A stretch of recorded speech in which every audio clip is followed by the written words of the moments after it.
On the rooftop of an unfinished building, the sporadic sound of popping cans echoed incessantly as a man tilted his head back, pouring beer down his throat with a grandiose air, while those nearby offered no applause, casually cracking open another can to hand to him. "Hey, Baiyuan, now that you have some free time, what do you want to do? I can help you find something." "Me?" The man glanced at the desolate outskirts, where a few ominous black crows cawed and ascended into the sky. These birds symbolized death. "I truly wish to be a crow. Even if it is a creature that people dread, it can still live freely and joyfully." Silence enveloped the space. The man beside him momentarily choked on his words. "Since coming here, you have helped me a great deal, Baiyuan. Yet I have not repaid you." The brother took a swig of beer, and words began to tumble out of his mouth. "If you truly desire that, there might be a way." His tone conveyed an unexpected seriousness. He lifted his head, extending his right palm, and a golden light captured Baiyuan's gaze entirely. Baiyuan was momentarily stunned. He suddenly recalled that this brother had always been earnest in his words and actions, which was why he had watched over him for so long. Upon regaining his senses, Baiyuan felt a sense of despair. Why, oh why, does his good brother always have a way when it comes to such absurd matters? Baiyuan turned his head, surveying the lush surroundings. The forest was dense, and the air was refreshingly pure. Yet, he had indeed transformed into a crow. After a moment of silence, he flapped his wings and flew down to the riverbank, gazing at his reflection in the water. What could a crow offer that was different? Its feathers were deep, inky black, as if a poorly skilled designer had simply filled its entire form with black. The model and design appeared quite haphazard. The only hint of color that defied logic was a pair of crimson eyes, resembling diluted dye, not particularly vivid. Surely this was the work of a child in kindergarten. The crow took flight, and Baiyuan intended to seek a way to return. He never genuinely wished to become a crow. After all, born as a human, who truly desires to be a beast? A sharp sound pierced the air, capturing his attention. Baiyuan lifted his gaze to see a young boy tumbling down the cliff, clutching two sharp blades, desperately dragging them against the rocky surface to slow his descent. The crows in the forest took flight, circling above the boy's head, awaiting the opportunity for a feast. Baiyuan swiftly darted to the boy's side. Humanity cannot turn a blind eye to the demise of its own kind, hence the existence of kinship. Though he was now a crow, his claws gripped the boy's arm tightly as he flapped his wings vehemently, attempting to halt their downward trajectory. However, whether it was the boy's lightness or the crow's extraordinary strength, they began to ascend instead. This defied all logic. What sort of rationale is there in being a crow, yet still defying gravity? "Are you trying to save me?" The boy looked up, gazing at the dark figure above, and suddenly broke into a charming smile. "Thank you." Squawk. As he opened his beak, a series of cawing ensued. Baiyuan dropped the boy onto the grass, preparing to fly away to see if the child's parents were nearby. Despite his apparent maturity, a child of merely 3 or 4 surely had guardians. However, a single phrase from below nearly caused Baiyuan to plummet from the sky. "Thank you." The boy joyfully waved his small hands on the ground. "My name is Uchiha Itachi. Uchiha Itachi." Rain washes away, extending energy. Baiyuan descended once more, wings spread wide, hovering before Uchiha Itachi. "Squawk, do you have a name?" The boy squinted, stroking Baiyuan's feathers, his smile radiating warmth. As he did so, a surge of fiery energy coursed into Baiyuan, and in an instant, he felt an explosion of power within him, propelling that energy outward. An overwhelming force sent Uchiha Itachi flying. The child lay half reclined on the ground, eyes wide with astonishment. This chakra, Baiyuan instinctively acquainted himself with. The power within his soul was remarkably potent, allowing him to effortlessly command his body. Though he did not fully comprehend, he understood that possessing chakra meant something significant. Baiyuan, was not merely an ordinary crow. He was a ninja, a crow yearning to reclaim his humanity. Baiyuan pondered how his so-called good brother had transformed him into a crow endowed with chakra and thrust him into the world of Naruto. That guy had lived an utterly mundane life. For over a decade, Baiyuan had never suspected his true identity. Moreover, his honest and straightforward demeanor hardly resembled that of someone with status, or power, Baiyuan was engulfed in deep contemplation. Once my father and I master the summoning technique, I will come and find you to sign a summoning contract. Okay? Uchiha Itachi cautiously approached, and the mention of the summoning technique awakened a fragment of memory within Baiyuan's mind, the Haisuin Shinwei. What in the world? Why did he know the sequence of hand seals for the summoning technique? Even Baiyuan's wings swiftly folded in front of his chest, intertwining to form the seals, ultimately slamming down onto the ground, where even a summoning incantation emerged. Yet, nothing materialized. Baiyuan did not establish a summoning contract in truth. He could not bind himself to any contract he still desired to be human. He contemplated all the ninjutsu he could think of: shadow, clone technique, transformation technique, shadow, replication technique, the various hand seals and chakra flow for numerous ninjutsu stirred within him. Yet there were certain techniques he distinctly felt he could not execute. Now he possessed a wealth of chakra and knowledge of ninjutsu, yet he could not employ any of it. It felt as though it needed activation. For instance, the summoning technique which Uchiha Itachi had just mentioned. Such an external advantage could be deemed top tier, particularly one that could succeed effortlessly without any effort aside from being a crow. There seemed to be little to complain about. Uchiha Itachi stared in disbelief as the crow formed various hand seals before him, quickly committing them to memory. But a crow forming seals, even a ninja crow, it was utterly astonishing. Baiyuan paused, and the boy ceased his movements, their eyes locking. The bird's beak opened slightly. Squawk? Uchiha Itachi clearly could not comprehend avian language, tilting his head in confusion, blinking his large eyes. Squawk? You learning ninjutsu is one thing, but learning to call like a crow is quite foolish, isn't it? Noticing Baiyuan's gaze, Uchiha Itachi's face flushed slightly. I'm sorry, I didn't mean to learn it. Even at the tender age of 4, he understood that peeking at others learning ninjutsu was inappropriate. Baiyuan gestured with his wing, signaling for the boy to extend his arm, then soared down to perch upon it, extending his wings to point toward a distant village. Squawk! On the streets of Konoha village, a small boy clutched a crow, looking particularly pitiful, especially as the crow appeared quite fierce. The adorable little boy and the menacingly dark bird seemed an incongruous pair.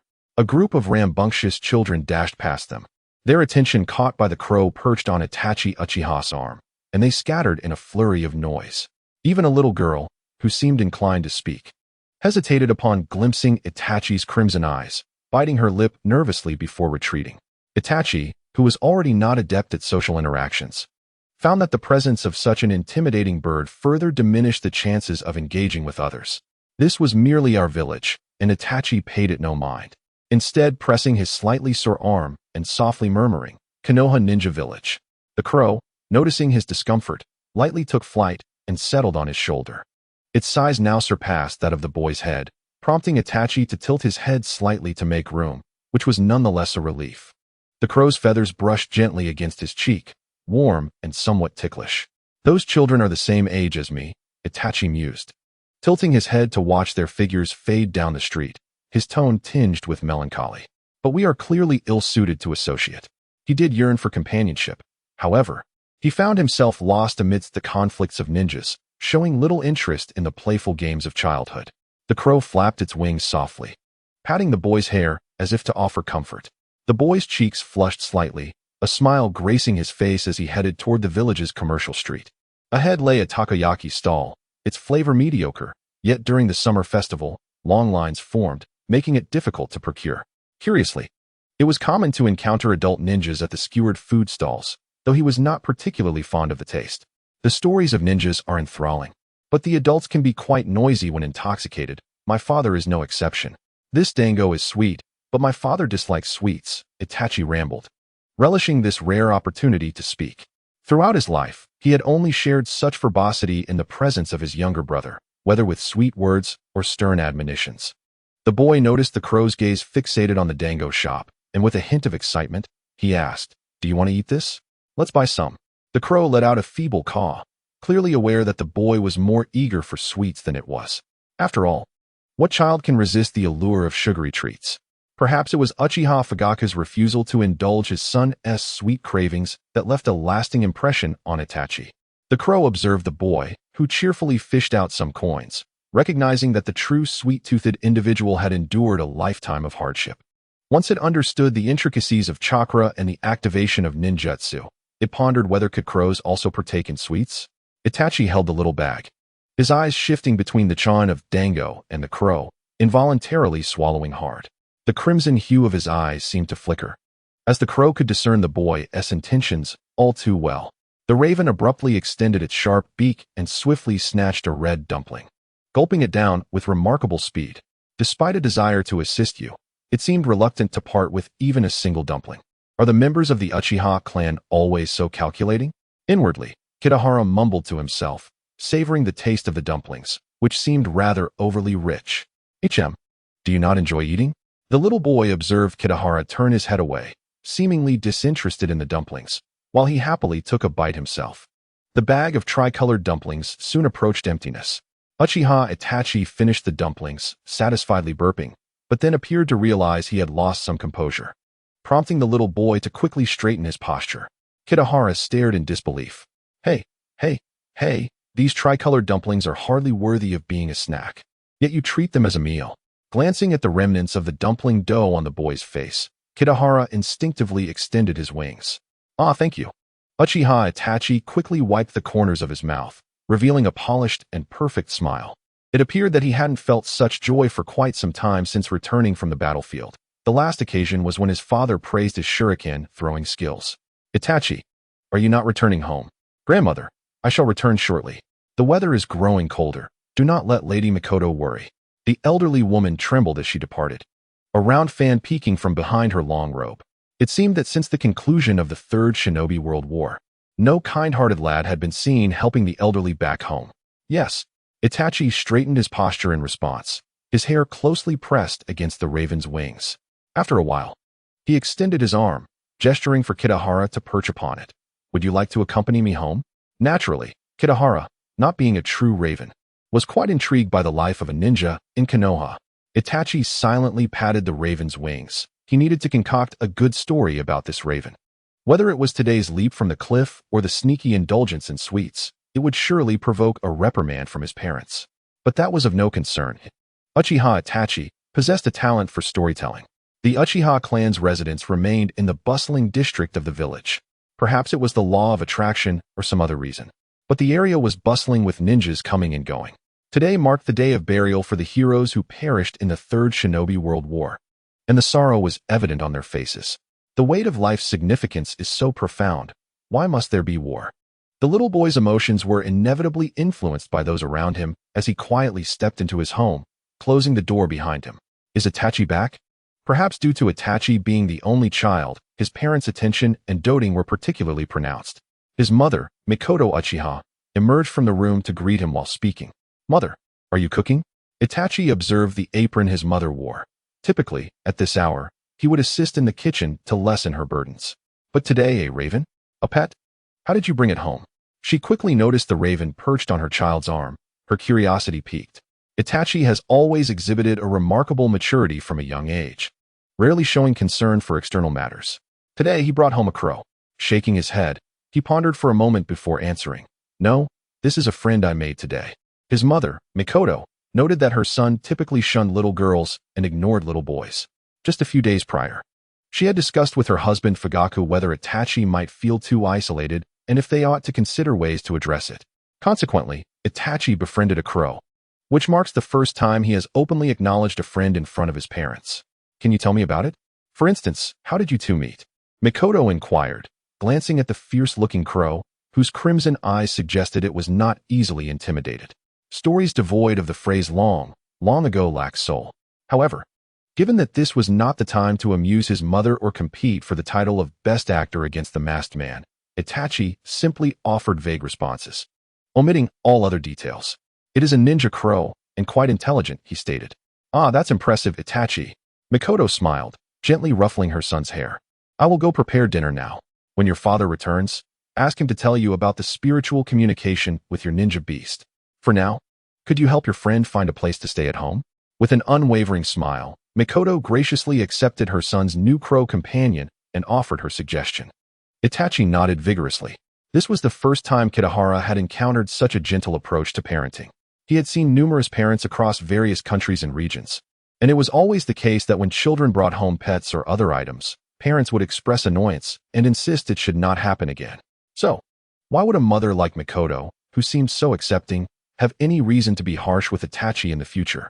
After the tragic demise of Fugaku and Mikoto, who willingly embraced death, would there even be a will to survive? Itachi's home was not particularly large. It bore no distinction from the typical dwellings of Leaf Village ninjas. Perhaps due to a smaller population, it appeared small yet exquisite. As the head of the Uchiha clan, Fugaku did not indulge in excessive self-interest. Unlike the leaders of other clans in Konoha, who often exuded an air of superiority over ordinary clan members, the Uchiha clan had expelled its former leader and the infamous shinobi, Uchiha Madara. Consequently, the authority of the clan leader diminished over time, as ordinary clan members rarely held any reverence for him. The leader was often placed in a seemingly exalted position, yet serious matters required consideration of the clan members' attitudes. Ultimately, Kitahara resided in Itachi's room, where the little boy embraced several small pillows and blankets, crafting a simple nest for Kitahara. Indeed, children will always be children. Itachi failed to consider the situation from the perspective of the crow, which aligns quite well with the thoughts of Kitahara. As winter approaches, being a crow means one can leisurely enjoy the comforts of staying in bed throughout the cold season. Uchiha Fugaku returned home bathed in the glow of the evening sun. After the entire Uchiha clan participated in the memorial for the heroes, there remained dissent regarding the matter of Uchiha Obito bequeathing Kakashi his Sharingan. In their understanding of Uchiha history, no outsider had ever received a Sharingan. Kakashi was the first.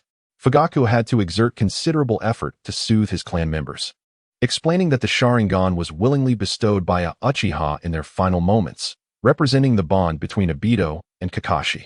Members of the Uchiha clan, to varying degrees, shared deep friendships that transcended life and death. Fugaku's firm stance and reasoning led the clan to temporarily set aside this issue.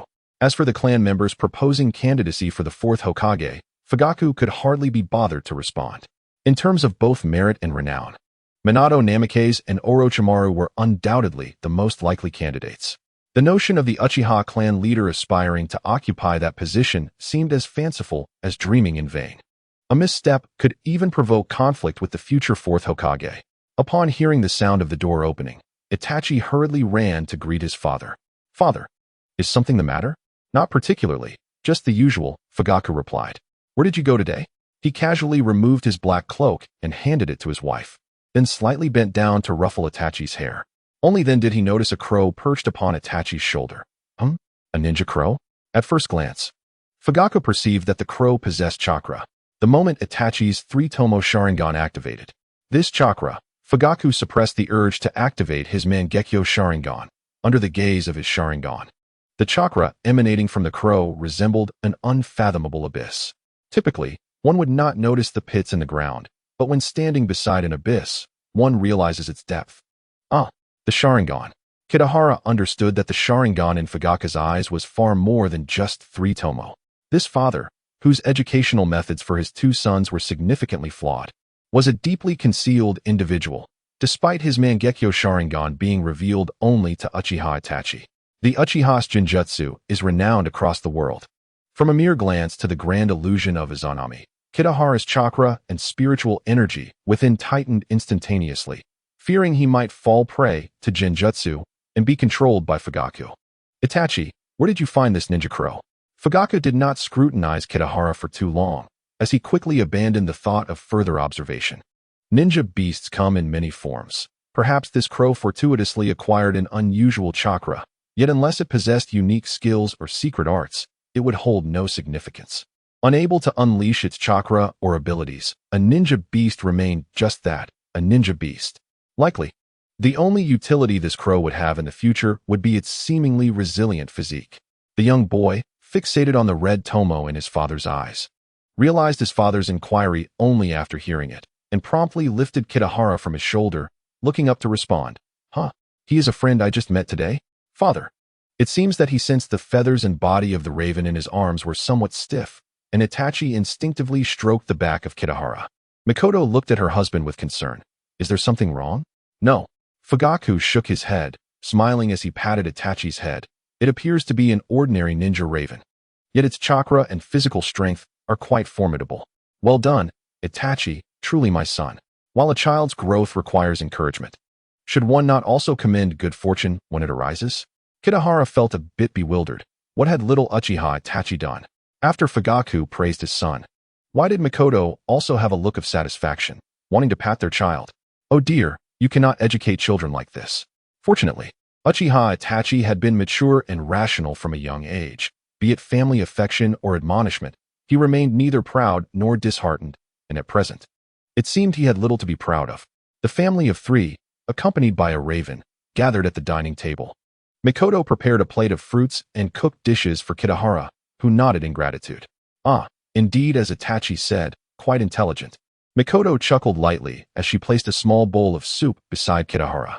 Fugaku also nodded, saying, many ninja beasts possess human-like wisdom.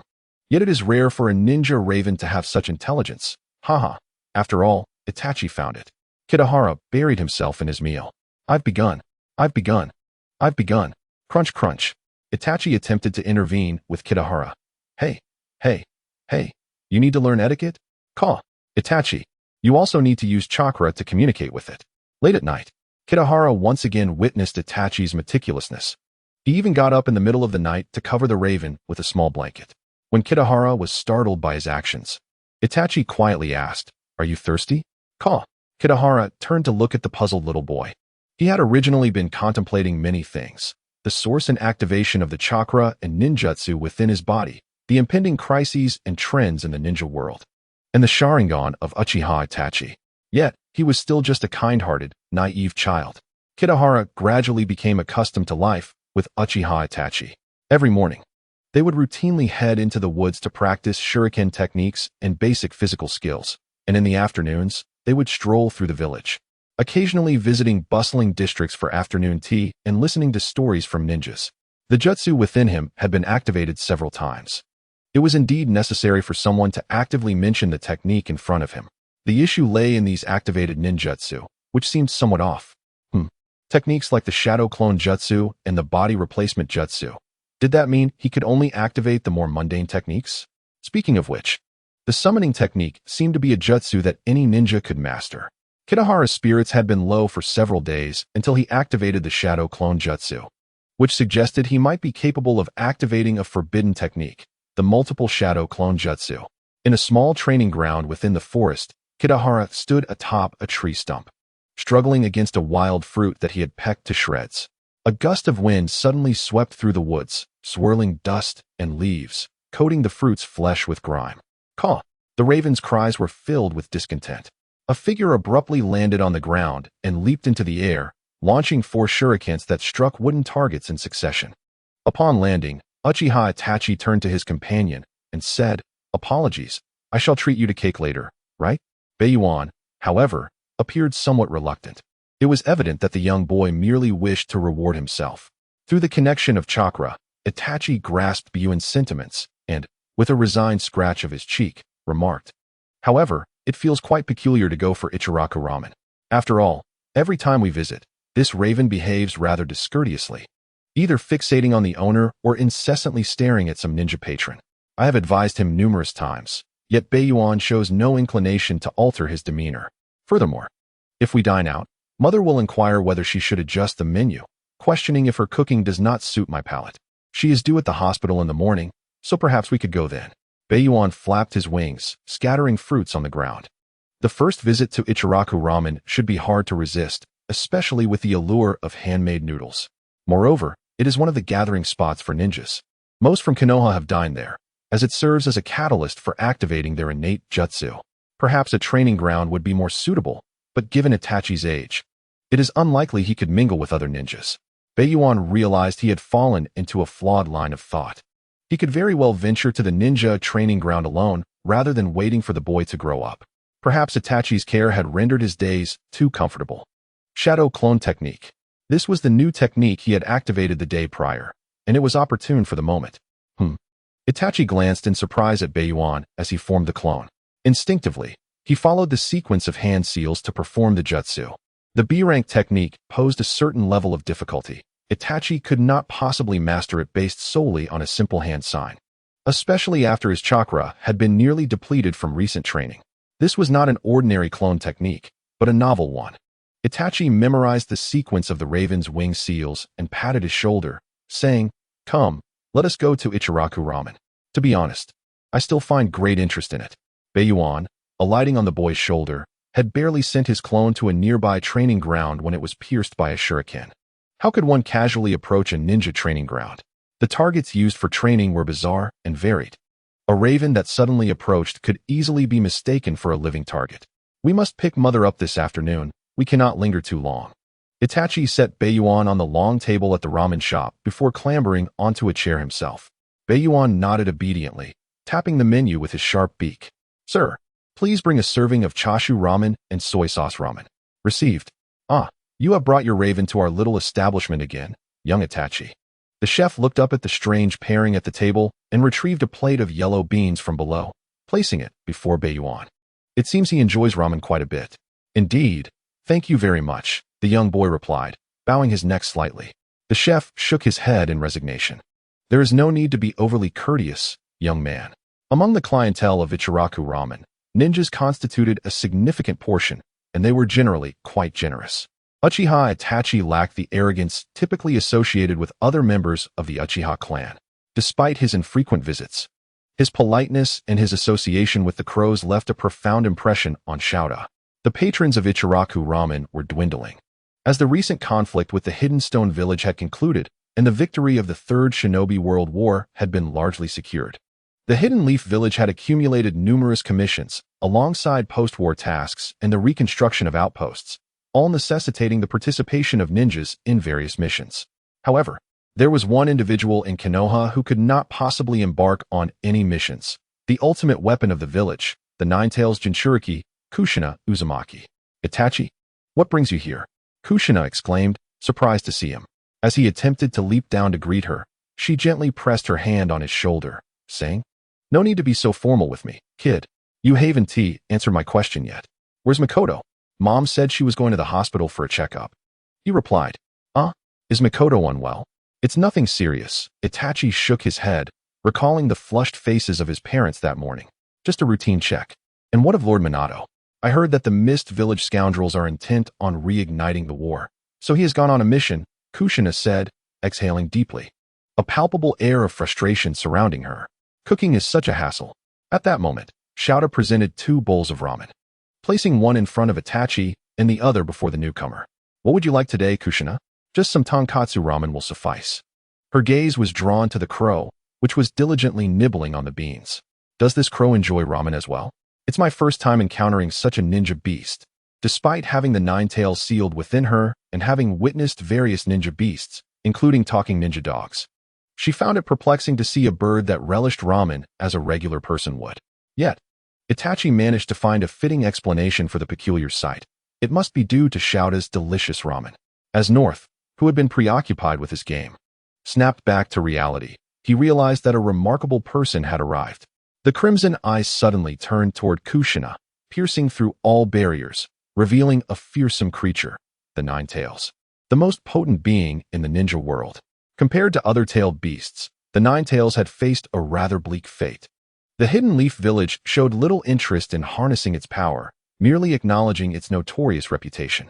This was a topic open to debate.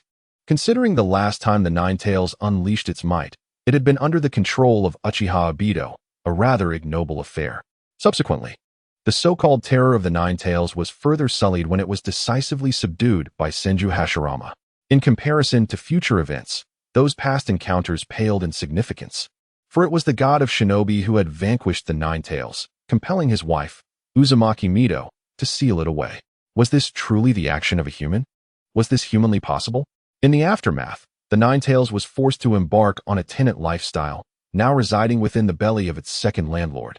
In an environment far from ideal, with rent being collected sporadically, the villagers and ninjas of the Hidden Leaf had encountered the terrifying 9 tails less frequently, as both of its landlords had proven adept at sealing techniques. The days of the 9 tails seemed to be quite challenging. Its chakra attributes are rather peculiar. Kushina, serving as a beast management technician, observed that the chakra of this crow evokes a sensation reminiscent of a tailed beast. It felt akin to that of the foul fox. Curiously, Kushina caressed the feathers of Kitahara, and a surge of chakra entered his body. This is one of the ways humans communicate with ninja beasts. It turns out I am simply too hungry after skipping breakfast, leading to this illusion of associating the chakra with that of a crow instead of the stinky fox. Dejected, Kushina slumped on the table, weakly exclaiming, "Boss, if you don't hurry up, someone might starve in the shop." Truly, she lacked any semblance of a senior. Nevertheless, she still possessed a modicum of pride, politely declining Itachi's offer to eat first. Perhaps she was genuinely famished once her ramen arrived. Both Uchiha Itachi and Kitahara stared in astonishment at her. "I've begun," she declared. Slurp, slurp, munch, munch. While Itachi was still nibbling on a piece of char siu. Kushina's bowl had already revealed its bottom, the red-haired Jinchuriki elegantly wiping the corners of her mouth. "Thank you for the treat." Itachi, where are you headed this afternoon?" Kushina poured a cup of hot water and placed it beside the little boy, offering a gracious smile. "Shall we visit Makoto at the hospital together? It has been quite a while since we last saw her." "Thank you." Itachi turned to grasp the cup of water, nodding in agreement. "Coincidentally, we are going to the hospital to bring Mom home this afternoon." "So considerate, Itachi." On the way to the hospital, Uzumaki Kushina appeared remarkably talkative, often giving Kitahara the illusion of facing the source of sharp-tongued remarks. "Itachi, do you have any dreams? What do you want to be when you grow up?" "I will become a ninja," Itachi pondered, fully confident that he would indeed become one, having learned quite a bit of ninjutsu from Kitahara during this time. "I thought you might say you want to become Hokage." Kushina chuckled lightly, disagreeing with Itachi's modesty. Most children in the village dream of becoming Hokage, wanting to protect everyone and their companions, just like that little rascal Obito from your clan.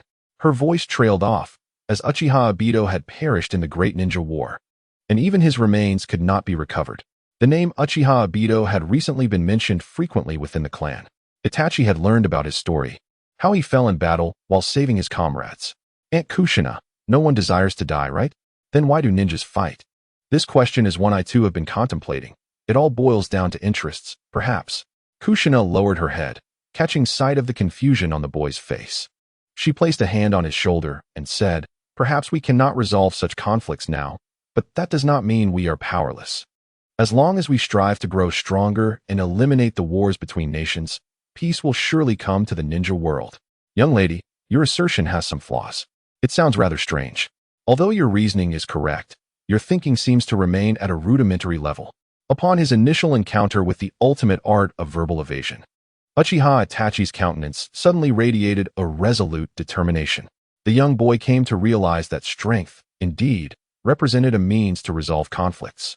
Aspiring to become a formidable ninja, he yearned to acquire greater knowledge of ninjutsu to eliminate disputes among individuals and eradicate wars between nations. Kushina held high hopes for Itachi's resolve, her interest piqued by his current development. Has Itachi begun learning ninjutsu already?" "Indeed," she replied, "Uchiha Itachi has been mastering foundational ninjutsu with increasing proficiency. His hand signs executed with ever-quickening speed. As he has yet to commence formal schooling, he finds no peers for comparison at his age. Remarkable that he can learn ninjutsu at just 4 years old." Kushina exclaimed, playfully ruffling Itachi's hair, eager to impart some encouragement. The young aunt contemplated teaching him a few techniques. However, most of her unique ninjutsu were extravagant and chakra-intensive, such as the adamantine sealing and multi-shadow clone jutsu. Yet, to teach only the commonplace ninjutsu would mislead him. Traditionally, the ninja world places great emphasis on lineage. Should Itachi learn from her, it would imply he would inevitably become her disciple in the future. As the host of the Nine Tails, her opportunities for missions outside the village were quite limited. Regarding Minato, by the time he returned, the decision for the 4th Hokage would likely have been made. Uchiha Itachi was not only the son of the Uchiha clan leader, but also the son of her dear friend, Makoto. It would be quite awkward should she unintentionally jeopardize the boy's future. At Konoha Hospital, Uchiha Makoto held her handbag closely to her abdomen as she emerged from the hospital doors, her face adorned with a maternal affection unique to mothers. Upon their arrival, Kushina and Itachi rushed towards her with enthusiasm, with North grabbing tightly onto Itachi's clothing, fearful of being left behind. Makoto. Mama. Kushina, Itachi. What brings you together? Makoto inquired. We ran into each other at Ichiraku Ramen for lunch. Kushina responded casually, gripping Makoto's hand and anxiously asking, is something wrong with your health? No, not at all. Makoto shook her head, setting aside her handbag to reveal her small belly. Her gaze shifted to the worried face of the young boy, and she gently smiled. Itachi, you're going to be a big brother. Ah. Kushina followed her gaze to Itachi, gradually redirecting her attention back to Makoto's face. Astonished that her dear friend was expecting her second child. Clearly perplexed by the adult conversation, Itachi took a moment before turning to his mother. Am I going to have a little brother? A little sister would be lovely too. Kushina exclaimed, playfully pushing Itachi aside as she caressed Makoto's burgeoning belly. Indeed, having another daughter would bring much liveliness to the household. Makoto giggled, covering her mouth, and looked at Kushina. Have you and Minato been to the hospital for any checkups recently? I haven't felt anything unusual. I plan to visit Granny Bawako in a few days. If you need any assistance, please do let me know. The two future mothers exchanged whispers, rendering Itachi's presence somewhat superfluous as he and North engaged in quiet conversation behind them. I wonder if it will be a brother or a sister. I still hope for a brother, North declared confidently. With the Uchiha surname, it would be fitting, he added, recalling the name of the third Hokage, Sarutobi Sasuke. Do you think it will be a brother too? After a moment of contemplation, Itachi nodded and remarked, I too believe he is a younger brother. Kitahara found himself slightly perplexed by Itachi's words. Was he in agreement with my response, or was he casting subtle aspersions? In every conceivable manner, Sasuke undeniably fit the role of a younger brother, the quintessential embodiment of such. A sudden chill on his forehead interrupted their exchange. Kitahara lifted his gaze to behold the snowflakes drifting through the air. Winter had arrived in Konoha. A heavy snowfall had blanketed the entire village. Following the first snowfall of the season, the ninjas would enjoy a brief respite, with special posts alternating shifts in anticipation of the new year's arrival. Under the leadership of Minato Namikaze and Orochimaru, the frontline ninjas had successfully repelled the invading forces of the Mist Village, gradually retreating back to Konoha in phases. The number of returning ninjas was steadily increasing, and Konoha began to bustle with life again. The festive spirit of the new year dispelled the shadows of war, and the streets became populated with revelers. Uchiha Fugaku found his workload significantly heightened, as the police force dealt with numerous incidents of drunken brawls within just a few days. As the family gathered around the dinner table, Itachi served slices of meat and meatballs from the pot onto a small dish in front of a raven, complete with an array of condiments. Kitahara popped a meatball into his mouth, savoring the joy of enjoying hot pot in winter. Captain, there has been a brawl at the tavern on South Street. Some jonin are involved. The door was swiftly pounded upon, the ruckus echoing through the household. How timely of the police force to choose this moment. Startled by the sudden commotion, Kitahara dropped the meatball back onto the dish, splattering condiments onto the feathers. Itachi quickly retrieved a tissue to wipe off the stains from Kitahara's attire. Were you frightened? Furious. Uchiha Fugaku rose to open the door, his expression darkening. After all, this was supposed to be a leisurely family time, cozy with his wife and children, yet they brought news of jonin brawling for him to handle. At the very least, it should be a scuffle between jonin. If it were to be a mere tussle among genin, it would be beneath his concern. But surely it ought to involve the third Hokage and Danzo, at the very least. With a swift motion, he flung the door open. What is the meaning of this? The messenger, well aware of the captain's sour demeanor, succinctly explained, there has been a drunken brawl involving ninjas on South Street, and Kakashi Hitaki is among them. Yet he refuses to acknowledge his fault or accept mediation. This revelation caused Uchiha Fugaku to compose himself. He recalled that Kakashi's only kin, the Konoha White Fang, Tsukumo Hitaki, had long since taken his own life. Thus, he had no family left, nor even comrades. Following the final battle against the Mist, the only one capable of addressing the Kakashi incident was Minato Namikaze. I have already dispatched someone to inform the fourth Hokage. Yet, the police ninja's voice grew increasingly subdued. It seems there are other motives within the clan regarding Kakashi, that Sharingan of his. However, Kakashi's mentor, Minato Namikaze, had announced within the village that the third Hokage, Hiruzen Sarutobi, had resigned from his position, and Minato would immediately assume the role of the fourth Hokage. The inauguration ceremony would be held following the arrival of the new year. It sounded quite troublesome indeed.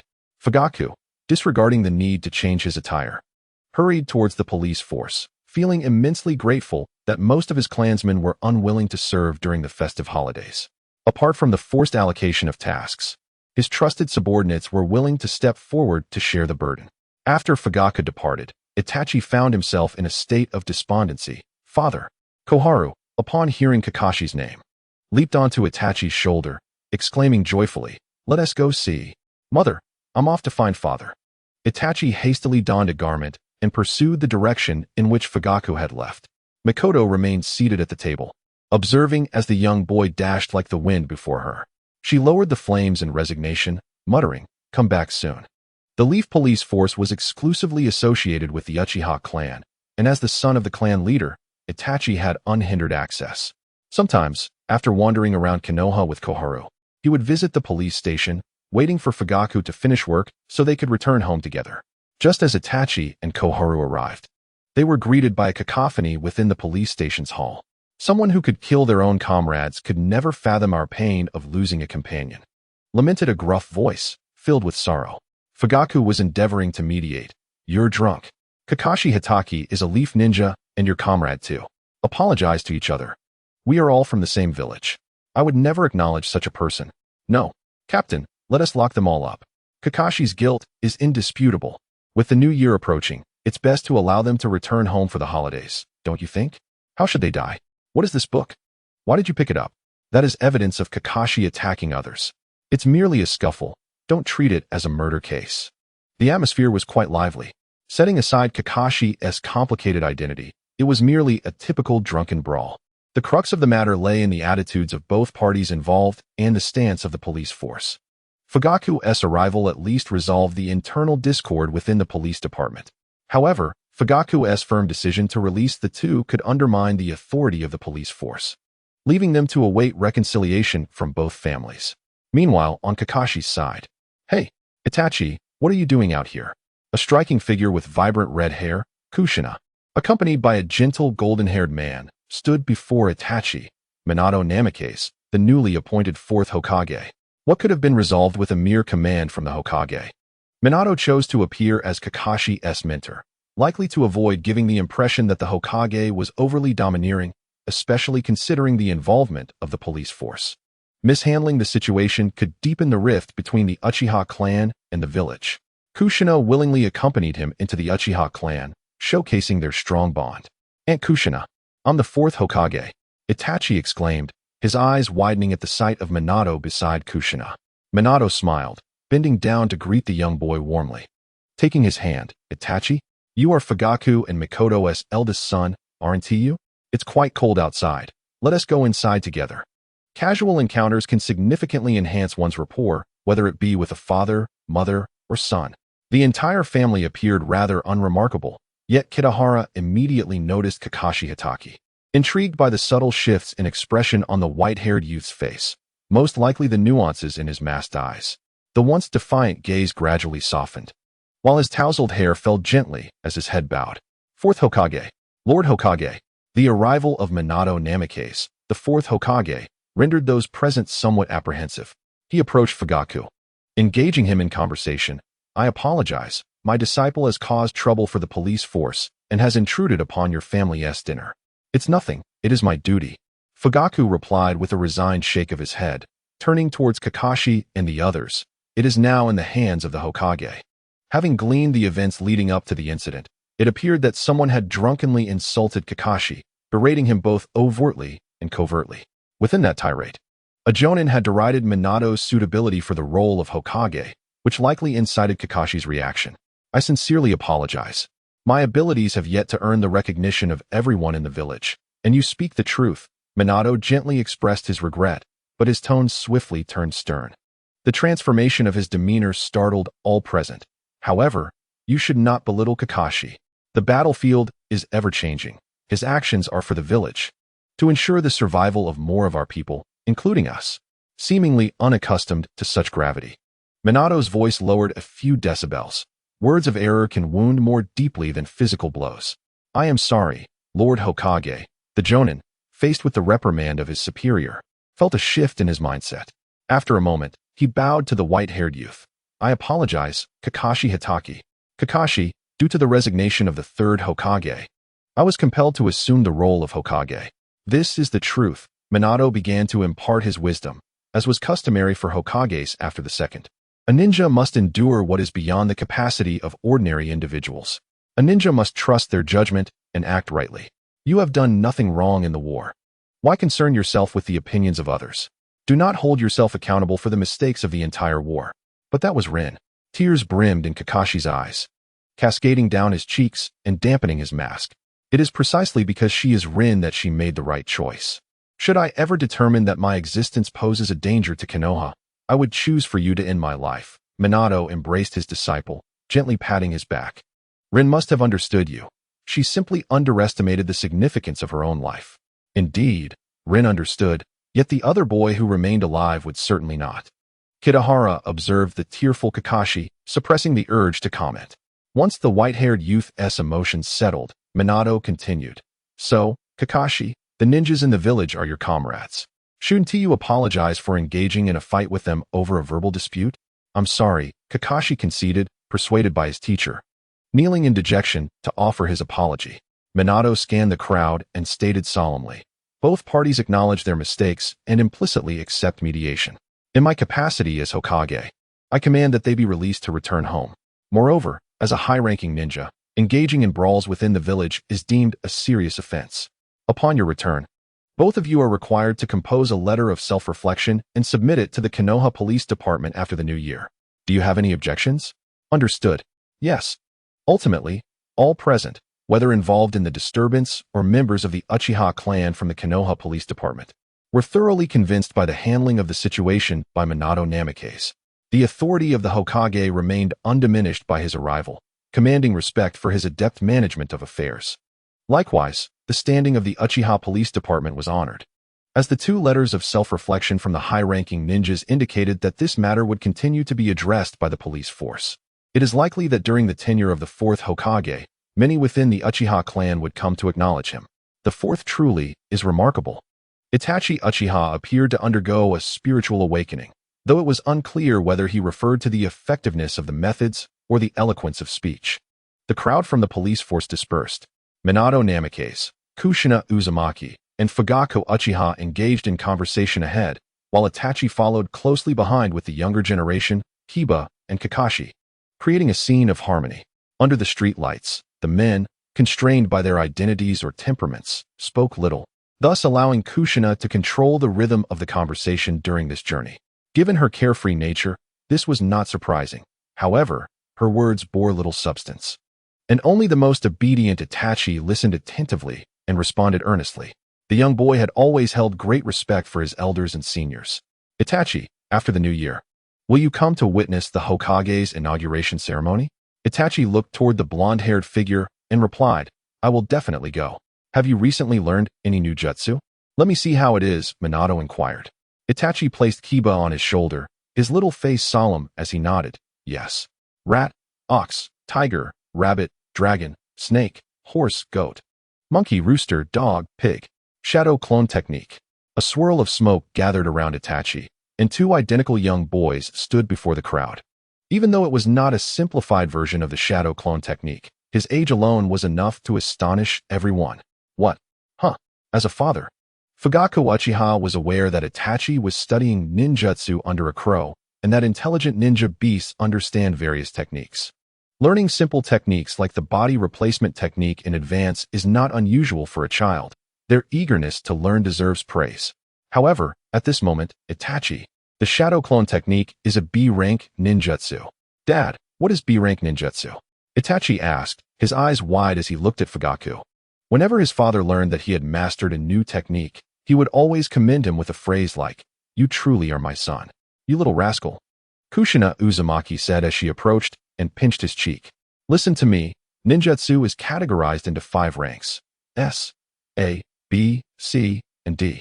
Both S-rank and A-rank techniques are forbidden jutsu that require innate talent and a substantial chakra reserve.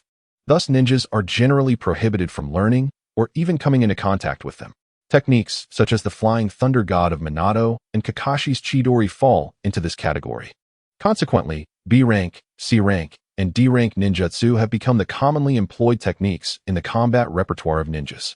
This implies that Uzumaki Kushina's words left Kitahara momentarily bewildered, leading him to a significant realization. Having heard two jutsu in succession, he finally grasped a clear comparison regarding the activation of his own ninjutsu. The crux of the matter lies in the chakra nature, which in his case does not contain lightning chakra. As Kitahara recognized, he had indeed activated another jutsu mentioned by Kushina, the Flying Thunder God technique. As a technique that relies purely on talent rather than bloodline or chakra nature, what does mastering this imply? It signifies that he still possesses no offensive techniques. Only by identifying jutsu that align with his internal chakra nature can he activate ninjutsu. Kushina's voice grew increasingly melodious in Kitahara's ears, as mastering a sufficient number of D-rank techniques would allow him to graduate from the ninja academy, don a ninja headband, and become a genin. Mastering enough C-rank techniques would enable him to participate in the Chunin exams, and upon passing, ascend to the rank of Chunin, serving as a squad leader during wartime. Mastery of a sufficient number of B-rank techniques would allow him to partake in the Jonin evaluation, and upon success, he could be promoted to Jonin or Special Jonin, taking on the role of a team leader and learning forbidden techniques. The path of a ninja's training requires a methodical approach, lacking adequate chakra. The pursuit of advanced ninjutsu is a perilous endeavor, as his wife remarked. After she spoke, Minato added, emphasizing the importance of caution. The young boy bowed to express his gratitude to the two. Thank you for your guidance. For him, these were fundamental truths of being a ninja, knowledge he needed to acquire. It seemed he could no longer afford to learn Kitahara's ninjutsu indiscriminately. The raven nestled in his arms exhibited an even more capricious nature, akin to that of a child, demanding to be taught new ninjutsu for the sake of amusement. However, the quantity of chakra within him was steadily increasing, and the rate of refinement and recovery was accelerating. This was because Kitahara could not engage in human conversation, and he and Itachi could only communicate through chakra. Each time their chakra converged, Itachi's chakra exhibited a noticeable enhancement. Kushina cast a glance at Kakashi, who stood beside Itachi, and shook her head. He will likely end up like Kakashi in the future, perhaps not even needing to attend the Ninja Academy. No, the curriculum at the Ninja Academy is irreplaceable, Minato replied earnestly, countering his wife's assertion. Whether it's the bonds of friendship or the foundational knowledge of a ninja, our experiences during our time at the academy were immensely enjoyable. Indeed, Kushina responded, her cheeks tinged with a faint blush as she leaned closer to him. Had it not been for the academy, our paths may never have crossed. Uchiha Fugaku, a middle-aged man, along with the adolescent Kakashi and the childhood figure of Itachi, and the crimson-eyed raven, Kitahara, observed as they gradually nestled together. After bidding farewell to a few individuals, Fugaku took his son's hand, his expression revealing a complex array of emotions. After contemplating for a moment, he crouched down to meet his son's gaze directly. The fourth Hokage is correct. Without sufficient chakra, pursuing advanced ninjutsu is indeed a perilous endeavor. Father, although I am aware that my son is a prodigious ninja, which fills me with immense pride, I still believe that witnessing your healthy growth is the most commendable aspect of my life. Fujikage placed his hand upon his son's shoulder and continued, however, I find that being able to see you flourish in good health is what truly fills me with pride. Dad, the embrace between father and son left Kitahara feeling somewhat stifled. Kitahara, are you alright? Such a peculiar ninja beast you are. Possessing intelligence that rivals that of a ninja and even understanding various ninjutsu, yet unable to establish a summoning contract. Since Kitahara had moved in, smiles had become more frequent on his wife's and son's faces. Compared to the previous tranquility of their family of three, the household had transformed into a lively space. Once the second child arrives, it is bound to become even more boisterous, is it not? Had it not been for the Kakashi incident tonight, they would likely be gathered around enjoying hot pot, serving each other their favorite dishes, and discussing New Year gifts. Nonetheless, he bore the weight of the Uchiha's responsibilities. Itachi, what do you think of the fourth Hokage? He is quite remarkable. Indeed, he is exceptionally formidable. Uchiha Fugaku remarked, his strength is widely acknowledged. The Yellow Flash is a fearsome name within the ninja world. Judging from today's perspective, he is also a very responsible Hokage, truly impeccable.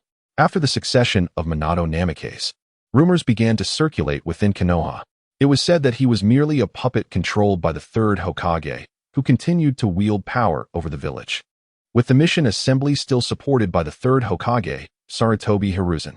Ironically, this situation eased many tensions within the village, allowing the third Hokage to stand his ground until the very end. According to Kitahara's recollections, Minato Namikaze is arguably the least blemished among all Hokage throughout history. The seventh Hokage, with even fewer flaws and more admirers, is anticipated to make an appearance soon, especially since Mikoto Uchiha is already with child. Thus, the expectant Mikoto awaits at home for the hot pot. The New Year is a significant festival for the people of Konoha, second only to the Hokage's inauguration ceremony. In the early hours of the morning, Uchiha Fugaku donned a complex black kimono and after offering incense at the family shrine, returned to the bedroom. Noticing Mikoto adorned in her heavy tang attire. Did I not mention yesterday that you should stay home and rest well? The New Year shrine visit is too taxing. You are not yet 3 months along. Moreover, as Fugaku-kun's wife, it would be quite impolite not to participate in the clan's New Year shrine visit. The pregnant Mikoto lightly applied some makeup and inquired, "Did you see Itachi just now?" Last year, Itachi had been considerate enough to dress himself and wait for his parents in the hall. Children possess little resistance against the allure of New Year festivities, often displaying a liveliness to partake in rituals, as participating in adult activities signifies their parents' acknowledgement of their growth. This year, however, seemed different. Kitahara curled up beneath the blankets, utterly refusing to rise. Beside him, Uchiha Itachi, clad in a children's kimono, knelt beside the small blanket, urging, "Kitahara, it's time to get up. The first day of the new year is our clan's shrine visit. Let us go together." The caw of the crow muffled from beneath the blankets. Rising in winter can be quite the challenge. Itachi frowned, his little face contorted in determination as he nudged Kitahara through the covers.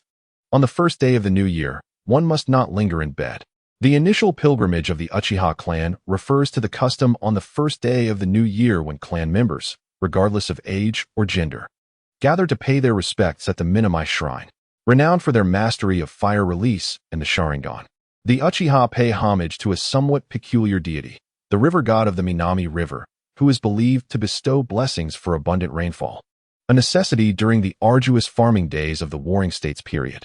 After 5 minutes, upon exiting their home, the Uchiha clan members parted ways on the street, creating a path for the clan leader's family, who exuded an air of authority. Some even called out, "Lord Leader, many are waiting at the shrine. Please hurry." Fugaku's lips twitched slightly. "Father is quite respected," Itachi remarked, gently adjusting the sleepy Yukihara on his shoulder, who, despite his reluctance to rise, was eventually coaxed into waking.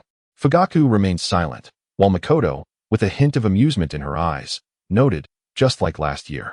It seems this year will be quite arduous as well." Even the somewhat oblivious Yukihara sensed something amiss.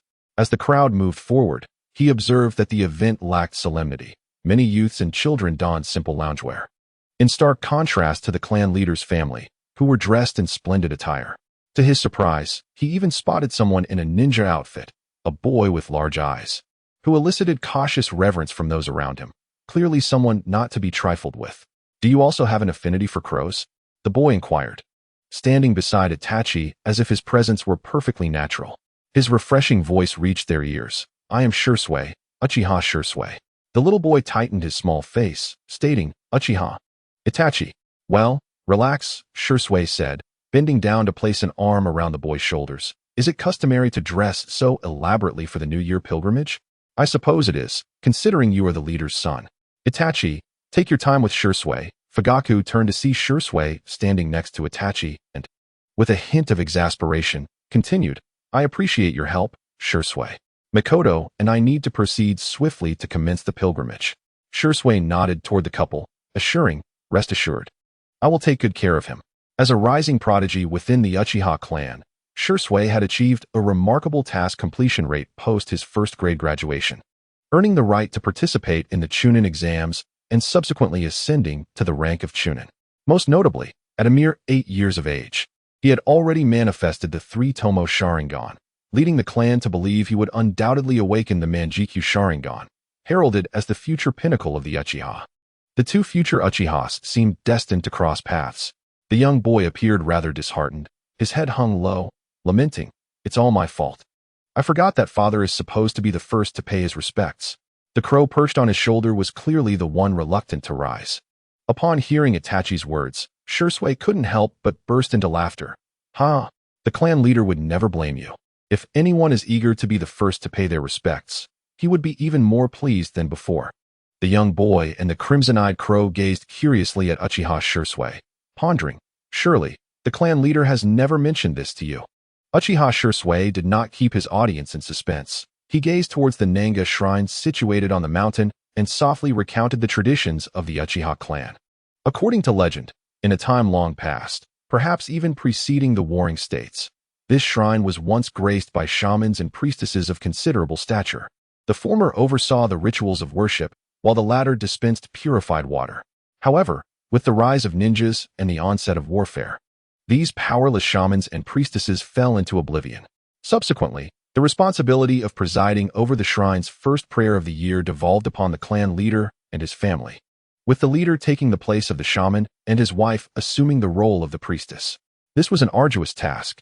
As the warring states period drew to a close, the Uchiha clan grew increasingly powerful, and the number of clan members swelled, leading to a significant simplification of the initial prayer ceremony. Yet, a new dilemma arose. The clan leader at that time, Uchiha Madara, was a pivotal figure who had, alongside the first Hokage, brought an end to the chaos of war and established the Hidden Leaf Village. He was unmarried and possessed a rather capricious nature. The New Year's prayer was a grand occasion meant to unite all clan members, and each member opposed his decision to forego the collective prayer in favor of individual worship. The role of the priestess was deemed vital. Uchiha Madara resolved that on the first day of the new year, the first clan member to arrive at Nanga Shrine for worship would be designated along with his wife to preside over the New Year's prayer. This decision was influenced by the fact that the clan leader had no heirs at that time. During this period, many formidable individuals within the Uchiha clan aspired to lead the prayer, seeking to gain immense prestige in hopes of being elected as the next clan leader, resulting in the clan flourishing and its numbers increasing. At this point, Uchiha Shisui paused and remarked with a hint of resignation. Subsequently, the leadership of the New Year's prayer became a burdensome duty for the clan leader, as many clan members participated. They reverted to the former norm, tacitly agreeing that the clan leader would preside over the prayer, with few exceptions occurring only when the leader had pressing matters at home. Both Kitahara and Uchiha Itachi felt their perspectives shaken by this attitude of offloading undesirable responsibilities onto the clan leader. Was it any wonder that Fugaku's expression was rather sour upon his departure? Madara's defection from the Hidden Leaf was not solely due to the clan's yearning for peace, but perhaps also a desire to evade a plethora of burdensome tasks, leading the Uchiha clan to no longer recognize this leader. Do not wear that expression. Uchiha Shisui chuckled as he took Itachi's hand, guiding him up a step. After all, this is the responsibility of being a clan leader. And Itachi, you must not shy away from it in the future. Throughout their journey, Uchiha Shisui narrated tales of the Uchiha clan, his vast knowledge leaving the young boy in awe, though the storytelling lacked allure, causing Kitahara to doze off. Uchiha Itachi, clutching the crow that nearly fell, suddenly inquired, Shisui, could you share your experiences while on missions? Itachi, the tasks of a ninja are meant to remain confidential. The youth raised a finger with a mysterious shake of his head. However, upon seeing the disappointment in the boy's eyes, Shisui could not help but laugh.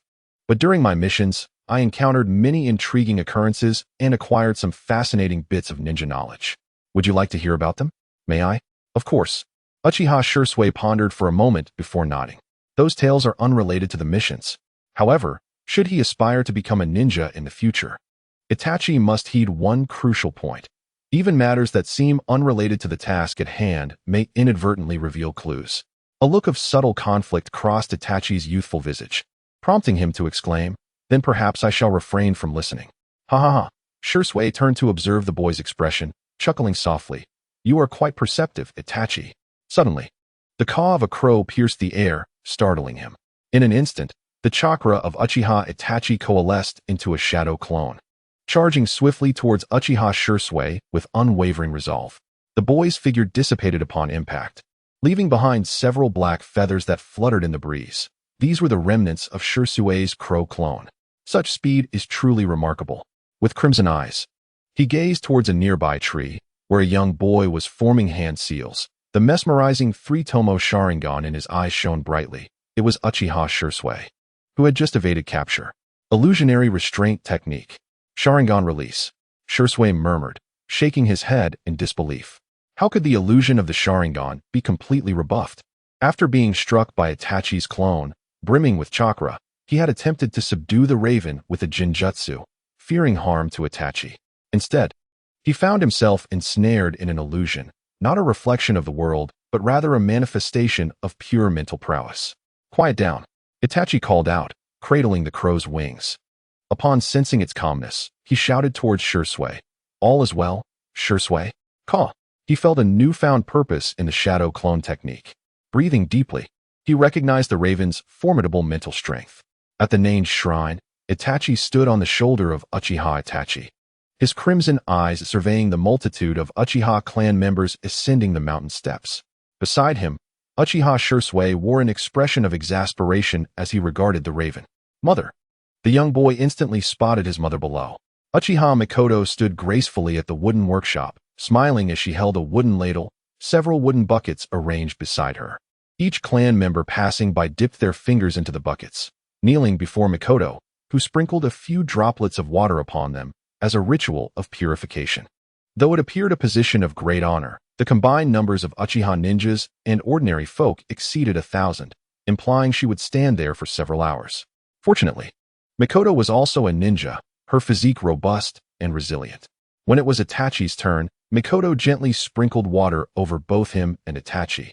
Even the sturdy raven could not help but be invigorated by the refreshing chill. Ka. It is a raven. After all, feathers are not garments. Hey, Itachi needs purification too. Mikoto's affectionate smile was utterly irresistible, prompting Itachi to weakly call out, Ka. How amusing, Shisui remarked, half covering his mouth as he stood beside them. After the ritual cleansing, the stone path leading to the main hall was spontaneously divided by the Uchiha clan members. On the left, people queued to enter, while on the right, those who had completed their prayers emerged in small groups, exchanging thoughts on the fortunes they had drawn. As for the origin of the spiritual fortune slips, Uchiha Fugaku, the patriarch, stood beside a colossal, rounded fortune slip cylinder, resembling a fortune teller. Upon noticing his son's entrance, he could not help but adopt a serious demeanor, striving to uphold the resolute image of a father. Uchiha Itachi, in a charming display, respectfully worshipped the river deity. Subsequently, he rose to stand before his father, bowing slightly while extending his hands, requesting a fortune slip. Kitahara observed Fugaku's expressionless demeanor as he carelessly drew 2 slips from the cylinder, lacking any semblance of professionalism or mystique. After all, it was merely a side job, so it could be forgiven. One slip was placed in Itachi's hand, while the other was nestled between the wings of a crow. Once outside the main hall, the young boy unfolded his slip and stammered Chong-chong. Uchiha Itachi was unable to continue, for the fortune slip from the New Year's first visit bore only 2 characters, one of which the 5-year-old Itachi could recognize. When Shisui emerged, Itachi handed his fortune slip to him. Chongdeet. After reading it, Shisui could not help but break into a sweat, relieved that he could comprehend that character. The Uchiha clan's fortune slips were inherited from ancestors, each containing poetic phrases or obscure words, often laden with peculiar and arcane meanings. For instance, Shisui himself grappled with the understanding of his own fortune slip, which read, Angshengju. Although he recognized each character, together they formed a sense of incomprehensibility. Among the 3 slips, the most straightforward to decipher was, surprisingly, Kitahara's Ngong. The interpretation of these 2 characters was somewhat broad. Well, it matters not. No one in the clan has ever truly understood these. Let us hang them up. Shisui led Itachi to the spiritual tree and affixed the fortune slips to its branches. Before the next New Year's first visit, the slips would be returned to the cylinder. At the pinnacle of the spiritual tree, a single fortune slip swayed alongside a bell, inscribed with but 1 character, King. Following the first visit of the new year, the villagers of Konoha began to stir, exchanging gifts and bestowing lucky money upon the children, a tradition that would continue until they became ninjas. Uchiha Itachi and Kitahara each received a substantial sum of lucky money, amounting to 100,000 ryo, roughly equivalent to the reward for a B-rank mission, translating to approximately 66,666 yen. Something felt amiss, however. As the clan leader, Uchiha Fugaku received numerous New Year gifts. Strangely, this year, he made the exceptional choice to have young Uchiha Itachi represent him in returning gifts. Shursui would assist, as there were many clan elders present. This marked a stark contrast to the previous year, as Itachi was only 5 years old this time. Shursui, intrigued, accepted the task, and even returned home to Donakamono. As for Kitahara, upon returning, he nestled into his blanket and fell back asleep, only to awaken when the sky had turned dark. As countless lights illuminated the homes, the fireworks of Konoha blazed brightly. Uchiha Makoto knocked on the door, calling out, "Kitahara, it's time for dinner." At the dining table, Uchiha Fugaku was imparting wisdom to his son, and as expected, the familiar conclusion swiftly reached the ears of Kitahara. "You performed admirably today. You truly are my son." Typically, when a husband utters such words, his wife will echo his sentiments. Indeed, Uchiha Makoto emerged from the kitchen with a smile, remarking, "Itachi is truly remarkable." No, it is primarily due to Shursui's assistance. After escorting Itachi home, Uchiha Shursui returned to his post. Even during the new year, the defense of Konoha required vigilant shinobi on duty, as the ceremony for the new Hokage was approaching. Meanwhile, the couple continued to praise their son. "You are only 5 years old this year. Achieving this much is commendable." Indeed, when I was 5, I merely played with friends during the new year.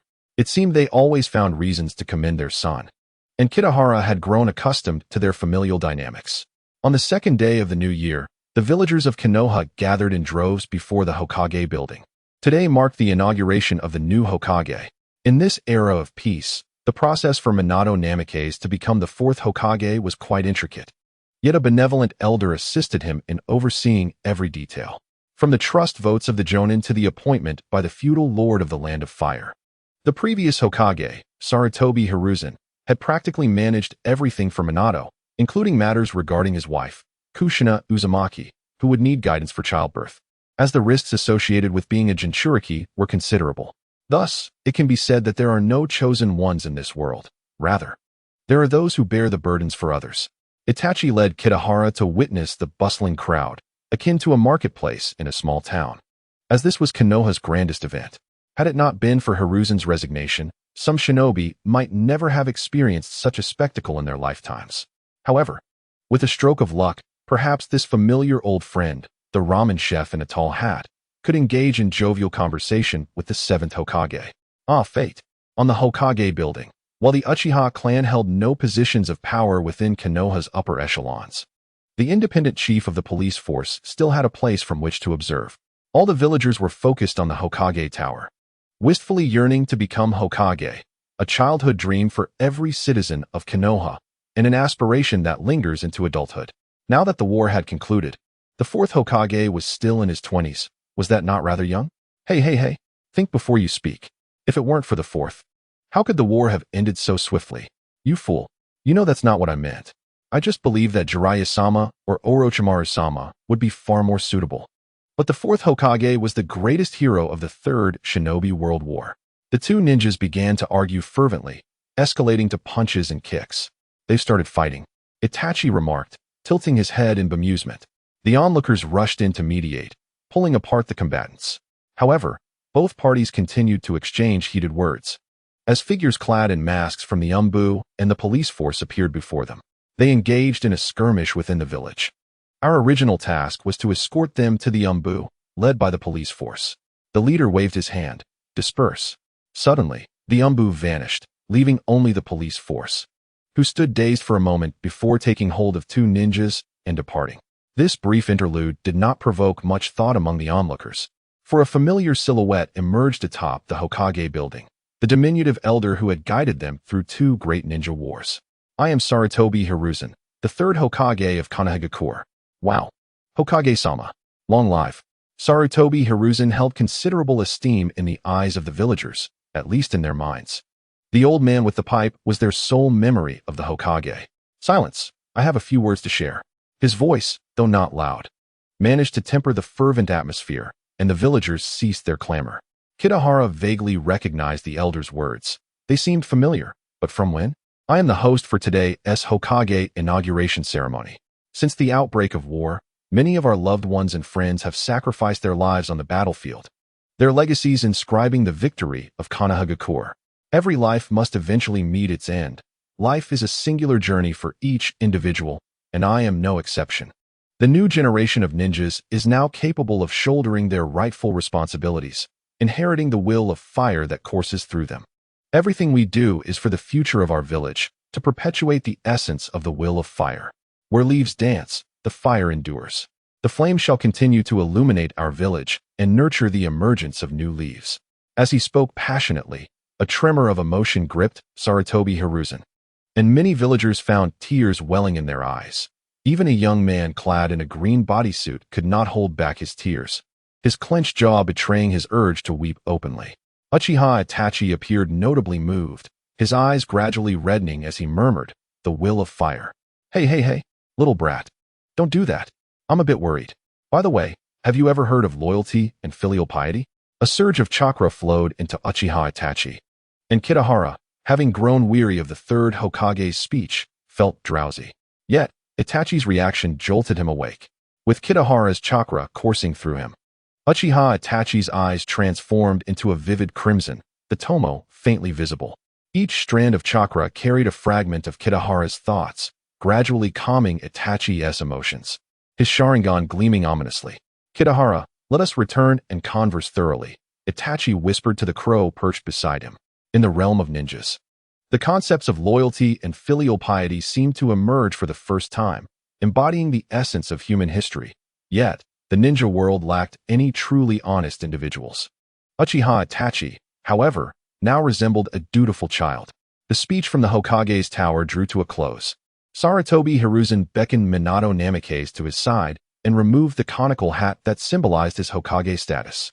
"My task is complete. Minato, it is now in your hands." "Yes." Third Hokage, the young man with golden hair donned the conical hat as Sarutobi Hiruzen clapped his hands and proclaimed loudly, "From this moment forth, the dazzling yellow flash that instills fear throughout the ninja world is none other than the fourth Hokage of Kanahagakure, Minato Namikaze." The applause surged like a tidal wave, for the name of the yellow flash indeed resonated with power and prestige. Minato Namikaze, however, chose not to elaborate further, simply smiling modestly as he waved to the crowd. Ever since the third Hokage began delivering speeches at every opportunity, the aspirations of the children gradually gravitated towards the title of Hokage. Minato was the first to realize this dream, observing as the villagers below began to disperse. He turned his gaze towards the attending crowd, which included the Inuzuka, Nara, and Akimichi clans, as well as the Uchiha and Hyuga clans, among others. In stark contrast to the calm expressions on most faces, the red-haired woman adorned with a ninja headband, Uzumaki Kushina, was visibly agitated. The fourth Hokage felt a warmth in his heart and nodded slightly to the crowd, saying, "From today onward, I humbly request your guidance." "Yes, Lord Hokage," came the enthusiastic reply, revealing that the sentiment was far from modest. Below the Hokage building, a group of Uchiha clansmen in police uniforms surrounded a small boy, drawing considerable attention from passers-by. "Itachi-sama, please refrain from touching the Sharingan. We have already notified the captain. Just bear with it a little longer. He will be here shortly. Is it possible to retract the chakra around your Sharingan's visual nerves? Can't you do that?" The boy, only 5 years old, had yet to learn the flow of chakra. "I think I understand how to disperse the chakra within me," he said, "but that seems rather ineffective. Could you all step back? I'm not accustomed to this." Uchiha Itachi anxiously looked at the villagers who were pointing and whispering. Clearly, there was a misunderstanding. The leader of the group issued a few commands, and the other Uchiha members approached the onlookers, shouting, "Everyone disperse. Don't crowd around here." The originator of the commotion was tightly embraced by the small boy, struggling to breathe. After the Hokage's inauguration ceremony concluded, Uchiha Itachi and a crow purchased a bag of rice dumplings and stood beneath the Hokage building, waiting for Fugaku to return home with them. Itachi was still unaware that he had awakened his Sharingan, and even more so, he did not know how to retract it. Having been communicating with the crow through chakra, the immense chakra within the crow was sustaining his Sharingan, akin to purchasing Jiraiya's book with a Suma's bounty. Thus, the boy did not notice that his chakra was rapidly depleting. He stood there on the streets of Konoha, displaying his Sharingan, accompanied by a cawing crow, until the police force finally noticed him. While awakening the Sharingan was indeed a commendable feat for a member of the Uchiha clan, parading around with activated Sharingan on the streets was less than ideal. Just as the police had cleared the crowd, Fugaku emerged from the Hokage building, and his first words, as expected, were, "To be able to awaken the Sharingan at such a young age, you truly are my son. Hitai, this father certainly has a penchant for boasting." It must be said that at the tender age of 5, Uchiha Itachi was able to awaken his double Tomo Sharingan, a source of immense pride for his father. During the Hokage inauguration ceremony, the excitement was palpable, and both the former Hokage could not help but feel envious of Itachi. Had it not been for Itachi's tender age, they would have wished for Uchiha Fugaku to meet an untimely demise, so that they could elevate his son to prominence. Who are these people? Let us return home and discuss this matter at a leisurely pace. Fugaku, supporting the nape of Itachi's neck, addressed the enthusiastic clan members. You should all return home as well. Do not speak of Itachi's matters indiscriminately within the clan. Yes, Captain. The perceptive young boy noticed the shift in his father's mood and inquired, "Is Daddy unhappy?" "Well, not exactly. It feels rather peculiar," Fugaku replied, astonishingly lifting his son into his arms and suddenly bursting into laughter. "The last time I felt this way was when Itachi was born." Both Hikaru, who had lived his life under the delusions of captivating films, entertaining games, and delicious snacks, and the youthful Uchiha Itachi, did not fully grasp his father's sentiments. Fortunately, Uchiha Makoto's feelings were more easily understood. "You are truly remarkable, Itachi," she praised, gently resting her hand on his shoulder, then glanced at her husband with a hint of concern. "He is still so young. What if his body? He will gradually acclimate," Fugaku reassured her. "The younger one awakens the Sharingan at an earlier age, allowing it to accompany him longer and integrate more seamlessly with his chakra. The sole dilemma lies in the psychological aspect. Rather than being merely controlled by negative emotions, the Sharingan is a manifestation of spiritual energy that erupts due to emotional influence, causing the body's cells to generate energy that struggles to merge with this outburst of spiritual power to form chakra. The Uchiha clan's bloodline transforms this spiritual energy into a unique chakra that flows to the eyes, thereby awakening the Sharingan. Fortunately, the denizens of Konohagakure possess only a rudimentary understanding of the Sharingan, leading to varied interpretations. Some attribute it to negative emotions, others to extreme feelings, and still others to the loss of something significant. In a state of psychological turmoil, Uchiha Itachi, having just discovered his acceptance of the will of fire, found his sense of purpose obscured by the crow's ideology of loyalty and filial piety. This matter is certainly not to be disclosed to outsiders. To be brainwashed by external ideologies as a citizen of Konoha is truly remarkable. When it comes to verbal sparring, who in Konoha can rival them? Itachi, you must now learn to control the chakra within you to facilitate the opening and closing of the Sharingan. First, maintain the Sharingan in its activated state until it exhausts your chakra reserves, allowing you to sense every conduit that supplies chakra to the Sharingan. Then, attempt to slow the flow of chakra. However, during this period, do not cease the extraction of chakra from within you. As your chakra diminishes, the Sharingan will instinctively seek out additional chakra pathways. Once the Sharingan ceases to establish new channels for chakra transmission, remember all the pathways that can supply chakra to the Sharingan, and then you will be able to close the chakra supply to your eyes, thus deactivating the Sharingan. Fugaku's teachings starkly contrasted with those of the law enforcement officials, due to the nature of the ordinary members of the police force. The first action they typically undertake upon awakening their eyes is to sever certain ocular transmission pathways. This practice conserves the chakra expended by the Sharingan, thereby prolonging the duration of its activation. However, what Fugaku articulated was based on another ancient text, in which he firmly believed that his son would not merely stop at the level of the 3 Tomo, but would undoubtedly transcend even his own Mangekyo Sharingan. Fugaku, having ascertained from the stele at the Nana shrine, concluded that the Mangekyo was not the pinnacle of the Sharingan's evolution. He was convinced that Itachi was the most likely candidate to reach a new realm of the Sharingan. Only those who had awakened the Mangekyo would truly comprehend the value of the chakra transmission pathways. Kitahara, somewhat bewildered, observed Itachi nodding earnestly as he began to meditate and refine his chakra. "Wait, how do you understand all this?" Meanwhile, Uchiha Fugaku activated his Sharingan, scrutinizing the flow of chakra within his son. However, The quantity and refinement speed of this chakra seemed excessive. Fugaku's Sharingan remained fixed, as he muttered, as I instructed. First attempt to slow the chakra energy input. The technical jargon was lost on Kitahara, who, feeling rather bored, departed from the father-son duo. Mikoto Uchiha extended her hand, beckoning a crow to perch upon her arm. Hey, Kitahara, are you finding it dull in there? The crow's movements conveyed its understanding, revealing itself to be quite expressive. I have a small favor to ask of you, Kitahara, Mikoto said, smiling as she tucked a strand of hair behind her ear. Would that be all right? Seeing the crow nod, she expressed her concern.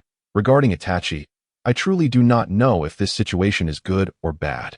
As a member of the Uchiha clan, he opened his eyes during the Hokage inauguration ceremony. Many clan members must be murmuring about it in private. I know Itachi well. He has always lacked companions. Fugaku has many responsibilities and might not notice these things. Yet I worry. Kitahara pondered, realizing that Mikoto's concerns were more nuanced than Fugaku's. She was not merely focused on her son's future accomplishments, but rather on Itachi's life within the clan, truly the mark of a mother. Where could one seek reason? After all, it would be challenging for Itachi to gain the trust of the Uchiha clan members, particularly since, aside from the Shursui line, how many Uchiha truly aligned with the Hokage? Moreover, he was the son of the Uchiha clan leader. Mikoto, as a mother, indeed contemplated various facets of the situation, yet she underestimated her son. Itachi was a resilient child. Kitahara's reverie was abruptly interrupted by Mikoto's voice. So, I would like to ask you, Kitahara, to accompany me in purchasing a gift. If no one celebrates Itachi, would he feel disheartened? Kitahara thought. No, it is I who am overthinking this and underestimating your role as a mother. In the Hidden Leaf Village, following the official inauguration of the fourth Hokage, the atmosphere grew increasingly vibrant. Initially, Kakashi Hitaki became a member of the Umbu. And after a brief misstep, he gradually garnered a reputation for his extraordinarily high mission success rate and his cold demeanor. Cold-blooded Kakashi, once a prodigious ninja in his youth, now finds himself overshadowed by a new generation of emerging talents. Uchiha Shursui, during a support mission, engaged in a fierce battle against the mist ninjas who ambushed the coast, leaving a lasting shadow of fear in the hearts of the invading enemies. Apart from these two, the next generation showcases talents like the taijutsu specialist Might Guy, the Genjutsu heir Yuhi Kurenai, the third Hokage's son Asuma Sarutobi, and the enigmatic Inazuka Kiba, all beginning to make their mark. Under the leadership of the fourth Hokage, the Hidden Leaf Village, bolstered by the presence of the elder ninjas led by the third Hokage, is flourishing. Meanwhile, in another part of the village, the whispers surrounding the Sharingan are rife among the 5-year-olds. Though they do not comprehend that the activation of the Sharingan is not age-dependent, it does not hinder them from voicing their opinions. If it were the era of war, Uchiha Itachi would undoubtedly surpass Kakashi. This is a statement frequently echoed by the villagers of Konoha. Many members of the Uchiha clan, upon hearing this, are left uncertain whether to feel regret or gratitude. The freshly minted prodigy Uchiha Itachi finds himself assisting a crow in cleaning a cool mat, as summer has arrived. Sharingan activate. The young boy, with his crimson eyes, meticulously inspects every possible crevice for dirt, nodding in satisfaction and cheerfully exclaiming, "It's very clean." The crow, munching on ice cream, urges, "Hurry up, Itachi," wiping his hands. Itachi emerges from the room, carrying 2 cylindrical lunchboxes. As promised, we're going to the hospital today to deliver lunch to Mom and Dad. The crow swiftly lands on Itachi's shoulder. Uchiha Mikoto, nearing her due date, has been admitted to the hospital for delivery, necessitating both Fugaku and Itachi to alternate household duties and provide care, a commonplace occurrence in the ninja world, as nothing surpasses the significance of welcoming a new member into the family. Moreover, the child in Mikoto's womb is, after all, the progeny of that man. Upon their arrival at the hospital, several nurses eagerly inform the young boy that Uchiha Mikoto has successfully given birth in the early hours of the morning. A lively discussion ensues among the nurses. "Hey, I heard Mikoto-sama had a boy. He will surely be as adorable as little Itachi." "Nonsense. I just peeked into Mikoto-sama's room. It was a girl. Quite beautiful, I must say." The debate erupts once more. Uchiha Itachi refrains from intervening, fully aware that the nurses have lost their rationality. As he walks alone with the lunchboxes toward the ward, the crow, perplexed by its attraction to the commotion of the nurses, wonders why such a scene is so captivating. Indeed, it is. Once the nurses discover the truth from a doctor, they disperse in an instant. The crow flaps its wings and flies toward the ward, having already known the outcome and feeling no urgency. Inside the ward, Uchiha Fugaku cradles the newborn, sternly instructing his eldest son, gradually adopting the guise of a strict father. Do not neglect your training. Head to the practice field this afternoon. But remember to take care of your health. Indeed, you are my son. Your perseverance through all this training is commendable. The elderly father remains unable to relinquish his affection for Itachi Uchiha. Nakahara gently alights upon Fugaku, his crimson eyes fixed upon the slumbering infant, Itachi's younger brother. Nakahara, I now have a brother. Itachi exclaims joyfully, sharing his delight with friends upon the arrival of a raven. His name is Sasuke, Uchiha Sasuke. The raven's call carries a hint of displeasure. It is merely curious about Uchiha Sasuke. However, it now feels a twinge of concern for its own offspring, wondering if it will still have the joy of playtime with its young one in the presence of this new addition. Nakahara will have a new playmate. The household is destined to become lively henceforth. Uchiha Sasuke is undeniably charming, resembling a doll from a traditional painting, which has led some to mistakenly perceive him as a girl, a misconception not without reason. One must admit, the Uchiha lineage boasts remarkable genes. The husband and wife, along with their 2 sons, all possess striking features, particularly Sasuke, who captivates all, regardless of gender. Fugaku would not ease his educational rigor for Itachi simply due to the birth of his younger son. A systematic approach was imperative for Itachi to reach his full potential. It would be foolish to divert his attention to the younger child at such a critical juncture. The captain of the Konoha police force certainly had his wits about him, as he promptly sent Itachi out of the hospital after lunch, wishing to avoid any hindrance to his afternoon training in ninjutsu. Reluctantly, Itachi brushed his fingers against his brother's cheek before departing the hospital. Holding Sasuke in her arms, Mikoto suddenly remarked, Fugaku-kun, do you think we have been too neglectful of Itachi? Observing the scene, Fugaku shook his head. It is likely that we have been overly strict with him. Perhaps we should gradually compensate for that. What kind of parents are these? Only Nakahara, perched upon Itachi's shoulder, remained lucid, reflecting on Itachi's recent actions. Ga? Is it true that my little one is to have a new companion? Murphy's Law suggests that when one believes their offspring will acquire a new friend, fate will indeed provide suitable candidates. For instance, among the children frolicking near the training grounds, one may very well emerge. Itachi Uchiha, a girl, evidently uninterested in playing house, approached and stood before him. I heard we are the same age. Would you like to join us? And you are? I am Izumi. We met during the new year. The young girl, with long hair and a tear mole at the corner of her eye, spoke boldly, puffing her chest with courage. In the ninja world, women are invariably brave. Those lacking courage risk a lifetime of solitude. Nakahara curiously observed the innocent encounter between childhood friends, catching the girl's attention. Is this your raven? It looks quite peculiar. The unspoken words in her charming gaze were overshadowed by her sharp tongue. Ga? Nakahara retorted angrily. While I may not possess a pleasing appearance, it is wrong to voice such opinions. Itachi hastily reassured the raven on his shoulder. She is my friend. I apologize, but I must head to the training grounds now. You can already use the training grounds? Truly, a genius praised throughout the village. Numerous instances attest to the notion that if a woman harbors affections for a man, it is far more prudent to express such sentiments in private rather than in public. Otherwise, one may forever remain uncertain whether their feelings stem from admiration or malice. The little girl's companions were evidently restless, especially a few eager youngsters seeking to make their mark. Hey, Itachi Uchiha, departing so abruptly? Do you not regard others? Indeed. Izumi, cease your conversation with him. Precisely. Raising such a frightful crow, and bringing it out to terrify others. Quite right. Kitahara interjected. Have I summoned you? Perhaps in their youth, faced with fearsome or loathsome individuals or creatures, they too might react similarly. Kitahara turned to observe the children's antics. Amidst the little girl's desperate cries for restraint, the children hurled stones, tracing parabolic arcs through the air as they descended upon Itachi Uchiha. Such trivial amusements among children. If only they could strike their target. Ha ha ha. Kitahara clutched at Itachi's garment, his body swaying precariously. The aspiring young shinobi of Konoha, unable to wield shuriken yet, practiced with small stones, exhibiting commendable aim. Itachi, adept in the art of chakra perception, dodged effortlessly, while the hapless crow perched upon his shoulder flitted about in confusion, ultimately suffering 2 stones upon its wings. There was no pain, akin to the gentle caress of the wind upon feathers.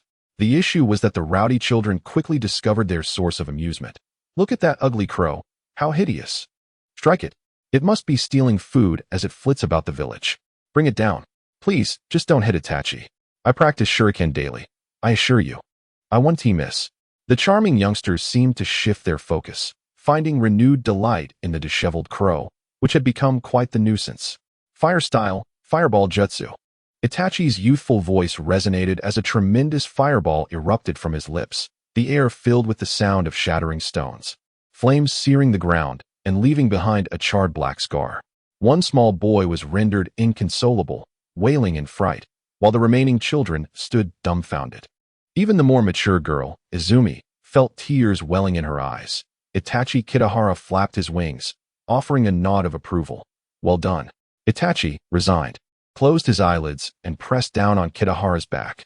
Let us go. It's time for the training grounds. Behind them, the little girl seethed with impotent rage. How amusing. With such meager skills, do they dare aspire to be pups of the great? Every trivial occurrence in this world leaves an indelible mark upon the hearts of people, inevitably stirring the waters for what is to come. Before long, Mikoto Uchiha was discharged from the hospital, and life at home gradually returned to normalcy. The addition of a little pup inevitably brought about changes, prompting Fugaku to devise a new training regimen for Itachi Uchiha. The reason lies in his tender age.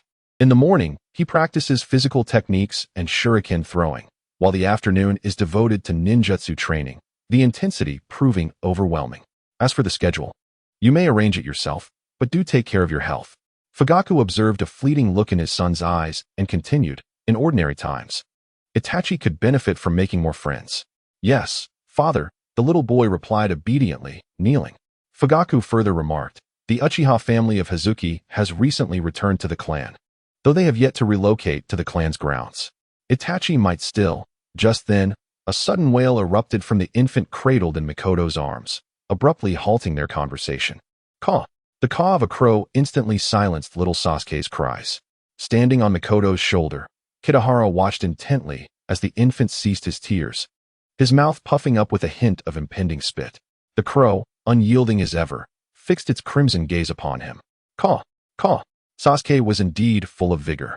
Mikoto observed with a smile, and it seems he has taken quite a liking to Kitahara. The father and son present thought to themselves, forgive me for speaking candidly, but this is not apparent. Fugaku had intended for Itachi to venture out more, to forge friendships, for his elder son's reclusive nature had become known. What he did not foresee, however, was that the very next day, Itachi, with a bag slung over his shoulder and Sasuke in his arms, would join the ranks of those carrying children. On the streets of Konoha, a small boy could be seen wandering about, cradling an infant, occasionally pushing a stroller of equal height. Was the Uchiha family genuinely nurturing him? It must be said that the thoughtful Itachi made life considerably easier for the couple. Mikoto's postpartum life was quite agreeable, fulfilling her desire for a home imbued with warmth and life. Yet, new challenges arose. The crow and Sasuke often found themselves at odds, quarreling frequently, and it was a mystery how these two disparate beings managed to communicate, yet they could still discern victories and defeats. At a ramen shop, after the little boy had learned to cook, Kitahara had not visited for a while. Today was an unusual circumstance. Knock, knock, knock. The sharp tap of a beak on the menu resounded loudly, as a little girl screamed from the side, Crow, Daddy, there's a crow that looks terribly frightening. It was yet another day of aspirations to reclaim humanity. Do not be overly dramatic. It is quite rude, said the friendly ramen chef, as always. Oh, is that Itachi's crow? It has been quite some time since its last visit. Caw, a bowl of tonkatsu ramen. The chef mused as he examined the menu and set about preparing the noodles, leaving his daughter shyly gazing at Kitahara. If the crow eats ramen, will it pay? The mind of a child certainly perceives matters differently. Little lady, you are remarkably astute for considering a detail that I overlooked. Do not worry, Mr. Crow is our regular patron, the chef reassured, patting his daughter's head as he presented a bowl of ramen. This bowl is on me. And we still have plenty of ramen on the wall that hasn't sold out. The ramen on the wall served as a means of communication left by Uchiha Itachi to Kitahara. The Third Great Ninja War has just concluded, leaving many wandering orphans in the aftermath within the Hidden Leaf Village. A mere charitable endeavor could hardly suffice. Yet on that day, Uchiha Itachi purchased 4 bowls of ramen, solemnly presenting a promotional sign crafted by the ramen master depicted on the wall. Any kind-hearted patron who visited could buy an extra bowl of ramen to be distributed to the homeless children by Ichiraku Ramen. Many ninjas, having witnessed the horrors of war, generously opened their wallets, and Ichiraku Ramen soon became a favored dining spot for numerous wandering ninjas. Perhaps the initiators did not foresee that they too would someday benefit from such kindness. Young Shobu was quite intrigued by the solitary raven, chattering incessantly. Other customers, upon learning that this was the pet of the charitable little boy, softened their demeanor significantly. However, the amiable atmosphere abruptly shifted when the Leaf Village police surrounded the ramen shop, most appearing quite menacing. This marked the end of Shobu's fondness for the Uchiha clan. A father and son hastily arrived, with the little boy clutching the raven as they departed. Even if you lose an argument with Sasuke, you mustn't run away from home. The father nearly raised his hand in frustration. The child, still under 2 months old, could only spit and coo. What could have possibly led to such a quarrel? Young Shobu heard the last 2 words spoken by the boy and etched the name Sasuke into her memory. Later, she learned from her father that the boy with the raven was none other than Uchiha Itachi. One must admit, the child was rather handsome, though his pet was quite fierce. The raven's behavior caused quite a stir in the Fugaku household, fearing further trouble with Sasuke, particularly worried that North would attempt to run away again, especially since Sasuke was still too young to even crawl. This predicament was indeed troubling. The family devised various means to keep North and Sasuke apart. Each morning, Uchiha Itachi would head to the training grounds, taking the raven for a stroll. After lunch, the atmosphere was more relaxed. Occasionally, Uchiha Makoto and Itachi would take Sasuke out to bask in the sun, or Uchiha Fugaku would bring the raven to work with him. After dinner, Makoto and Fugaku would go visiting, conveniently bringing North along. By the time they returned home, North was already sleepy, leaving little room for any quarrels with Sasuke.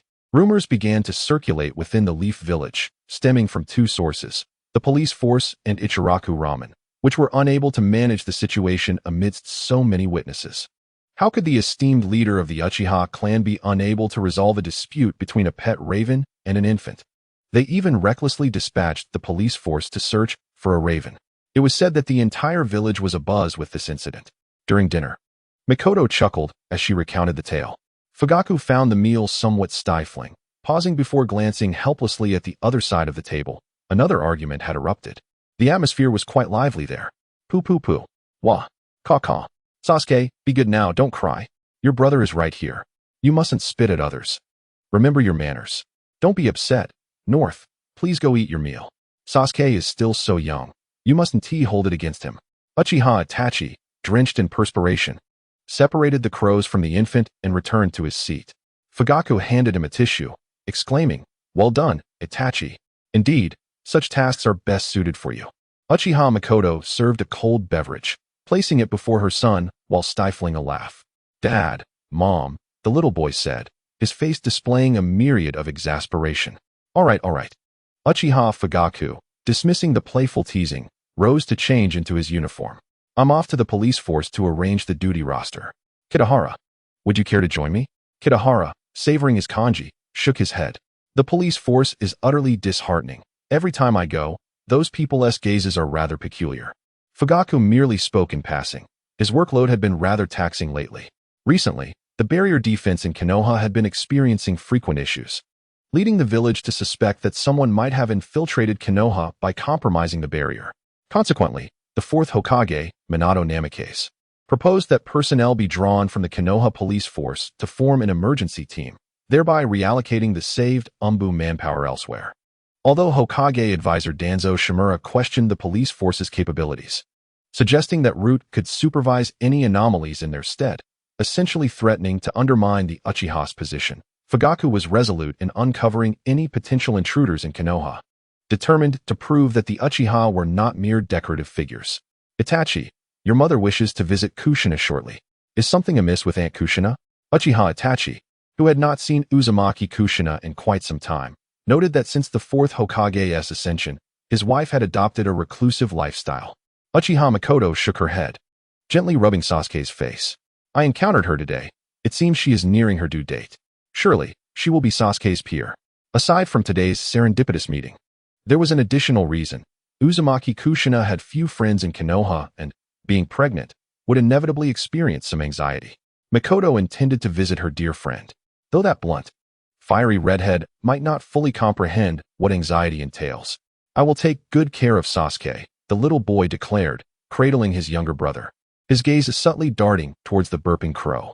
If both of them were at home and he was the only one left, he wondered if he could manage the situation. Uchiha Makoto, noticing Itachi's actions, stifled a laugh, bending down to the crow. Kitahara, come along with me to visit. Kushina mentioned you today. The crow obediently settled on Makoto's shoulder, treating it as a post-meal respite, and certainly not out of fear of the mischievous little boy who would stick out his tongue and make faces. The weather was delightful. The moonlight bright enough to outshine the street lamps. Aside from a slight chill in the air, it was indeed a season suitable for a moonlit stroll. The only peculiar aspect was the spatial fluctuations of the Flying Thunder God technique. Kitahara had privately practiced the Flying Thunder God technique, making his senses particularly acute.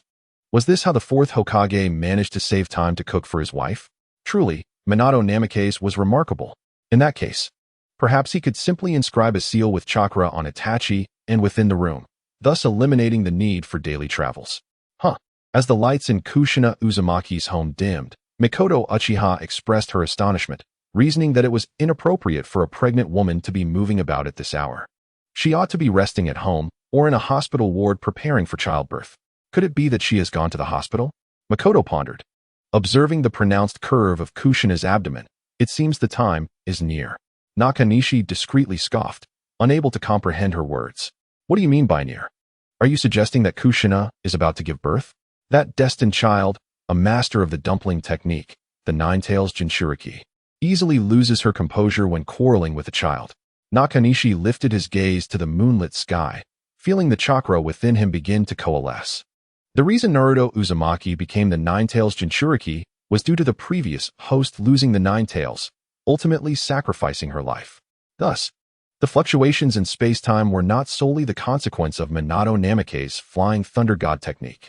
Suddenly, a colossal beast appeared in Konoha, accompanied by a small crow perched on Makoto's shoulder.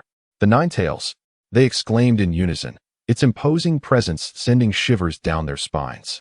Without a moment's hesitation, Nakanishi's petite figure tugged at Makoto, urging her to evade a collapsing building.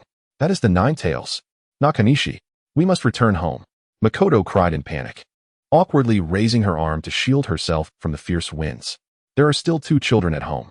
Even though this was the first time the Nine Tails displayed its wrath in this era, many were acutely aware of its formidable power.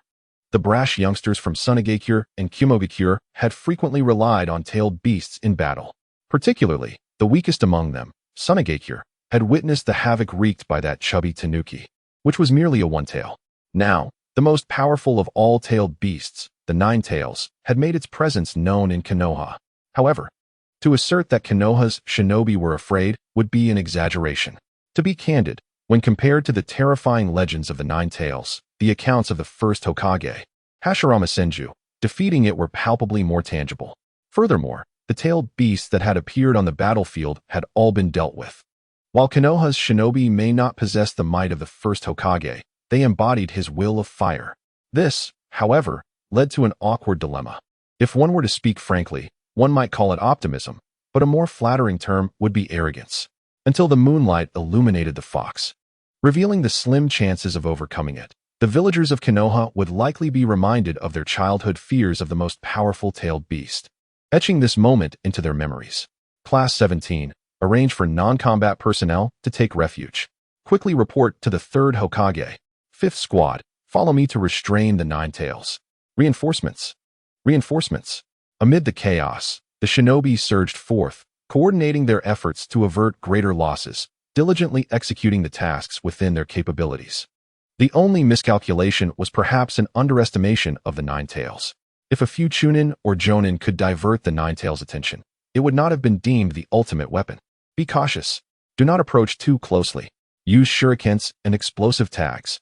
After the sharp claws struck, The scent of blood permeated the air. Those brave ninjas who volunteered to confront the Ninetales perished beneath a single claw, never even drawing its attention. Following closely was a line of refugees, undulating like worms. Revealed under the crimson gaze of the beast, they were perilously close to the Ninetales. Mikoto Uchiha, designated as a non-combatant, squeezed through the throng of people seeking refuge. Unable to break free, she wished to check on Itachi and Sasuke. As a mother, all she could do now was place her trust in the crow. What a joke. The danger here was far greater than at home. It was unclear how Itachi managed to shield Sasuke from this calamity. But one thing was certain. If the situation continued as it was, Mikoto would surely fall victim to the Ninetales' onslaught. All she could do was trust Itachi and find a way to escape with Mikoto. The crow loathed its own laziness. It had never left behind a single flying Thunder God technique seal. The ferocious gaze of the Ninetales was already upon them. Meanwhile, several ninjas responsible for the evacuation exchanged glances. There were no other combatants in the area, and they could only nod to one another, declaring, "We shall advance." Exercise caution. Delicate white claws, slender as bamboo, pierced through the chests of all the ninjas in a fierce gust, leaving the area littered with casualties. Children, crushed beneath their parents or elders, began to rise, their clothes soaked in blood, faces stained with crimson, their eyes still reflecting fear. "Mommy, Daddy." The soft murmur of the first child unleashed a torrent of cries across the open ground, sorrow swiftly spreading. "Grandma, brother, my child." Under the ravage of the Ninetales' claw, hundreds fell, with only a handful surviving, less than 1 in 10. Kitahara exhaled deeply, relieved that Mikoto Uchiha remained unharmed. As she stood, a flurry of crow feathers descended, fragments of its shattered shadow clone. The thought of what would have transpired had something happened to Mikoto was unbearable. It could not fathom how to face the Uchiha family or its own conscience. "Kitahara, I will take them to the refuge first." A girl, expression vacant, had joined Mikoto, allowing her to lead. Such expressions were not uncommon in this chaos. Even a residual shock was too much for this fractured group to endure. Suddenly, a massive chakra signature caught Kitahara's attention. The Ninetales' fangs slowly parted, a motley sphere gradually taking form. It was the tailed beast ball. Mikoto Uchiha sighed. Despair washing over her. "Run. Flee now, Kitahara." Mikoto possessed considerable knowledge. The resoluteness she displayed was far from that of an ordinary housewife. The trajectory of the tailed beast ball seemed aimed at the Hokage's building. However, the fourth Hokage's residence was not far from the Hokage Tower. Given the power of the tailed beast ball, survival was almost impossible here. Kitahara could only be grateful that the Uchiha clan's records had documented such a technique. Mikoto had seen it before and could recognize it. What a troublesome Rasengan. I cannot conjure it. But the tailed beast ball? I can still launch one. In an instant, a small black orb coalesced at the sharp beak of the crow, launching itself toward the sky, targeting the yet-to-form tailed beast ball. With a thunderous roar, the tremendous explosion strained the eardrums of those present, as the black-purple sphere vanished into thin air. The colossal fox's fangs lay shattered, its 9 massive tails drooping to the ground, clearly suffering from severe damage. The 9-tailed beast's eyes were tightly shut, appearing as if lifeless, while the supporting ninjas surged toward its direction. The crow, in a fit of rage, sensed the immense chakra within the 9 tails had yet to dissipate. Realizing that it was inconceivable for the beast to be vanquished by a mere tailed beast ball, how could there still be such foolish ninjas among them? To its surprise, Kitahara had previously encountered the original narrative and was more acutely aware of the tailed beast ball's potency than the average ninja. Yet, this group of ninjas seemed content, at least believing that the 9 tails had lost its fighting capability. With little regard for the outcome, it called out to Uchiha Mikoto, rousing the dazed clan matriarch and itself, leading a throng of burdensome companions in a frantic escape. The Hokage building was no longer safe, and its nearby shelters could be ruled out. The refuge within the Uchiha clan grounds was far too distant from the 9 tails, so they resolved to flee to wherever was furthest from it. Roar. Run quickly. Do not flee. Draw the 9 tails outward. Hold on. The third Hokage is on his way. The cacophony of screams echoed throughout Konoha. Even without looking back, Kitahara could surmise the chaos that ensued. The remnants of 2 claws obliterated everything in their path, and under the crimson glare of the 9-tailed beast's Sharingan, even the blood appeared pale. The ensuing flames momentarily illuminated the path ahead, revealing a black energy orb. This was merely the beginning. The sound of explosions rang incessantly, and the flames flickered like extravagant fireworks on New Year's Eve, suggesting that the wretched soul who had summoned the Nine Tails had learned a harsh lesson. Kitahara conjured a shadow clone to confront an incoming energy orb, which promptly disintegrated the clone, while others were unceremoniously swept off their feet by the shockwave. The shoddily crafted sandals became visible to all. Hurry, get them to the shelter. Second team, continue searching for survivors. The rest, follow me. A diminutive figure emerged before them, the elder's deep voice offering a profound sense of comfort. It was the third Hokage, Sarutobi Hiruzen, finally making his appearance. Since the Nine-Tails' sudden assault, he had been mobilizing the direct Umbu forces for intervention. Unfortunately, the Nine-Tails was a summoned beast, and all ninjas attempting to lure it away had become casualties. The Nine-Tails was nothing short of a destructive force, intent on demolishing Konoha and obliterating everything in its wake. The Umbu were compelled to prioritize rescue efforts, as Uchiha Makoto and her group were the only survivors in close proximity to the Nine-Tails. Third Hokage, the clan leader, Uchiha Makoto, is among these individuals. An Umbu member quickly recognized Makoto and Kitahara, possessing thorough knowledge of the Uchiha clan's intelligence. Sarutobi frowned and commanded, "First, escort everyone to the nearest shelter. Additionally, dispatch someone to notify the police force, instructing them to provide immediate rescue and evacuate non-combat personnel. It is best not to appear here." Unaware of the conversations unfolding outside, Kitahara silently inscribed a crow-shaped flying thunder god seal on Makoto after confirming the safety of the refuge. He needed to ascertain the safety of those two little ones. Since the moment he encountered the Nine-Tails, it was evident that Uzumaki Kushina was destined for death, and Minato Namikaze would not escape either.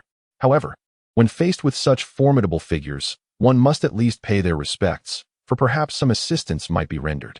Upon arriving at the refuge near the Uchiha clan land, Kitahara beheld Itachi Uchiha cradling Sasuke in his arms as the latter rested, while a little girl nestled against his arm in a light slumber.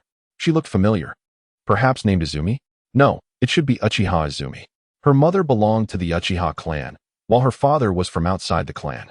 Though the Uchiha were known for their insularity, love knows no bounds, particularly among those of such passionate disposition as the Uchihas. Interclan marriages are not uncommon. However, should offspring be born, the entire family must return to the Uchiha to prevent the leakage of their bloodline limits. Fugaku had previously mentioned Uchiha Izumi's family, noting that both parents possessed commendable abilities. Thus, he personally oversaw their return to the clan. The little girl's father became a son-in-law, adopting the surname Uchiha, and was thereafter named Uchiha Hazuki. As for whether they returned to the clan land, Fugaku did not impose such a requirement. Frankly speaking, if Konoha were filled with Uchiha sons-in-law, the clan leader would be quite pleased, for he harbored great tolerance for these individuals. Indeed, some children are born radiant, while others merely blow bubbles. In comparison to Itachi Uchiha's achievement of bringing his brother to the refuge and rescuing Uchiha Izumi, the first thing Sasuke did upon awakening to see Kitahara was to make an effort to blow a bubble. The flash of red light in Kitahara's eyes faded away. This little rascal would have many opportunities to be dealt with in the future, as he could easily dig a pit and ensure the boy would hop right in. Itachi. The little girl stirred upon hearing the commotion, sleepily calling out Itachi's name, her voice languid, with traces of tears still adorning her cheeks. As her tiny hand rubbed her eyes adorably, "Is she attached to my little one?" Itachi did not ponder further, having personally raised his brother. He recognized the preciousness of life. On the way to the refuge, he lent a helping hand and saved her in the process. Upon receiving news of his mother's safety, the little boy's previously tense demeanor immediately relaxed, only to then witness a crow soaring into the sky. "Kitahara. Itachi. It's dangerous outside." Suddenly, Sasuke in his arms began to cry, prompting Itachi to softly lull him back to sleep. The chaos of the night was uncertain as to when it would cease. Perhaps she has gone to find her mother, Itachi reassured himself. What else could it be? To his left was a still nursing child, and to his right, one who had yet to grow fur. He himself was still a child.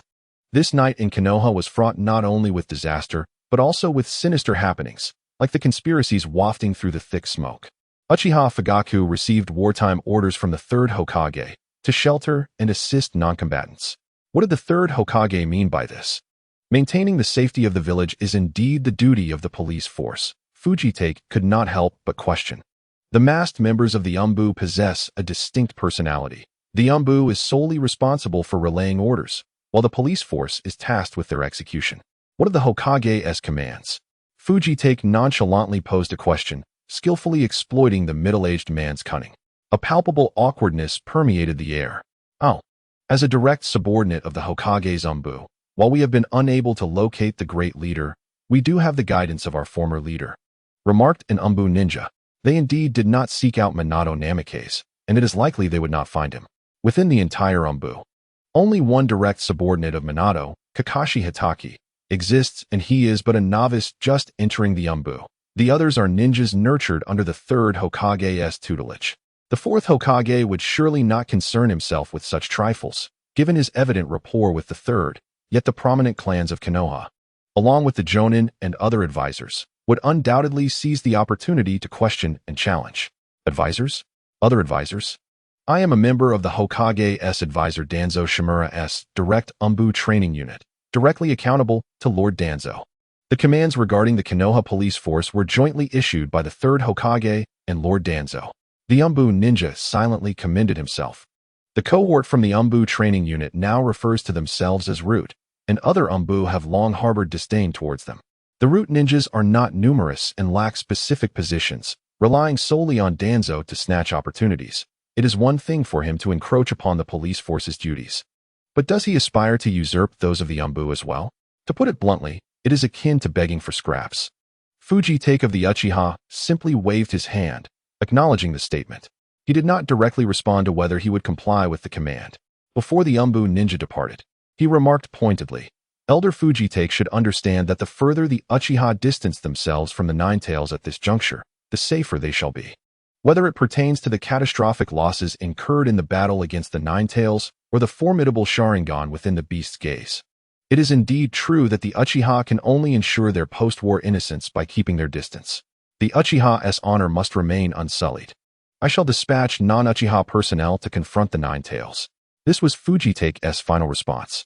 The non-Uchiha personnel lack the Uchiha's bloodline barrier and do not belong to the police force. Most are sons-in-law of the Uchiha clan, which seems an acceptable resolution for both parties. At the very least, it would not provide grounds for accusations of the Uchiha disregarding the Nine Tails assault on Konoha, while simultaneously allowing for the investigation into who is controlling the Nine Tails. I shall report truthfully to the third Hokage and Lord Danzo. The Umbu ninja vanished into the moonlit night, while the Nine Tails continued its rampage in the distance under the starry sky. Meanwhile, Kitahara, perceiving the fluctuations of space-time ninjutsu, finally arrived at the battlefield of Minato Namikaze, a conflict that entwined the fates of many in Konoha. Ironically, the only one capable of intervening, Kakashi Hitaki, might be embroiled in a tale with his lifelong adversary. The enemy before Minato bore a patterned mask, having single-handedly orchestrated the ambush on the Umbu, disrupted Kushina's sealing technique, and unleashed the Nine Tails to wreak havoc. At last, during his attempt to assassinate Minato Namikaze, he was tracked down by Minato, or rather, it was Minato who was being pursued by the masked man. The enigmatic figure possessed a right eye that was a kaleidoscopic Sharingan with an independent space, granting him the ability to enter it at will, rendering him virtually invincible against any opponent. Minato appeared to be handling the situation with remarkable ease. He had just refrained from deploying the Flying Thunder God technique to transfer the tailed beast bomb, conserving a considerable amount of chakra. However, time was of the essence, for Minato needed to conclude the battle swiftly. Both the devastated Konoha and his gravely injured wife awaited his return. The cawing of a crow failed to capture their attention, as the confrontation between space-time ninjutsu and ocular techniques allowed no room for distraction. Kamui. Ultimately, the masked man acted first. The kaleidoscopic ocular technique unleashed its fury, drawing everything before it into the swirling vortex of Kamui, perilously close to ensnaring Minato. Flying Thunder God technique. In an instant, Minato vanished from sight, utilizing the technique to appear in the distance, exhaling a sigh of relief. Now was the moment. The bright crimson eyes of the crow sparkled with opportunity. In a flash, Kitahara conjured a shadow clone, propelling it into the range of Kamui's attack. The dark clone vanished in an instant, consumed by the residual force of the masked man's technique. It was as though a crow had entered Kimui. The masked man remained unconcerned, believing his space to be all-powerful, dismissing the mere crow as inconsequential. Youth. The remaining time was spent in anticipation, waiting for the moment when the masked man would be compelled to retreat into Kimui due to Minato's assault. Within that space, he would discover a shadow clone of the crow, clutching a tailed beast bomb, shouting, "Surprise!" Those daring enough to raise their blades against their master in the ninja world often possess extraordinary skills, fully aware that they are stepping into a perilous game. However, once the serious confrontation begins, without the aid of their abilities, they risk receiving a thorough lesson from their teacher. A potential for calamity looms large. This evening, the masked man clearly embarrassed those who had betrayed their mentors. He belonged to the category of those who, despite having a significant advantage, still required further instruction. Moreover, beside him stood a crow, entirely shrouded in darkness, including its heart. Such circumstances were regrettable. Regardless of the discourse surrounding it, one undeniable truth remained. Without utilizing Kimui, the masked man would not endure even a second against Minato. In that fleeting second, a kunai pierced the masked man's forehead, as if it were slicing through the very air itself. Faced with a ninja skilled in close combat, he indeed had no choice but to retreat into Kimui. Within the realm of Kimui, the expression beneath the mask gradually solidified. A profound revelation about the essence of life awaited his unveiling. The shadow clone of Kitahara, clutching a black-purple-tailed beast bomb, gazed indifferently at the figure that suddenly materialized within the space, fully aware of its fate. The masked man returned the gaze, his eyes locking onto the crow and the small-tailed beast bomb it held in its beak. It appears that this entity is the instigator behind the detonation of the Nine-Tails beast ball. The culprit, ensconced within his Kamui dimension, clutches a tailed beast ball in his mouth. A truly nefarious maneuver. The masked man remained silent. Judging by the chakra density of that beast ball, he likely did not have time to bid farewell to the raven. Boom. The Kamui space erupts in an instant. The anguish expressed through growls is palpable. Even the nearby Minato Namikaze can sense that something is amiss with the opponent's ocular technique. The enigmatic figure's mask has already shattered, revealing a face contorted in pain, blood oozing from the corners of his mouth. Despite the protective white zetsu shielding him from direct harm, the force of the beast ball's explosion has nonetheless inflicted severe injury. His garments lie in tatters, the white zetsu fragments scattered about, and his body is riddled with wounds. One might wonder how many bones remain unbroken. Were it not for the immense vitality granted by the first Hokage's cells, the tomb of the deceased within the Leaf Village's memorial stone would soon be put to use. The visage unveiled by the shattered mask causes Minato to halt, his kunai poised in hand. "Is that you, Obito?" Minato gazes in disbelief at the figure sprawled on the ground. He instantly recognizes his former pupil. Blood streams down from Obito's forehead, creating a stark line down the center of his face. One half appears relatively intact, still faintly reminiscent of his youthful appearance, while the other half bears the scars of battle, an indelible reminder of the Third Shinobi World War, where the Yellow Flash lost his student, Uchiha Obito. Yet, here he stands before Minato, albeit as an adversary.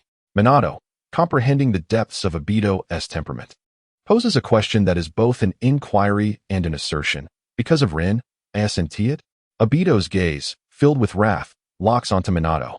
Had he been in a position of strength, he would have undoubtedly exchanged barbs. However, his body teeters on the brink of death. Kamui. Uchiha Obito grits his teeth and activates his ocular technique. He dares not utter another word, hastily retreating into the Kamui space. After a brief exchange with Minato, he is mercilessly ambushed by the observing raven. Moreover, it is not as if he is returning home in glory. What is there to reminisce about? Roar. Once Obito departs, the Nine-Tails is freed from control, its fury escalating. The cries of terror from the village cause Minato's shocked expression to fade. As Hokage, he bears graver responsibilities. Kita observes Uchiha Obito's disappearance, noting the repercussions of the tailed beast ball appear promising. In confronting Obito, he has opted to emulate the tactics employed by Kakashi and Naruto, dispatching shadow clones to carry the beast ball, thereby infiltrating the Kamui space. The memories relayed upon the dissolution of the shadow clones reveal shattered white zetsu and Obito's visage of despair. Although uncertain of the potency of the tailed beast ball he has condensed, the outcome seems favorable. Kita flaps his wings with satisfaction. After this night, he shall no longer be an ordinary raven. With the flying thunder god technique coupled with the tailed beast ball, he will no longer tolerate being spat upon by Sasuke. Due to the departure of Obito, the Ninetales fought almost solely on instinct driven by rage. After many years, it found itself once again under the control of the Sharingan. This was indeed a humiliating predicament. The fury it harbored significantly diminished its combat intelligence, reducing it by more than a level. How could the Ninetales, the mightiest entity in existence, even contemplate retreat? The chakra of the strongest tailed beast was immense. Even the Vortex clan, known for their abundant chakra, had not been annihilated. A striking mane of crimson hair glimmered under the moonlight. This woman was still alive. Seizing the moment of Kushina Uzumaki's vulnerability during childbirth, Obito Uchiha released the seal, unleashing the Ninetales. Should the host lose their tailed beast, death would inevitably follow. However, the vitality of the Uzumaki clan allowed Kushina to persist for a time. Yet, no matter how resilient the Uzumaki's life force, it could not endure indefinitely, especially after she had just given birth to a son. With the adamantine chains of the sealing technique, Kushina clutched her wound tightly, half kneeling on the ground, while 8 colossal chakra chains extended from her back, binding the Ninetales in place. The Ninetales harbored an intense loathing for this woman, despising everything about her. As the host of the Ninetales, she married and bore children. Had she ever considered the feelings of the tailed beast? The Ninetales clenched its teeth, struggling against the constraints of the chains. Kushina, you wretched being.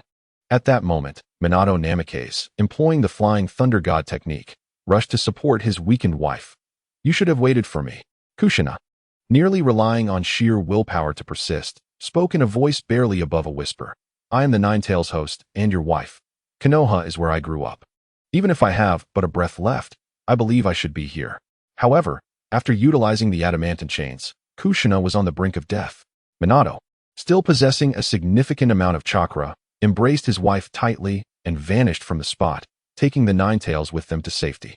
Meanwhile, the entity known as the Ninetales remained in pursuit of Minato's trace, aware that the tale of the 4th Hokage was far from over. On the mountaintop, a raven with crimson eyes gazed down, powerless to intervene, and could only accompany them on their journey, leaving the remainder to familial affairs. The newborn lay in the cradle, while the Ninetales, ensnared by Kushina's residual chakra, could only helplessly watch her husband perform the sealing technique derived from the Uzumaki clan's ultimate forbidden jutsu, the Reaper Death Seal. By exchanging his soul, he sought the power of the seal from the Shinigami. The Ninetales chakra was far too vast for their child to bear. Thus, they had to seal away half. I do not love this village as much as I imagined, nor do I hold the title of Hokage in such high regard. It seems I have done enough for the village. In truth, I love you more than I ever thought possible. After casting a final glance at the infant in the cradle, Minato added, I love you both even more. The towering figure of the Shinigami materialized within the barrier behind the mountain. Gah! Everything came to an end. The raven watched from afar as the infant cried incessantly, with a remnant of red Ninetales chakra lingering on its navel, while the bodies of the couple gradually grew cold beside it. It seems that this child shall never celebrate a birthday in this lifetime. The memorial stone. Today, beneath that sculpture, a newborn is said to have appeared, marking the emergence of the village's new Jinchuriki of the Ninetales. The villagers of Konoha have once again gathered here. On the night of the Ninetales rampage, Konoha suffered devastating losses, nearly creating a generational gap among its seasoned ninjas. The demise of the 4th Hokage, Minato Namikaze, along with the Jinchuriki of the Ninetales, effectively shook the very foundations of Konoha, leading to unavoidable rifts between the Uchiha clan and the higher echelons of Konoha, signifying that the village could no longer adopt a hardline stance externally. Kitahara stood upon Itachi Uchiha's shoulder. He had actively followed to bid farewell to the loving couple amidst the turmoil. Few from the Uchiha clan attended the memorial, for their own losses were negligible, while the casualties among outsiders were grievous. For instance, Izumi Uchiha's father, Hade Uchiha, had perished. The little girl looked around helplessly, searching for a pillar of support. Suddenly, a whisper reached her ears. Captain, some clan members wish to return to the clan grounds. The clan grounds require reconstruction. Let those members move back. Regardless of the family, any difficulties must be reported. Uchiha Fugaku, harboring personal reservations against the return of those clan members, realized the challenges faced by single-parent households in the ninja world, particularly as many female clan members had abandoned their ninja identities and could only stand firm with familial support. Although the gathering of clan members would continue to affect the relationship between the Uchiha and Konoha's higher-ups, Fugaku felt powerless in this situation. After all, an abundance of lice is hardly bothersome, unless Konoha faced a life-and-death crisis, at the very least. Instigating a war, both the higher-ups of Konoha and the Uchiha clan would undoubtedly unite against external threats. The dilemma lies in the fact that, following the Great Ninja War, no ninja village is willing to initiate conflict. Most are striving to heal their wounds, and with Konoha's current strength, victory in any confrontation is uncertain. After paying respects to the deceased, the crowd before the memorial stone gradually dispersed. Uchiha Shursui quietly stood beside Itachi and patted him on the back of the head. "Itachi, let us depart." "Caw." The raven glared fiercely at Shursui, as if to say, "Why does someone always want to approach my child?" "Your raven has grown increasingly fierce, Itachi." "Do not speak so. Kitahara is quite gentle." "Caw." As they passed by the cluster of heroic graves, Kitahara noticed a solitary white-haired youth standing amidst the tombs and couldn't help but grip Itachi's shoulder tightly. "What's wrong?" Itachi Uchiha inquired, raising his head in confusion, following the raven's gaze to the lone figure. "That is Kakashi." "It is Senior Kakashi," Shursui remarked, his brow slightly furrowed. "I recall he was the fourth disciple. I encountered him during a mission last time." Just as he was speaking, the white-haired youth glanced in their direction, and Shursui raised his hand to greet him. "Senior Kakashi." Kakashi Hitaki ignored them, leaving the graveyard with an impassive expression. Itachi murmured, "The cold-blooded Kakashi, is it?" "No.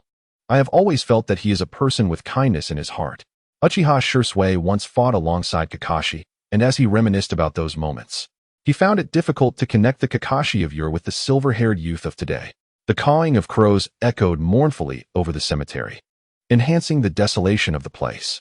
The demise of Minato Namikaze and Kushina Uzumaki signified that their child had become an orphan, and it also meant that Kakashi Hitaki had lost all bonds as a ninja. Konoha's White Fang, Obito Uchiha, Rin Noira, and Minato Namikaze had ultimately departed from his life. While sorrow may fade, loneliness, like a specter, will forever linger by his side. "Let us first have something to eat," Uchiha Shursui suggested, gently resting a hand on Itachi's shoulder, comprehending Kakashi's sorrow and the despair concealed beneath his mask. Itachi nodded in agreement. "Then let us go for some dango." "Hey!" Kitahara glared at Itachi. "Are you obsessed with dango? Every time we have the chance to eat, you only think of that? Wouldn't you get tired of always going to Ichiraku Ramen?" "Well then," Uchiha Shursui clapped his hands and proposed, "let us first enjoy some Ichiraku Ramen, and afterwards, we can buy some dango. We will be at the training ground for quite a while this afternoon." "Geez, don't be like that, Kitahara. I have already made a concession." Today, it seemed they were fated to cross paths with Kakashi Hitaki once more, who was currently slumped over the table, devouring his noodles. Uchiha Shursui and Itachi did not attempt to engage him in conversation again. "Sir, we would like 6 bowls of soy sauce ramen." Uchiha Shursui knocked on the table, gesturing towards the small wooden sign hanging on the wall. "3 bowls here, and 3 bowls to go." "Oh, right. The ramen chef appeared somewhat distracted, likely due to the chaos caused by the Nine-Tails incident last night, which had left the village in a state of unrest. Kitahara curiously surveyed the surroundings. The small ramen shop stood unscathed, while the nearby barbecue restaurant was fervently clearing away debris. Perhaps the chef was indeed destined for greatness. The curtain of the kitchen swayed slightly, revealing the timid face of a little girl, Ayam, who peered shyly at Kakashi.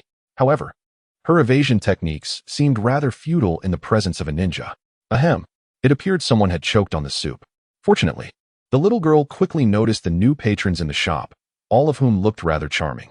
Seemingly unable to see clearly, she boldly lifted the curtain and approached. As expected, what little girl doesn't adore Itachi? And there was also the charming Shursui. "Hey, why are you and that crow here?" Ayam confronted Itachi and Kitahara, hands on her hips, glaring fiercely. "You're not bringing those fierce people with you again, are you?" Kitahara looked up, thinking that Ayam's expression was far fiercer than that of the police force. Perhaps it was due to the previous incident when the police had surrounded Ichiraku Ramen during its closure that had left her with a poor impression of the Uchiha clan. After all, what handsome young men and adorable little brothers would eventually grow to resemble those fierce members of the police force? The young boy cast a resentful glance at the crow, apologizing. "I beg your pardon, esteemed guest. The children at home are rather unruly." The handmade noodle chef hastily ushered his daughter away, saying, all right. Did you not mention wanting to prepare ramen? Hurry along." Uchiha Shursui observed the little girl energetically dashing towards the kitchen, his expression laden with unvoiced concerns. She isn't making that for us, is she? Absolutely not. The chef asserted with righteous indignation, waving his hand dismissively. The noodles crafted by the little girl were indeed delightful, but thus far, only two fortunate souls had savored them, one being her father, and as for the other, Miss Shobu's noodles are exquisite. "Thank you for the hospitality," Kakashi remarked, placing a coin on the table before taking his leave. The atmosphere grew slightly awkward under the chef's stern demeanor. In the training grounds of the Hidden Leaf Forest, Kitahara squinted his eyes, leisurely reclining on the grass, basking in the sunlight streaming through the leaves. Uchiha Itachi sprinted in, clutching a handful of wild fruits, which he tossed before the crow before plopping down beside Shursui. "Shursui, won't you attend the clan meeting this afternoon?" "Well, how should I put it? I suppose I could forego it," Shursui replied, sitting cross-legged on the ground as he withdrew a shuriken and flung it at the wooden target. Shursui had already achieved the rank of Chunin.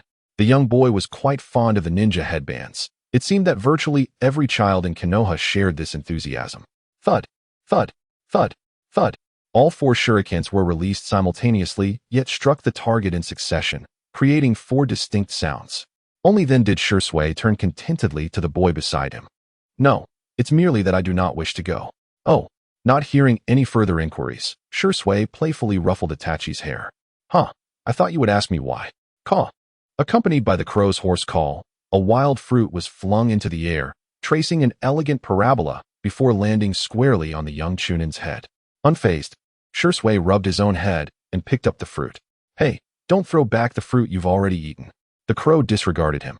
Shursui, reluctant to respond, mused that perhaps the answer would not bring joy. Uchiha Itachi, his expression serious, explained, as a friend, "I understand that any answer capable of upsetting you would certainly not bring happiness." "Haha, Itachi, you're becoming increasingly adorable." Shursui rarely displayed a frown, although a prodigious ninja. His disposition resembled that of a sunny youth, exhibiting immense tolerance both towards foes and friends. Anything that could displease him was undoubtedly something unpleasant. That troublesome crow, having persistently provoked Shursui, continued to thrive only due to Shursui's amiable nature and the fact that he could do nothing about it. With a sigh, Uchiha Shursui rose, stretching his body, and inquired, "Itachi, shall we attempt some sparring practice today?" The young boy's face lit up with surprise and delight. "Huh, is that permissible?" "Caw." Even Kitahara turned his curiosity towards them. Were they finally to engage in a friendly rivalry?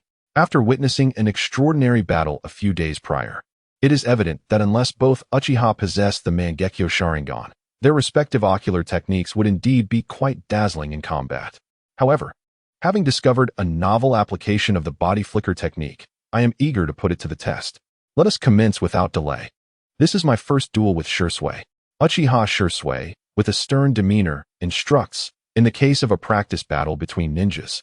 The first step is to form the necessary hand seals. After all, Itachi is soon to attend the Ninja Academy. The young boy pouted, his expression reflecting a hint of dissatisfaction. Fire style, great fireball technique.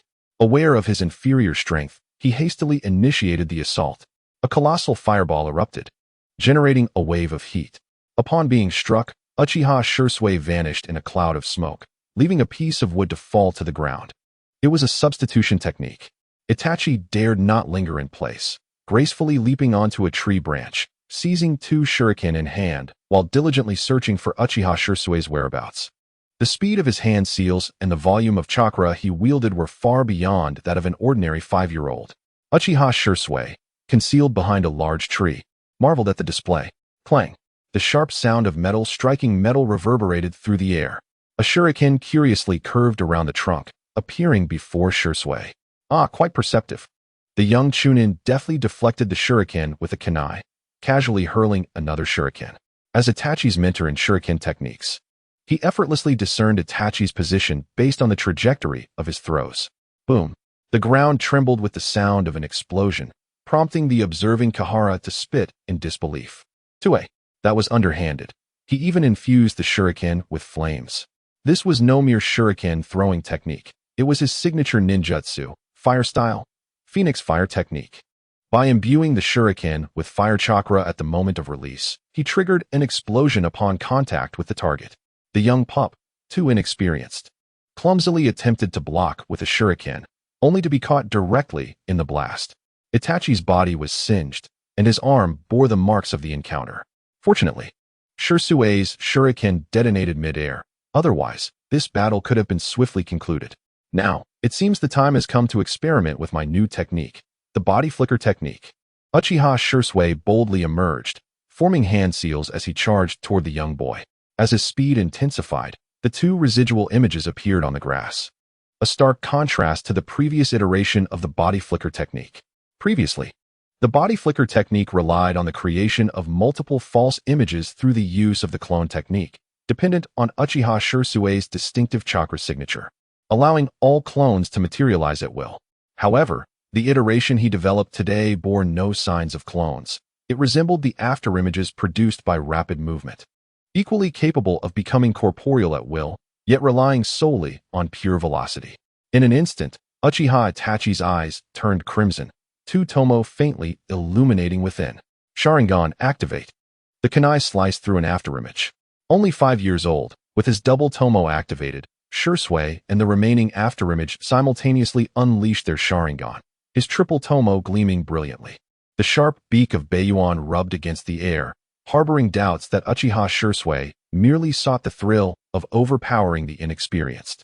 With the evidence of his 3-tomo Sharingan fully awakened, what further excuses could he possibly muster? In the ensuing battle, the young boy found himself at the mercy of Shursui, who effortlessly toyed with him, seamlessly alternating between his corporeal form and clones, leaving no room for resistance, a rather disheartening plight. After both parties completed the reconciliation seal, Shursui began to tend to Itachi's injuries, having thoroughly subdued the young prodigy. Suddenly, a crow gracefully descended, landing before the two, posing a question that left Uchiha Itachi astounded. Beiyuan, are you planning to battle Shursui? To which Shursui responded with a playful curiosity. Intrigued by the prospect of fighting a crow, having never encountered one in combat before, Beiyuan cast a sidelong glance. Some individuals truly had an inflated sense of self-worth. Should you lose, you shall henceforth become a compliant crow, Shursui declared, laying down his terms. Beiyuan's eyes widened, recognizing the audacity of the proposition. No littering, and no loud noises, Shursui stipulated, using his own guidelines for crow care as the basis for their wager. Beiyuan chose to disregard the absurdity. Perhaps some believed their lives stretched on interminably, having lived for 8 years, which indeed felt like an eternity. At long last, Shursui concluded his demands. Unable to perform a proper sealing technique, the crow extended its wings symbolically, meeting his palm in agreement. Shursui smiled as he affectionately stroked Beiyuan's wing. As a crow caretaker, setting aside the creature's unfortunate disposition, he envied Itachi's brilliance. A subtle crow curse descended silently upon Shursui's arm guard. Finally, Beiyuan turned to Uchiha Itachi, issuing a warning. Stand back, or you may get splattered with blood. I shall show no mercy. Shursui, while uttering these words, instinctively reached out towards Beiyuan's neck, employing the same methods he used on his own crows, reminiscent of a slaughterhouse attendant. Some had perished, yet he remained alive. Others thrived, though they were long overdue for demise. Beiyuan silently recited a small poem in his heart, as he formed a miniature-tailed beast ball in his mouth, containing but a modest amount of chakra, yet potent nonetheless. Boom! The explosion illuminated the surroundings, and as smoke billowed, a massive crater emerged on the ground. Shursui retreated, pressing his back against a tree, cold sweat trickling down his spine as he gazed incredulously at the crow, pondering the nature of the technique employed. It certainly did not resemble the traditional jutsu that crows were expected to wield. Observing the crow gathering chakra once more, seemingly unfazed by the need for rest, Shursui forced a wry smile, quietly departing the scene while leaving behind a resonant remark in the woods. What a refreshingly straightforward and brutal approach to combat. Beiyuan sensed the flying thunder god mark on Shursui and found it. In an instant, the crow's figure vanished from sight. Uchiha Sure was concealed behind a rock, contemplating his tactics. That ninjutsu must be a concentrated energy blast infused with intense chakra. At that moment, Kitahara gently touched the youth's shoulder with his wings. Observing Shusui's astonished expression with a sense of leisure, when did this happen? Both his speed and perceptual abilities were astonishingly superior. Of course, Shursui was unaware that the instant he made contact with the crow before their confrontation, he had already been marked with the Flying Thunder God technique, rendering this battle inevitably futile. Fire style, Phoenix Fire Jutsu. The talented Chunin no longer dared to be careless. He unleashed 4 shurikens entwined with flames, propelling them towards Kitahara while simultaneously retreating with agile finesse. Fire style, Great Fireball Jutsu. The consecutive fire techniques were likely to send that crow to the dinner table. Clang. The approaching shurikens were swatted down by the crow's wings, extinguishing the flames and the chakra that had adorned them. Shusui's signature technique was violently countered by the crow. Uchiha Shursui exerted himself to unleash a massive fireball towards Kitahara. Realizing that the crow was now beyond his attack range, he hastily sought its whereabouts. The crimson eyes were alarmingly close. Kitahara had appeared beside Shursui, tilting his head to watch the performance unfold. Just a brief moment's delay in forming the seals had allowed it to evade capture. Shursui marveled at the crow's ability to seize the opportune moment, a skill rivaling that of a seasoned ninja. Thus, the body flicker technique. Dozens of clones marked with chakra emerged, surrounding the crow, while Shursui's true form blended among the clones, continually switching between them. Shursui attempted to rely on his previous strategies, encircling Kitahara with clones, engaging in close combat to exhaust its stamina while searching for an opening. Kitahara slowly ascended into the sky, a small black-purple-tailed beast ball floating in its mouth, indicating that regardless of the clones or the true body, nothing was beyond the resolution of a single tailed beast bomb. Boom. All the clones instantly dissipated. Had it been any other ninja, they would likely have been reduced to tears by the crow's relentless tactics. What was once a brilliant ninjutsu became mere spectacle in the presence of Kitahara. Substitution technique. Body flicker technique. He, Uchiha Shursui, would never concede defeat easily. How could a crow, devoid of reason, comprehend the essence of a ninja? Kitahara observed Shursui from a distance, skillfully utilizing high-speed movement to create 2 afterimages, darting in 3 different directions, seemingly intending to retreat momentarily. Clever indeed. A newly developed technique effectively applied in combat. If the enemy cannot discern which is the true body, they cannot pursue him. Even if they happen to guess the location of his true form, he could swiftly switch with the other clones. The only dilemma, perhaps, was that no ninjutsu could be swifter than the Flying Thunder God, nor could any mark be easier to locate the true body. Ka, the crow, having effortlessly located Shursui's true form using the Flying Thunder God mark, flapped its wings beside him, appearing precariously unbalanced. This action seemed rather feigned. Uchiha Shursui silently scoffed, yet did not dare to relax his stance, swiftly switching places with his shadow clone and escaping in another direction. He still bore the appearance of being half alive. In a fit of rage, Shursui shouted, "Do not insult the intelligence of ninjas.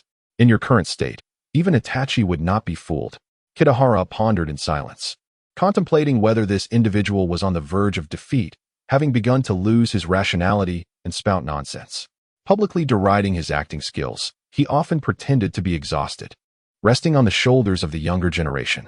As Uchiha Shursui utilized his speed to switch clones once more, he was caught by Kitahara for the 3rd time.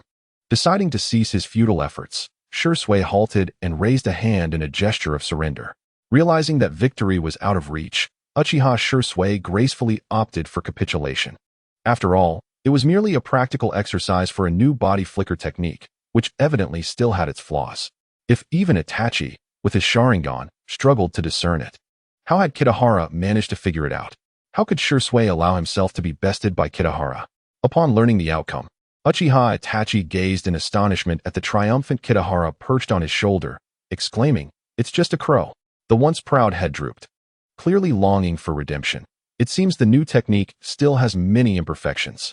Uchiha Shursui forced a smile, for conceding defeat was indeed a matter of necessity. He was renowned for his speed, yet in combat, he had been outpaced by a mere crow. To be frank, it was rather uncomfortable. Had others known Shursui's thoughts, they would have felt even more uneasy, a genius in Jinjutsu, yet he had carved out a reputation in body flicker techniques through sheer speed. Kitahara, how did you locate Shirsue's true form? Itachi, having been thoroughly trounced by the body flicker technique, was very curious about this question. Nearby, Shirsue's spirit was jolted. Equally intrigued by Kitahara's answer, he had developed a new body flicker technique, which, compared to the past use of shadow clone techniques, had its advantages and disadvantages. However, in practical application, it proved superior, allowing for immediate pursuit or escape from adversaries. Kitahara leisurely nibbled on a fruit, having just grasped Shirsue's body flicker technique during the battle, thus providing an answer that sounded somewhat absurd yet was undeniably accurate. As long as your speed is sufficient, any attack can be evaded. How so? Uchiha Itachi's complexion turned slightly red. It says, Shirsue, your speed is simply too slow. Indeed, Uchiha Shirsue nodded in agreement. At my current level of taijutsu and speed, I have yet to reach my limits, but its speed is simply astonishing, almost like a relentless parasite. Had Shirsue focused on a direct confrontation with Kitahara, he would have realized that this crow was likely employing an S-rank forbidden technique to counter a new technique based on a D-rank ninjutsu. This approach, which trampled upon genius, was somewhat shameless yet undeniably refreshing. Due to Itachi sustaining injuries during the combat practice, today's training had to be hastily concluded. Upon returning to the Uchiha compound, Uchiha Shirsue's expression grew grave. The faces of everyone they encountered bore expressions of sorrow, and the usual enthusiasm of witnessing two Uchiha prodigies was nowhere to be found. Something must have transpired at the gathering of the Nanga shrine. Shirsue clenched his fists and murmured, I should have attended. I cannot afford to miss it again. I'm sorry. Shirsue, I shouldn't have dragged you into training this afternoon, Itachi said, tugging at his injured arm, which felt somewhat itchy. How could you blame yourself? It is entirely my fault. Shirsue reassured the young boy, assisting him in rolling up his sleeves. I will escort you home first. Then seek out the clan's jonin to ascertain what exactly occurred at the gathering. I will accompany you, Gakahara remarked, lightly tapping Itachi on the head. If it's a matter concerning the Uchiha clan's assembly, who better to inquire than Fugaku, the clan leader? The young one seems to be growing increasingly foolish, likely infected by Sasuke's antics. The ruins wrought by the Nine-Tails turmoil had long been cleared, leaving the Uchiha clan grounds noticeably spacious after a simple tidying. Fugaku stood in an open area, surveying his surroundings. As the one bearing the heaviest responsibilities within the clan, the emotions of the other clansmen were evident on their faces. Yet Fugaku maintained a stoic expression, seemingly unaffected by it all. Upon noticing Itachi and Shirsue, a smile broke across his face. Itachi, you've returned quite early today. Dad, were you all at the training grounds this afternoon? I was wondering why I didn't see Shirsue at the gathering. The elder's gaze softened as he looked at his son, then directed a grateful glance toward Shirsue. Young one, you are quite perceptive. It is heartening to see the two most promising peers of the Uchiha clan getting along so well. Before his son could respond, Fugaku's attention abruptly shifted to Itachi's arm. Is your arm burned? I truly apologize. It was my doing, Shirsue thought to voice, but refrained. Instead, he opted to explain the afternoon's training session. I intended to experiment with a new technique, but your son's current level was insufficient, and I inadvertently injured him. Ironically, the crow he raised assisted in refining my technique's flaws, or something along those lines. It was a topic he found difficult to articulate. Itachi waved his arm dismissively, stating, It was sustained during our ninja combat practice, and it has already been bandaged. There is nothing to worry about.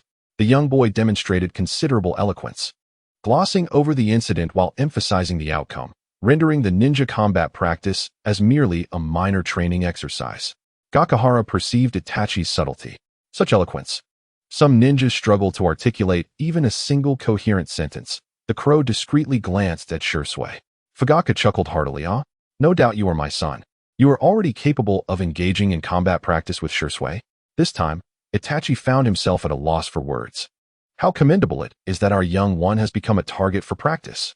Shirsue awkwardly shifted the topic. By the way, Fugaku-senpai, what transpired at the gathering? I noticed many in the clan appeared quite distressed. Some individuals should refrain from speaking if they have nothing meaningful to contribute. Upon hearing the matter concerning Shirsue, Uchiha Fugaku's previously cheerful demeanor visibly waned. A meeting had convened within the village, wherein they proposed relocating their clan to a remote area in the northeastern corner. It appeared that the news had spread among the populace. However, did this not imply that the Uchiha would be further distanced from the village? The relationship between their clan and the village had already been tenuous. Unlike the indignation exhibited by other clans upon receiving the news, Shursui understood the implications of this decision, particularly at such a sensitive juncture. Fugaku interrupted him, continuing, "The other prominent clans in the village have acquiesced." The unspoken implications of his words suggested that the young man would grasp the isolation the Uchiha clan faced following the turmoil of the Ninetales incident. Noticing Shursui standing in stunned silence, Fugaku chose not to delve further into the conversation, gently draping an arm around his son. "I shall take Itachi home now. Farewell, Shursui."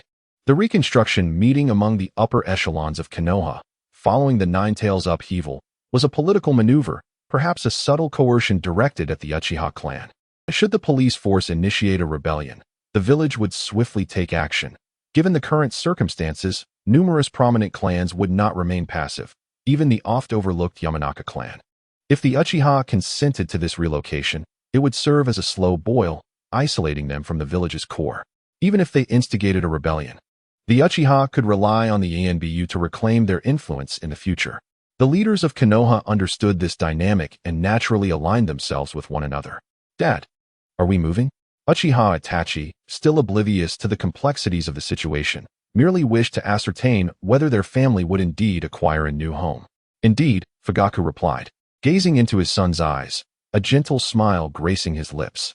"I believe you will quite enjoy that place. I have heard that a new training ground has been established there." "That's wonderful. The training ground here has suffered significant damage from the recent events," Itachi exclaimed. Fugaku chuckled, ruffling the boy's hair.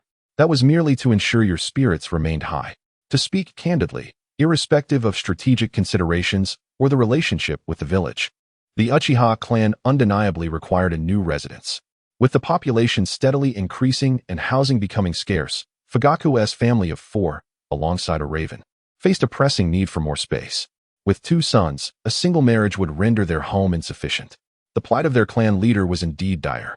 In contrast, Hyuga Hayashi, another clan leader within Konoha, resided comfortably in a large house, with ample space for his future daughters, even if they were to marry into the family. Upon learning of the impending move, Uchiha Mikoto displayed a hint of anxiety. The notion of being assigned housing based on population, while ostensibly practical, did little to lift her spirits. Having lived there for so long, she felt a pang of reluctance. After all, they had formed bonds with their neighbors. Reflecting on those connections, Fugaku felt a wave of discontent wash over him. "You have endured much these days. Please take your time to pack." "Yes," Mikoto replied, turning to her eldest son who was playfully teasing his younger brother. "Itachi, I will rely on you to look after your brother from now on." "Of course." The raven, having overheard their exchange, took flight, landing upon Itachi's shoulder, its crimson eyes glaring fiercely at the swaddled Sasuke. "Caw!" With a playful demeanor, Sasuke showed no fear as he spat toward the crow. "You're finished, little brat." Itachi Uchiha, while tending to Sasuke, exhibited a level of attentiveness that surpassed even that of Mikoto. In the streets and alleys of Konoha, the sight of a small boy, cradling a swaddled infant, and with a crow perched upon his shoulder, bustling through the village once more came to life. "Excuse me, could you please prepare a bag of dango and some rice balls?" Itachi stood at the entrance of the sweet shop, one arm holding Sasuke securely, while the other gently patted him, clearly accustomed to the role of a caregiver. The shopkeeper was momentarily taken aback by Itachi's demeanor. What a fine sight. Suddenly, the crow on Itachi's shoulder descended and landed on the table, clutching a banknote in its beak, seemingly acquired from an unknown source. The patrons inside the sweet shop appeared astonished by this unusual scene, their gazes drawn to the spectacle. Among them, a group of ninjas enjoying afternoon tea seemed preoccupied with more pressing matters. Arguments and mediation ensued. One particularly hot-headed young man slammed his palms on the table and exclaimed, "No matter what you say, old man, you cannot escape the fact that you will continue to serve as Hokage, can you?" Lord Third. His voice captured the attention of all present. Indeed, seated at that table was an elder, holding the Hokage's hat, none other than the third Hokage, Hiruzen Sarutobi, exhibiting a remarkably approachable demeanor. Kitahara observed the individuals seated alongside the third Hokage, recognizing some familiar faces. Yet only one stood out distinctly despite retaining a youthful visage. The unique Mike Guy, clad in his signature green spandex, with prominent eyebrows and a watermelon hairstyle. A rare sight in Konoha. Guy, cupping his head in a gesture of solidarity, managed a bright smile as he defended his superior. Asuma, the third Hokage is, after all, the Hokage. A young woman at the table, exhibiting a more refined demeanor, interjected with conviction. Moreover, there are no more suitable candidates in the village. The Hokage is clearly acting in the best interest of the village. Hiruzen Sarutobi, with a calm demeanor, continued to smoke his pipe, appearing unfazed by the heated exchange. Embodying the archetypal worried father lost in thought. He is simply clinging to power. Asuma, disregarding the young woman's attempt to restrain him, stormed off in anger. As a friend, she could not simply abandon him, and she promptly pursued him.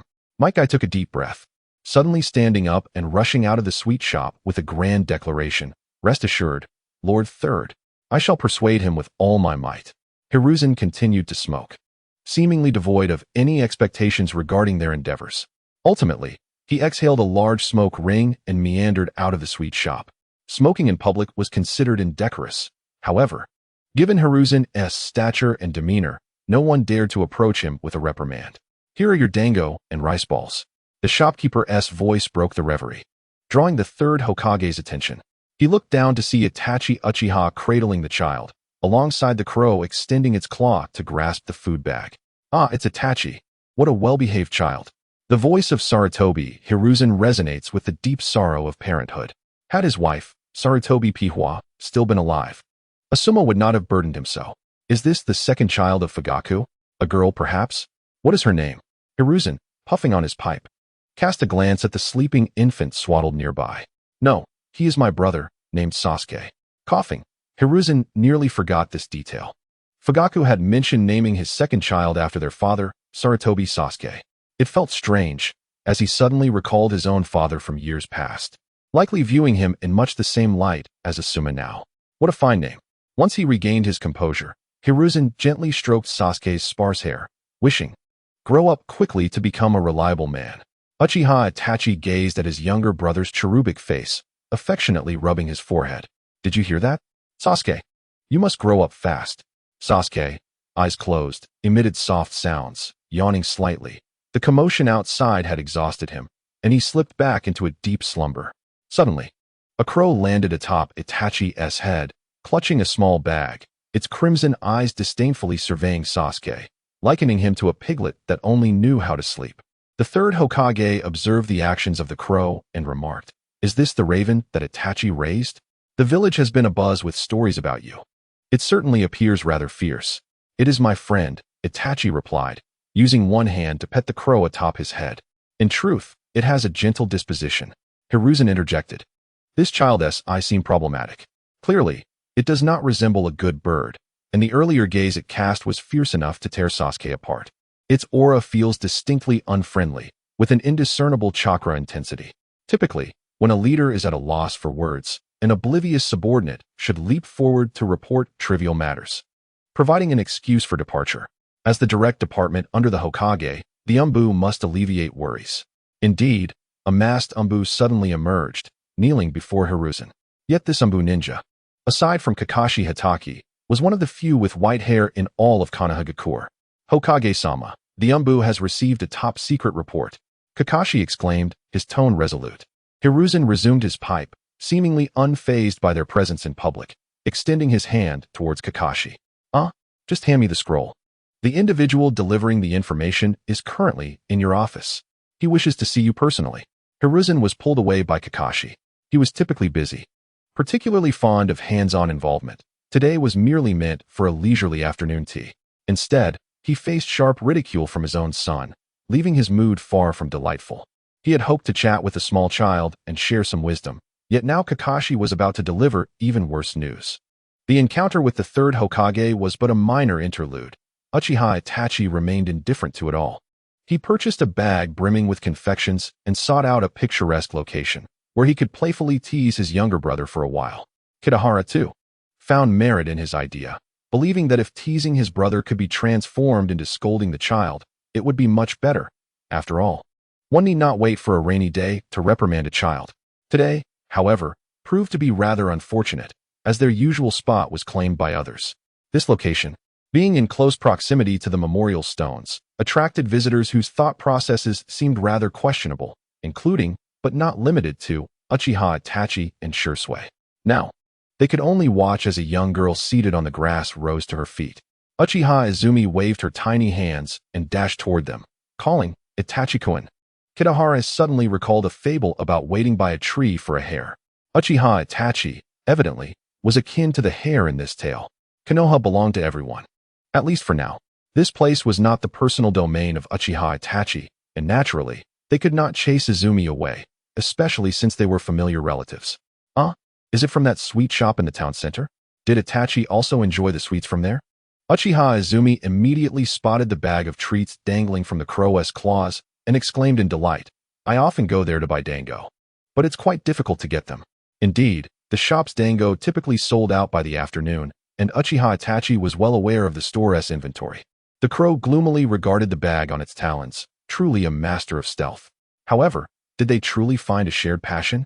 The young girl, with her 5-year-old mind, was still too naive.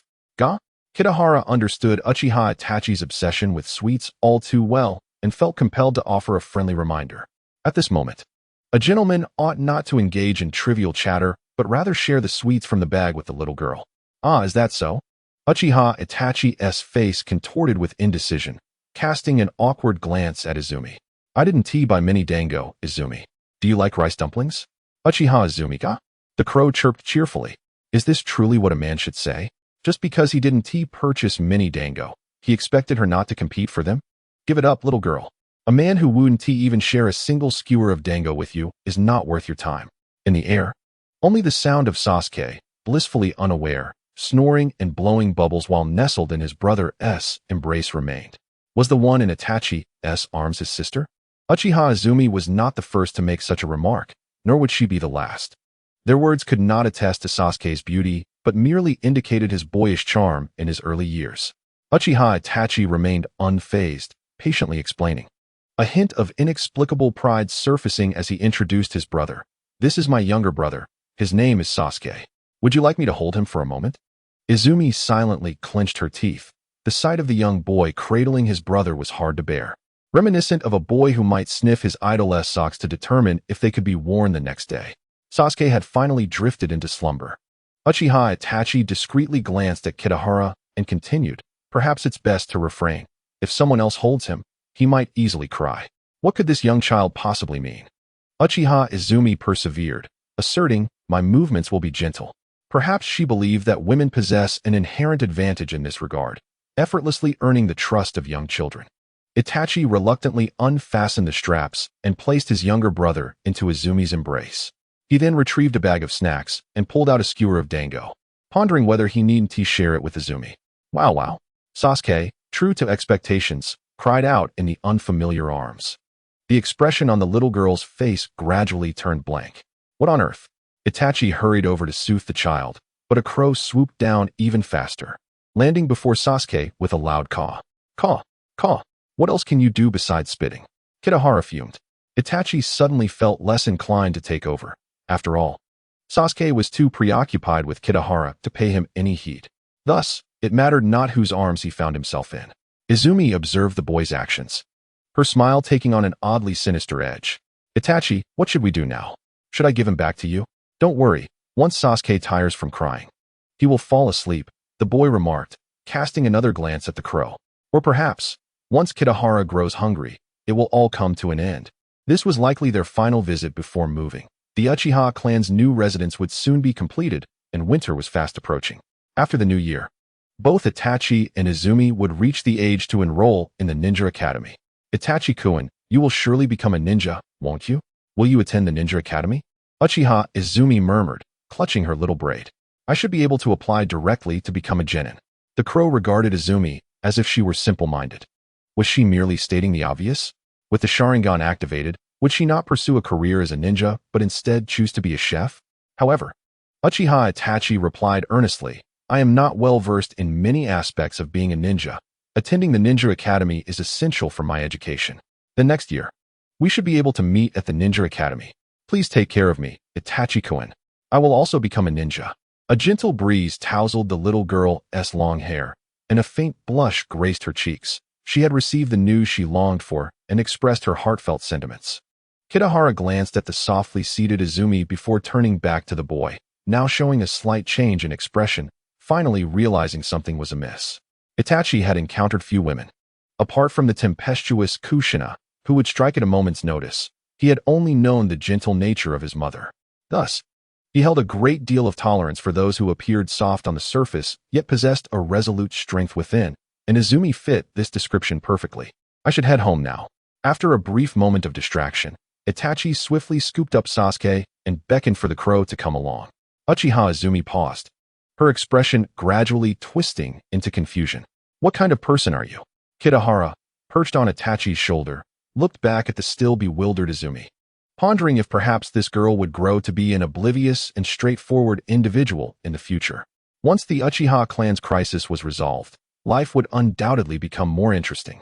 Yet, it was still too early. They would need to wait, at least until Uchiha Itachi could awaken the Mangekyo Sharingan. When he finally comes to recognize that the relationship between the village and the clan cannot be taken lightly, it is time to begin crafting a plan. Kitahara recalled the dismal state of Kakashi Hitaki they encountered that day, a clear indication that an exceptional opportunity was at hand to delay matters slightly. Hey, do you want to go out tomorrow? He inquired. But not too far, all right? I must return home to consult my mother. The young boy appeared hesitant about venturing out alone, yet Kitahara seemed disinclined to deliberate with someone so indecisive. No way. This matter must be communicated to your mother. If she disapproves, you certainly cannot go out by yourself. Itachi Uchiha stubbornly shook his head. Kitahara remained silent for a moment, leaning weakly against him, unwilling to even offer cover. You are becoming increasingly disappointing.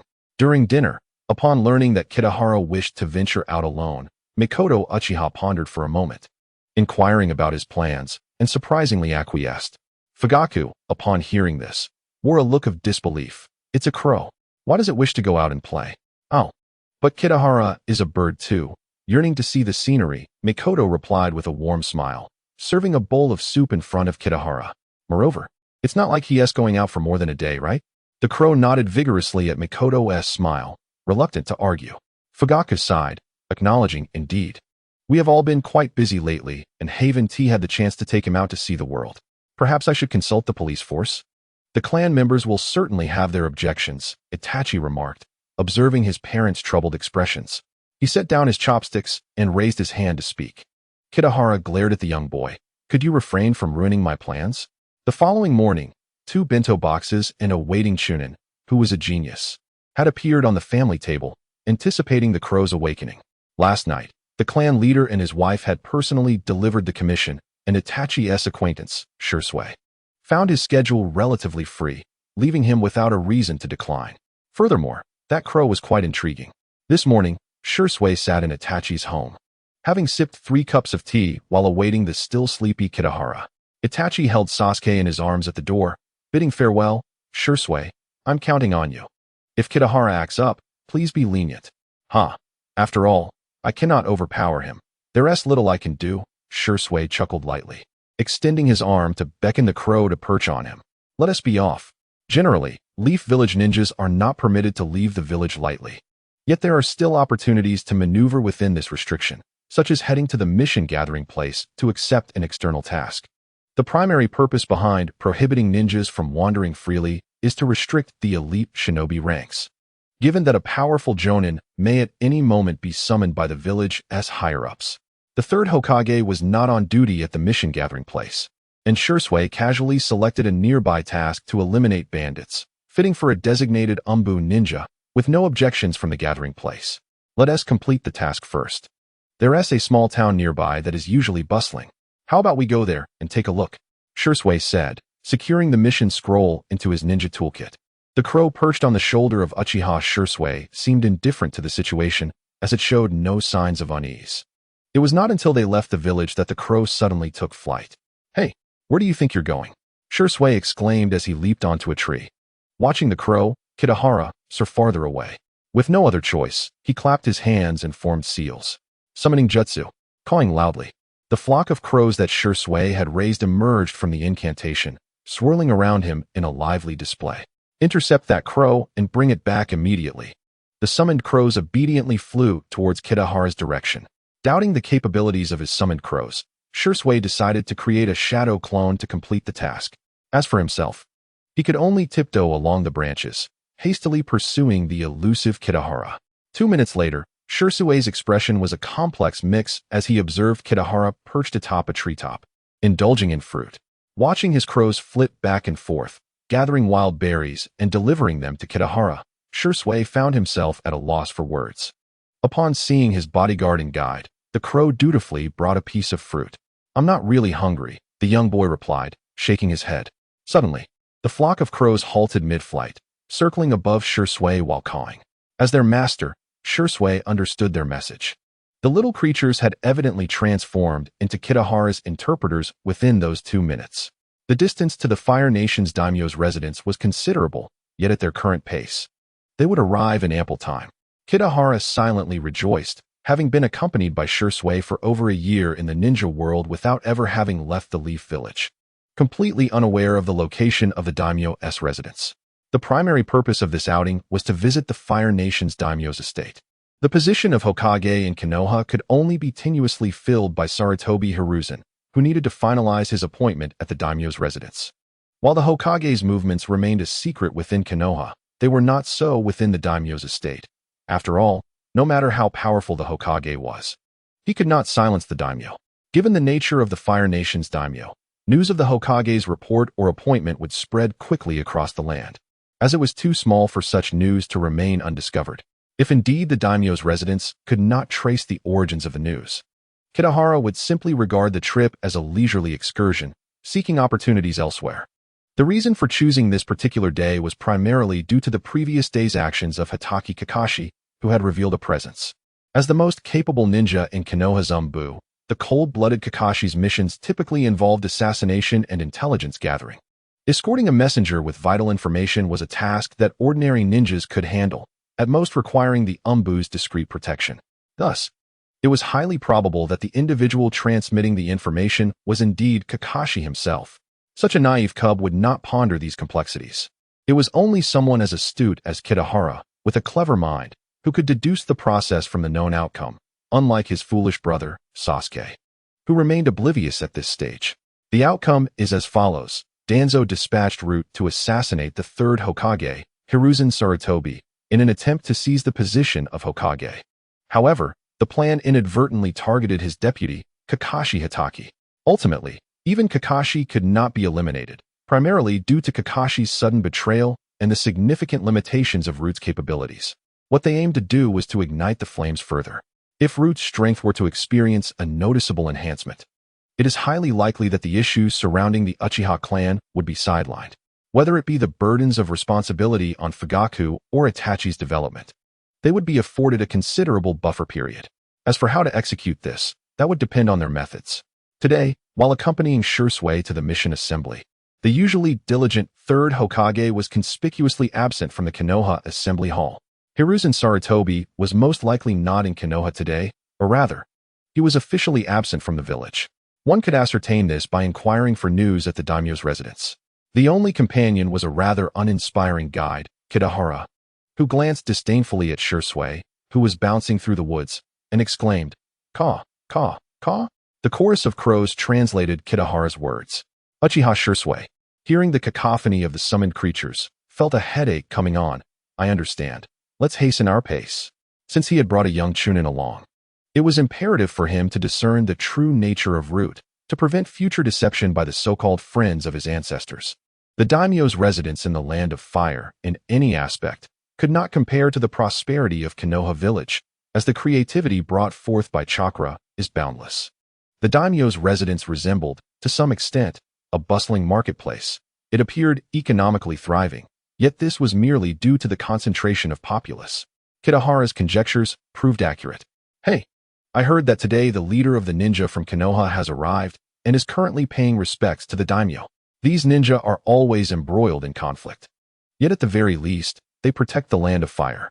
It seems today is the day for the Hokage's inauguration." The concealed whereabouts of the Hokage, hidden by Konoha, were being recklessly disseminated here, as the locals near the daimyo's residence engaged in fervent discussions, primarily regarding the daimyo's esteemed position. The source of this information was most likely the daimyo himself. Kitahara pondered, Uchiha Shursui, why does this sensation feel so oddly subtle? The information I have worked so diligently to safeguard is deemed worthless in the eyes of others, even spreading like wildfire. The current dominance of the daimyo in the Land of Fire, coupled with the scorn towards the Hokage from the people around the daimyo's residence, opened Shursui's eyes to a new perspective. The atmosphere around the daimyo's residence radiated with an abundance of positive energy. Kitahara silently praised this ease of obtaining information about the Hokage, a feat unimaginable in other places within the ninja world, where emotional intelligence is often lacking. The talented Chunin beside him was oblivious to the fact that the crows had just metaphorically bombarded the ninja world with their remarks. He could only express his complex sentiments towards this city, such a place. The daimyo's personal decree, appointing Hiruzen Sarutobi as the new acting Hokage of Konoha. A group of young individuals sprinted joyfully, their shouts of elation echoing through the air. The reason for their exuberance remained a mystery, though it could be surmised that perhaps their wives had given birth. The acceptance of Konoha's governance by the daimyo was a predetermined national policy. However, it must be acknowledged that the nominal lord of the Land of Fire indeed possessed a rather diminished presence. It was understandable that he would seek to assert himself. Uchiha Shursui found his words faltering. Just recently appointed as the acting Hokage, Sarutobi Hizen, along with his escort, walked behind the young men with a stoic expression, moving with deliberate slowness. Was this truly the Hokage of Konoha?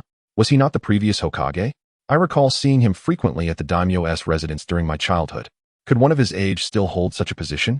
Regardless of the murmuring crowd, Sarutobi Hizen remained oblivious, though the expressions of his guards betrayed their discontent.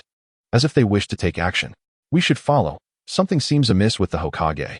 Uchiha Shursui abruptly seized the raven, which was about to take flight, discreetly trailing behind the Hokage's escort. The perceptive abilities of the Uchiha clan, though not on par with those of the Hyuga clan, were still commendable. From any angle, Sarutobi Hizen appeared flawless. Shursui could not articulate his feelings, as the Hokage typically radiated warmth, akin to that of an inviting hearth. Yet now, an aura of detachment surrounded him. In the Land of Fire, impersonating the Hokage was no trivial matter. It was an affront to the dignity of countless shinobi from Konoha. Kohara possessed a slightly deeper understanding than Uchiha Shursui. He had intended to confront this very team. Young man, I am pleased that you have such thoughts. Upon leaving the city, Sarutobi Hizen and his escort quickened their pace. They did not navigate through the forest like ninjas, but rather chose to return to Konoha openly along a main road. Isn't that exceedingly perilous? Shursui felt beads of sweat form on his forehead. Even within the confines of the Land of Fire, ninjas typically endeavored to conceal their positions. This group resembled fresh graduates, carelessly sending scouts ahead without regard for the trailing members. Uchiha Shursui excelled in his ninja studies, closely shadowing the group through the woods, entirely undetected, perhaps due to the negligence of others. Suddenly, the raven pulled Shursui's body into a thicket. There were individuals ahead in the forest. Who are you to dare assault the Hokage? Earth release, earth wall, attack. They were a band of rogue ninjas. Eliminate them. Wood release, great force technique. The fierce confrontation between ninjas did not endure for long, as the sounds of battle seemed to fade into the distance. Unable to contain his curiosity, Uchiha Shursui leaped forth to assess the situation. The raven's crimson eyes darkened further as it watched Shursui depart, soaring high above to observe several small dark figures below. The struggle was not yet concluded. It would be prudent to maintain a distance to avoid any vulnerabilities. If there is anything that could offer even a modicum of solace to the lone figure from the north, it would likely be the D-rank transformation technique from the ninja world, which allows one to assume the guise of a human while still emitting the caw of a crow. However, in terms of appearance, it is unlikely anyone would see through the facade. The sole flaw lies in its limited repertoire of jutsu. Thus, it must swiftly conclude the battle. A shadow, a blend of black and white, gracefully descends to the ground, silently gliding toward the battlefield. The conflict is nearing its conclusion, and the assailants seem taken aback by the presence of a formidable group of Umbu, who, upon confrontation, swiftly crumble, each fleeing in disarray. A wandering ninja hears a faint crow's call, and after a moment of astonishment, cannot suppress a pained wail. But it is cut short as someone snaps his neck, an essential tool for the impending act. Uchiha Shursui, wasn't it said that you would not be joining the Umbu for some time? Has Lord Hokage dispatched you for this mission? At that moment, the elite Umbu have gathered, cautiously observing the sudden emergence of Shursui. As a Chunin facing so many Umbu, Shursui feels a flicker of trepidation. Seniors, I must be careful. A short sword suddenly pierces the body of one Umbu, who instantly reacts, attempting to draw a kunai in defense. However, his strength is markedly inferior. Blood flows profusely as he collapses, powerless. A strangely formed figure flashes before the crowd. Alert! The white-haired ninja, Kakashi, swiftly leaps to a tree. Fall back. The enemy may employ the flying thunder god technique. Impossible. That is not the fourth. Crack. A figure materializes behind a towering Umbu, striking with precision before vanishing without a trace. Seniors, his speed is remarkable. Uchiha Shursui activates his Sharingan, perceiving the speed of the assailant's attack. Yet, in that fleeting moment of disappearance, Kakashi, as the fourth disciple, has witnessed this too many times. He solemnly states, that is the flying thunder god technique. So, this is his trump card. The attempt to assassinate Hokage Shimura Danzo cannot merely rely on that diminutive body. Aside from eliciting surprise upon the revelation of would release, there is nothing particularly extraordinary to behold. Now, the assassin possesses a visage so peculiar, it appears to be a composite. Hence, has the root not only procured a wood-release ninja through human experimentation, but also acquired one skilled in the flying thunder god technique. Lord Danzo, your resources are indeed vast. Clang. The melodious sound of clashing weapons resonates as an Umbu blocks the attack. Feeling a quiet relief when the assailant vanishes after failing to strike. Do not let your guard down. Kakashi's warning is abruptly cut short. The flying thunder god technique, upon contact, leaves a mark that the user can utilize to appear at will. The oddly featured figure swiftly reemerges from another angle, striking once more. Uchiha Shursui hastily forms hand seals, body flicker technique. A multitude of shadow clones populated the clearing, each vigilantly surveying their surroundings. Observing the area, Shursui spoke up, Kakashi-senpai. Could you enlighten me on the weaknesses of the flying thunder god technique? As long as the user is not touched, Kakashi found himself contemplating strategies, recalling the arduous battles fought by Minato Namikaze. However, Minato's adversaries were all formidable foes. Such a scenario was utterly unreplicable. Whether due to numerical superiority or the presence of a Jinchuriki, it was evident that the fourth Hokage had triumphed solely through the use of the flying thunder god technique, which presented a significant dilemma. Whoosh! A shuriken flew past Kakashi. The thrower seemed indifferent to whether it struck Kakashi. Their intent was merely to utilize the flying thunder god mark on the shuriken to appear. Kakashi, tense, tilted his head just in time to evade the incoming projectile, narrowly avoiding the loss of a portion of his mask and white hair. The assailant vanished immediately after their missed strike, leaving no time for a response. On the other side, yet another shuriken materialized, and all members of the Umbu, except for Kakashi, had been eliminated. Kakashi removed his mask, compelled to confront reality. Rather than pondering how Minato-sensei's opponents managed their battles, it was more prudent to reflect on Minato's own fighting style. In the entirety of the shinobi world, only two individuals could wield the flying thunder god technique independently. The second Hokage, Tobirama Senju, and the fourth Hokage, Minato Namikaze. With the methods employed by Danzo Shimura, it was likely that all techniques developed by these two users could be acquired.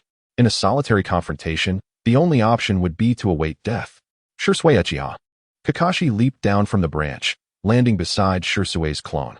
We cannot allow any shuriken to land near us. Each one could carry the flying thunder god mark. The opponent's fighting style was rather rudimentary. That bizarre foe, with their black and white appearance, relied solely on their speed and strength, lacking even the most basic proficiency in swordsmanship. Perhaps they had recognized their own vulnerabilities, continuously employing the flying thunder god technique to evade, never opting for a direct confrontation. Is there a way forward, Kakashi-senpai? Shursui inquired, acknowledging that the earlier shuriken was launched without concern for hitting Kakashi. We can only maintain our vigilance for now, Kakashi replied. That individual has utilized the flying thunder god technique 6 times since their appearance. The chakra expenditure is considerable, even for Minato-sensei. Clang. A A shuriken was deftly struck down by Shursui from a distance. The figure appeared suddenly. It had miscalculated, as the shuriken carrying the flying thunder god mark was far from Kakashi and his companions. A shinobi's fundamental skills required diligent practice. Kakashi exclaimed. Wait. Kakashi suddenly called out. You have now employed the flying thunder god technique 7 times. Your chakra reserves must be dwindling. The assailants slowly turned their head, their form astonishingly peculiar, resembling a grotesque fusion of a purely black figure and a purely white one, reminiscent of a product of human experimentation. Kakashi affirmed his inner suspicions and continued. I am aware of your mission objective, but you shall not succeed, will you? Seemingly certain that the eccentric would remain silent, Kakashi Itachi continued to speak to himself. Moreover, as you can see, under the gaze of 2 possessing the Sharingan, you can no longer approach us. Ultimately, it will result in mutual destruction. I understand the value of a user of the Flying Thunder God technique. Konoha may need you at any moment. As fellow ninjas of the same village. Shall we part ways now? The eccentric nodded, cautiously observing them as he retrieved all the shuriken he had thrown, erasing every mark of the umbu from his person. Kakashi and Shursui Uchiha watched his movements, remaining vigilant until he finally stepped toward the forest. Suddenly, Shursui called out to him. Hey, have you seen a crow? The eccentric halted, gently shook his head, and disappeared into the woods. After a prolonged period of vigilance, with the eccentric still absent, Kakashi let out a sigh of relief. Let us depart. Kakashi-senpai, I still need to find a crow for the summoning technique. After scattering a sky full of crows, Shursui revealed the details of his mission, such as being entrusted by the clan head couple to take the crow for a stroll, mentioning how that particular crow impersonating the Hokage was quite disobedient. Shursui watched as his flock of crows soon returned. Fortunately, that eccentric did not attack Kitahara. Otherwise, I truly wouldn't know how to explain it to Fugaka-senpai's family. Upon seeing Shursui, Kitahara seized the opportunity to chastise him for his impulsiveness. All right. Who would have expected such a dangerous individual to appear? Shursui, under the barrage of Crow's reproaches, wore a glum expression and quickly shifted the topic. Kakashi-senpai, what's the matter? Kakashi gazed at the bodies of several umbu ninjas and softly remarked. This time, the losses are significant. Thankfully, Shursui, you appeared, otherwise, the information may not have made it back. It's no problem, Shursui responded suddenly. Senpai, do you know who that person was? Are they a ninja from our village? Why would they attack you? This is classified information. Kakashi replied. Senpai, Shursui insisted earnestly, this matter should not be concealed, regardless of whether it involves the user of the Flying Thunder God technique or an assassination attempt on the Hokage. Unable to endure the young man's inquiries, Kakashi merely deflected. The Hokage will handle it. Hey, Shursui, I hope you refrain from returning to the village for now. His gaze fixed on Shursui. Kakashi knew that everything that transpired today would incite a great uproar. If possible, he wished to confine Shursui to a secret room. Of course, not in any dubious manner, but merely to maintain confidentiality. The challenge lay in confronting a genius Uchiha with a 3-tomo Sharingan. It was no simple task to subdue him. Kakashi set forth the minimum requirement while shifting his gaze to the crow perched on Shursui's shoulder, because today's events must not be disclosed. What do you mean by that? The fierce intensity in Kitahara's eyes nearly overflowed. Senpai, are you jesting? Shursui reached out to soothe the crow. Kakashi recalled the crow's antics at Ichiraku Ramen and overheard discussions between the uncle and his daughter regarding the strange combination of Itachi Uchiha and the red-eyed crow. He merely whispered, it is far too clever. I apologize, Kitahara is also my friend. In the eyes of Uchiha Shursui, the 3-tomo Sharingan once again activated, and his expression gradually turned cold. If you insist, I can only assume that you wish to engage in battle once more with the ninjas of the village, Kakashi-senpai. A mere crow could potentially plunge the entire village into crisis. Uchiha Shursui was unwavering. He would never harm a friend, no matter the circumstances. All right. I was merely jesting, Kakashi remarked, tugging at his mask, his voice low. Honestly, what does any of this have to do with me? Their conversation reached a standstill, as they faced the imminent threat of an enemy lurking nearby, compelling them to forge a temporary alliance. Throughout their journey, Kakashi appeared lost in thought, his spirits noticeably low. Shursui, though filled with curiosity, refrained from provoking him further. Upon returning to the village, both of them were expected to be summoned by the third Hokage. and perhaps then they could glean some insights. Thankfully, the enigmatic figure capable of employing the Flying Thunder God technique had not reappeared, possibly having accepted Kakashi's proposal, which only intensified Shirsue's curiosity. In Konoha, Uchiha Shirsue's shadow clone awaited him, adeptly tossing the mission scroll to Shirsue before dispersing. It seemed he had often relied on this technique. However, the matter was far from over. Shadow Clone Jutsu. The dissipated shadow clone re-emerged, and Shirsue handed him the crow resting on his shoulder. Please return the crow to its home. The clone responded. Sarutobi Hiruzen seems to be in good spirits. I can still recall the startled expression on Danzo's face when I unexpectedly appeared while he was in the Hokage's seat. Truly amusing. However, out of loyalty and consideration for the current state of Konoha, he chose not to confront old friends, as the village's resources were far from abundant. When Kakashi and Shirsue arrived at Hiruzen's office, the Hokage's benevolent demeanor faltered, replaced by a grave expression. Are you certain about this individual capable of using the Flying Thunder God technique, Kakashi? I am a disciple of Minato-sensei, Kakashi replied somberly, his meaning unmistakable. Any significant discoveries? Hiruzen inquired. His chakra levels are on par with any elite ninja, and he demonstrates proficiency in the Flying Thunder God technique, exhibiting immense power and speed, coupled with a high degree of secrecy. Contemplating the mysterious figure's combat performance, Kakashi expressed his confusion. Yet, it appears he has not undergone ninja training. What could be the reason behind this?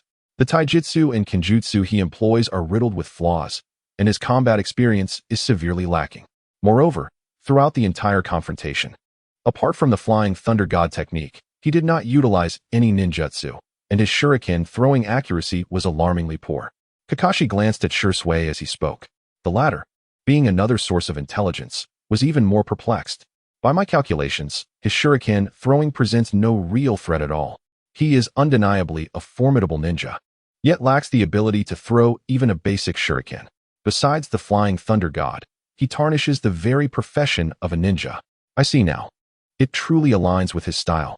Sarutobi Hiruzen habitually grasped his pipe and addressed Kakashi and Shirsue, urging them to return home for a well-deserved rest while maintaining discretion.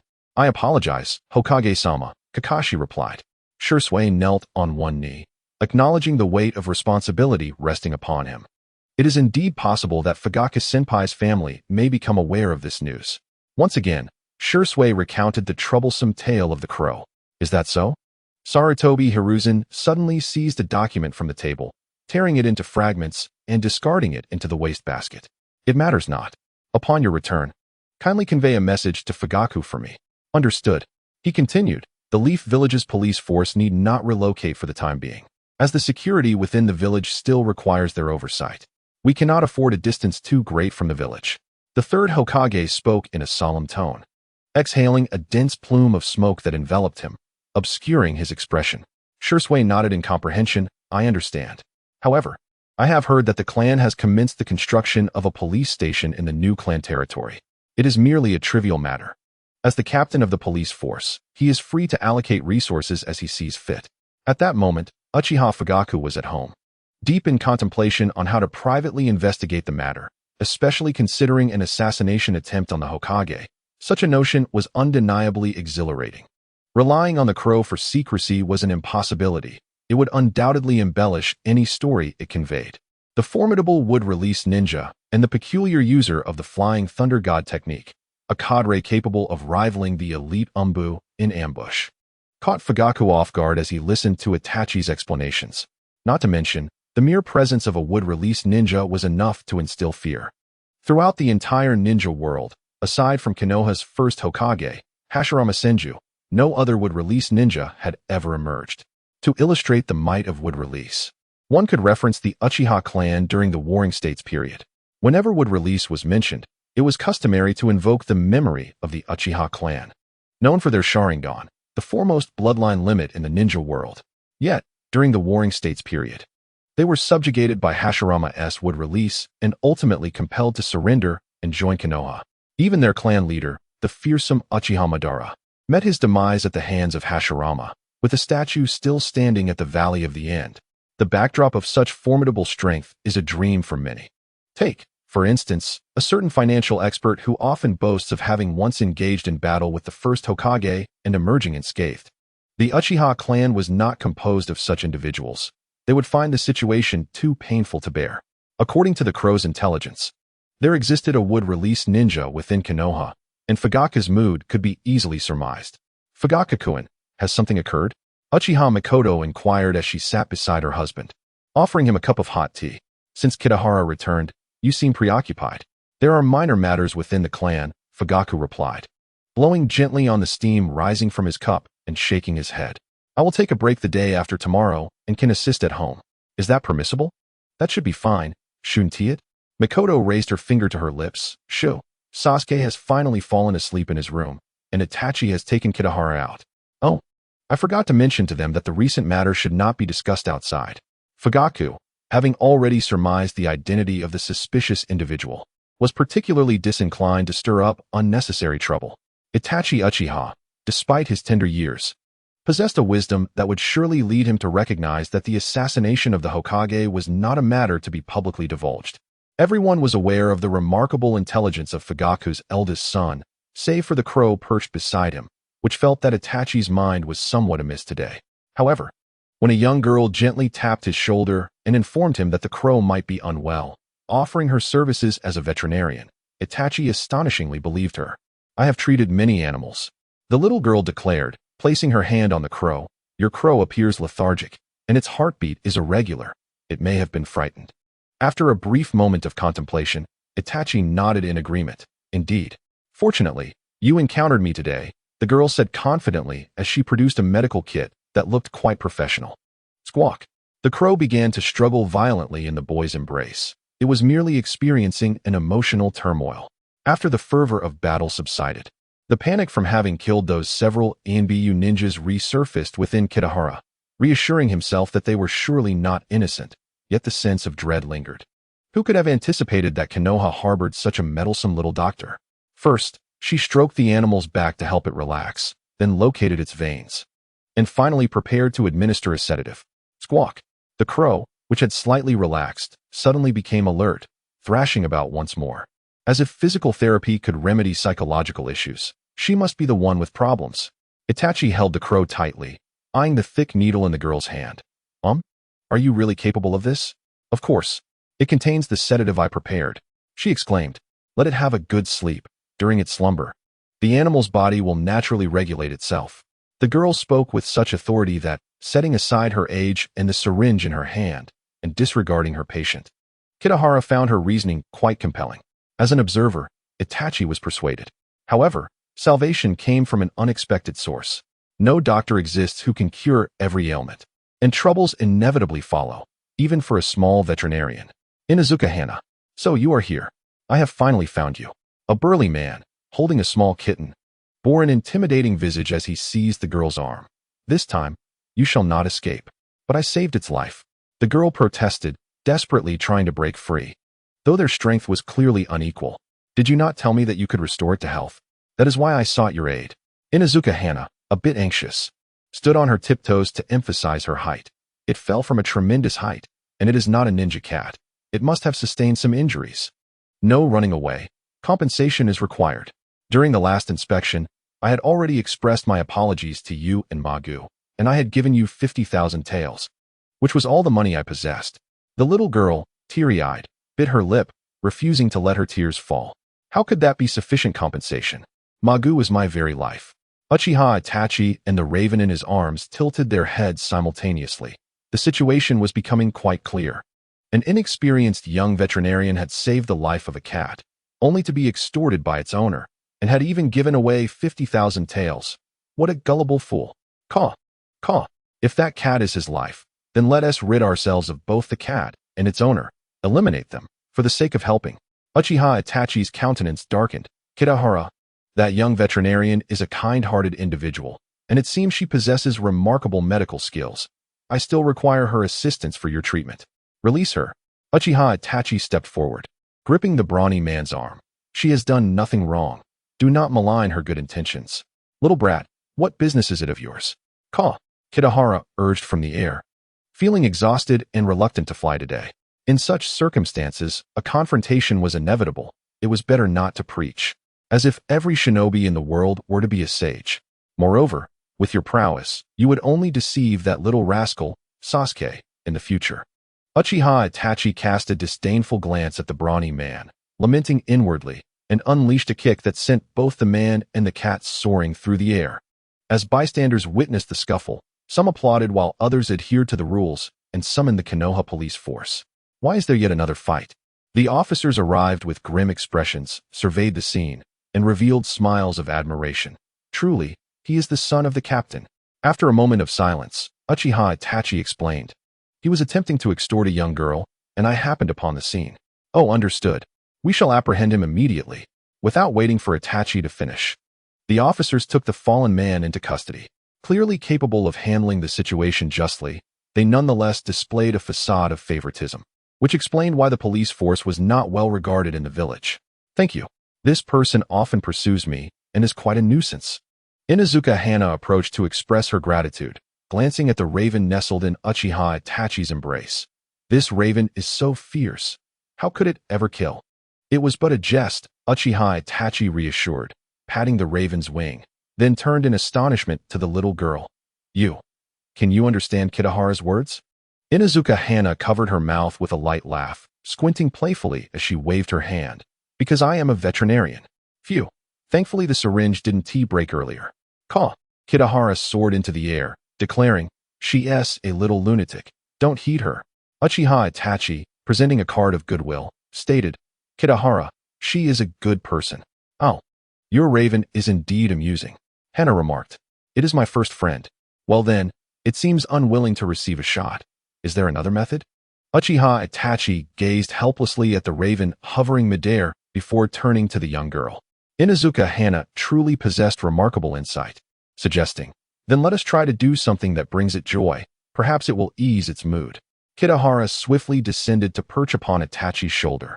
Nodding at the little girl, Ka, you are truly a remarkable person, she said, and upon receiving the compliment, Inuzuka Hana acknowledged the crow's words with a sincere bow, demonstrating her deep respect for animals. Ichiraku ramen is truly unique. Who would have thought there exists a crow that enjoys ramen? She exclaimed. Hee. The crow that Itachi brings is indeed a regular visitor of ours. The enthusiastic handmade noodle chef cheerfully presented a bowl of chashu ramen while greeting the patrons. Itachi? Uchiha Itachi? Inuzuka Hana seemed to finally grasp the connection, murmuring, people in the village often speak of you. A little boy promptly accepted the bowl from the chef and pushed it towards Kitayama. Picking up on Hana's conversation, is it quite frequent? Inuzuka Hana rested her finger on her chin, nodding without hesitation. I would say it's quite frequent. He is quite famous in the village. The genius Uchiha. Possessing the Sharingan at merely 5 years old. She continued, many of my playmates have mentioned him. There's a genius from my generation who often runs around with a red-eyed crow and occasionally holds a child. Truly peculiar. The little girl rambled on, casting her judgment on Uchiha Itachi. Itachi-kun is not strange at all. The handmade noodle chef observed the two children with great amusement and interjected. The ramen featured on our wall was actually suggested by Itachi-kun. The new initiative from Ichiraku Ramen has been highly praised in Konoha Village, alleviating the burdens of many broken families and the local orphanage. Wow, is that true? In reality, it was Kitayama's proposal. Uchiha Itachi refuted the chef's statement. Inuzuka Hana attempted to discreetly touch Kitayama's wing, but upon being noticed by the crow, she quickly withdrew her hand. I envy you. Unfortunately, we can only keep dogs at home. The last time I secretly brought home an injured bird, Karamaru ran away, and my mother and I searched for him for quite some time. Uchiha Itachi felt a strong urge to voice a thought. After all, if a brother could cause a crow to run away, should he mention this? Ha ha ha. Once that fierce crow also left home after losing an argument. I heard it. The fierce little girl, suddenly interjected, articulating the very thought Itachi wished to express, albeit with considerable deviation. Have you brought any animals home as well? Whenever a new member appears, conflicts tend to arise. Inuzuka Hana, seated on her chair, shook her head, pondering this dilemma. Caw. The crow held a strand of ramen in its beak, yet it wouldn't hinder it from scolding Sasuke. That little brat will leave home sooner or later. Are you still keeping it? Upon hearing the crow's words, Inuzuka Hana's attention seemed somewhat misplaced. Itachi-kun, how do you manage that? Is it because the other one is too young? Uchiha Itachi gazed at the inquisitive face of the little girl, but felt compelled to shatter her fantasy. It's not that I often argue with Kitayama. It's my younger brother, Sasuke. Is there any solution to this? Ah, I see. The little veterinarian adjusted her posture, reminiscing about her own family situation. I also have a younger brother at home. His name is Inuzuka Kiba, and he is not even 6 months old yet. He shares a harmonious rapport with Kuro, although he occasionally exhibits a slight temper that displeases her. Uchiha Itachi awaited her forthcoming words, nodding his small head in eager anticipation. This matter has been a concern for our family for quite some time. In response, Inuzuka Hana continued, Mother often chastises him and reminds me that even from infancy, the education of a young man must not be neglected. The raven nearby hinted fervently that this little veterinarian possessed remarkable medical skills and spoke with great insight. The village of Konoha is home to many individuals. Some aspire to become ninjas, others dream of being chefs, and some wish to be teachers.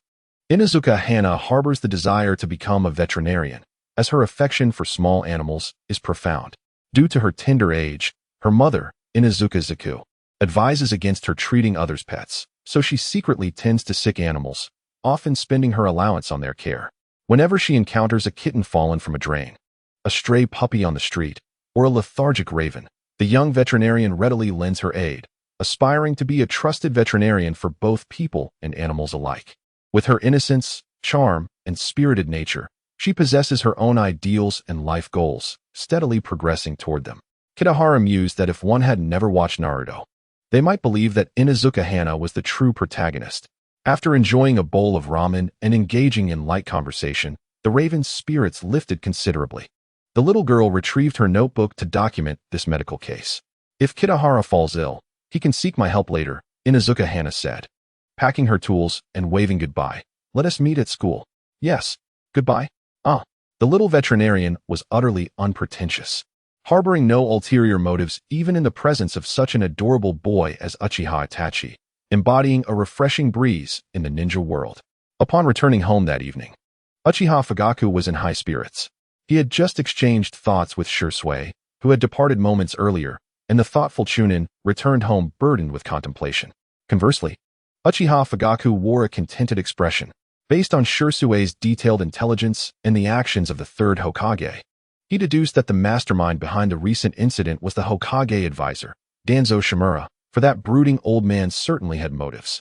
The fact that a wood-release ninja was defeated by Hatake Kakashi indicated the experimenter's wood-release skills were rather immature. What warranted attention were the subsequent users of the Flying Thunder God technique. Danzo possessed many hidden cards. From now on, Sarutobi Hiruzen would likely not place his trust in his old friend again. I'm back. Uchiha Itachi gently placed the raven on the table and turned to his father, who was leisurely enjoying tea. Father, I think I saw Shursui on the way home. Did he come to visit? Yes. Uchiha Fugaku beckoned his son to come closer and said earnestly, what you saw outside must not be disclosed. I understand. That's good. Fugaku nodded, unable to suppress a smile. The police force informed me upon their return about your commendable actions this evening. You truly are my son. Uchiha Itachi remarked. Isn't the information among our clan conveyed rather swiftly? Uchiha Makoto emerged, smiling as she affectionately ruffled her son's hair. Indeed, Itachi has grown. The protection of the little girl is now assured. It was not in such a manner. As Uchiha Itachi elaborated on the incident where Inuzuka Hana had selflessly revived a cat, only to be extorted by its owner. This included their afternoon conversation, culminating in the remark, I hold her in high esteem. She appears to be even more remarkable than Itachi. Mikoto nodded in agreement, stating, I recall her mother, Inuzuka Tsume, being quite irritable. Who would have thought her daughter would be so gentle? Uchiha Fugaku refrained from commenting. While even the most determined individuals deserve respect, one must also consider whether that person can attain the level of a true powerhouse. Another year has elapsed, and several significant events transpired in Konohagakure. The Uchiha clan collectively relocated to a new homestead, distancing themselves further from the village center. However, seclusion is not entirely disadvantageous, as it minimizes intrusion into the Uchiha territory. Another peculiar occurrence was the defection of the third Hokage's disciple, Orochimaru, which became the village's headline news. This situation arose from Sarutobi Hiruzen's excessive pressure on Shimura Danzo. necessitating the exposure of Orochimaru's clandestine human experiments to divert Hiruzen's attention. The third Hokage issued a bounty: S-rank rogue ninja Orochimaru, dead or alive. Consequently, all three legendary ninjas departed from the village, leaving the third Hokage truly isolated.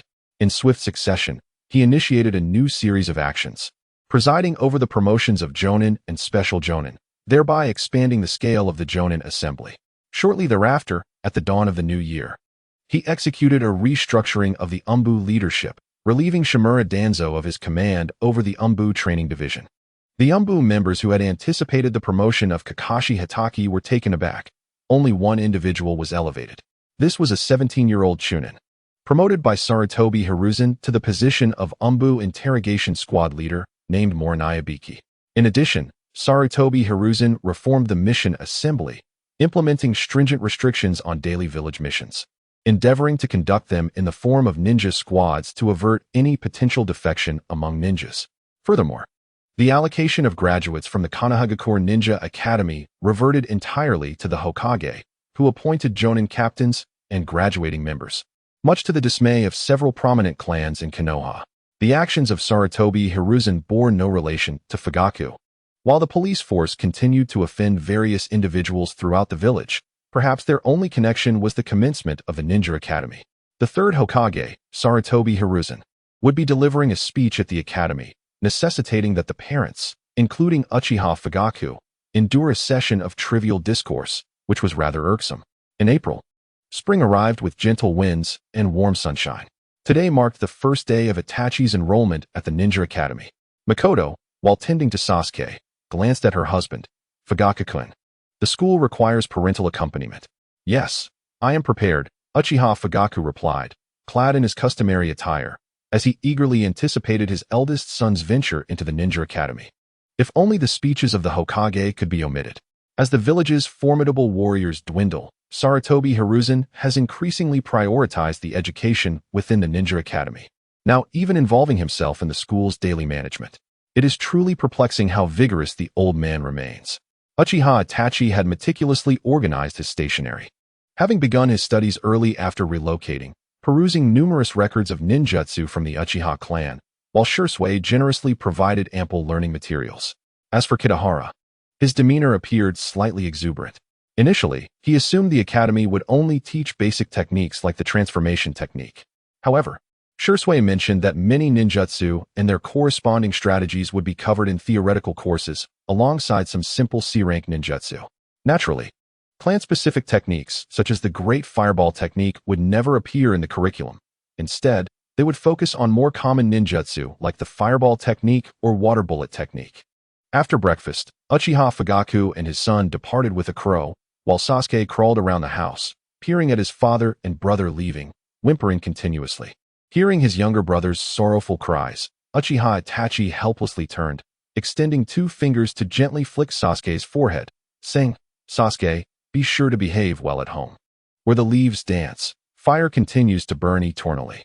At the entrance ceremony of the Ninja Academy, the third Hokage predictably reiterated the will of fire, emphasizing that everything is for the village. This spiritual legacy can inspire one to rush toward the light or lead one into darkness. Unfortunately, this year's new students seemed to have their thoughts misguided, each harboring their own personal aspirations. For instance, there was the little veterinarian with painted cheeks, the girl with a teardrop mole who had been fixated on Uchiha Itachi since entering the school, and a worried crow, concerned about the third Hokage's speech regarding the will of fire, communicating with Itachi through chakra about new ideological pathways of benevolence and righteousness.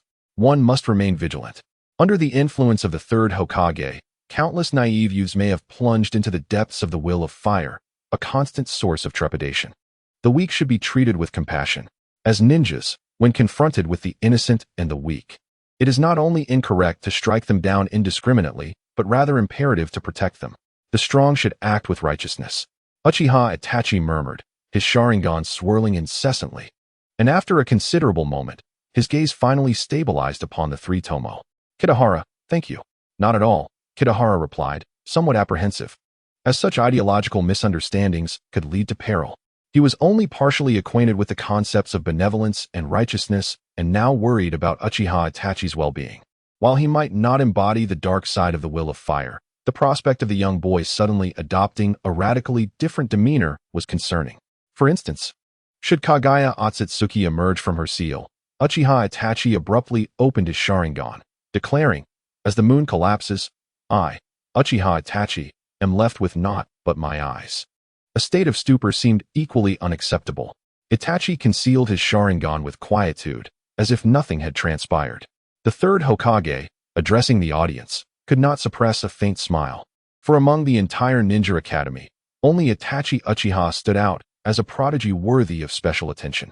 Sarutobi Hiruzen had observed Itachi's peculiar demeanor throughout the proceedings. A certain middle-aged man in the parental section, applauding, appeared rather bothersome. In the new student classroom, a motley group of troubled children sat in disarray. After bidding farewell to his father, Itachi entered the classroom, searching for his seat. Many turned their gaze upon him, causing a stir within the room. "So handsome. Hey, is that kid really Itachi Uchiha? Does he even bring a pet to school? TCH. They say he is the most talented Uchiha." Uchiha Izumi had noticed Itachi's arrival early on, but with a deskmate beside her, she could only gaze longingly. "Itachi. Itachi, over here." Inuzuka Hana waved her hand toward them, indicating the empty seat beside her. "Thank you." "Ah, it's nothing." Inuzuka Hana placed the raven she had been holding onto the desk, mumbling, "I really envy you for having Kitahara to accompany you to school. I wanted to bring Kuro to school this morning, but my mother scolded me." Itachi often heard her speak of the large dog at home and looked at her curiously. I thought pets were allowed at school." "Kuro is my mother's ninja dog." Inuzuka Hana's eyes gradually dimmed, her spirit deflated. "When I enrolled, I should have been able to adopt a small ninja dog from the clan, but Kuro's maid is pregnant." Reflecting on her mother's authoritative management style, Inuzuka Hana's expression soured. "I guess I'll have to wait until the puppies are born." On the first day at the Ninja Academy, aside from announcing the curriculum and self-introductions, the teacher merely taught the method of chakra refinement, which held little significance for Itachi. Thus, the tedious first day came to a close. After school, Inuzuka Hana was the first to gather her supplies, slinging her beloved medical kit over her shoulder, her eyes gleaming with excitement. "I'm off. Oh, by the way, do you want to explore the village together?" "No, I need to head home early today," Itachi replied, shaking his head as he scooped up the raven asleep on the desk into his arms. "See you tomorrow." The young veterinarian hurried away, undoubtedly seeking out injured animals. Uchiha Izumi cautiously approached. "Itachi, shall we go to the training ground together? There's a shuriken and taijutsu basic test tomorrow." The drowsy raven suddenly squawked in hunger. Itachi quickly whispered to Comet, "We'll be home soon," then turned to the young girl and shook his head. "Sorry, but I can't today. Kitahara is too hungry." "Am I the one getting blamed?" Kitahara gazed blankly at Uchiha Izumi's dazed face. The Ninja Academy was less a place for training ninjas and more a sanctuary for cultivating relationships and bonds. On his first day of school, aside from Izumi and Hana, Itachi made no new friends, nor did he realize that this day would mark the end of his school journey. Upon returning home, Itachi Uchiha had successfully calmed his emotionally troubled younger brother. Just as he was about to head to his room, he was intercepted by his father, Fugaku Uchiha, who regarded him with a mixture of complexity and pride. "Today, Lord Hokage came to see me and informed me that you have indeed awakened your Sharingan with 3 tomo. How he discovered this is beyond me, but his tongue is rather loose, isn't it?" "Yes, father," Itachi replied. "Indeed, you have grown," Fugaku managed to articulate with great effort. The elder seemed even more delighted at Itachi's awakening of the 3 tomo Sharingan than Fugaku himself, the father. "Spring has arrived, and soon the new saplings of Konoha shall grow into towering trees.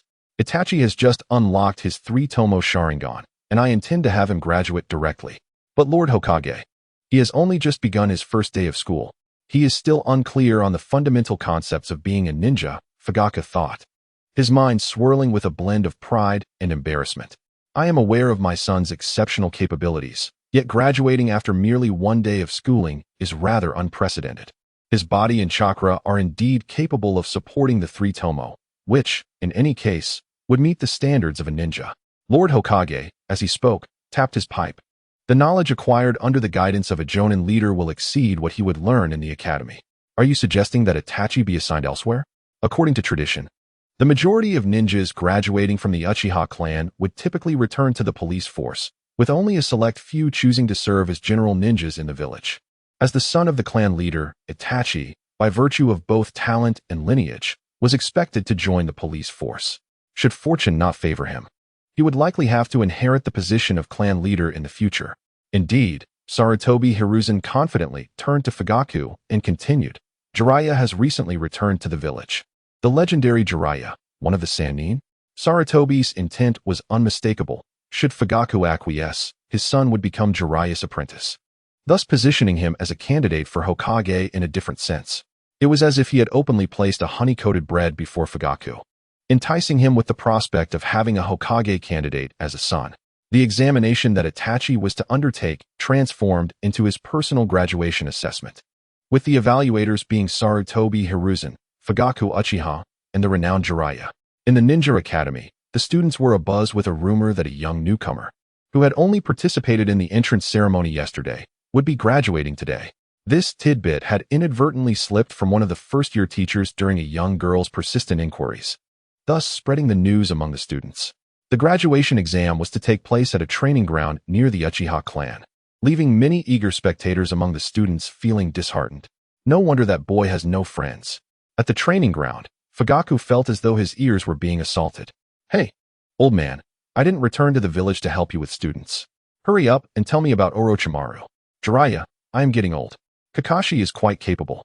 You know, the will of fire must be passed down. The new generation in the village is not yet ready to bear the weight of responsibility." Sarutobi Hiruzen lamented the strain on his aging back. Itachi is a true genius. If Jiraiya-sensei lacks the desire to serve as a guiding jonin, then let us put an end to this farce. Uchiha Fugaku's expression was grim, his features sharpened by the shadows beneath his eyes, presenting an aura of fierce intensity. "Do not speak of that name," he retorted, as the white-haired elder, reminiscing, casually placed an arm around the neck of the captain of the police force. "It reminds me of the days when you were with Shinsuke Mikoto." "Ah, you're angry. How amusing. You were always like this." Jiraiya chuckled, recalling the past, while the young ones around him wore expressions of disdain when he jested. Truly, Jiraiya embodied an optimistic spirit. He spoke of Shinsuke with an air of ease, despite their previously close relationship, which felt somewhat disconcerting. Jiraiya's presence here indicated his acceptance of Hiruzen's invitation, beyond seeking the child of destiny. He aimed to nurture the new generation of Konoha. The question loomed regarding the elderly man's chosen candidate, Uchiha Itachi, at merely 6 years of age. Was this not akin to appointing a babysitter to tend to a child? One could only wonder if the little rascal still wet the bed. And as a member of the Uchiha clan, he was undoubtedly rebellious. Time would inevitably pass, and Jiraiya's boisterous nature was laid bare before Itachi, who stood quietly beside Fugaku, occasionally conversing with a crow perched nearby. Jiraiya called out to the young one, "Hey kid, begin. Come at me with everything you've got." "Yes." In an instant, Itachi raised his leg and delivered a swift kick. Boom. The legendary Sannin, Jiraiya, was sent flying by the boy's strike. Yet, upon rising, he appeared invigorated, exclaiming, "Your strength hardly resembles that of a 6-year-old. How delightfully audacious." After creating some distance, Itachi hurled a shuriken aimed at Jiraiya's head. He was not one to underestimate his opponent. His father had already provided him with a brief overview of Jiraiya's capabilities. Formidable, indeed. His temperament, however, was less than pleasant. He was a ninja worthy of respect, though whether one chose to respect him in daily life depended on one's mood. If one felt irritable, it was best to disregard him. Itachi retained one crucial lesson: strength is paramount. Another shuriken was thrown. Clang. The second shuriken intercepted the first, altering their trajectory to simultaneously target Jiraiya from both sides. "Ha, the Uchiha shuriken technique is rather juvenile," Jiraiya remarked as he crossed his arms, effortlessly catching both shuriken and discarding them to the ground. The finesse of a child's shuriken throwing was insignificant in the face of his prowess. Itachi charged forward. The two engaged in close combat, having practiced extensively with Shursui. The young boy had already grasped the importance of ninjutsu, recognizing the necessity for rapid hand seals. Yet, Jiraiya's speed in forming seals would undoubtedly surpass his own. Therefore, he must strive to maintain the tempo, seeking opportunities to unleash his ninjutsu. Sharingan, activate. The three-tomo Sharingan, once awakened, not only enables swifter identification and exploitation of the opponent's weaknesses in close combat, but also significantly enhances his prowess against illusions. Jiraiya, momentarily astonished by the immense copper fastenings binding him in place, quickly shook off the illusion's grasp as his chakra surged chaotically within him.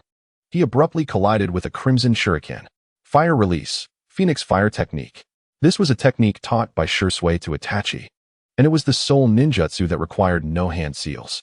The shuriken, imbued with fire chakra, was hurled forth, given the proximity of their combat. There was no way for Jiraiya to evade. Water release, Water Wall. Jiraiya chuckled, swiftly forming hand seals to raise a wall of water, extinguishing the fire chakra enveloping the shuriken. His speed in casting was remarkable. Shadow Clone Technique.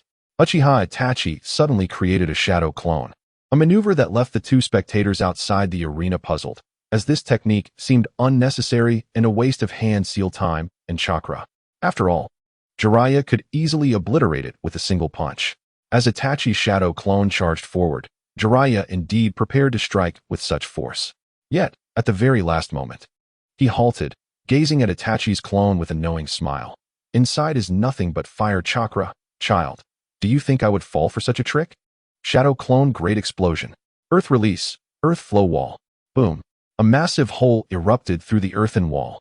This brief moment afforded Jiraiya ample opportunity to retreat. The old man stood at a distance, marveling at the technique's might. If the user could control the clone's explosion, this technique would be extraordinary. The Shadow Clone Great Explosion was developed based on the principle of Crow's clones self-destructing. In their final moments, they would unleash a tremendous explosion fueled by their overflowing chakra. Uchiha Itachi, adhering to this explosive principle, replaced the chakra within the clone meant for detonation entirely with fire chakra, allowing the user to trigger the explosion at will. Cough, cough, cough. Jiraiya halted Itachi's next assault, acknowledging that his physical prowess, ninjutsu, and jinjutsu far exceeded his initial expectations, further augmented by the three-tomo Sharingan. Yet, one final question remained. You have passed the test. Jiraiya's gaze sharpened significantly. However, becoming my disciple is no simple feat. Only one query remains.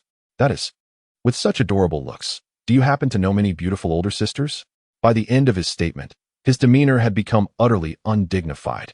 In the distance, Uchiha Fugaku felt a bead of sweat form on his brow, recalling Jiraiya's infamous exploits. He had naively assumed Jiraiya would inquire about Itachi's relationship with the village and family, something he, as a father, was eager to learn. Suddenly, a figure darted forth, striking Jiraiya with such force that he was sent flying. The newcomer scoffed, tossing back their golden hair. What a disgrace! The golden locks danced in the wind, and the individual exuded a strikingly gallant presence. Sarutobi Hiruzen, with a feeble demeanor, approached, his body betraying his age. Kagome, you've returned, he wheezed. Oof, what brings you here, old man? Yet, his facade went unnoticed. Tsunade took a couple of steps back, her disdain evident, an unmistakable signal to refrain from imposing on her. Hey, over there, is that Fugaku? Tsunade's previously boisterous voice softened, her emotions momentarily tempered. Is today the day for Jiraiya to test the young Uchiha? Fugaku's expression shifted uncomfortably. It is my son. Whether it was due to the inherent rivalry between the Senju and Uchiha clans or the memories of his late wife, the thought of that mischievous child who always trailed behind him and Mikoto struck a chord. Time flies. Your son has grown. Tsunade reflected wistfully before turning to the panting girl beside her. Shizen, go check if that fool has met his demise. Yes, Lady Tsunade. This encounter was purely serendipitous. Tsunade had returned to Konoha to retrieve funds, as her prolonged journey had led to financial complications, in addition to personal matters.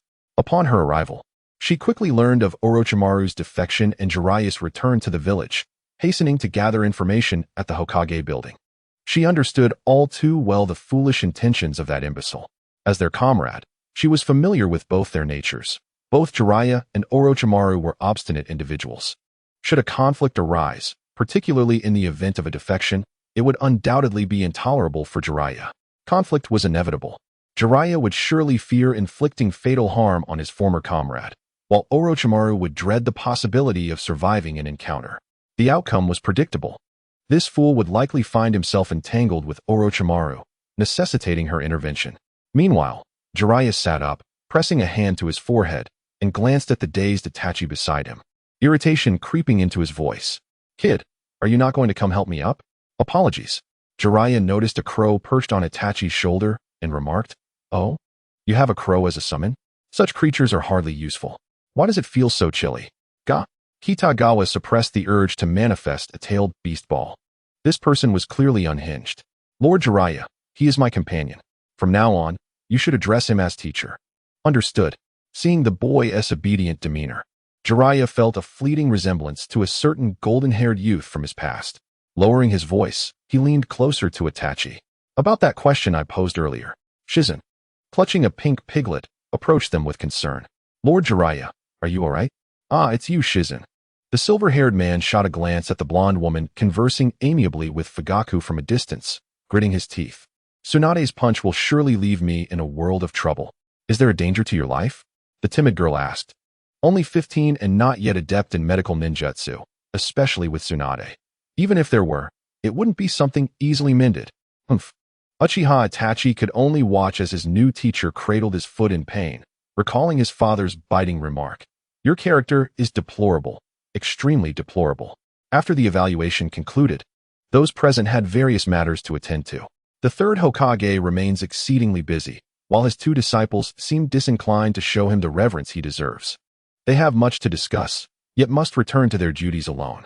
Uchiha Fugaku takes Itachi to register as a ninja and to receive his forehead protector. After watching them depart, Tsunade inquires, Have you taken that Uchiha boy as your pupil? The old man seems unable to find someone more suitable. And that child bears no trace of the darkness associated with the Sharingan. He appears to lead a life more upright than anyone else. That is because your past disciples were all orphans bearing the scars of war, Tsunade retorts with a glance. Upon hearing her words, Jiraiya feels a peculiar sensation. It is indeed unusual to have a student from a happy family where both parents are alive. He even finds himself feeling a tinge of envy. It is indeed a time of peace. If they were aware that Uchiha Itachi had taken lives on the battlefield of the great ninja war at the tender age of 3, what expressions might grace their faces? Would they be astonished by his chilling maturity? The Uchiha household is lively that evening. In an unprecedented move, Uchiha Fugaku produces a small bottle of sake. He has seldom indulged in alcohol since his marriage, a habit he has maintained for many years. I never expected Itachi would become a ninja so swiftly. Uchiha Makoto has prepared a feast of Itachi's favorite dishes. Only one day of school, and he's already graduated. Fugaku's face flushes with pride. Haha, he is indeed my son. It seems the old man's tolerance for alcohol is somewhat lacking. Yet, there is a tinge of regret, after all.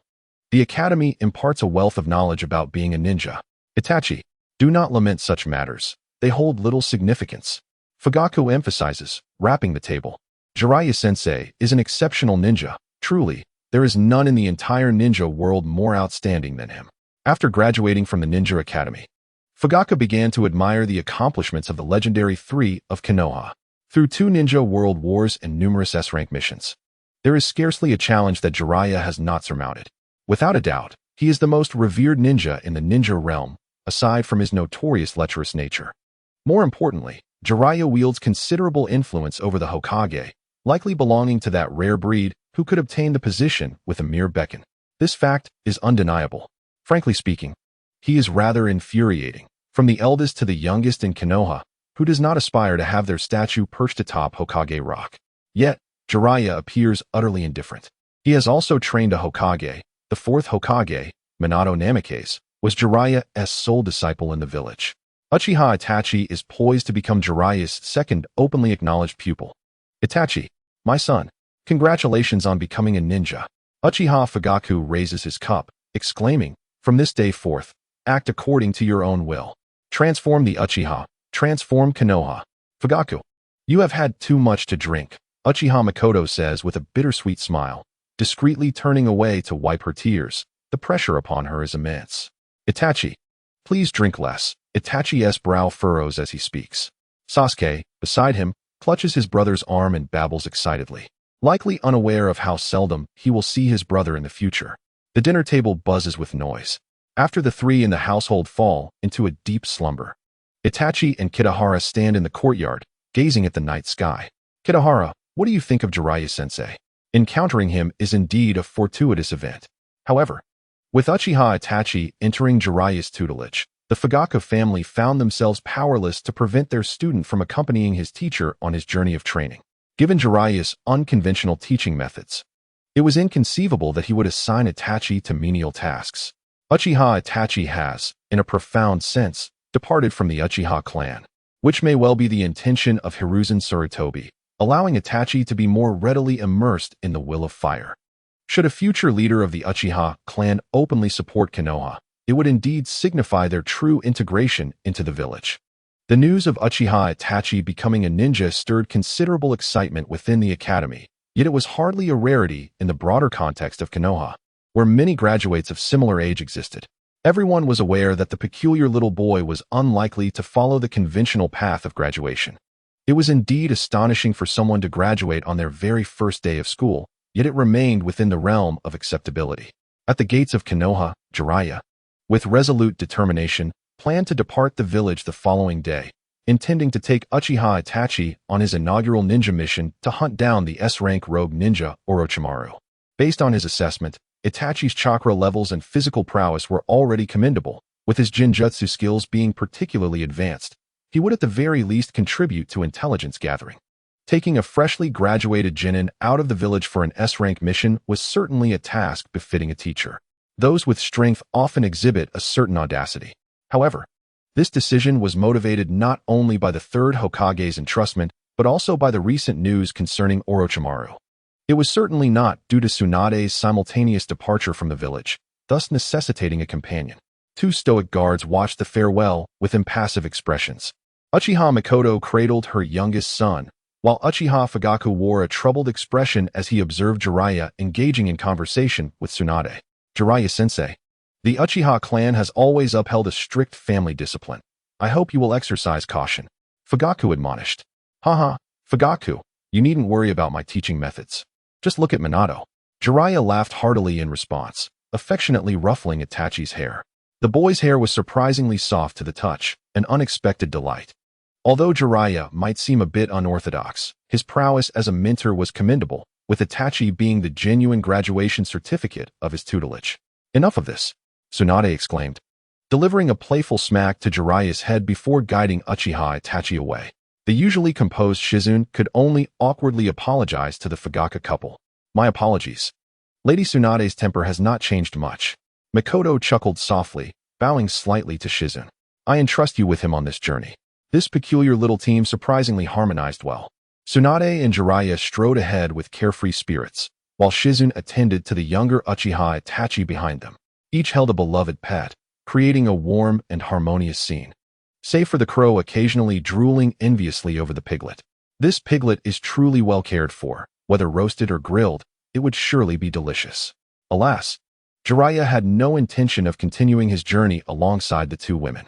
This individual truly seems to lack sound judgment. It was he who shamelessly sought to accompany Tsunade.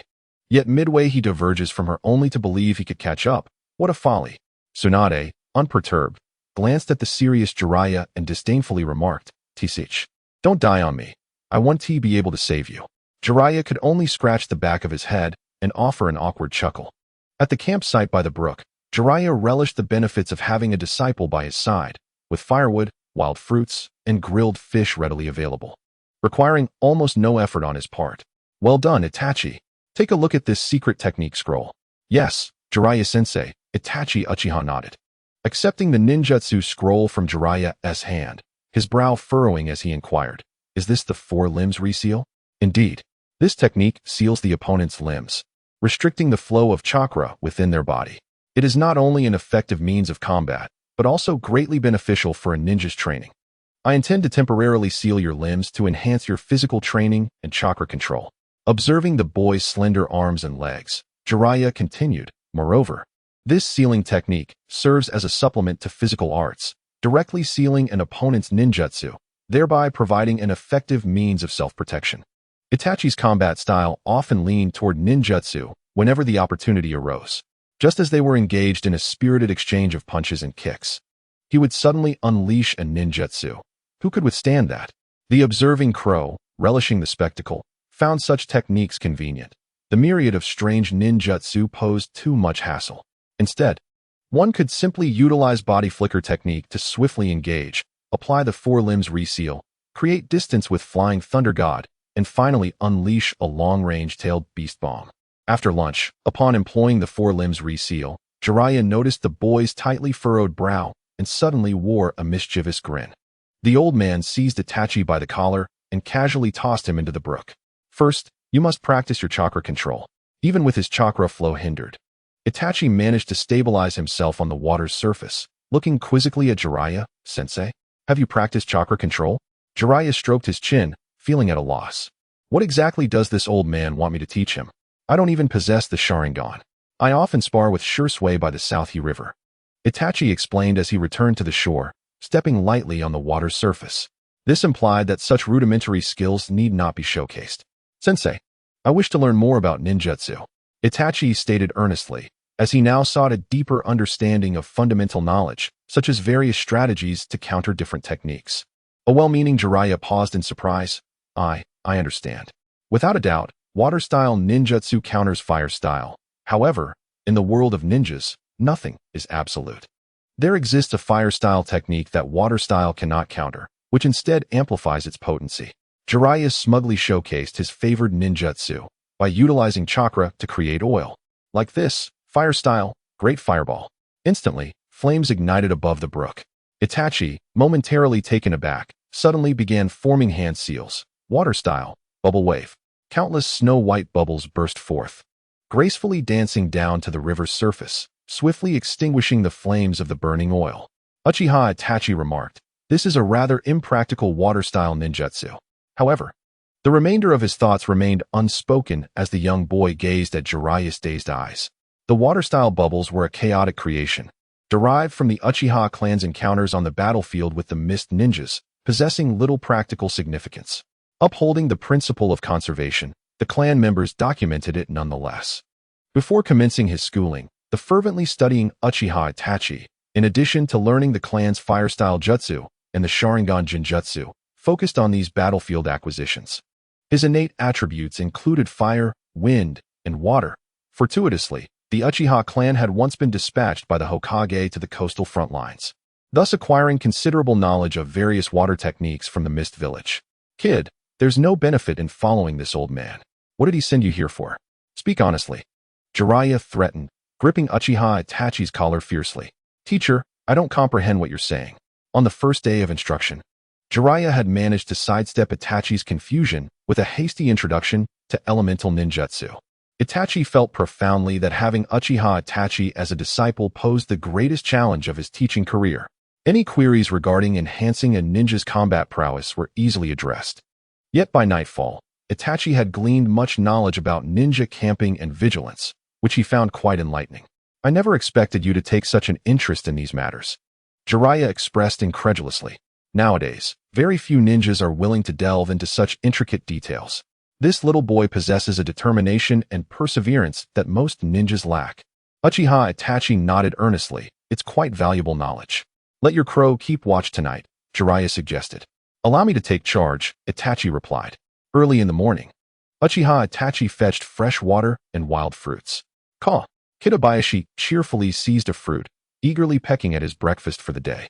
Itachi, your summoning beast is rather inadequate, Jiraiya remarked, casting a glance at the crow holding the fruit.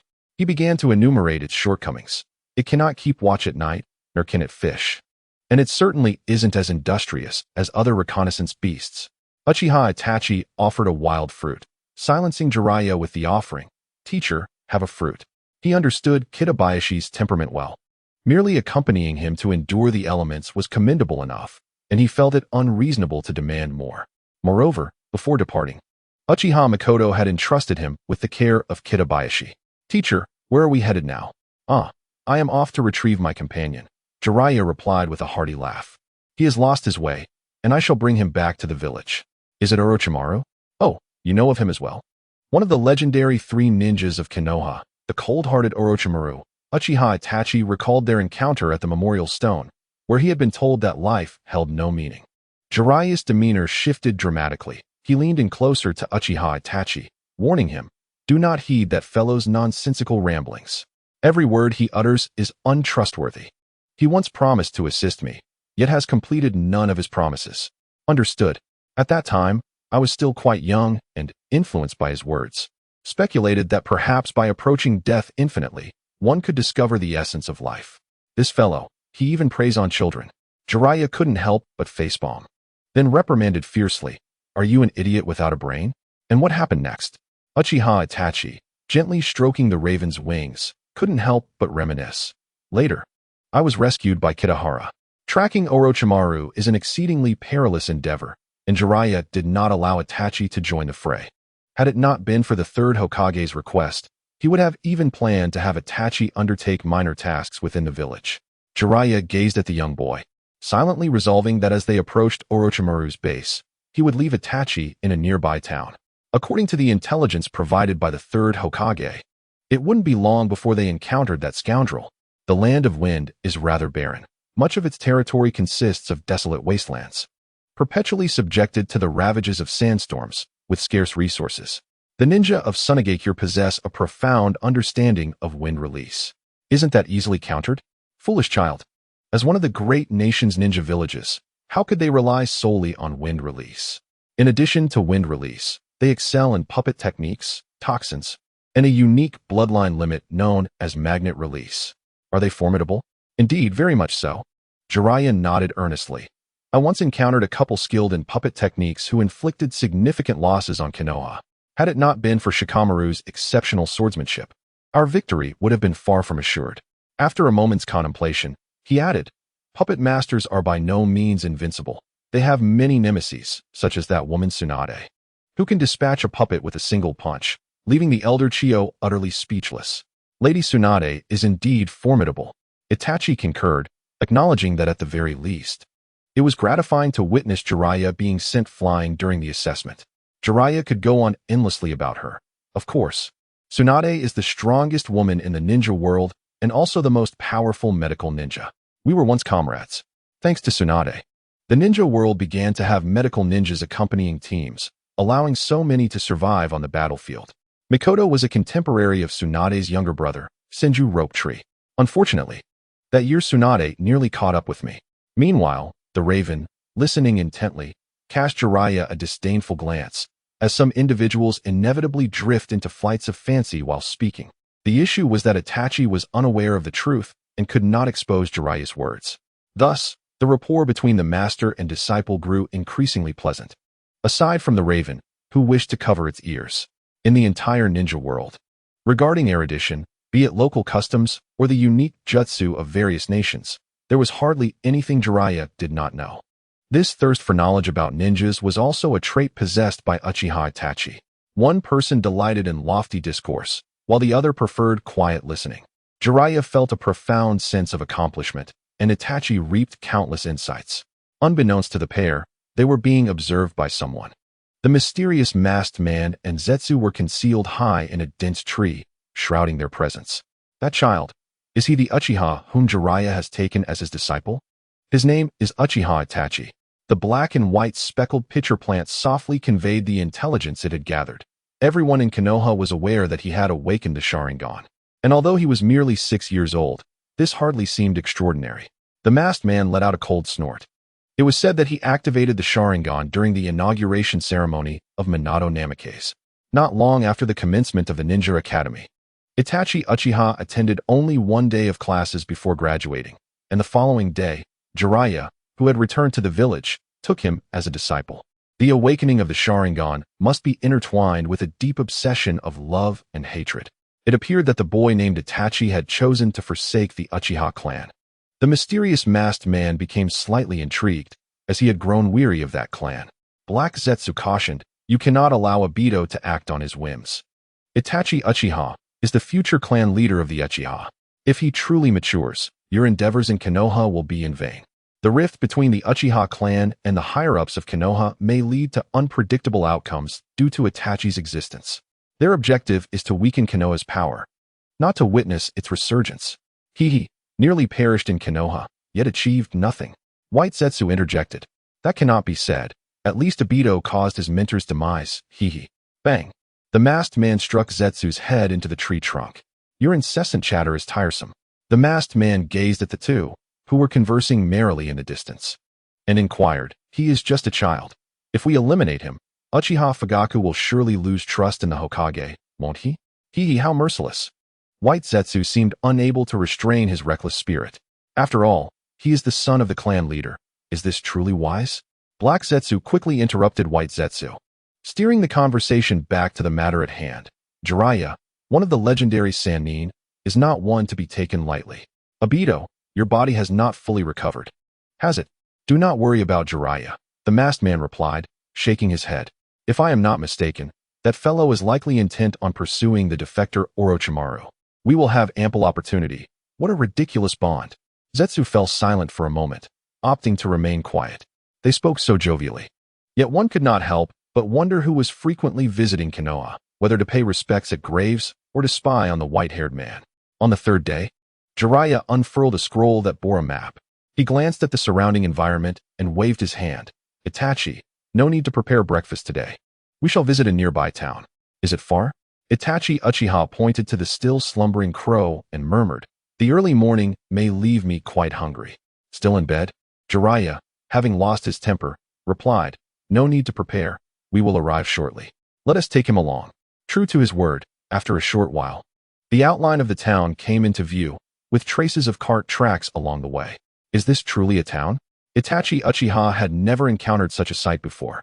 Words like dilapidated, decayed, and decrepit hardly sufficed to describe this place.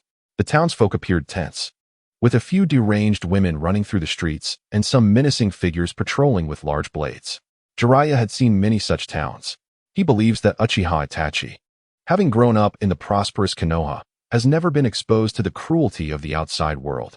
And this presents an opportunity for his disciple to witness the harsh realities of the ninja world. As a man passed by them, he suddenly shouted, you there? Take your child and get lost. Jiraiya, unfazed by the man's coarse language, boldly greeted him. May I ask where your inn is? We intend to stay here for a day. No idea. Get lost.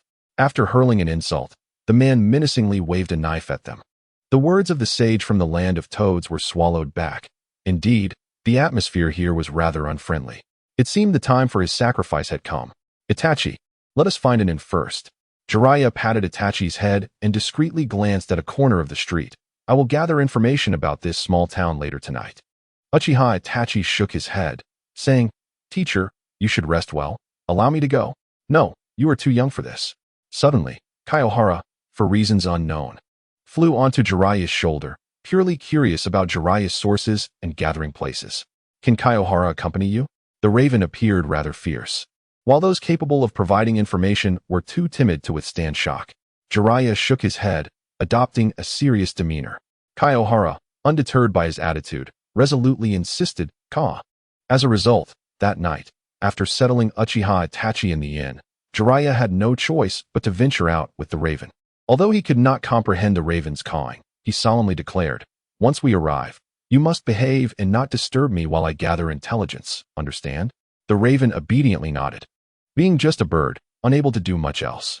Yet, Jiraiya truly did not disappoint. Indeed, he casually stopped in front of an opulently decorated tavern. The old man smiled warmly and waved to the young girl at the entrance, exuding a friendly demeanor. Good evening. Are you open for business? Oh, how amusing. Since you are here, of course we are open. Ha ha ha. I am new here and have no friends in this small town. Could you help me meet a few young people like yourself?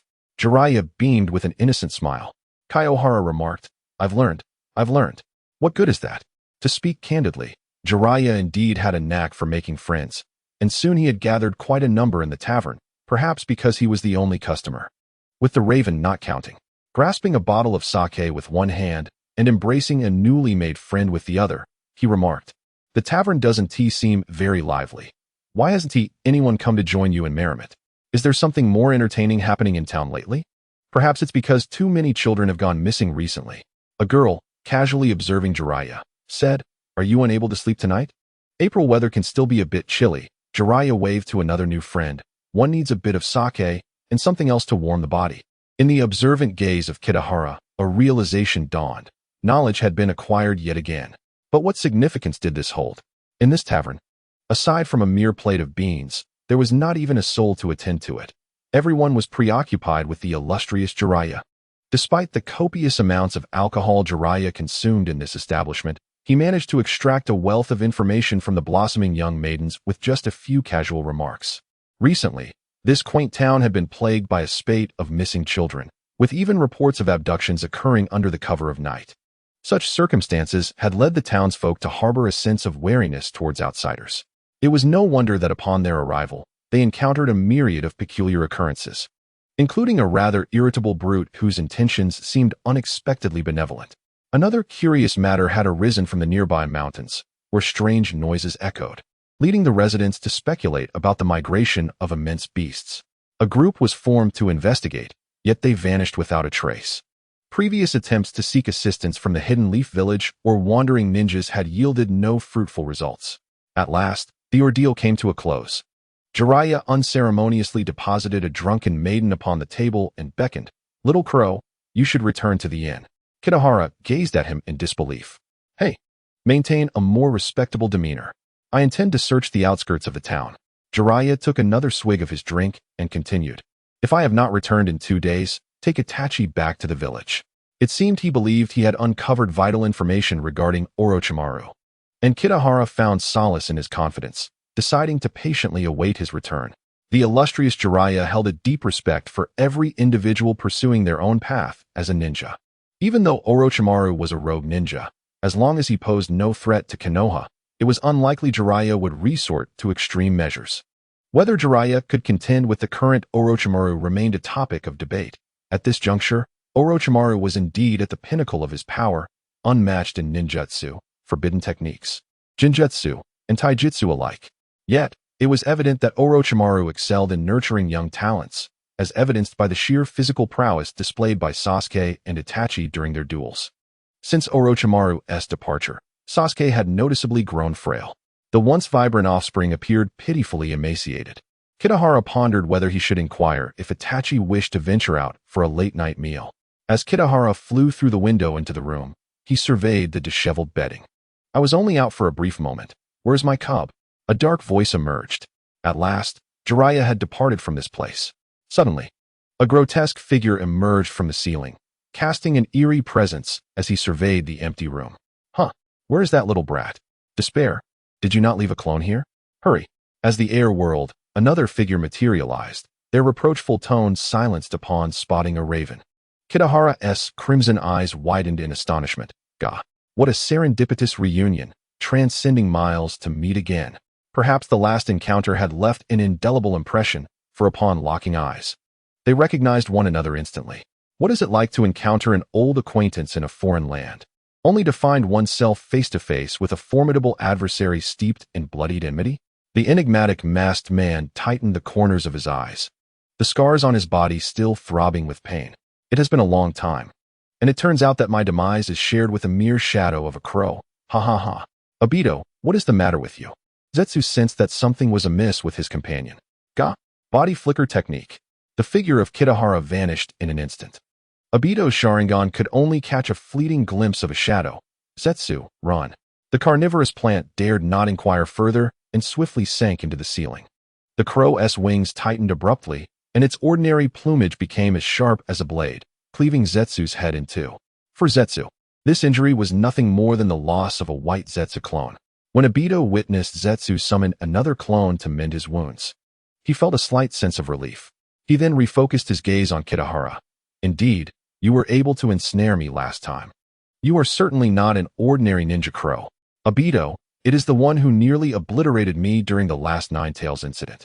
Although it has not achieved its goal this time, it can still eliminate a potential threat." The Sharingan within the mask grew increasingly luminous, yet blood began to seep from it. Gah!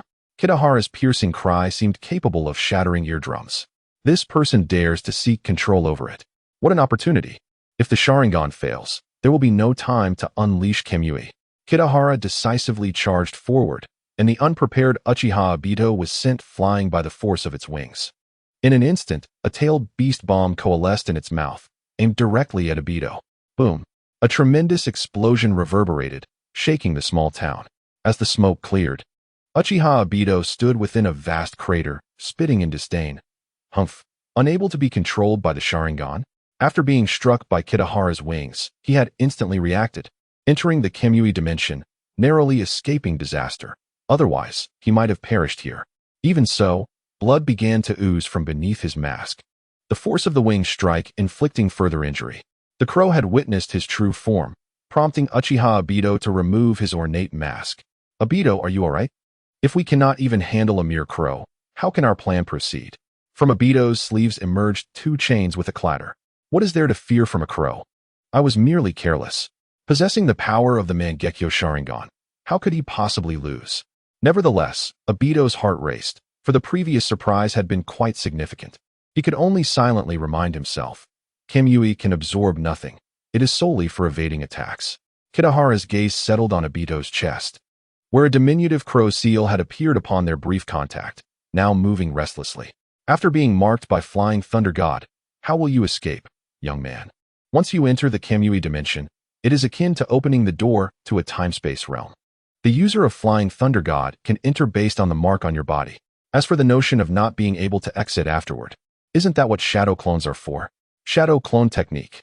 The shadow clone of the crow, clutching a tailed beast orb in its beak, gazed intently at the charging Obito. Young man, since you have beheld the tailed beast orb in my mouth, should you not enter the Kemui space to evade me as a sign of respect? As anticipated in the North Plains, the shadow clone, having utilized the Flying Thunder God technique, vanished without a trace. Inside the Kemui space, Obito Uchiha stared in astonishment at the crow clone holding the tailed beast orb, rendered speechless for a moment. Soon after, fragments of white zetsu littered the ground, and Obito collapsed before the crow, drenched in blood. His Kemui space had been obliterated. The space-time ninjutsu had left Obito gritting his teeth in fury, casting a seething glare at the crow, whose eyes glimmered with mockery. Amusing, is it? The heavens have thwarted your Kemui? Obito found himself utterly oblivious to any traces of the Flying Thunder God technique, as he was struck head-on by the tailed beast orb. His clothing and white zetsu shell reduced to mere fragments, and he remained unaware of how many bones in his body still held integrity. The scars from his previous injuries were still fresh. Even the vitality of Hashirama's cells could not withstand the repeated brushes with death. As a spectator, Zetsu was left utterly flabbergasted. What transpired? He could hardly comprehend what had occurred. That crow merely summoned a shadow clone, and yet Obito was bleeding profusely? Regardless, Obito knew he had to attempt a rescue. His competence had evidently diminished, but his past accomplishments warranted protection. Wood release, cutting technique. Zetsu stealthily approached Obito, casting forth several wooden stakes aimed at the crow, while the North Plains retreated swiftly. A white Zetsu clone emerged from the ground, enveloping Obito's body tightly, temporarily replacing his mobility. Kemui cannot be used in its presence. We must retreat. Zetsu could only nod, aware of his own lack of combat prowess. He did not fully grasp the unfolding battle, only recognizing one fact. Obito was once again on the brink of death. At present, the Ten Tails vessel had yet to absorb a single-tailed beast and was still required to replenish Obito's vitality. This losing endeavor would inevitably lead to ruin. Zetsu felt a tinge of despair, yet all he could do was hastily summon a white Zetsu clone to sacrifice itself, providing cover for their retreat, with the intention of later creating more white Zetsu at an additional cost. Suddenly, as dozens of white Zetsu emerged, they were obliterated by a single-tailed beast orb, and the crow swiftly pursued Obito's direction. If they did not follow, it would be akin to releasing a tiger back into the mountains. Insect technique. The white Zetsu enveloping Obito and Zetsu burrowed underground. With a sudden burst, the North Plains expelled the tailed beast orb, striking the earth with devastating force. Obito and Zetsu were propelled out, landing only to transform into lifeless white Zetsu corpses. How on earth did those two manage to escape? Pondered the North Plains, only to incinerate the corpses of white Zetsu into ashes before taking flight. Underground, Obito and Zetsu stumbled from the Kemui space, immediately sensing the tailed beast orb hot on their heels. In this dire situation, they had no choice but to gamble. The crow, deemed to possess a low intellect, believed it had successfully evaded capture, while in truth, it had stealthily entered the Kemui space using the cover of the ground. It then ordered 2 white Zetsus, in a desperate plea for reinforcements, to assume their forms and meet their demise. The situation was perilous. Obito's expression was marked by palpable tension. They wielded power in the ninja world, yet found themselves in such a bleak predicament. Blood flowed uncontrollably from the corner of Uchiha Obito's mouth, his breaths becoming increasingly labored. First, seek the outer path's golem, the rest. Before he could finish his sentence, Obito succumbed to unconsciousness, his body unable to endure the strain of escaping through Kamui. He could only manage a brief evasion, had the crow lingered for a few more seconds. Perhaps North Yuan could have focused on nurturing its offspring thereafter. Obito's tragic state underscored a vital truth. Regardless of the era or realm, effective intelligence is paramount, possessing the power to alter destinies with ease. Had it not been for a certain black-feathered, malevolent crow, privy to all information regarding the Kamui space and a modicum of conjecture concerning space-time ninjutsu, it would have met its end in a pot of crow soup. It is no wonder that the ninjas of the 5 great nations prefer death over the risk of omitting vital information. Even Uchiha Itachi, despite lacking systematic ninja training, recognized the significance of intelligence. Thus, he too ventured out to gather information. Locating him was relatively straightforward, since the Nine Tails incident. North Yuan had discreetly marked Itachi with the Flying Thunder God seal. With the Flying Thunder God technique, North Yuan swiftly tracked Itachi's position, only to find the crow hovering silently above him, observing its progeny. "Caw, North Yuan!" Itachi exclaimed with delight at the sudden appearance of his companion, followed closely by a gaggle of small children. North Yuan was momentarily bewildered. Why was this little one so fond of children? It was tolerable when carrying his younger brother in Konoha, but now it seemed he had fully embraced his nature, gathering a plethora of children at night, as if planning to establish an orphanage. "Caw!" The crow squinted, demanding an explanation. They found themselves in a dimly lit corridor, the red glow of their eyes somewhat intimidating under the flickering candlelight, causing a few timid children to whimper in fear. Itachi quickly stepped forward to comfort them, akin to soothing a small doll. "Do not cry, do not cry. It is my friend, here to rescue us," North Yuan remarked. "He seems quite adept at calming children." This evening's events were purely coincidental. Itachi had stealthily inquired about the town's happenings from the innkeeper, learning of a child abduction scheme. He had taken to the roof of the inn, lying in wait. Based on his deductions, a 6-year-old child had recently arrived in the town, and the puppet master behind the scenes would undoubtedly not let this opportunity pass. It was then that he recalled he was just a child himself. Later that night, after Jiraiya had departed, 2 suspicious men infiltrated the inn, making their way directly to Itachi's room, only to find it empty. Itachi had quietly followed them, ultimately discovering this shadowy location, which appeared to be in the early stages of construction. The young boy had effortlessly slipped inside, inadvertently rescuing a group of children. However, no further specific intelligence was available. "Caw!" The crow glanced deeper into the corridor, pondering, what manner of place is this? Aside from those 2 corners, are there any other individuals present? After all, this place does not appear to be something an ordinary person could create. I have searched within and apart from them. There is no one else. Uchiha Itachi shook his head, frowning, and remarked, "Moreover, many signs indicate recent excavation." Kitahara expressed a desire to investigate further, but Uchiha Itachi swiftly grasped its wings. "I have already sealed everything into the scroll. Aside from some peculiar items, all that remains is currency." The raven fell silent. Had they stumbled upon treasure? However, what could possibly be stranger than you? The young boy patted his bulging ninja pouch, retrieving a sealing scroll, and whispered, "Unseal." With a crash, clatter, and a clang, a series of metal pipes and glass items tumbled forth. Judging by their outlines, they resembled modern biological microscope culture dishes, indicating that this environment could not possibly be a hospital. It was likely a biological research facility. The raven's coarse nerves instantly tensed. It recalled what Jiraiya had been up to. If that old man wasn't frolicking in the Sake district, he must have discovered Orochimaru's whereabouts.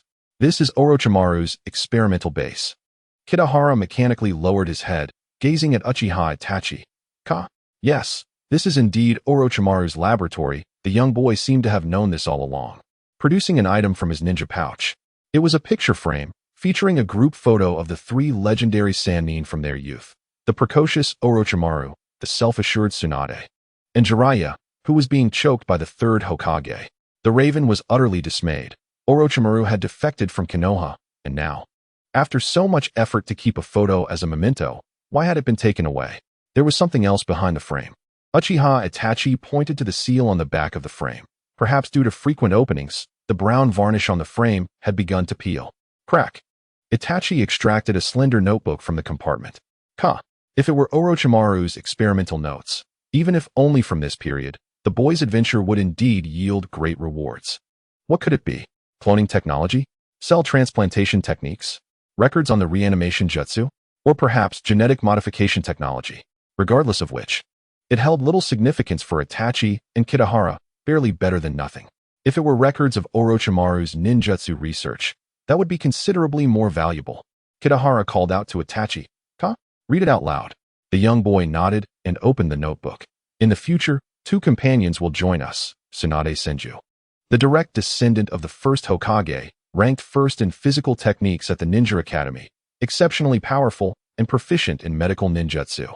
Jiraiya, the underachiever of the Ninja Academy.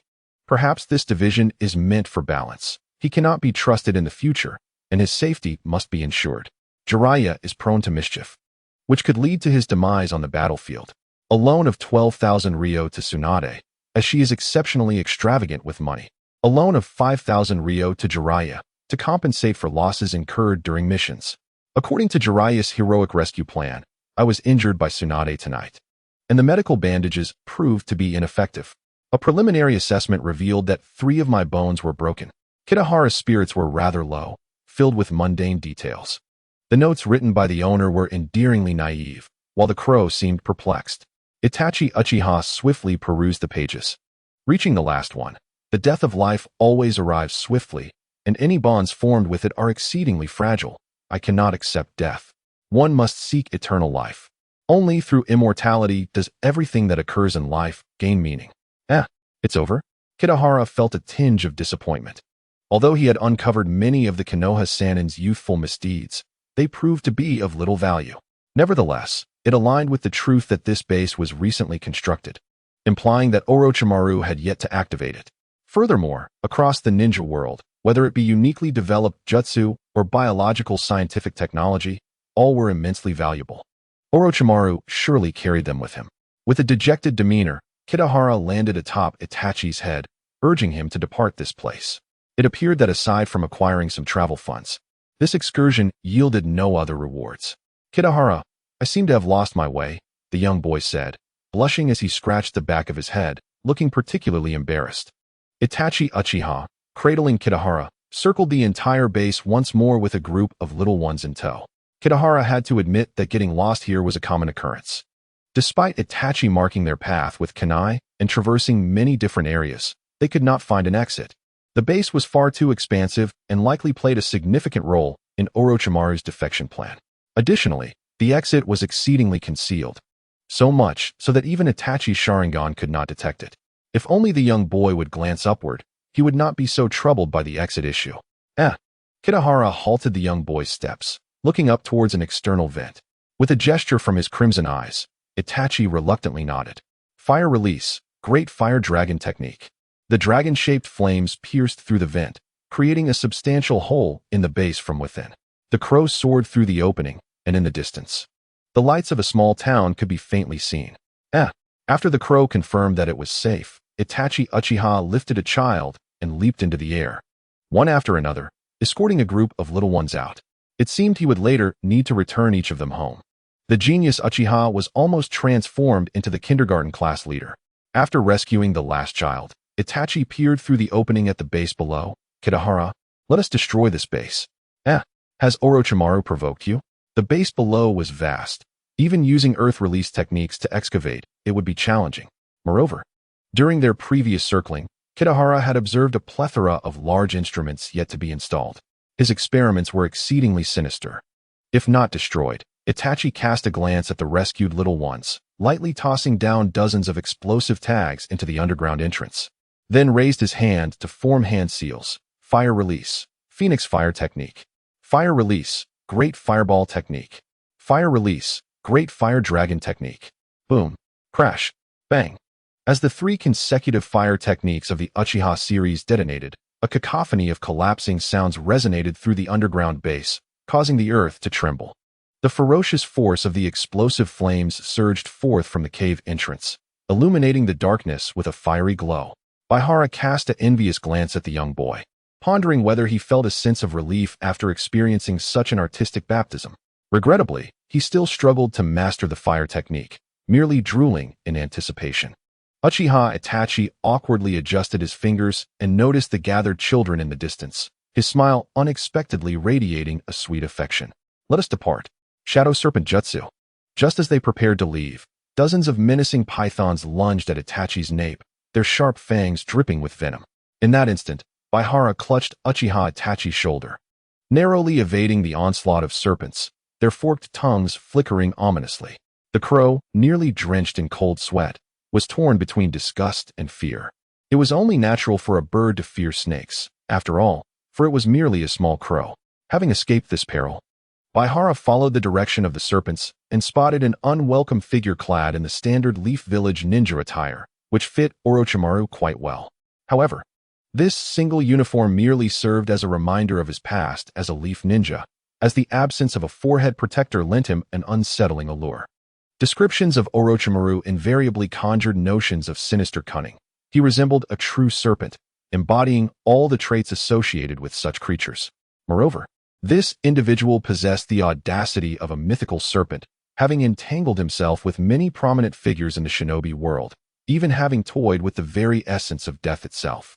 Despite being a scientist with mastery over core technologies, capable of winning numerous accolades in fields such as biology and medicine, he remained a formidable ninja. Perhaps it was Orochimaru's propensity for chaos that made even the Sage of Six Paths wary of association with him, leaving him devoid of any bloodline limit. With all his prowess self-acquired, had it not been for the terrifying serpents that had just passed, Baihara might have harbored a favorable impression of Orochimaru, for he had once been an ordinary student. However, upon reflection, Baihara recognized the insurmountable gap between them.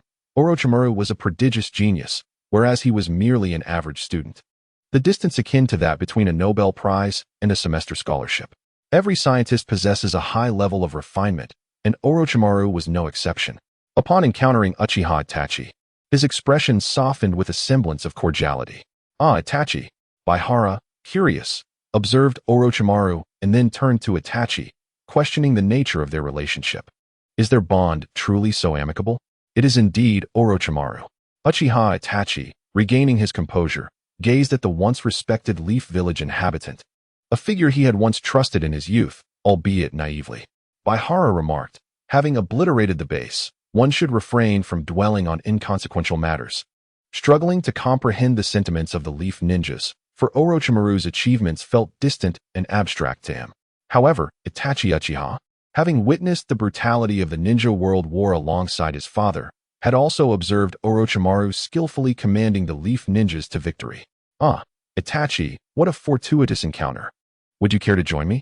Orochimaru's elongated tongue flicked out as he licked his lips, visibly exhilarated by the presence of the Uchiha prodigy. He gestured toward the still smoldering entrance, generously offering, "If you choose to ally with me, I shall overlook the destruction of this base. All shall be forgiven." The obliteration of such a substantial base was indeed a grievous blow to Orochimaru, especially after the betrayal from Danzo that forced him into a hasty exile from Konoha, leaving him nearly destitute. This experimental facility was the fruit of his labor, painstakingly accumulated through day labor and nights spent renovating the base. Lacking a well-structured escape plan from Konoha over the years, he now found himself devoid of capable subordinates, resorting instead to using inept kidnappers, his plight all too evident. Should he manage to win Itachi Uchiha's allegiance, he would gain a remarkably gifted subordinate, thus providing opportunities to initiate various bloodline experiments and even some unspeakable projects. "I apologize, but it appears that Itachi Uchiha enjoys a blissful family life, with a promising future ahead, and the days spent training alongside Jiraiya seem quite leisurely. Now, there's no need to hastily decline," Orochimaru gently urged, his fingers swaying. "I can disclose something to you. Itachi, do not listen to his nonsense." A tall figure suddenly emerged from the shadows. Jiraiya, upon seeing his apprentice, could no longer contain himself. In these times, any parent must be wary of Orochimaru, whose talents for child abduction rivaled even the legendary Might Guy's prowess in taijutsu. In contrast, Jiraiya felt significantly inferior, as his own attempts at persuasion had yielded little success, leaving him to merely scrape by through writing and masquerading as a certain famous author. Jiraiya had just crossed paths with Orochimaru. Yet he had failed to persuade his old friend to return to the village, an act that seemed uncharacteristic of a true friend. The mere fact that Orochimaru was capable of uttering such treacherous words indicated the depth of his regard for Jiraiya. However, it was time to take action. After 2 ninja world wars, both sides were acutely aware of each other's capabilities, leading to a mutual retreat. It was only when Jiraiya spotted the flames that he felt compelled to pursue, ultimately witnessing Orochimaru attempting to deceive his apprentice. Confronted by Orochimaru, Itachi Uchiha, feeling a surge of surprise, exclaimed, "Teacher Jiraiya." Upon hearing Itachi's address, Orochimaru's understanding of the knight's developments crystallized, a grotesque smile forming on his face. His expression darkened, as if water might drip from it, for he lacked the latest intelligence from Konoha and was unaware of the bond between Itachi and Jiraiya. Yet, the revelation struck him. Jiraiya's eyes, sharp as a serpent's, fixed intently on the white-haired man. Orochimaru's tone was a mixture of anger and exhaustion. "You are no longer the person you once were. Are you? To ensnare me with words while sending your own apprentice to sabotage my base. Are you attempting to see if together you can take my life? How utterly fascinating." Orochimaru's current psychological state resembles that of a naive youth, feeling as though he has been deceived in matters of the heart and finances. Jiraiya, Uchiha Itachi, Kitahara, I wonder if he will believe the explanation involving 2 individuals and a crow. When faced with a collapsing ground, remember not to panic. Promptly distance yourself from the area to prevent the collapse from spreading and safeguard your own life.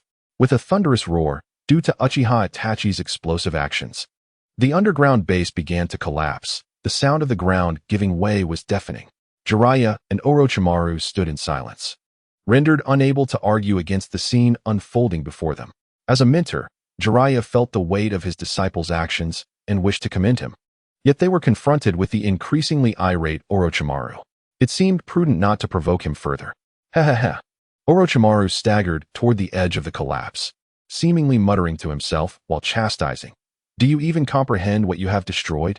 Orochimaru, return to Konoha with me." Jiraiya stood beside Itachi, patting the young boy's shoulder before turning to address his former comrade. Upon hearing Jiraiya's words, Orochimaru snapped back to reality, realizing that the base he had painstakingly built was beyond saving. Instead, he pondered how to acquire something else to fill the void, perhaps that expressionless little brat of a ninja. "Jiraiya, your words are utterly absurd." Orochimaru's gaze swept over Itachi before settling on Jiraiya, gesturing dismissively. "What I seek will never be acknowledged by him. Should I return and await my demise?" The elder man played the emotional card. "The old man has been quite concerned about you." After a moment's hesitation, Jiraiya added, "I have encountered Tsunade. Currently, Tsunade's heart is ashen. Aside from alcohol and dice, nothing stirs her emotions. As long as Konoha remains intact, she is indifferent to nearly everything else. During their half-day together, she expressed no interest in village affairs and even grew weary of Jiraiya's incessant chatter." "Ha, Jiraiya," Orochimaru abruptly interrupted. "We are all on our own paths of pursuit. There is no need to dwell on the sorrowful past." Jiraiya fell silent. The relationship between Tsunade and Orochimaru was undeniably complex, intertwined with too many events. They had once trusted each other implicitly. Within Konoha, Tsunade had once placed her utmost faith in Orochimaru, who had never disappointed her before the sacrifice of Hashirama Senju. After all, such a friend, possessing strength, talent, wealth, and beauty, who listens earnestly and obeys, is nearly perfect, save for his aversion to discussing emotions. Once the topic of Tsunade was interrupted, Orochimaru seemed disinterested in further communication with Jiraiya. There was little point in prolonging the conversation. They had long recognized their respective paths, and neither was likely to relinquish their convictions easily. It was a journey of strength, as well as one of the heart's desires. Following the immense losses he had suffered, Orochimaru understood that after this night, he would have to start anew from scratch. Thus, he thought, those who have nothing to lose fear nothing. Leave Uchiha Itachi with me, Jiraiya. I can allow you and those children to depart. Orochimaru's greedy gaze was unabashedly revealed. Having long been infatuated with the young boy, his desire more fervent now than ever before. Particularly tonight. The first to reject was Kitahara. Why is my child always so susceptible to the attention of others, regardless of whom he encounters? It seems that there are ulterior motives towards Uchiha Itachi, irrespective of gender. Orochimaru, cease your nonsensical talk. Jiraiya cast a stern look at Orochimaru and said, "It appears that a confrontation between us tonight is inevitable." The moment I laid eyes on Uchiha Itachi, the outcome was already sealed. Orochimaru chuckled lightly. I have a great need for him. Jiraiya fell silent again, initially believing that a few harsh words would prompt a concession from Orochimaru, perhaps offering a condition or a way out. He had even contemplated breaching his principles to assist Orochimaru in small matters. Yet, it seemed that this man was fixated on his disciple and unwilling to relent. In the past, when everyone urged him to take on a disciple, Orochimaru reluctantly chose a beautiful girl. Now, he had set his sights on an adorable young boy. Uchiha Itachi observed the dejected Jiraiya and couldn't help but voice his concern. Are you all right, Jiraiya-sensei? The older man glanced weakly at his disciple and then turned his gaze towards the group of children, murmuring, if the opportunity arises, take these kids and leave. If it comes to the worst, escape by yourself. I can stay back to assist. The young boy touched the forehead protector on his brow. Even though he knew he was outmatched, he refused to retreat so easily. If he could not prevail, he would find a way. If difficulties arose, he would confront them head-on. Since awakening his three-tomo Sharingan, Itachi had never faced life-and-death battles, and he was confident he would not be a hindrance. The Uchiha clan's bloodline always instilled a sense of confidence within them. Jiraiya shook his head firmly. No? Once I engage Orochimaru, it will be challenging to divide my focus, and I won't be able to protect you. You are my disciple, and more importantly, my subordinate. Follow my orders. The battle among the legendary three ninjas was not a matter for ordinary individuals to meddle in, nor could those outside the fray afford to be distracted. Hey, Kitahara shot Jiraiya a disdainful glance. Do you look down on us? You suggest we flee, but do you think we can just walk away? Do you know what I've accomplished tonight? I was so close to being able to raise my child in peace. The crow's formidable power was hardly noticeable. Its minor flaws obscured its brilliance, and in the presence of Jiraiya and Itachi, it had never truly shone. Except for its domination over Shursui. Kitahara soothed the crow and looked up at Jiraiya, stating, I will heed my teacher's orders. I will find a way to entangle him. Jiraiya nodded, stroking Uchiha Itachi's hair, softly saying, remember, if it becomes necessary, escape on your own. Yes. Hearing Itachi's promise, Jiraiya nodded in satisfaction, though uncertainty lingered in his heart. After all, this marked their first genuine confrontation with Orochimaru. In previous encounters, Jiraiya's outcomes had been rather dismal. Each time he developed a new jutsu and approached Orochimaru with confidence. The eventual result was always that Tsunade would end up being quite busy. However, he was not completely devoid of trump cards. Over the past 2 years, in addition to traversing the land, he occasionally retreated to Miamu Mountain for training, acquiring a commendable set of techniques. Should the opportunity arise to demonstrate them, and should he succeed, Jiraiya found himself increasingly apprehensive. Uchiha Itachi swiftly retreated, directing a group of bewildered children to safety.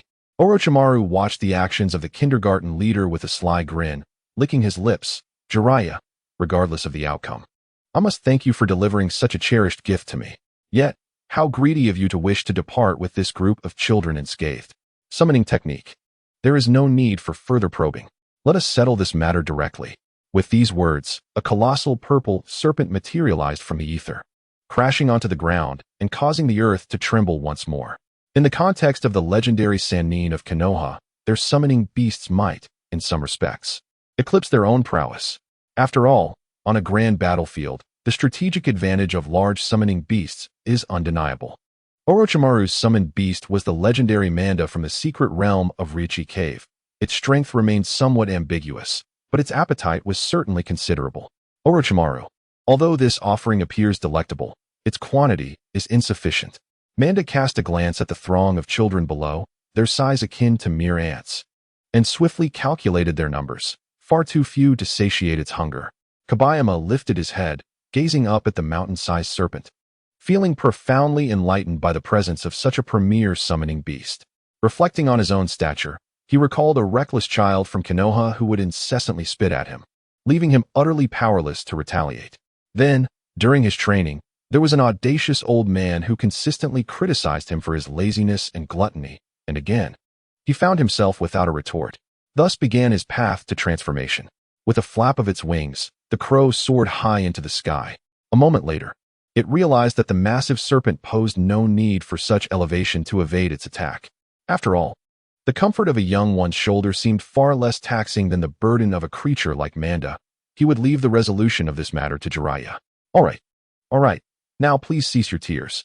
We must make haste to leave this place. Itachi consoled the sobbing children, urging them to move. Suddenly, he felt a heaviness settle upon his shoulder. Itachi noticed the crow yawning widely, its sleep habits remarkably well maintained despite the recent late nights. Kabayama, hold on a little longer. We shall soon return to the village. Observing the crow's behavior softened Itachi's troubled expression, and he gently rubbed its neck. Abruptly, a group of young ones collapsed onto the ground, weeping unabashedly. Wah, I want to go home. That big, enormous snake. Mom and Dad. Itachi turned to see Manda lunging towards them, its massive form deceptive in its speed, arriving before Itachi in the blink of an eye. The young boy felt a sinking sensation in his heart.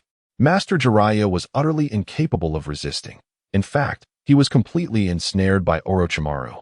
With barely a moment to invoke the summoning technique, the two were still engaged in their playful ninja duel. With a clear objective, Orochimaru had a straightforward plan. He did not need to contemplate how to defeat Jiraiya. He simply needed to engage him closely in combat, while dispatching Manda to abduct Itachi Uchiha. On the other hand, Jiraiya had much more on his mind, such as buying time and devising a strategy to subdue Orochimaru and bring him back to the Hidden Leaf Village. Manda lowered its gaze upon the tiny ant below, rumbling. So this is the little brat Orochimaru wants? It should be no issue to devour him stealthily. Fire style, fireball jutsu. Itachi Uchiha declared without hesitation, forming hand seals to unleash a massive fireball. The fireball appeared like a dazzling firework before Manda. Even when it exploded upon impact, it left merely a singed mark, inflicting minimal damage. Hey, for a brat like you, wouldn't it be sufficient to be obediently devoured? The serpent's head suddenly descended, crashing towards the ground. Itachi lifted his gaze, a wave of helplessness washing over him. Without a moment's pause, he formed another set of seals, fire style, fire dragon jutsu. Retreat was not an option, for behind him lay a group of children unable to escape. Yet before him yawned the gaping maw of Manda. The dragon-like flames surged toward Manda. The enormous serpent's head swiftly twisted aside, evading the attack. Such ninjutsu had a dismally low hit rate against Manda, which had no desire to sustain injury. The days in the dragon cave were hardly pleasant. Hiss. Sharingan release. Illusionary binding technique. The three-tomo Sharingan activated, and the enhanced Jinjutsu halted Manda's movements. Itachi's spirits began to lift, and during this interval, the children managed to flee to a safer distance.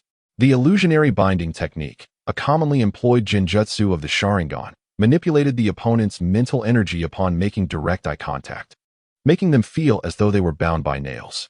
However, how long could it last? The strength of the three-tomo should endure for a while, right? Kuyuin took flight from Itachi's shoulder, condensing a tailed beast bomb in its mouth, aimed at Manda's head. The colossal serpent's head veered sharply, watching as the tailed beast bomb detonated against a mountain peak. The leader of the serpent clan in the dragon cave gasped, hiss. That crow. Yet Kuyuin paid it no mind, focusing instead on the exhausted Itachi on the ground. The time was simply too brief. Itachi's progress was astonishingly rapid. Or perhaps he was just too young, even though his chakra and Sharingan development were remarkable. Abruptly advancing from the throwing technique to a mastery of ninjutsu and jinjutsu was evidently implausible. To be honest, merely being able to utilize jinjutsu was already commendable, albeit he had not fully mastered the manipulation of the opponent's mental energy. Hey, Sharingan brat, Manda hissed, having escaped the jinjutsu's grasp and narrowly dodged the tailed beast bomb's attack. It loomed over them, murmuring, hand over that crow, and I will let you go, Kuyuin replied. One after another, why do they all enjoy such theatrics? Orochimaru wished to retain Itachi and thus summoned his legendary beast. However, the creature sought to claim the crows of Itachi, leading to a curious negotiation among peers. In response to the serpentine beast's proposition, Uchiha Itachi resolutely shook his head, declaring, absolutely impossible. The colossal serpent's head descended slowly, drawing nearer to Itachi. As the beast roared, it is not a treasure you can possess. As a member of the dragon cave, the serpent possessed an exceptional sensory ability, far surpassing that of those adept in chakra perception. It could distinctly sense the uniqueness of Hokuto. Whether it was the chakra of the crows or their peculiar physique, the serpent yearned to devour them. For perhaps then it could ascend to become the next white snake sage. It is time, Hokuto, let us proceed. Itachi ignored the serpent, fully aware of Hokuto's value. At the very least, the atmosphere at home had become considerably more vibrant. Witnessing Hokuto's unique techniques yielding remarkable effects, Itachi saw a glimmer of hope in overcoming the serpent. If only he could manage its movements, a decisive blow could be within reach. The crows once again conjured tailed beast balls, but one after another, the serpent adeptly evaded them, leaving the battlefield a scene of devastation. What envy! Despite possessing formidable strength, the serpent could only wield it in a rudimentary fashion. It dared not gaze upon Itachi again, tightly closing its eyes, relying on its senses to evade Hokuto's subsequent assault. Hokuto glanced down at Itachi, emitting a caw, urging the young ones to keep their distance. Its simplicity was beyond the serpent's capacity to comment on. At the very least, it ought to reach the level of the white snake sage. As the crows soared high, gathering a vast reservoir of chakra, an unspoken truth lingered. If the might of a missile cannot resolve an issue, then one ought to equip it with a nuclear warhead. Hokuto surveyed the immense serpent below, compressing chakra to form a tailed beast ball of intermingled black and white. Given the density of chakra contained within, it could no longer be merely referred to as a tailed beast ball. Itachi fled with great swiftness, as the thoughts of the summoned beast and its master diverged, leading the serpent to seek a new target, continuously searching for a safe position with its sensory prowess. The serpent discerned that not even the colossal tailed beast ball above could be withstood, let alone the tailed beast ball energy projectile that Hokuto had casually unleashed. Meanwhile, on another front of the battlefield, Jiraiya, facing Orochimaru's onslaught, finally discerned an opportunity. His taijutsu ranked second among the legendary Sannin of Konoha. Indeed, the one at the bottom of the taijutsu hierarchy was none other than Orochimaru himself. Summoning technique. The Toad Wenta of Mount Myaboku materialized, instantly capturing the attention of the tailed beast ball still condensing above. The first thing it did was pull Jiraiya away swiftly. Jiraiya clung tightly to the summoned beast, exclaiming, "Wenta, do not speak. Look to the sky." The Toad Wenta, aware of its adversary, the serpent, shifting positions, inquired, "You and Orochimaru truly know how to stir up trouble, don't you?" A hearty laugh ensued, but Jiraiya, wishing to explain Orochimaru's defection, found his words stifled by the overwhelming aura of the tailed beast ball above. What is that? Spiraling sphere, tailed beast ball. Who knows?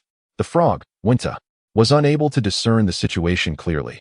It could not sacrifice its own life to judge a ninjutsu. Ultimately, the best course of action was to flee far away. "Hey, Wenta, my disciple is still over there," Jiraiya exclaimed, noticing Uchiha Itachi desperately clutching a few children as he fled. "Jiraiya, Wenta cannot turn back," he shouted to Jiraiya. "There's no time left.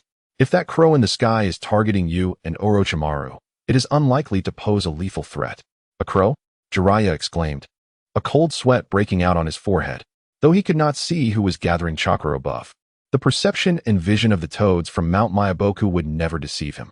The most suspicious figure was undoubtedly the lazy, gluttonous crow with a penchant for napping, which could instantly conjure a multitude of flaws in one's mind. Jiraiya maintained a strong rapport with the summoning beast, Wenta, as they fled together into the distance. Meanwhile, the remaining duo on the battlefield seemed to lack trust in one another. Orochimaru, with a sullen expression, hid in a corner, watching his summoning beast constantly shift positions, fearful that the great serpent might turn on him. The Serpent King in the Dragon Cave had also received intelligence, believing that the crow would not harm Uchiha Itachi. Hence it trailed behind him cautiously, a piece of information not shared with Orochimaru. Due to its massive size, the great serpent was concerned about accidentally crushing the children with its tail, fearing the wrath of the crow, which would unleash devastation without restraint. The tailed beast ball in the sky finally took shape, entirely black and astonishingly reduced in size, reminiscent of the beans that crows often peck at, devoid of any menacing aura. Indeed, it seems that fellow has failed. Jiraiya observed the calm sky, letting out a gentle sigh of relief. After all, the chakra that had recently appeared in the heavens was formidable enough to rival that of a tailed beast. Controlling and compressing such chakra was likely beyond the capabilities of that crow. Perhaps only the legendary sage of 6 paths could achieve such a feat. Jiraiya. It has not failed. Though I sense no immediate threat, I cannot shake the feeling that getting too close would surely result in death. Went to sense the tailed beast ball. No naive creature to believe it resembled something edible. At that moment, the crow sought the direction of the great serpent, which relentlessly pursued Uchiha Itachi. The descent of that tailed beast ball, small as a bean, would inevitably spell doom for the great serpent, along with the young ones. However, it could not have overlooked this concern. Jiraiya and Orochimaru would have to face their own fates, but the young ones must survive. The tailed beast ball fell silently, as delicately as snowflakes landing on the ground. Boom! The searing light radiated like the sun, the sound reverberating with an intensity that could induce ringing in the ears, creating an eerie silence until a charming mushroom cloud ascended. To be candid, the mushroom cloud appeared rather endearing. The mountain directly facing the explosion was leveled in an instant, debris flying everywhere, as all living beings that once thrived in the forest were utterly annihilated. The searing heat of over 100 million degrees scorched everything at the center. The shockwave from the explosion of the tailed beast orb overturned all within a radius of several dozen miles. Even the earthen wall that Jiraiya hastily erected with his earth release technique shattered in an instant. The combination of Fukusaku and Jiraiya was thrown back by the force of the blast, despite their considerable distance from the epicenter. Fukusaku, dutifully protecting Jiraiya, bore the brunt of the impact, leaving not a single patch of unscathed skin on his body. He had no choice but to release the summoning technique and return to Mount Myaboku. Perhaps this was a painful blow to my companions.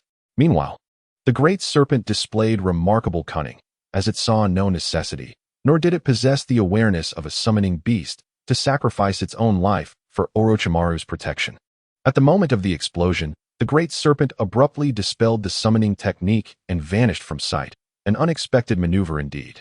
Kitahara utilized the Flying Thunder God technique to land beside Itachi, unleashing a surge of chakra that enveloped him like a tailed beast's cloak, tightly shielding both himself and Itachi. Although this method of utilizing chakra was not as exquisite as Chiyo's mechanized shield, the accumulation of quantity could indeed lead to a qualitative change. It merely required a continuous replenishment of the corroded chakra. The crows, along with their young ones and a group of small carrots, watched helplessly under the sealed chakra protection as the great serpent disappeared before their eyes.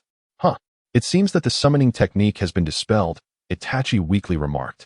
Kitahara replied, Indeed, a summoning beast reflects the nature of its master.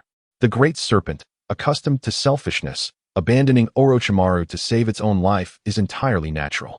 Moreover, Orochimaru is not an altruist.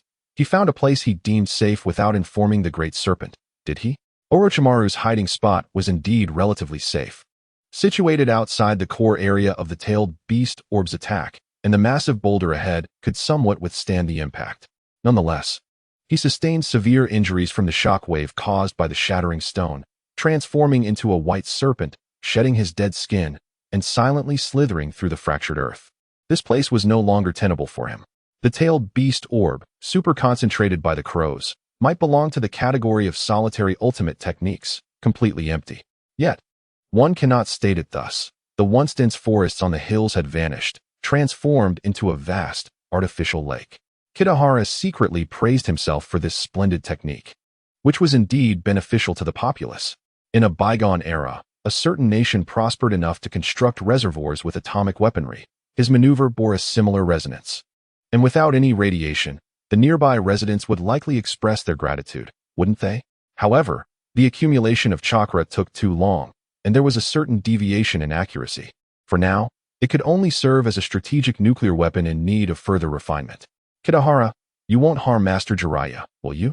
Itachi acknowledged the legendary strength of the 3 Sannin, yet in the face of such a natural disaster capable of easily obliterating a town, it was difficult to assert that anyone remained unscathed. As Kitahara reflected on the recent release of the tailed beast orb, he noticed a giant toad fleeing and wondered if they had indeed escaped any mishap.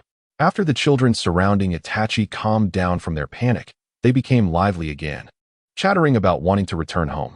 Some eccentric child even cried out for water, possibly having seen the underground water swell into a lake. Jiraiya was rather fortunate. Thanks to the protection of Gamabunta, he suffered only minor internal injuries and was now reflecting on himself. Silence is golden. Each day, he found new reasons to disparage the crows, but he was nearly killed when he was caught in the explosion's epicenter. It was easy to imagine the chaos that ensued. Initially, he believed his newly acquired disciple was merely exceptionally gifted, comparable in learning ability to Nagato. However, no matter the perspective, the future accomplishments might still be limited. Lacking the eyes of a sage, and without any special identity or talent like the Sharingan. That was preposterous. Jiraiya had yet to encounter a powerful Uchiha. Yet, he harbored some doubts about the raven perched upon his shoulder. Was it truly necessary to seek the prophesied child of destiny? A single-tailed beast bomb could effortlessly obliterate a hidden village from the 5 great nations. Ignoring warnings was akin to inviting disaster. Upon returning to the heart of the battlefield, Jiraiya beheld Uchiha Itachi, who sat beside a fire, narrating stories to a group of small children. Itachi spoke earnestly. Although the tales were mere myths, his delivery made them feel palpably real. To avenge his friend, Hoi shot down 9 sons, after the last small son fled. It proclaimed itself Amaterasu, transforming into a raven to meticulously oversee the mortal realm. Upon hearing that an 8-headed serpent plagued the human world, Amaterasu commanded her subordinate Susanoo to slay the beast with the 10 Kusanagi sword, extracting a Kusanagi sword from its body. As Itachi reached this part of the tale, he pointed at the serpent's skin on the ground and tapped the Kusanagi sword in his hand, causing Jiraiya's brow to furrow. The surrounding children expressed their astonishment. Wow! We just discovered this sword within the serpent's body. Is it the 8-headed serpent? It must be. Didn't we just see this sword extracted from its corpse? The story Itachi recounted was rather peculiar.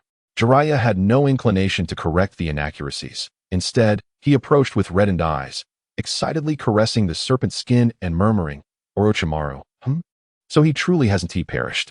Was he hoping for his demise, or for him to remain alive? Jiraiya was acutely aware of the principles behind Orochimaru's snake-style substitution technique, which involved expending vast amounts of chakra to hatch a new body, akin to a snake shedding its skin. This remaining serpent skin was a remnant of the snake-style technique, suggesting that the rogue ninja had likely escaped. While Itachi and the children searched the battlefield, they discovered the lengthy serpent's shed skin, which surprisingly yielded a Kusanagi sword, leading to an impromptu lecture on knowledge, blending a chaotic narrative with the mythos recounted by Uchiha Fugaku. The facts unequivocally demonstrated one truth. Whatever story reached Itachi's lips was a fabrication. Itachi gazed at him with concern. Master Jiraiya, are you all right? As the deep crimson flowed from the corners of Jiraiya's mouth amidst his labored breaths, he chuckled heartily, quickly wiping it away in embarrassment, feigning composure as he inquired about their well-being.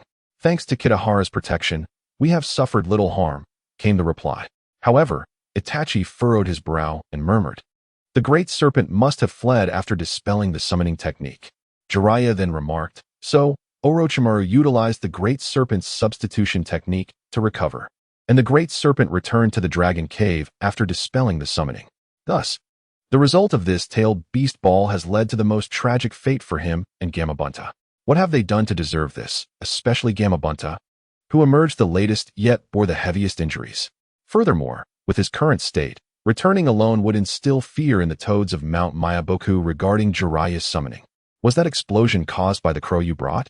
Jiraiya asked, searching for the creature, uncertain whether he sought to argue or apologize. The hour was late, and Kitahara was utterly exhausted. Itachi cautiously pointed to the crow peacefully slumbering beside him, stating, I let it rest. Curled up in a deep sleep. Kitahara seemed to be dreaming, tossing and turning, appearing as though nothing had transpired, his sleep remarkably undisturbed. Let it rest well, after all. It has employed such a formidable technique, Jiraiya said, shaking his head helplessly. It appears I need not assist you in locating a summoning beast any longer. Moreover, Jiraiya believed that Mount Mayaboku would likely not welcome them now, and he dared not share the summoning contract with Itachi, for that move was too perilous. He wished to avoid causing Kitahara, who had a somewhat jealous disposition, to explode Mount Mayaboku over such a trivial matter. Mount Mayaboku was indeed in turmoil. Sage Fukazaku and Sage Shima observed their son rushing furiously to Jiraiya, only to return in a frantic state. Blood was strewn everywhere, teetering on the brink of life and death. As long as he survived, The vitality and regenerative capabilities of the toads from Mount Myaboku would soon have him lively and catching bugs once more. Sage Shima even began to worry about their contractor. Has young Jiraiya encountered a formidable foe? She inquired. Old man, we must go and check. Do not go. Gamabunta insisted firmly, obstructing the two elderly toads. That crow is too powerful. My injuries are merely due to being on the periphery of its attack. If I had gotten too close. Sage Fukazaku cast a doubtful glance at his wife and questioned his son. What on earth happened? The periphery? Are you implying that you fled upon reaching young Jiraiya's side? Gamabunta appeared troubled, for his father's words held truth. He was at a loss as to how to convey the perilous nature of the situation to his parents. Should he perhaps invite Jiraiya for a visit? It seemed he could have brought Jiraiya back just moments ago. No. He should have returned to Mount Myaboku with Jiraiya the instant that tailed beast ball descended. Typically, when a child at home commits a grave mistake, parents often bestow upon them a thorough reprimanding. The outcome may be irretrievable, yet the elder's spirits are often lifted. Perhaps this is also a part of filial piety, evoking a sense of poignancy. Shinshaku Sannin and Shima Sannin gazed upon the battered figure of Winta, the toad, lying in a state of disarray, and decided to temporarily spare him, for they had more pressing matters at hand, such as summoning Jiraiya, lest their spokesperson meet an untimely demise. Reverse summoning technique? Jiraiya lowered his gaze and returned the Kusanagi sword to Itachi Uchiha, instructing, Itachi, take them back. I am bound for the sage's realm. Teacher? The young boy tilted his head, watching in astonishment as Jiraiya vanished before his eyes. With a crow in his arms and a gaggle of children in tow, he hastily made his way back to the small town. The act of rescuing the town as children had made Itachi quite the beloved figure in the community. As it seemed he was invited for meals and visits daily, a refreshingly novel experience, until one day, a small toad approached him. This toad presented Itachi with a scroll, claiming it was a message from Jiraiya. The following morning, Itachi found himself compelled to depart from the warm-hearted town.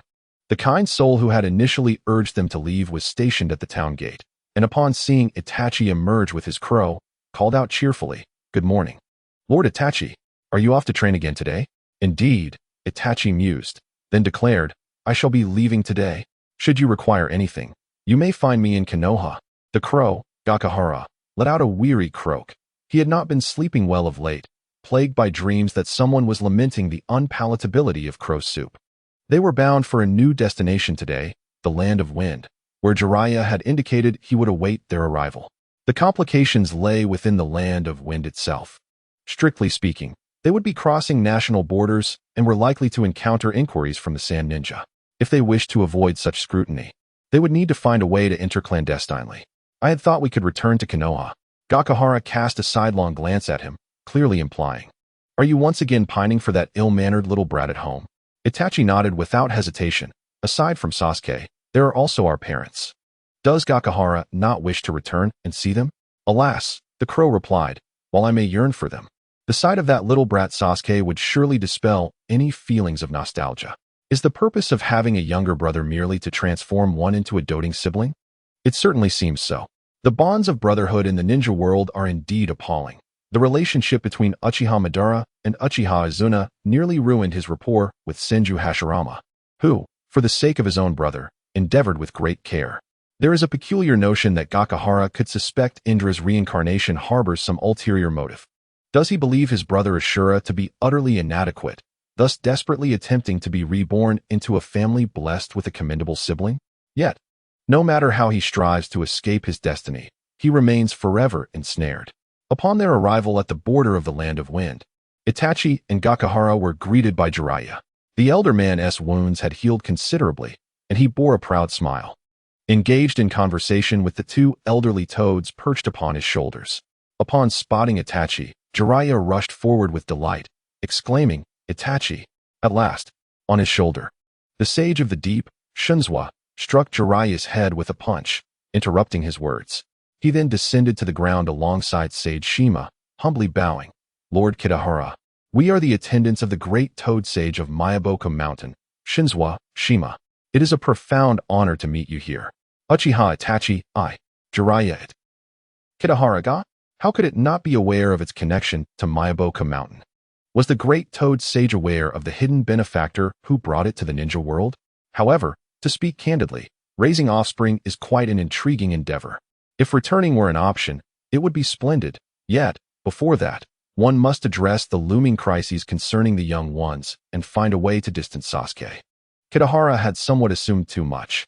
The sole purpose of the two sages' arrival from Mayaboka Mountain was clear. The great Toad Sage sent us to ascertain whether the chakra within you is solely of the yin and yang attributes. Kitahara gazed over in confusion.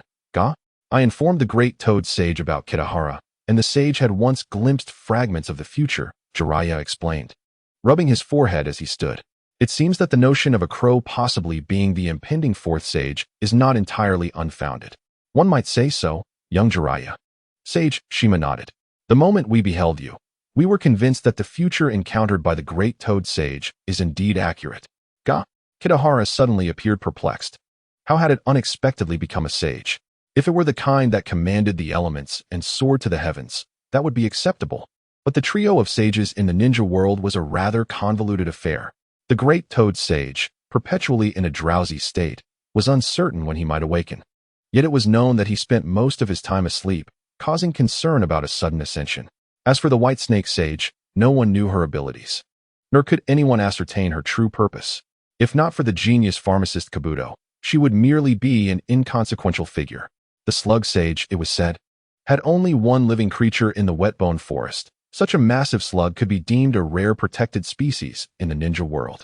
The prophecies of the great Toad Sage had never been erroneous. Suddenly, Sage Shinzwa spoke. It is believed that you may one day possess all the secrets of the ninja world. What you know is the truth of the ninja world. Kitahara ga? That millennia-old toad is truly remarkable. Has it been discovered? Indeed, I do possess all the secrets of the ninja world. But aside from Naruto Uzumaki and Sasuke Uchiha, do not inquire further, for I know nothing else. Jiraiya, intrigued, remarked, it doesn't quite seem so. This crow could hardly even articulate our human language. Jiraiya, do you believe that true sages simply divulge all the secrets of the ninja world at will? Shinzwa chastised Jiraiya, much to Kitahara's amusement. No wonder I cannot speak. It turns out I know too much. What a joy that is. The greatest human interest is, after all, sharing the little secrets one knows with others. Yet, indeed, there exists a pressing question.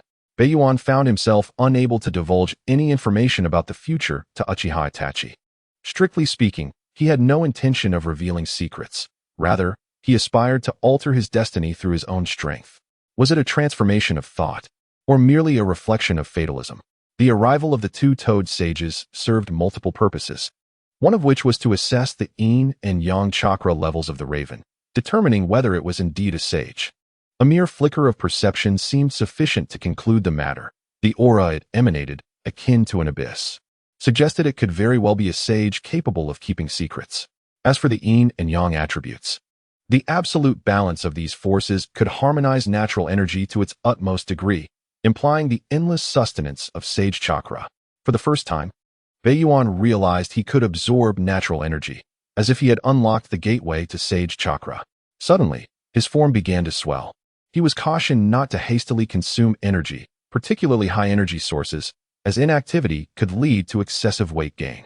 Due to the imbalance of natural energy and yin-yang techniques, Beiyuan's physique rapidly expanded, taking on a round and jubilant appearance. Soon, he towered above Jiraiya, while Uchiha Itachi found himself at a loss, awkwardly stroking the raven's feathers, discovering a surprisingly plush texture beneath his fingers.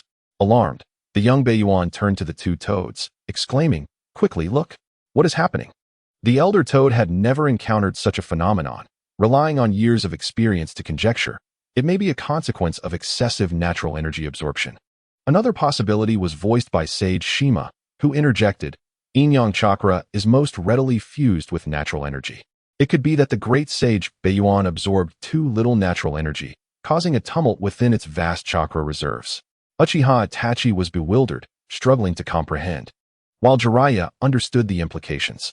However, he felt Sage Shima's assertion might not entirely hold true, as Beiyuan had just instantaneously drawn in a tremendous amount of natural energy. Suddenly, a tailed beast ball erupted from Beiyuan's mouth. Boom! A cloud of yellow sand billowed in the distance as Beiyuan combined the natural energy within him with the tailed beast ball, his swollen form finally contracting back to its original size. What a straightforward and forceful method of resolution.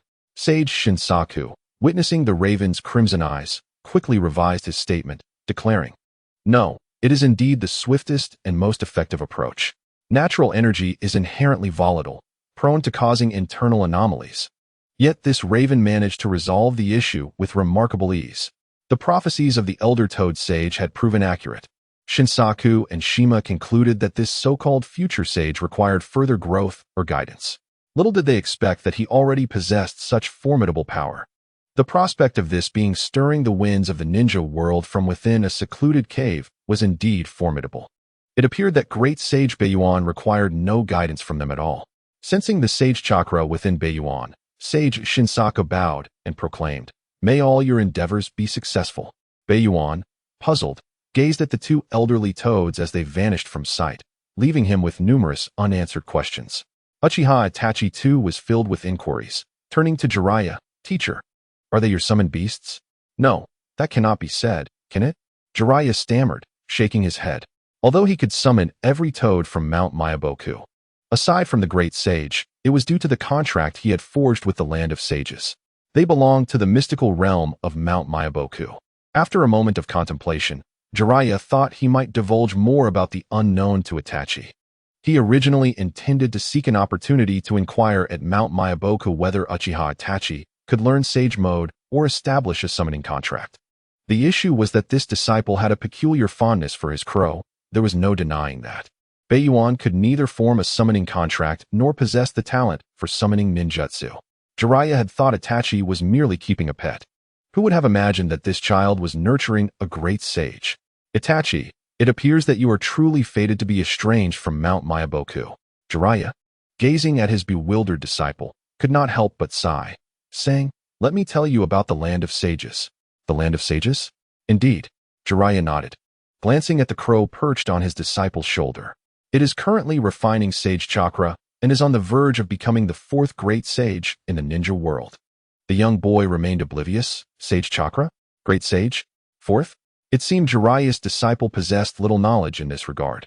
He rubbed his forehead and thought, "Never mind. I shall first enlighten you about the land of sages in the ninja world." "Well, I suppose this crow sage cannot divulge these secrets to you." Uchiha Itachi observed Beiyuan, who was transforming sage chakra on his shoulder. He did not quite understand what Beiyuan was doing, yet he sensed its dedication to training. Such earnest effort was indeed a rarity. As a ninja crow, aside from eating and sleeping, engaging in banter with Sasuke, he had never witnessed Beiyuan's seriousness before. After finding an open space, Jiraiya closed his eyes and began reminiscing. "Long ago, I practiced the summoning technique in the village. Teacher Jiraiya, I believe you should still be under 40 years of age, correct?" Uchiha Itachi suddenly interrupted. "You've caught me. In truth, I am yet to reach 20.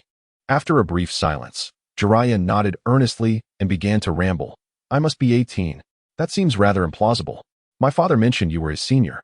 So listen closely, Itachi." The irritable old man felt the urge to strike. If not for his concern that this disciple might miss the opportunity due to his ignorance about the sages, he would not even wish to broach such topics. After briefly explaining the three great unknown lands of sages in the ninja world, Uchiha Itachi finally absorbed the information and quietly remarked, "That summoning beast Orochimaru summoned that day. Indeed, it is called Manda, hailing from the Dragon Cave." Jiraiya replied solemnly, "The White Snake Sage is the most enigmatic sage in the ninja world, and the Dragon Cave is perhaps the most elusive of the unknown lands. It seems that aside from you, Teacher Jiraiya, no one else has discovered Mount Myaboku, has there?"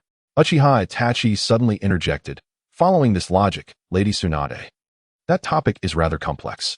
Jiraiya raised his head and stated, "I inadvertently entered Mount Myaboku due to a mishap with the summoning technique. Orochimaru discovered the location of the Dragon Cave through a blood contract with snakes. Because Tsunade holds a fondness for me, she shared some information about the Sage of Slugs. In the early days, there was a contract holder, the first Hokage, Senju Hashirama." "The first Hokage?" Uchiha Itachi expressed his surprise at the mention of the legendary figure, who had once vanquished the mighty Uchiha.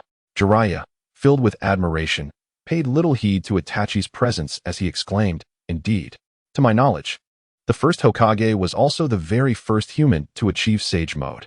The crow, having concluded its training, looked at Jiraiya with skepticism and retorted. Hashirama was not the first to encounter a sage. Of course, he was not the first to attain sage mode. Itachi dryly translated the crow's words, correcting Jiraiya's misconception. The original Hokage was not the first. So who was? Undoubtedly, it was the Sage of Six Paths, an ancestor of the Uchiha and the foremost figure in the realm of ninjas. However, this time the crow fell silent. To its knowledge, the chakra of the Sage of Six Paths had not dissipated after his death. While it was uncertain whether it could divulge such information, it felt compelled to share.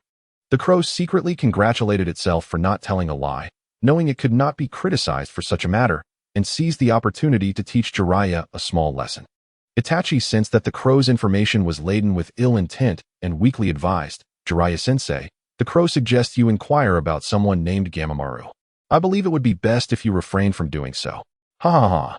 Itachi, rest assured. Jiraiya chuckled, patting his disciple's shoulder. From the name alone, it appears to be a descendant of Mount Myaboku.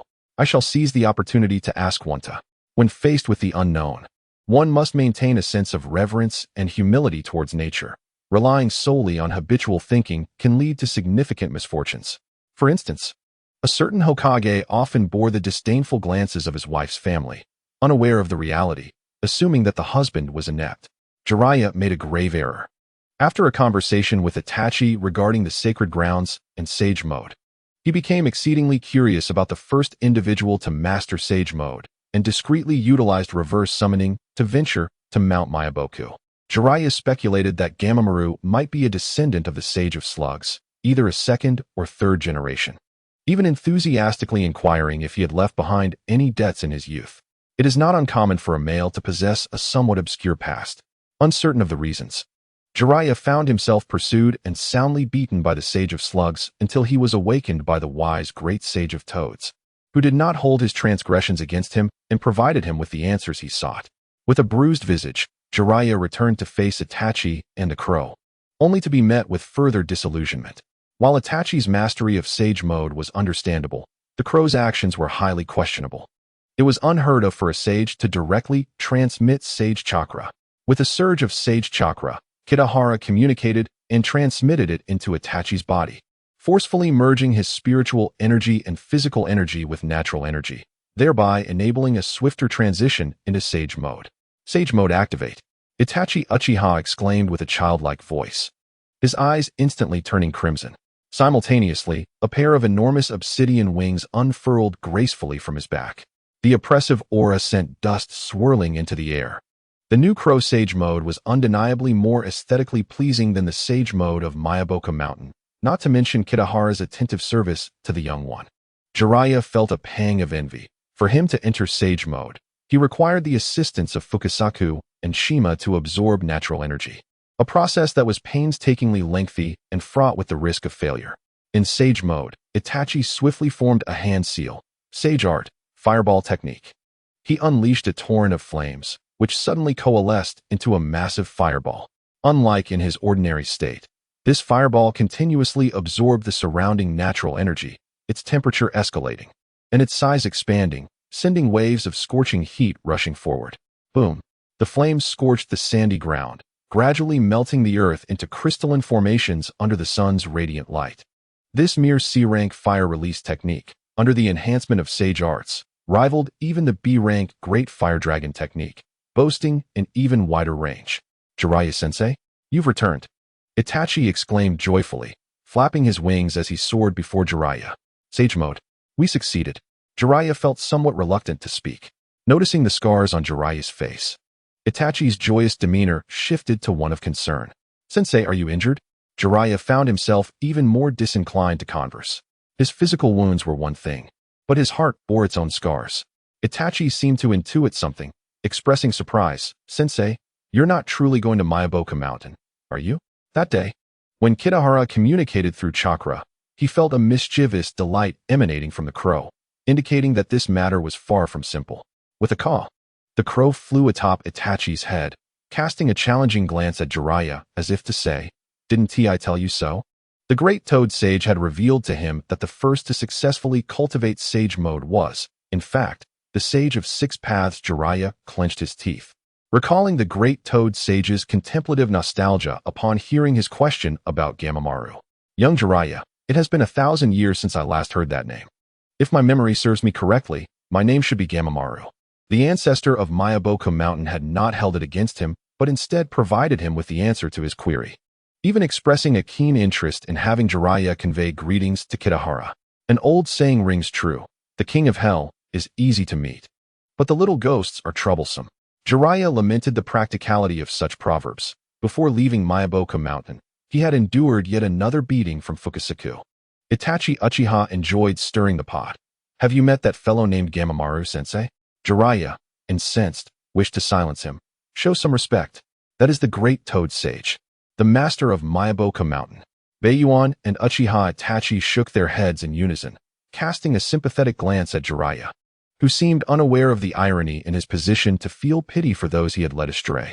Changing the subject, Jiraiya couldn't help but touch the bruises on his face, saying, Itachi, you must learn to attempt drawing natural energy yourself and synthesizing Senjutsu chakra. The young boy nodded. But it's too easy to lose control. Without Bayuan's assistance, I might have been overwhelmed by excess natural energy and transformed into a crow. I thought I would become a frog instead. Perhaps it is due to Bayuan's help in extracting the natural energy. Uchiha Itachi shook his head and produced a fruit, offering it to the crow perched on his shoulder. Jiraiya felt a pang of envy. Such treatment was typically reserved for moments of battle when a sage would assist in drawing natural energy.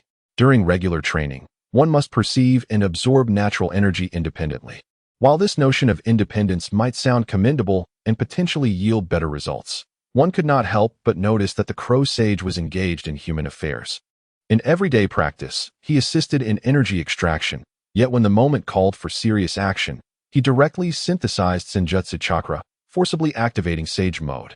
The crux of the matter lay in the unique synergy they shared, an unreplicable bond. Not everyone would readily open their minds to Bayuan. The crow, however, did not indulge its young one without reason. It believed that once sage mode was activated, Uchiha Itachi would be better equipped to sense the properties of natural energy. In simpler terms, it was akin to testing a product's trial version. Once the trial expired, familiarity with the product would naturally ensue, especially after experiencing Senjutsu. Uchiha Itachi closed his eyes and softly murmured, I can almost sense the natural energy now. Jiraiya was bewildered, questioning the pedagogical approach. How could one forcibly activate sage mode without fully perceiving natural energy? Was there any difference between this behavior and cheating? The methods for cultivating sage mode were generally consistent, extracting natural energy and merging it with one's own spiritual and physical energies. However, novices often struggled to sense natural energy, necessitating assistance from sages in sacred places like Mayaboku Mountain, where unique oils enhance perception. Yet once sage mode was successfully activated, mastery over natural energy and the application of Senjutsu chakra would become increasingly familiar. It resembled a new student receiving the answers to a final exam before even learning the letters, thus beginning to recognize characters from the answers. However, it also depended on innate talent. If a person truly struggled to learn, there was little that could be done. Nevertheless, Uchiha Itachi was clearly not among those who lacked ability. Aside from matters of romance, his talent was exceptional. Jiraiya discovered a refreshing drink that he found delightful, lemonade. Tart and sweet, mirroring his own mood. During this time, he once again experienced the feeling of being a teacher grappling with a prodigious student, with only the evening conversations after dinner restoring a semblance of confidence. The issue lies in the fact that the knowledge imparted by him bears little distinction from that of the Chunin instructors at the Ninja Academy, albeit with a touch more refinement. In terms of ninjutsu and senjutsu, Uchiha Itachi has already developed the capability to surpass his predecessors in these two domains. What more could he possibly learn? Jiraiya took a sip from his straw, observing the young boy seated in meditation, synthesizing Senjutsu chakra. While a raven beside him pecked at a watermelon, a wave of melancholy washing over him. Uchiha Itachi remained blissfully unaware of his own state. He was deeply engrossed in his practice, his brow furrowed, and his eyes involuntarily beginning to turn crimson, a dark aura gradually enveloping him. This was the precursor to an excess of natural energy, and if he persisted, that aura would coalesce into black feathers, ultimately transforming him into a true raven. With a deft motion, Kitahara guided the Senjutsu chakra into Uchiha Itachi's body, as swirling dark energy rapidly congregated behind him, taking the shape of a pair of black wings, gradually solidifying. Each time Jiraiya witnessed this scene, a pang of heartache and exhaustion enveloped him. Another failure. Uchiha Itachi opened his eyes, gazing at the wings that had formed behind him. His goal was to independently enter Sage mode. Jiraiya approached him, arms crossed, offering words of comfort. Itachi, achieving this step is already commendable. Tomorrow, we shall return to Konoha and commence our engagement with ninja missions. After all, as a teacher, Jiraiya himself had yet to master the extraction of natural energy. Moreover, there was no need for Uchiha Itachi to rush his training in Sage mode. He could practice at any time and place, especially with a sage assisting him. Are we finally returning to the village? A smile crept across Itachi's lips. He indeed longed for his family.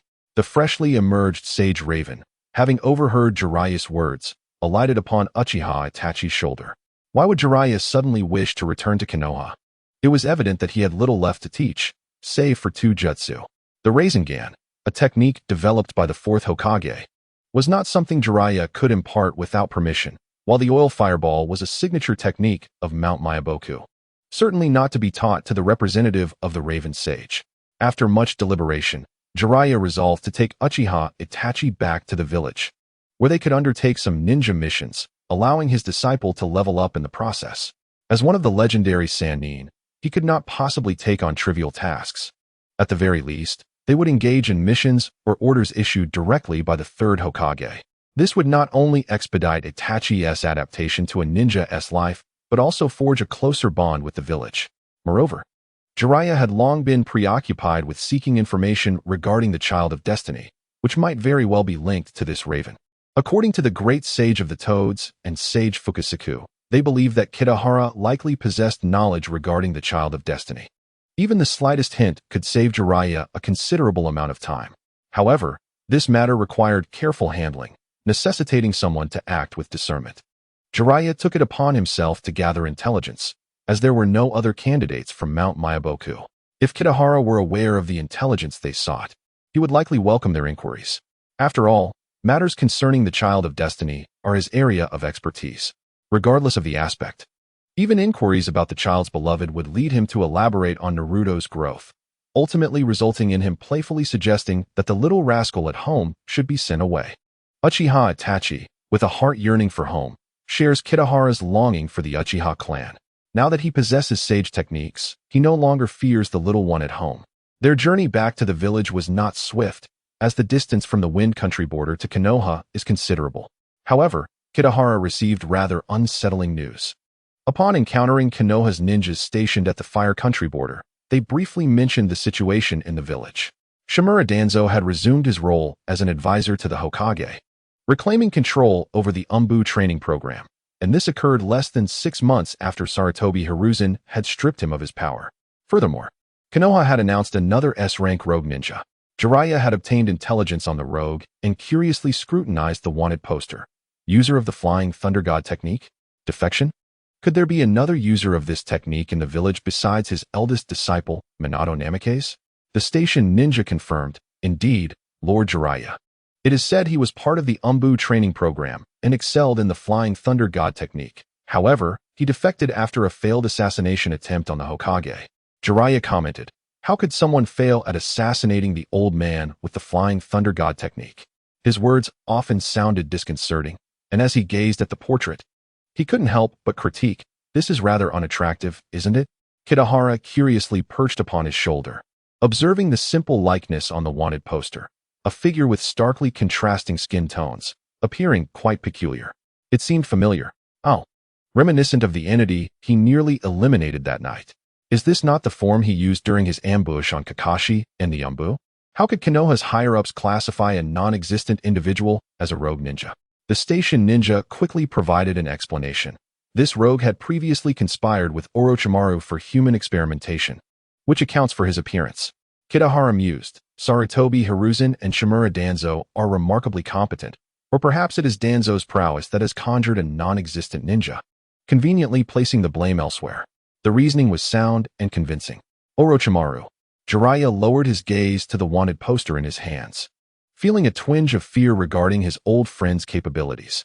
The notion that he could assist a ninja in mastering space-time ninjutsu through human experimentation was beyond belief, as the Flying Thunder God technique relies purely on talent. If that were the case, it was conceivable that Orochimaru might one day become a user of the Flying Thunder God technique himself. Jiraiya could only hope that Orochimaru harbored no intentions of avenging Konoha. Having just obliterated a base, Orochimaru now found himself burdened with 2 additional accusations: conducting unauthorized human experiments to create non-human entities and orchestrating an assassination attempt on the Hokage. Perhaps Shimura Danzo believed the weight of blame was too much for him to bear alone, and thus passed 2 charges onto Orochimaru. Jiraiya expressed keen interest in the rogue ninja employing the Flying Thunder God technique, inquiring, "Is there any recent intelligence on this rogue, Lord Jiraiya?" It is generally understood that the station ninja should not divulge information casually. However, it seems that the movements within the village are no longer a secret. The station ninja openly divulged, "The previous team stationed here has been reassigned to the borders of the Land of Grass, and we are here to take their place." The village has mobilized numerous ninja squads towards the Land of Grass. Kitahara's gaze gradually became vacant. It appeared that the burden of blame did not rest solely on Orochimaru. Without exaggeration, Shimura Danzo is indeed formidable. At the very least, he excels in the art of fabrication. Not only did he take on the responsibilities left by Kitahara, but he also devised ways to cover up the lies, even going so far as to create intelligence for non-existent characters, astonishingly finding someone who bore a resemblance. Incidentally, the name of this rogue ninja is quite distinctive, leading Kitahara to feel a sense of destiny at play. The Rogue Ninja Manual and the Wanted Notice both bore the latest announcement from Konoha regarding an S-rank rogue ninja named Inyang, age 16, a user of the Flying Thunder God technique.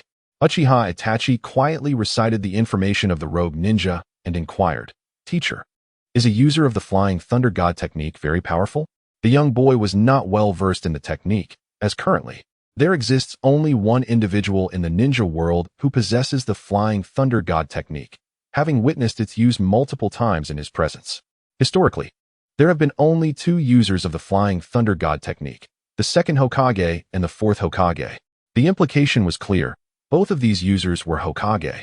His expression darkened, as the 2nd Hokage, Senju Tobirama, had developed the Flying Thunder God technique, while the 4th Hokage, Namikaze Minato, refined and elevated this ninjutsu. The 3rd user of the Flying Thunder God technique concealed themselves remarkably well. Mastering this space-time ninjutsu demands exceptional reflexes, and without prolonged training, it is utterly unmanageable. As Jiraiya, the teacher of Namikaze Minato, understood the pitfalls of training in the Flying Thunder God technique. He patted Itachi on the shoulder and continued the journey back to the village with his disciple. Kitahara was utterly impressed by that resilient old man. It was no small feat to fabricate information about Konoha's S-rank rogue ninja, Inyang, to such a degree of authenticity. If he were not aware of his own involvement, one might easily believe that Konoha had indeed acquired an S-rank rogue ninja named Inyang. The question remained, how did Konoha manage to find someone who bore such a striking resemblance to the original? Was Danzo's face not a bit too prominent? In truth, Shimura Danzo faced considerable difficulty in orchestrating this. During the time he was stripped of his position by Sarutobi Hiruzen, he felt a profound sense of grievance. If he truly had a user of the Flying Thunder God technique under his command, could he have tolerated Sarutobi Hiruzen placing blame upon him? In order to reclaim his authority, Danzo had to sacrifice a successful wood release experiment and acknowledge the presence of a user of the Flying Thunder God technique within his ranks, albeit labeling that individual as a rogue ninja. This not only provided a temporary solution to Sarutobi Hiruzen's suspicions, but also allowed him to regain control over the rude organization, with the aim of locating the user of the Flying Thunder God technique who bore the blame for him. This would not only vindicate him, but also enable him to capture that peculiar individual, as Danzo possessed a piece of crucial information. Indeed, there was a ninja in the Land of Grass, whose appearance was quite unusual, and few had encountered him. It was said that he was named Zetsu, a wandering ninja who had joined the Land of Grass. Itachi Uchiha could not contain himself, asking, "Teacher, are we headed to the Land of Grass?" To which Jiraiya shook his head in response. "First, we must return to Konoha and inquire about the intelligence that the old man possesses." Kita, gleefully bouncing on Itachi's shoulder, chimed in, come ask me, quickly. I have all the information about the enigmatic one." Anything that could cause them distress is indeed a good thing. Kita, do you know something? Itachi inquired, stroking the raven's wing, which made Jiraiya's forehead twitch in irritation. Surely, his disciple was not so coddled by the raven that he neglected the collection of intelligence altogether? Of course, there's no need for intel collection. Kita is well acquainted with the renowned and somewhat threatening ninjas of the ninja world. As for those who are nameless and pose no threat, there seems to be little need for intelligence gathering. Kia, of course, I can't reveal everything about the enigmatic one. I suspect that Jiraiya in his current state might experience a complete worldview collapse, thus requiring a touch of artistic embellishment. Upon hearing Itachi's relayed intelligence, despite the language embellishments, Jiraiya remained astounded. The first Hokages would release, manifesting anywhere, anytime? Is this truly the case? Jiraiya looked incredulously at Itachi and Kita, both the young boy and the raven nodding earnestly. This news was simply astounding. It certainly seemed that the enigmatic one was a master of the flying thunder god technique. Yet who would have anticipated the inclusion of would release as well? The flying thunder god technique is a forbidden art unique to Konoha, and would release is even more significant. To claim he had no connection to Konoha would be implausible. No one within the higher echelons of Konoha would believe that the enigmatic one was not a product of their human experimentation. Orochimaru truly knows how to stir trouble. What kind of monstrosity has he created? Jiraiya slapped his head and resolutely declared, "We must hasten our pace and relay this news to the old man." "Yes," Itachi affirmed with a vigorous nod, while the raven on his shoulder blinked, wondering if it had forgotten to say something or perhaps said something amiss. Why had the conversation returned to Orochimaru? Kita succinctly elaborated on the abilities of the enigmatic one, including the techniques of wood release and the ephemeral technique. These indeed exist in reality. Yet the origins of wood release and the enigmatic one were not explained, especially considering the existence of Kagaya Otsutsuki, which must remain unspoken for now. However, this development meant that the black and white entities painstakingly created by Kagaya before her sealing, as well as that revered figure in the ninja world, would soon be touted as experimental products that fled from Konoha. At this moment, the enigmatic one was feeling somewhat bewildered. It had been exposed. It seemed as though, overnight, Konoha had turned its gaze upon it. Yet it was still merely an ordinary wandering ninja who had joined the grass village, without having displayed any special abilities or demonstrated any formidable strength. Merely adopting a prefix identity to join the Akatsuki. The land of grass could no longer serve as a sanctuary. The village had been thoroughly infiltrated by Konoha's ninjas, with Grass Village's repeated protests being suppressed by Danzo. This matter is far from trivial. Moreover, the absence of involvement from the 5 great nations, coupled with Danzo's stringent methods, compels the Grass Ninja Village to surrender the rogue ninja known as Zetsu. Regardless of how the Grass Ninja Village may argue, the fact remains that this rogue ninja escaped from our Konoha. Furthermore, as this pertains to Konoha's confidential information, it is imperative that they hand him over.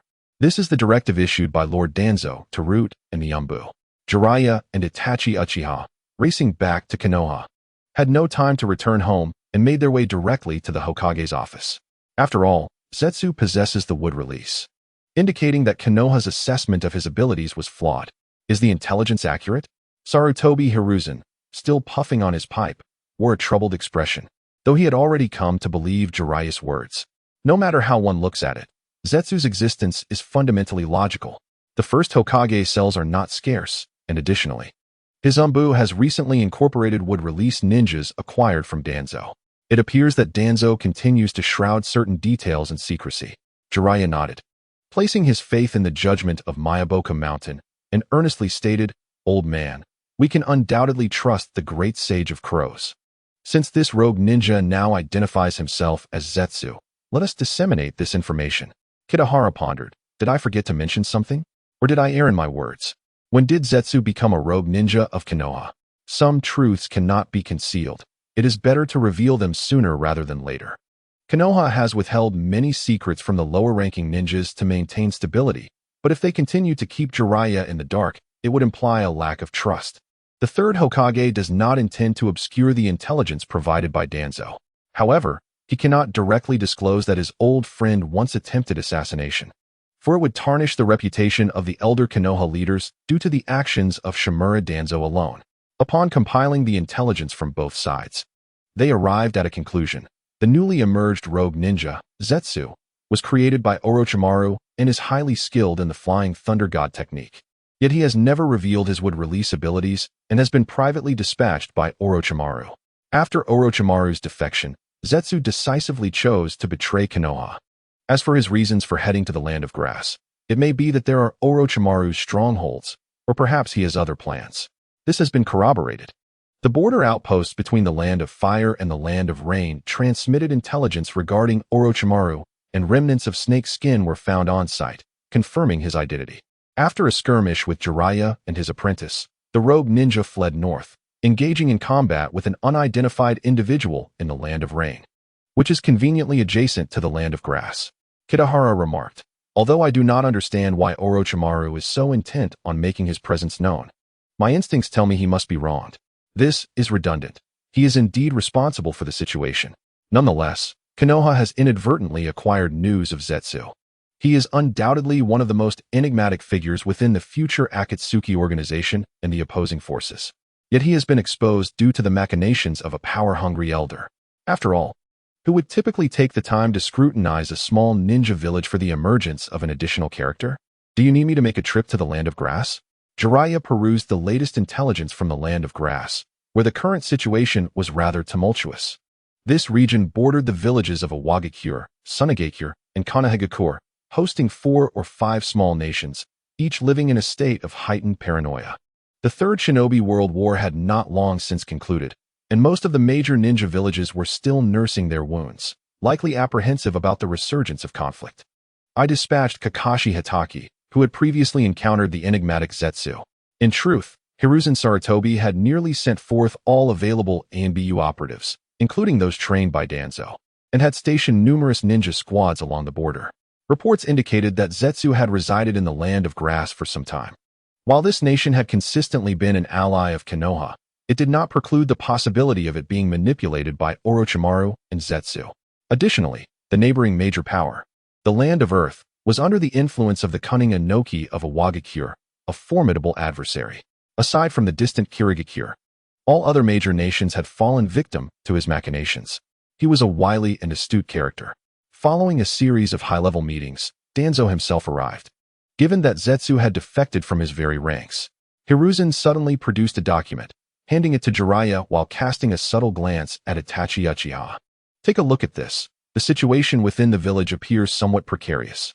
Jiraiya, well aware of the village's long-standing policy towards the Uchiha clan, remained indifferent to matters that did not threaten Konoha, save for one, his newly acquired apprentice, Itachi Uchiha. Since the announcement of the second S-rank rogue ninja, discontent among the Uchiha had escalated once more. Within a mere few days, the village had received 7 complaints regarding the Konoha Guard, including tensions between the Yamanaka and Uchiha clans. The third Hokage desired for Jiraiya to keep Itachi within the village temporarily, ostensibly to project a calming influence, while Jiraiya's presence served as a deterrent to Fugako Uchiha's stance, which remained relatively neutral. It seems these are mere trifles," Jiraiya remarked, scratching the back of his head and setting the document aside. "In that case, Itachi and I shall rest in the village for a spell. There is one more matter." Hiruzen cleared his throat and gestured for Itachi to momentarily depart, as the two mentors had some private matters to discuss. As the young boy with the raven exited the room, he could overhear their complaints and arguments, the volume nearly reverberating throughout the Hokage building. The matter of succession to the Hokage cannot be delayed any longer. Hey, do not make unilateral decisions. Jiraiya, I am of considerable age. It is increasingly challenging to manage village affairs. You see, if you could assume the role of Hokage, many issues would be resolved. Old man, this crystal ball still bears your residual chakra. Let me see what I can discern from it. Don't take it away. I have a prime location I have been contemplating for quite some time to share with you.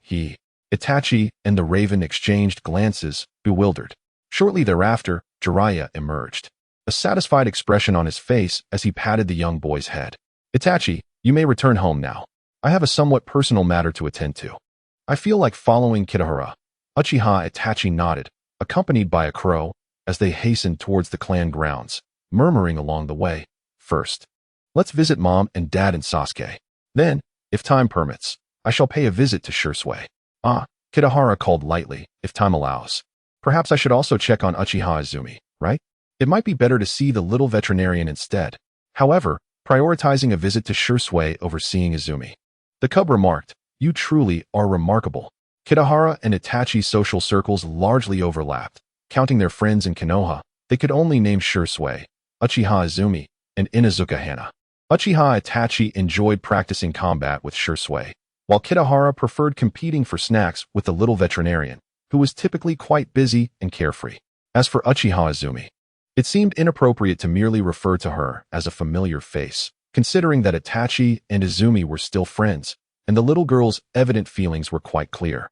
While the crow and Uchiha Itachi were conversing, a petite figure suddenly halted at the street corner, calling out to them, "Itachi, you're back?"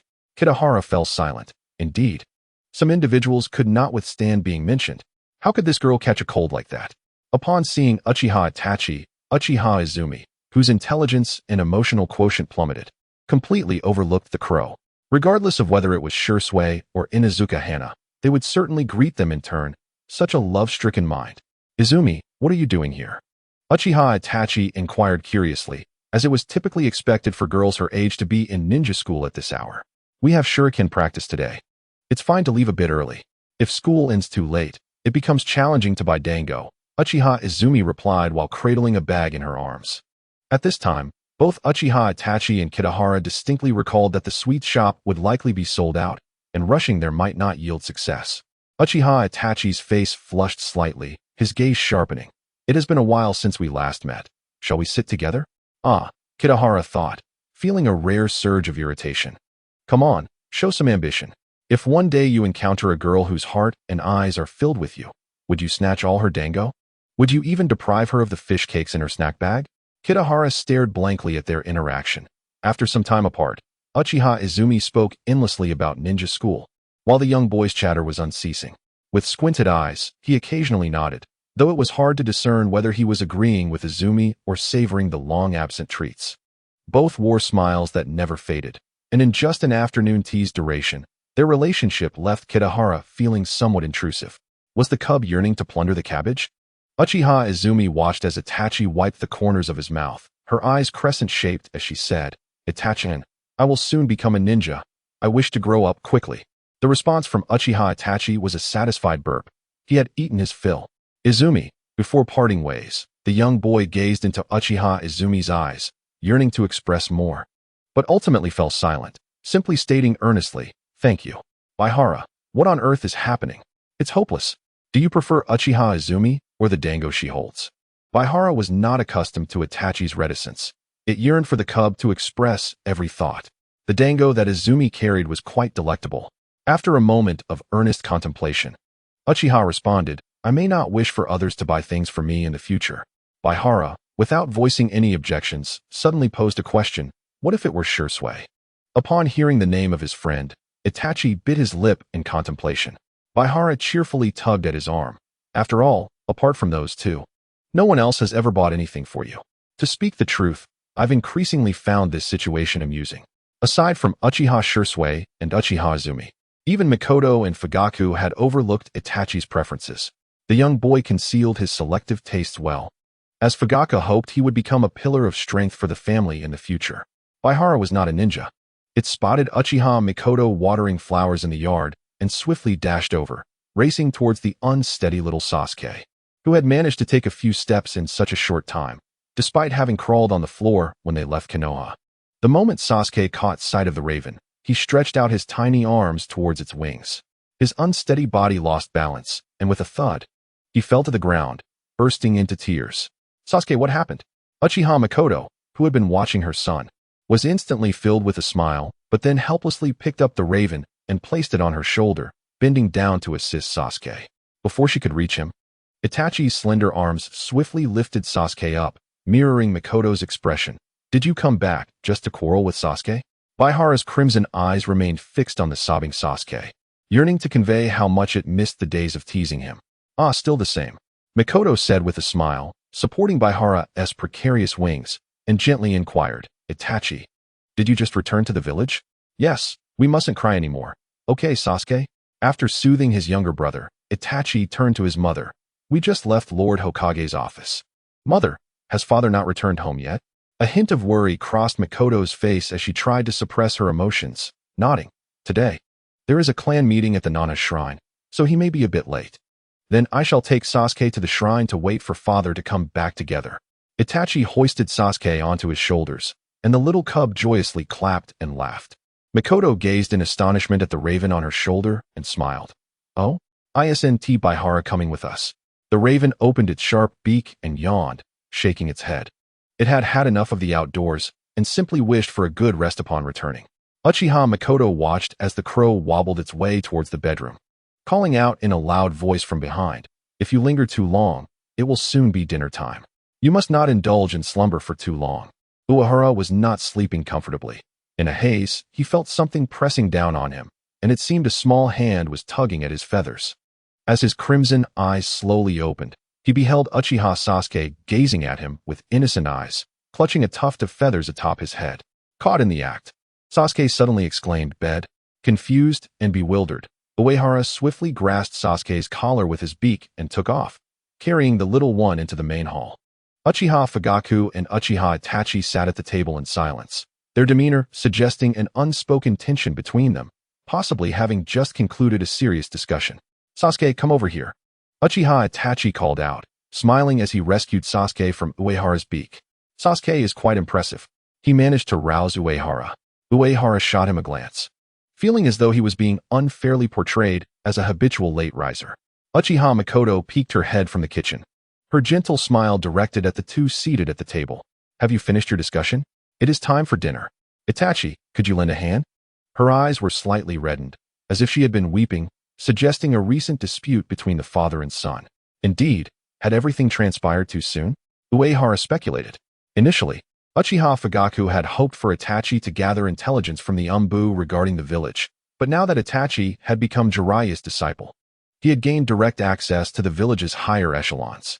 Given Itachi's character, especially with Jiraiya's diligent guidance during his absence, he had undoubtedly come to occupy a significant place in Itachi's heart. Perhaps an earnest conversation with Itachi was in order for the evening. "I apologize, Makoto, but I lack an appetite this evening." Uchiha Fugaku abruptly rose, donned his wooden sandals, and exited the main hall. The expressions of Makoto and Itachi instantly stiffened. Before departing, Fugaku paused momentarily and murmured, "Itachi, I do not wish to act in this manner. As your father, I would never harm you." "I understand," Itachi replied, his head bowed, obscuring his expression, revealing only the somber shadow beneath his ninja forehead protector. "Father, I do not require this cursed power. I can still become a formidable ninja." A pair of black wings silently unfurled from his back, unnoticed by the family. Uehara gazed at him in astonishment. When had the young one learned to independently enter sage mode? No. What had transpired that necessitated showcasing his strength to Uchiha Fugaku within their home? In truth, Uehara had overestimated his offspring's stubbornness. He had not fully mastered sage mode. Struggling to unfurl a pair of wings, dark feathers gradually enveloped his entire being. Itachi's complexion shifted momentarily, but still, the progress made by the young one was remarkable. At the very least, Jiraiya could not absorb sufficient natural energy in a mere second. Although Kitahara was unaware of the cause of his outburst, he could only channel a formidable amount of sage chakra into Itachi's body. Sage mode. The wings behind Uchiha Itachi began to flap gently, the surging sage chakra exuding an overwhelming aura. Beside him, Sasuke, feeling a twinge of panic, rushed into Makoto's embrace. "Is this the result of your training with Jiraiya-sensei?" Uchiha Fugaku re-entered the room, calmly shutting the door and gazing at his proud eldest son. "Itachi, you are still young, father." Uchiha Itachi interrupted, speaking softly, "Because I am still young, I wouldn't be able to sense anything unusual when friends die before me. Would I? It's merely the ramblings of someone." Uchiha Fugaku, with a disinterested wave of his hand, returned to his seat at the table. Such matters must not be divulged to anyone. As Itachi lowered his head, his black wings drooped simultaneously. Does that include Shursui? To kill his comrades in front of Shursui, forcing him to elevate his Sharingan's power. Itachi, if you intend to blame me, there's no need to do so at home. Uchiha Fugaku did not directly address the boy's words, but turned to his wife. "You and Sasuke should step outside. This family dinner is fated to come to an abrupt end. Kitahara had just realized why Uchiha Itachi and Fugaku had come into direct conflict. Was it because of Shursui? Before Uchiha Shursui and Uchiha Itachi unlocked their Mangekyo Sharingan, a cruel suggestion had been put forth by the Uchiha clan, an inevitability. The younger they were, the simpler their emotions, and the greater their propensity for impulsiveness. Thus, when confronted with unacceptable truths, they would not suppress the overflow of feelings. This was the quickest and simplest method to awaken the Mangekyo Sharingan. Uchiha Fugaku was acutely aware of the events surrounding his own awakening of the Mangekyo Sharingan. His friend had perished during the Shinobi World War, a reality he too found hard to accept at the time. However, as time passed, he had come to accept it as the price of power. At today's gathering of the Nanga Shrine clan, Shursui was absent due to a mission in the Land of Grass, when suddenly someone suggested that by killing Shursui's comrades, it might aid Uchiha Shursui in awakening his Mangekyo Sharingan. The Mangekyo Sharingan was the Uchiha clan's most profound secret. While there were speculations on how to awaken it, the essence of love and hatred seemed too ethereal.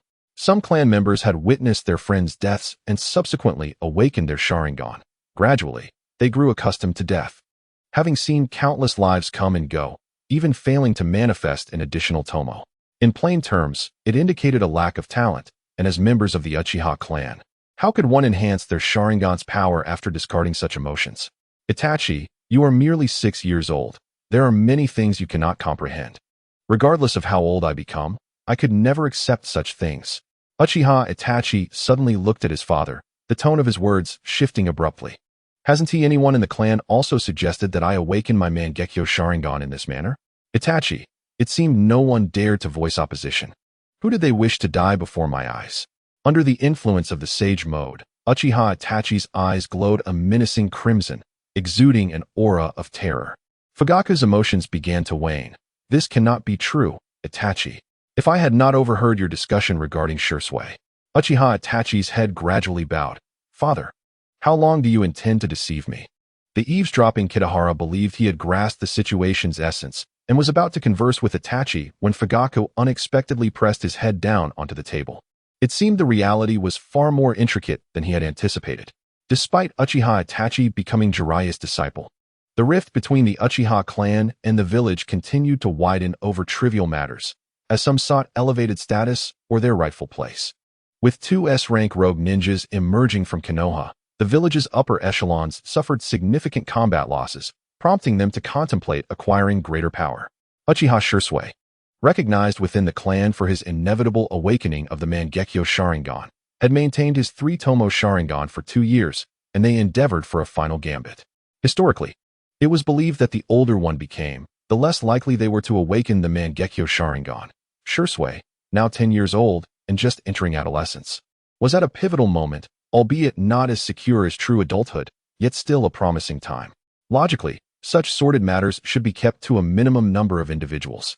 But someone brazenly raised the issue at the clan assembly, and many voiced their agreement, including Fugaku, who had his own experience with awakening the Mangekyo Sharingan.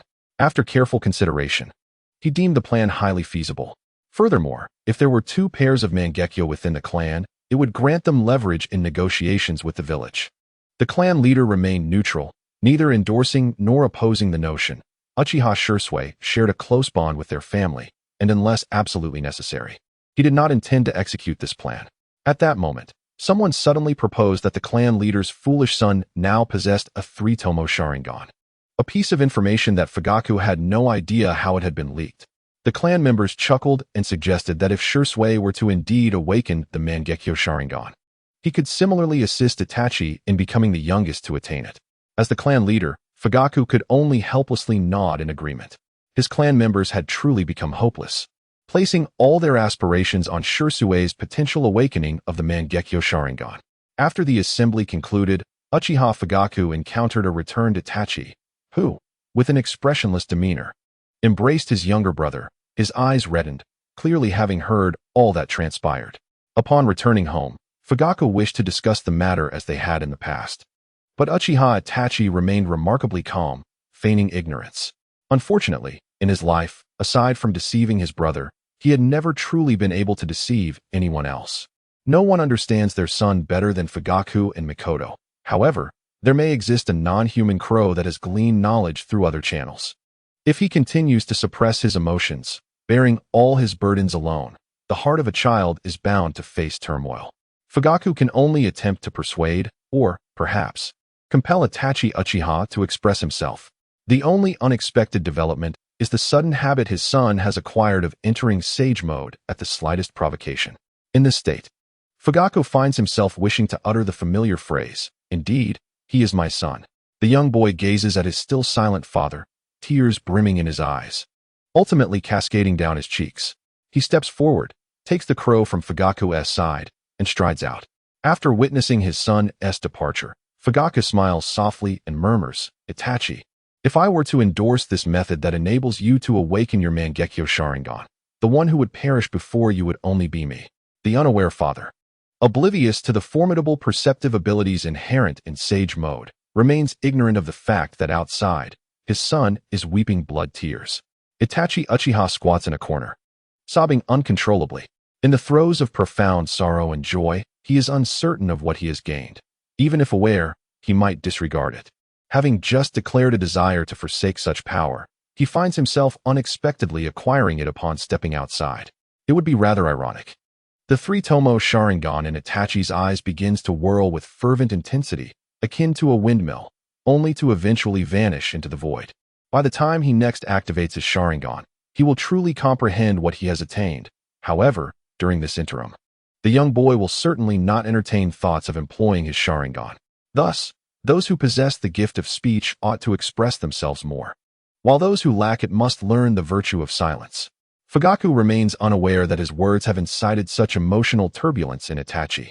The concepts of guardianship and abandonment, sorrow and hope, are among the conditions that can catalyze the evolution of the Sharingan. Quite fittingly, Itachi's circumstances this evening align perfectly. As he resolves to renounce the identity of his fallen clan, Fugaku reveals the vastness of a father's heart. Gradually, the young boy's emotions begin to settle. He suddenly turns to the crow and asks, "Kitahara, are you hungry?" The crow gazes incredulously at the boy, wondering if he should not return home to embrace Fugaku's leg, weeping and lamenting his doubts about the family. At this moment, "You inquire about my hunger? Itachi Uchiha, you are truly clever and astute. Indeed, it is hungry." Despite the sumptuous dinner prepared by Mikoto, it finds itself wandering the streets alongside Itachi, oblivious to the boy's thoughts. The night has grown late. A young boy and a crow meander slowly through the streets, appearing as if cast out from home, with the crow occasionally calling out. The scene is imbued with an air of desolation until they arrive at their destination, a ramen shop. Shibu gazes in astonishment as the young boy takes a seat at the table and casually remarks, "Ah, Itachi Uchiha, have you become a ninja now? I hope you didn't sneak out with a ninja headband from home.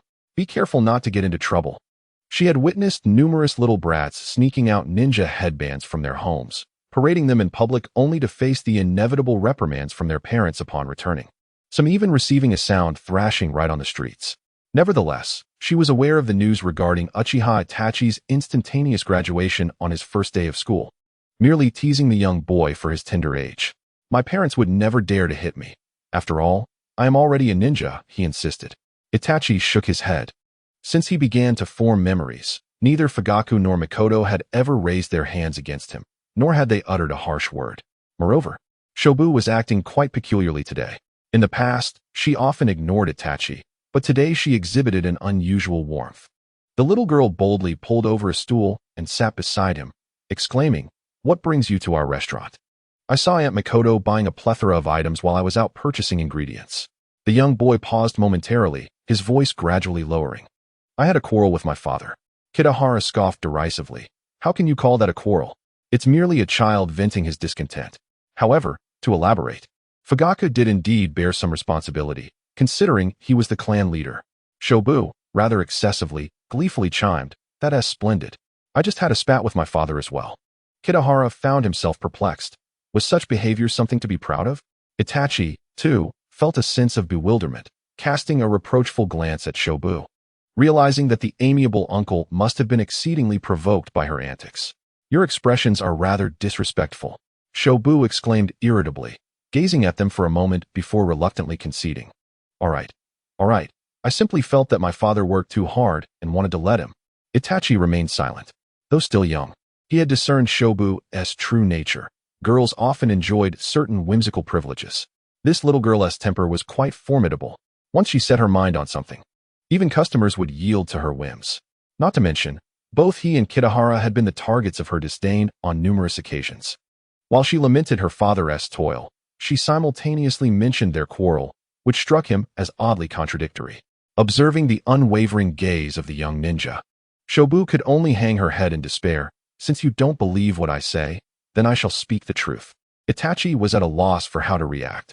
She was actually attempting to deceive him. Did children not possess a sense of conscience when they lied? The reason for Shobu's disagreement with the amiable uncle was simple. She wished to replace the Ichiraku ramen shop with a fast food establishment, essentially selling prepackaged meals.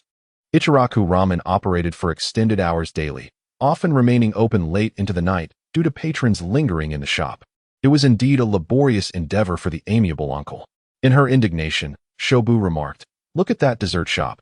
They close early every day and can rest, while we must toil late into the night."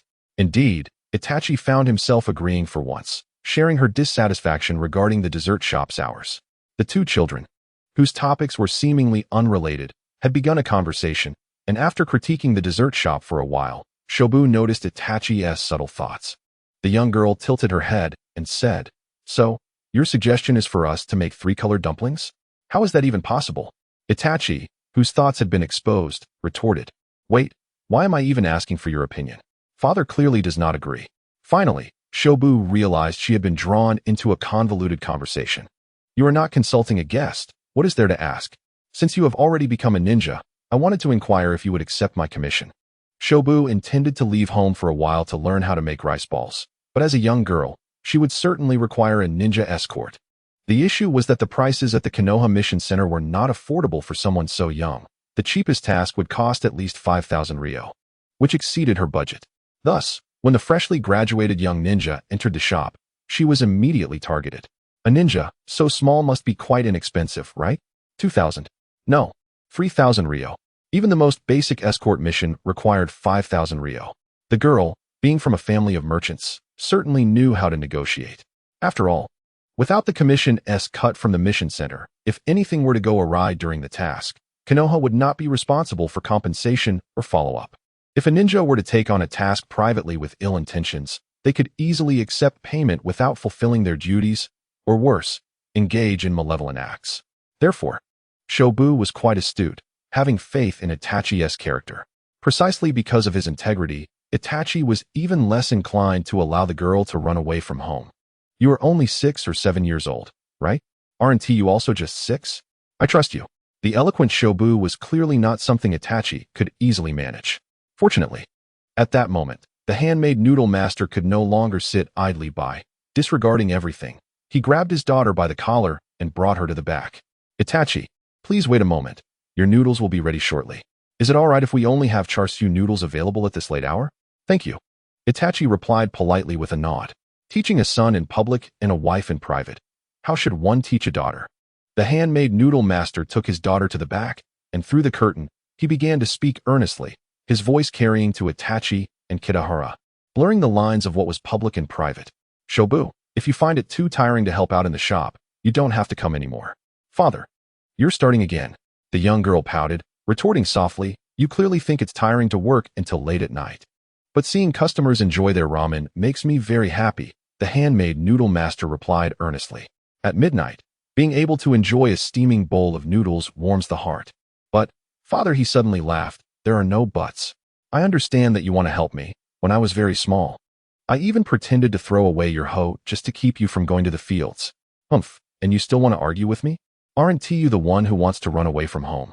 Sooner or later, I will go out to learn. We'll talk about that when you grow up." What a headache.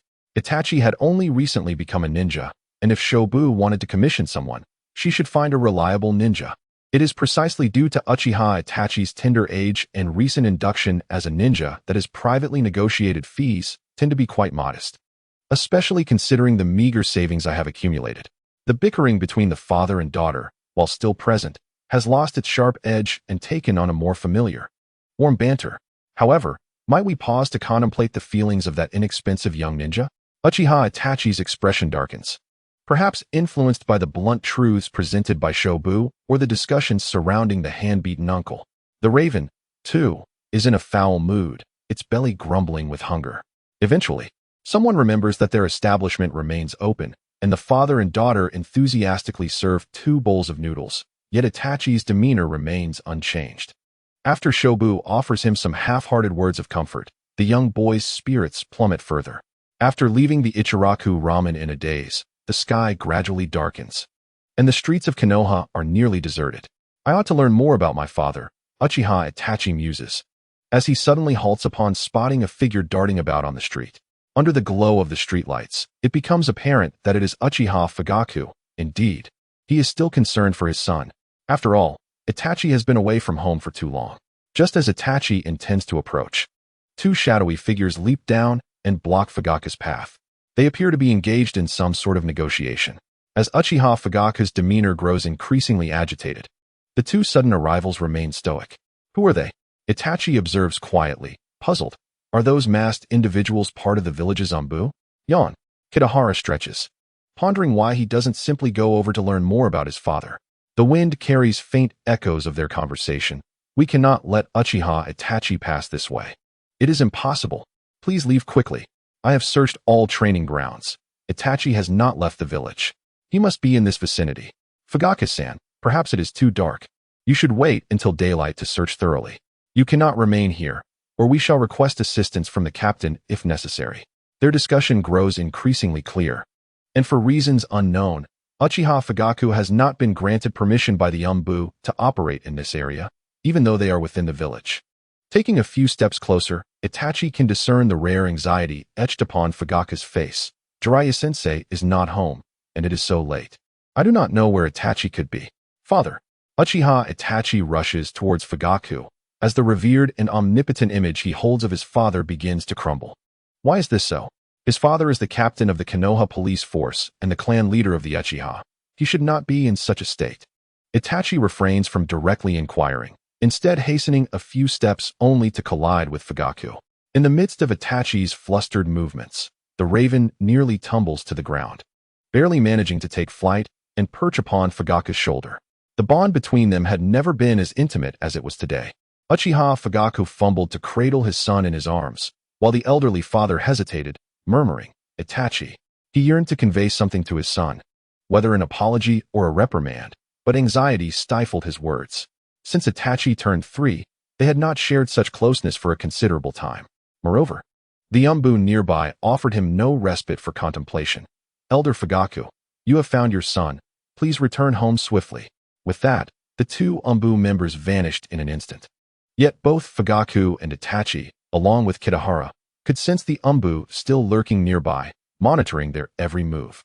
Itachi's voice quavered, his tears undoubtedly staining Fugaku's garment. I'm sorry, Dad. Fortunately, the little one was not sobbing uncontrollably. Otherwise, Fugaku's attire would be quite unsightly. Kitahara suddenly questioned his own line of thought. Why was he contemplating such trivial matters? Surely, Uchiha Fugaku's mind was sound as he gently patted Itachi's back. Itachi, let us head home and cease your tears. It's all my fault. Kitahara remained silent, aware that Fugaku's methods of parenting had always been fraught with significant issues. As they walked, the relationship between father and son visibly softened, with Fugaku cautiously wiping away his son's tears. Dad, those 2 Anbu boys seemed a bit shy, he remarked, twisting Fugaku's hand to initiate conversation. Oh, it's nothing, Fugaku replied, momentarily taken aback, responding casually. Perhaps it's because people aren't allowed to approach there at night, considering the Hokage's residence is nearby. His words felt insincere. Kitahara sensed that the presence of the Nine-Tails Jinchuriki was likely the reason for the restrictions. However, Itachi was not easily deceived. At that moment, Itachi's curiosity about such matters seemed unfounded. Fugaku interrupted his son, attempting to divert the topic. Where did you and Kitahara just go? Are you hungry? What would you like to eat? Well, Kitahara replied earnestly, I just finished some ramen, so I'm not hungry, just a bit full. Uchiha Itachi did not translate the crow's words, but instead gazed intently at his father. Dad, I'm no longer a child. That will be true when I genuinely believe you can shoulder the responsibilities of a man, Fugaku retorted, observing his son's still red eyes. Chuckling softly, Shall I share everything with Itachi, then? A little incident can bring tears. After all, you're still a child. I wonder if you'll grow up with tear grooves like mine. When will that be? Uchiha Itachi shook his head, disagreeing with such childish reassurances. Master Jiraiya said, I can apply for Chunin promotion now. Truly my son, Fugaku exclaimed, nodding in admiration. After a moment of thought, he affectionately pinched the little boy's nose. Well then, let us wait until Itachi can join the Umbu. The Umbu serves as a dividing line between elite ninjas and ordinary squads. Every member is among the finest of Konoha, whether on the battlefield or behind enemy lines. The Umbu stands as a pillar of any ninja village. The threshold for joining Konoha's Umbu is extraordinarily high. Just how high, one might wonder? Mike Kai's endeavors to forge connections and gain entry have proven futile. His fiery passion is ill-suited for the shadows. One might contend that both Sarutobi Hiruzen and Shimura Danzo harbor a profound apprehension regarding the youth club's infectious recruitment, which further diminishes the likelihood of the Uchiha clan's integration into the Umbu. Since the village's inception, amidst the vast ninja population of the Uchiha, only one, Uchiha Kagami, has ever been accepted as a disciple by Senju Tobarama, granted access to the Umbu and the Hokage's guard. Presently, the sole candidate for Umbu induction is Kagami's junior, Uchiha Shisui, whose entry has been temporarily postponed by Sarutobi Hiruzen due to an incident involving a raven. Ultimately, Shisui's intervention to prevent Kakashi from slaying the raven led to the exposure of internal discord among the higher-ups of Konoha before the Uchiha clan leader, compelling Sarutobi Hiruzen to concede to Fugaku.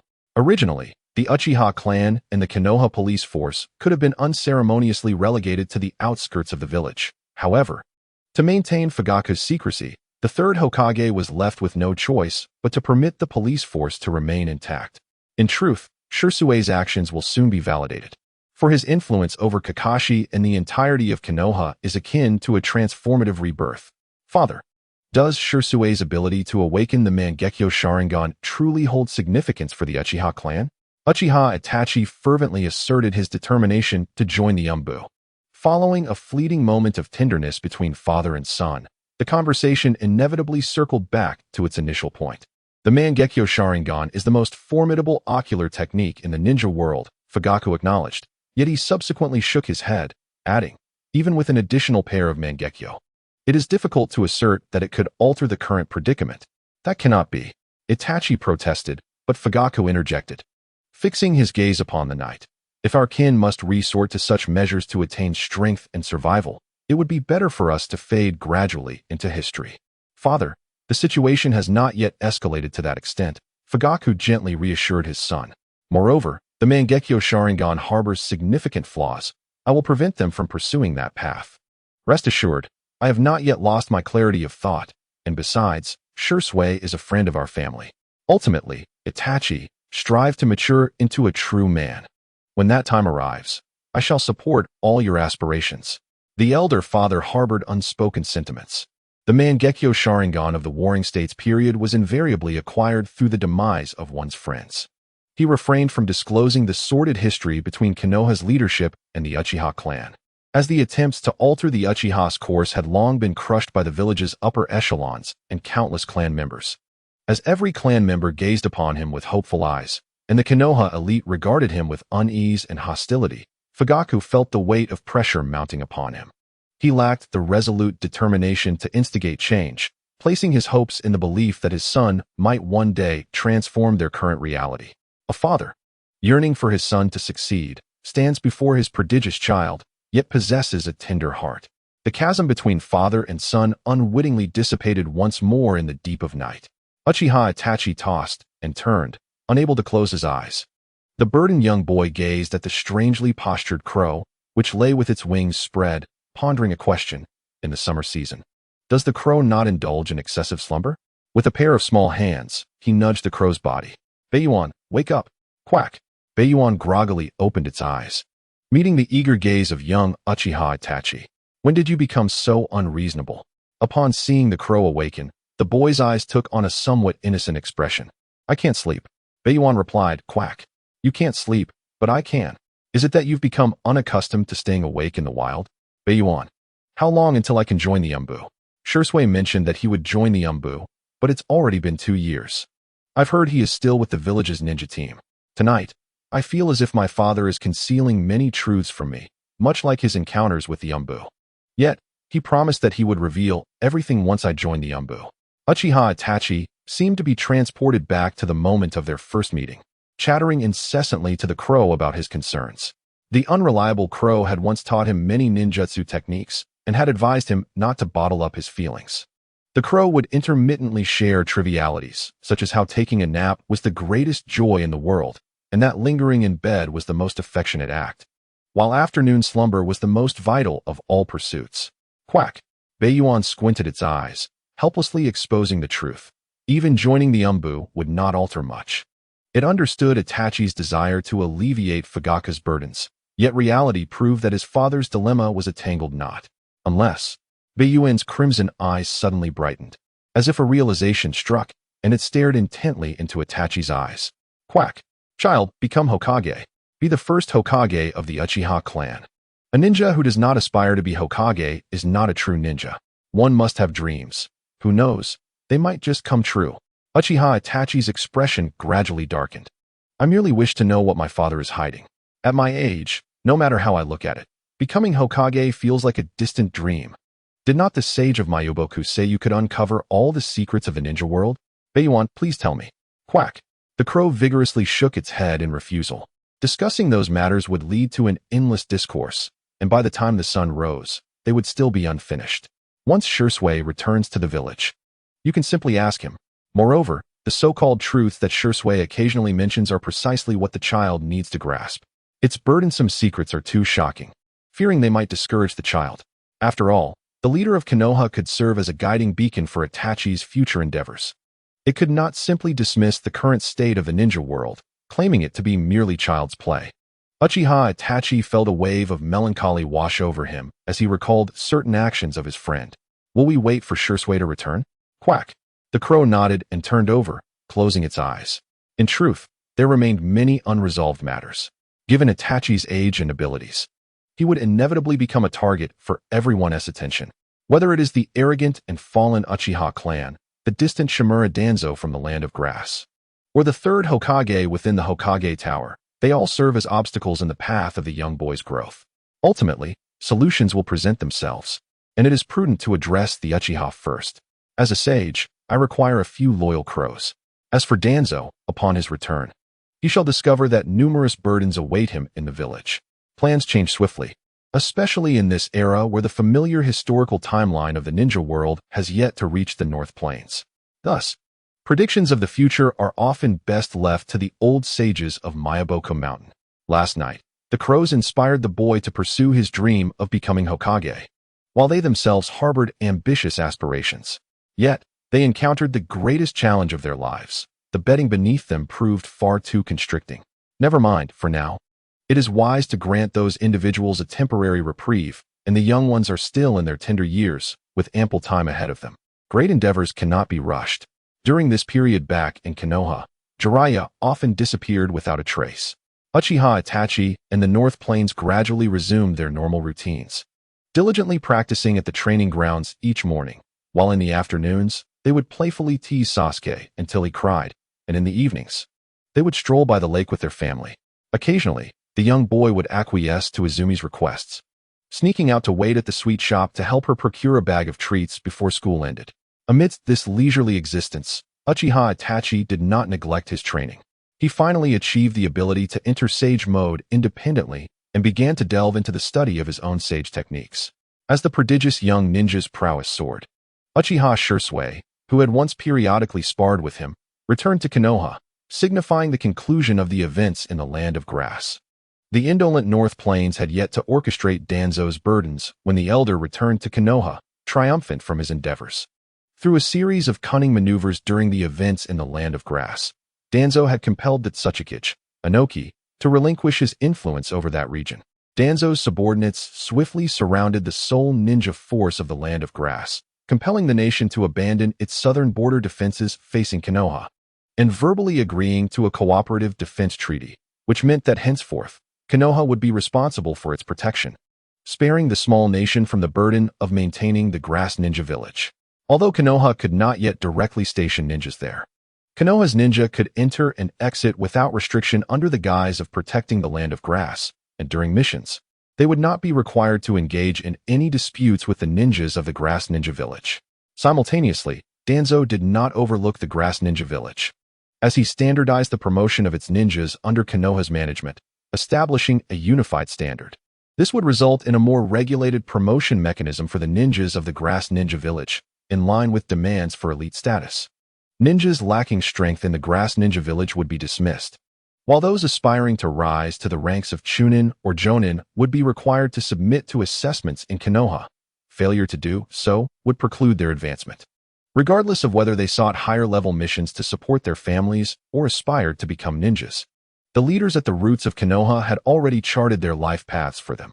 In addition to these matters, there exist various methods encompassing task registration and the delegation of national missions, which have nearly transformed Kusagakure into a subordinate village of Konohagakure. The external strategies employed are indeed formidable. The Umbu dispatched by Danzo were compelled to set aside their biases against him and his roots. Even the likes of Kakashi Hatake and Shursui Uchiha, who were once aware of Danzo's subtle machinations, could not help but acknowledge his capabilities as befitting of a Hokage advisor. Although the rogue ninja Ketsu was not apprehended, the entirety of Konohagakure believed that Danzo's accomplishments exceeded the significance of capturing Ketsu. The village of Kusagakure, which had not yielded during Konohagakure's numerous ninja world conflicts, succumbed during a mission aimed at pursuing a rogue ninja. Had Danzo not solidified his plans, Hiruzen Tsurutobi could have defined his actions as detrimental to the peace between Konohagakure and Kusagakure. However, Danzo moved with swiftness. Under pressure, Hiruzen was reluctantly compelled to appoint him as a Hokage assistant, granting the Umbu Training Division, namely the Roots, the authority to select members from within the village's ninja ranks. To fortify the outcomes of this incident concerning the Land of Grass, and to compel the ninjas of Kusagakure to submit, the higher-ups of Konohagakure established a joint examination date for Chunin promotions to be attended by ninjas from both Konohagakure and Kusagakure. The elusive Jiraiya, having received word of the developments, finally emerged, boldly requesting a list from his mentor and adding the name of Itachi Uchiha at the training grounds near the Uchiha compound. On this day of respite, Izumi Uchiha was practicing shuriken throwing, her demeanor noticeably less serious. Occasionally glancing at the tree where Itachi was surreptitiously indulging in a skewer of dango, Shursui sat nearby engrossed in a book, while Kitahara munched on a pomegranate he had mysteriously acquired. The young girl pouted in displeasure. Itachi. Yet, the boy's expression was even more grim. Izumi, you need to concentrate more when throwing shuriken. Ga. Kitahara forcefully expelled a pomegranate seed lodged in his throat, exclaiming, some people will stop at nothing. Shursui could not suppress a chuckle as he handed the boy a tissue, glancing at Izumi Uchiha. Itachi makes a valid point. He is clearly indulging himself. Izumi, feeling disheartened, cast a glance at the boy wiping his mouth. I merely require an appropriate concealed weapon, Itachi insisted defensively. Suddenly, his palm shot upward, and though he held nothing more than a common bamboo skewer, it shot forth like a meteor, vanishing into the thicket. Earth style, earth flow wall. A booming voice announced as a wall materialized before the bushes, the chakra-infused skewer embedding itself into the formidable barrier, startling the previously relaxed onlookers. Who goes there? Come out. Relax, relax. A robust old man with white hair sprang forth, hurriedly instructing the children to lower their weapons. Itachi felt somewhat embarrassed. Jiraiya-sensei. Jiraiya ignored him, preoccupied with locating the skewer lodged in the earth wall, exclaiming, chakra enveloping a mere bamboo skewer? Has the chakra blade reached such versatility? Truly worthy of being my disciple. Kitahara was left utterly perplexed, wondering if Jiraiya had undergone a transformation akin to Fugaku's. Has something transpired that I am unaware of? Jiraiya turned with a satisfied expression to face Itachi Uchiha. I have come to inform you that I have enrolled you in the Chunin exams. Upon hearing the news of the exams, the responses among the group varied.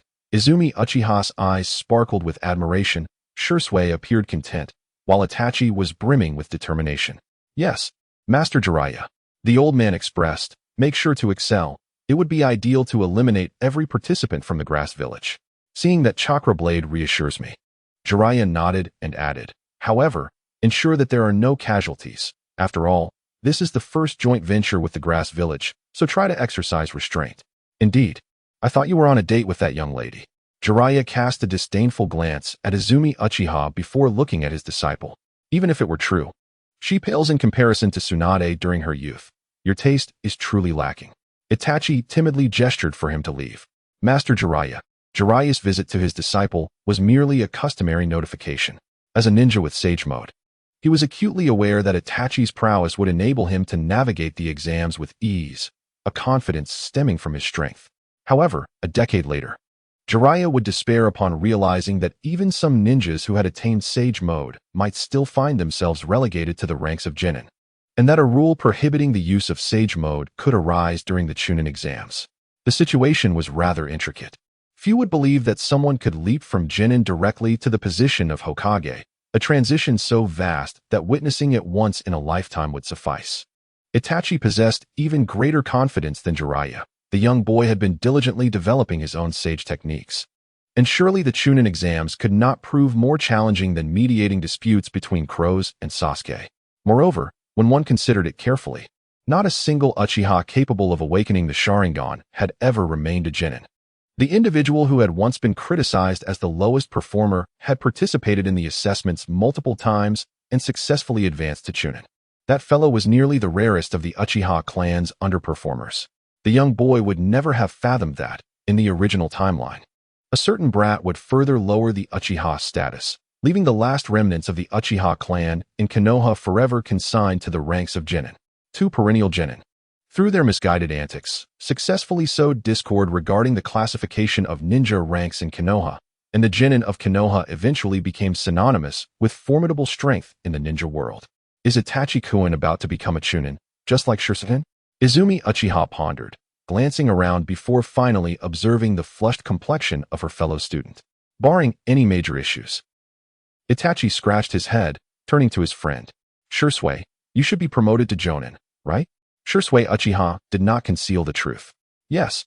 After returning from the land of grass, Lord Hokage discussed it with me. I will likely receive my Jonin appointment alongside others, more powerful than Kakashi-senpai. Itachi could not help but exclaim in admiration. Shisui, though not particularly active in the village, had effortlessly achieved accomplishments that others could only dream of throughout their lifetimes. Itachi will undoubtedly surpass me in the future.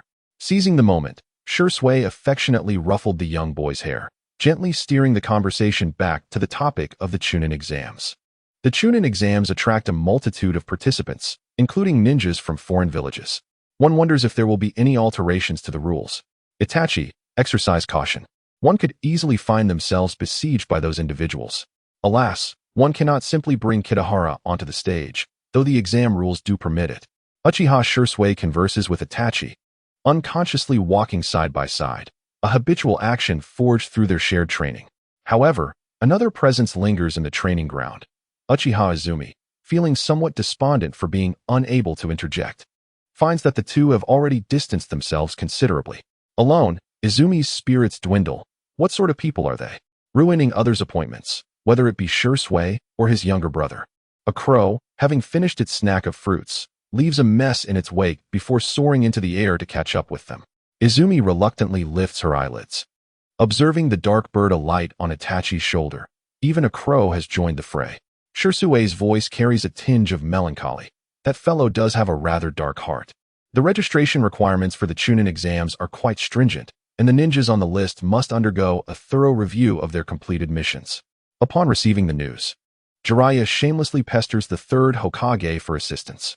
The mission to retrieve Orochimaru, though not entirely fulfilled, saw Uchiha Itachi accomplishing two high-ranking tasks under the third Hokage's auspices, dismantling Orochimaru's base and gathering intelligence. Each mentor frets tirelessly over their disciples, even going so far as to permit post-factum ticketing. However, Sarutobi Hiruzen's actions cannot be deemed favoritism. The matter is mutually beneficial, with significant gains, such as the profits from the mission needing to be submitted to the village. At the Hokage building, Sarutobi Hiruzen gazes eagerly at the young boy's ninja tool pouch, initially thinking it a routine inquiry. To his astonishment, Itachi produces 7 or 8 sealing scrolls in succession, in addition to a substantial sum of money. There are other ninja tools and experimental apparatus, truly a treasure trove. Of course, Sarutobi Hiruzen assumes these items were pilfered by Orochimaru from Konoha, never considering that they were painstakingly amassed by his own wayward disciple. These are the entirety of the spoils from Orochimaru's base. Uchiha Itachi generously presents the final sealing scroll along with a framed photograph. The crow clicks its beak. Its youngling has always been oblivious to the value of money. When the time comes for him to earn it, he will come to understand just how difficult it is to acquire and how easily it can be spent. You performed admirably, Itachi. Sarutobi Hiruzen nods approvingly after a moment of feigned decorum, casually rifling through the contents of the sealing scrolls to assess the data. Konoha's finances are perpetually strained. The monetary value alone could purchase Asuma's foolish head numerous times over. Satisfied, Sarutobi Hiruzen takes up his pipe and inquires, "Is there any other intelligence? I have reviewed the subsequent battle reports. The scene was quite grim. Time was too short to thoroughly search the entire base. These are all I could uncover," Itachi replies, shaking his head, for his thoughts had solely been on rescuing the young ones. Jiraiya gazes at the framed photograph on the table in mild surprise, murmuring, "I didn't expect he would keep this picture." Orochimaru merely strayed from his path. After all, Sarutobi Hiruzen grasped the frame, and since Asuma's birth, he had not laid eyes on this photograph for quite some time. The old man was filled with nostalgia, reminiscing about the joyful moments spent with his three disciples during that period of their youth. However, his attention was drawn to the frequent marks on the back of the frame, indicating it had been opened often. A slender notebook slipped out, and as Sarutobi became engrossed in its contents, Jiraiya leaned in with curiosity. "Is this your research journal from these years? Why don't you take a look for yourself?" The third Hokage placed the notebook on the table and moved to the window, stating, "Although someone has conspired to inform me of Orochimaru's illicit experiments, the evidence is irrefutable." "Who reported this?" Jiraiya pored over the diary entries, muttering incessantly, "The audacity! How dare he look down upon me? I saved him once. It was his own weakness that led to his injury at Tsunade's hands. And now he blames me. He was quite close with Tsunade all along and chose to hide it from me." As Jiraiya continued to read, the Hokage's office grew increasingly silent. The third Hokage did not respond to Jiraiya's queries, but instead played with the frame. Jiraiya, known as the tail end of the legendary Three Ninjas, became ever more engrossed. Due to his frequent training in Miyaboka Mountain, many events concerning Orochimaru were unknown to him. Once he finished reading, he looked up to see Uchiha Itachi, who had been standing quietly, and asked with intensity, "Kid, have you seen what's in here?" Jiraiya felt a pang of panic. His esteemed reputation before his students was at stake, as this diary contained much that could tarnish it. Though the notebook chronicled trivial matters from the youth of the Three Ninjas, it bore much of Jiraiya's past indiscretions. Itachi realized that denying he had read it would insult his teacher's intelligence, especially with the crow on his shoulder flapping about. Jiraiya, noticing Itachi's reluctance to belittle his own intellect, felt disheartened and said, "I might as well seek out Orochimaru." "Are you jesting? Among the Three Ninjas of Konoha, I value friendship above all else. If I were to remain indifferent upon seeing this treasured notebook and frame, I would not deserve to call myself a hero. Itachi, you must stay in the village to continue your training and prepare for the Chunin exams. I shall return to check on your progress at any time." "Master Jiraiya." Itachi appeared bewildered, unable to grasp the nuances of their relationship, casting a pleading glance toward the third Hokage. Just as Jiraiya was about to push open the door, Sarutobi suddenly called out to stop him. "Jiraiya, Orochimaru has already strayed down a dark path. The mistakes he has made are intolerable by the village. He will not return." Jiraiya suddenly extended his thumb, laughing heartily. "I am the white-haired child of the Three Ninjas of Konoha. As long as I possess the determination, I will surely bring him back." Sarutobi Hiruzen was momentarily rendered speechless, deeply pained by his disciples' mistakes. Having raised them with a fatherly affection, he contemplated the possibility of Jiraiya bringing Orochimaru back. As the third Hokage, he could potentially offer Orochimaru a chance at redemption. However, he felt that Danzo had become increasingly troublesome of late. After Jiraiya's departure, Hiruzen turned to the young boy standing nearby. "Itachi, until the Chunin exams, I will temporarily assign you to Shirsue's team." "Yes," Hiruzen continued. "Once you pass the Chunin exams, if Jiraiya has not returned, you will join Shirsue in the Umbu." The third Hokage's arrangement was quite reasonable, leaving little room for criticism, save for the man who wished to transfer Shirsue to Root. Uchiha Shirsue, a descendant of Kagami, was being entrusted with the mentorship of the younger generation, whether in the direct Umbu or Danzo's route. With Jiraiya's absence, Uchiha Itachi found himself in a transitional phase, temporarily under the gentle guidance of Shui, which was hardly a waste of talent. This arrangement delighted both Uchiha, as they could spend time together both on and off duty. Crow was astonished at how well the third Hokage's decision aligned with their desires. It was remarkably fortuitous. Before his promotion to Chunin, Uchiha Itachi accompanied Shui on missions daily.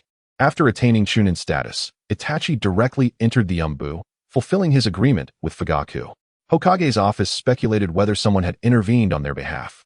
This harmonious existence continued until the year's end, with Itachi eagerly anticipating the Chunin joint exams, yet the date kept being postponed indefinitely. It appeared that issues had arisen in the land of grass, and complications from a Wagakure's side further delayed matters. Thus, Itachi could only temporarily relish his ninja life under Shusui's care. One morning, Itachi gently tapped Sasuke's forehead, instructing, "Sasuke, be good at home." He then carried the drowsy Crow out, as he and Shui were tasked with a mission at the eastern border to address the recent incursions by the Mist Ninjas. Upon learning of this, Crow agreed to accompany them. If he were to dawdle, Itachi would carry him regardless. Such earnestness, utterly irredeemable. "Huh, Itachi, how did you manage to bring Crow out?" Shui, waiting outside, couldn't help but chuckle at the sight of the sleeping bird in Itachi's arms. "How did you get him up on such a cold day?" "Crow promised last night," Itachi replied, opening his backpack as Shui helped tuck the bird inside. "Besides, we don't know how many days we will be out on this mission." The young boy organized his ninja tools while recounting events from home. "Last month, we were out for 2 days, and Sasuke was so lively, constantly chasing Crow around. Just a moment in the kitchen for Mom to cook. And those two turned the house upside down." In his slumber, Crow seemed to catch wind of the conversation and mumbled a sleepy retort before drifting off again. Itachi sighed. All right, it's all Sasuke's fault. Now go back to sleep. It's not easy for you, is it?" Shui remarked with a hint of sympathy as he retrieved the mission scroll. "The ninjas stationed at the border are still delaying the invasion of the Mist Ninjas. Today, we must hasten our pace and ensure their interception at the border. We cannot allow them to return to the land of water with vital intelligence." Uchiha Itachi furrowed his brow, asking, "Are there only the two of us?" The invading ninjas from the hidden mist village are typically not few in number, often infiltrating the land of fire with a ship carrying several squads. 2 individuals are indeed insufficient. Moreover, the strength of the ninjas stationed at the border of the land of fire is lacking. They barely meet the requirements for reconnaissance missions, and in the event of a battle, their effectiveness is questionable. In contrast, the Mist Village's forces primarily consist of elite Umbu, paired with supporting Chunin squads, and they have reinforcements readily available along the coastline, enabling them to maneuver with ease. "We are merely one of the squads," Uchiha Shui remarked lightly, observing Itachi's serious demeanor. "Yesterday, I met Captain Marino Ibiki. He will bring Umbu support for us." Itachi nodded, realizing that this mission was likely to assist the Umbu. "Haha," Shui declared as he secured the mission scroll and moved ahead. "Do not doubt your abilities, Itachi. You are exceptionally strong." Last month, during a mission to eliminate invading rogue ninjas, Itachi, upon entering Sage Mode, had manifested an overwhelming presence, akin to a divine force. As a colossal dragon head shattered the enemy's resolve, the issue lies in Itachi's unawareness of his own strength. Perhaps this is linked to his past encounters with Orochimaru. In his leisure time, the young boy diligently continued his training in both taijutsu and ninjutsu. Itachi understood that the North had yet to acknowledge his prowess, and may even perceive it as merely the initial stages of a ninja's journey.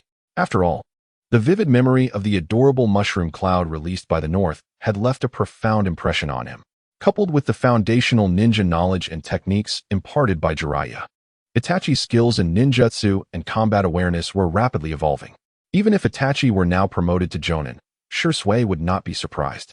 Unbeknownst to him, the once diligent boy practicing shuriken techniques by his side had transformed into a reliable ninja. The land of water, isolated by its maritime geography, has fostered a sense of alienation among its inhabitants towards the outside world, gradually leading to its estrangement from other nations.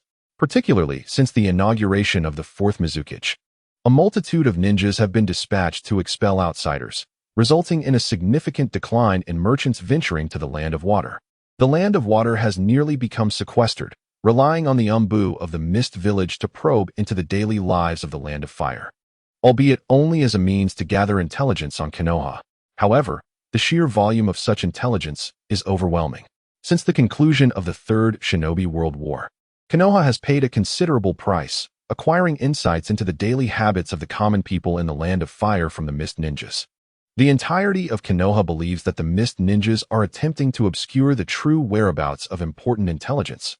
What if a critical piece of information slips through the cracks? Consequently, they have instructed their subordinate outposts to overlook no detail, regardless of its significance, which has left the station ninjas at the border in a state of distress. After all, the coastal area is nearly a natural battlefield for the Mist Ninjas.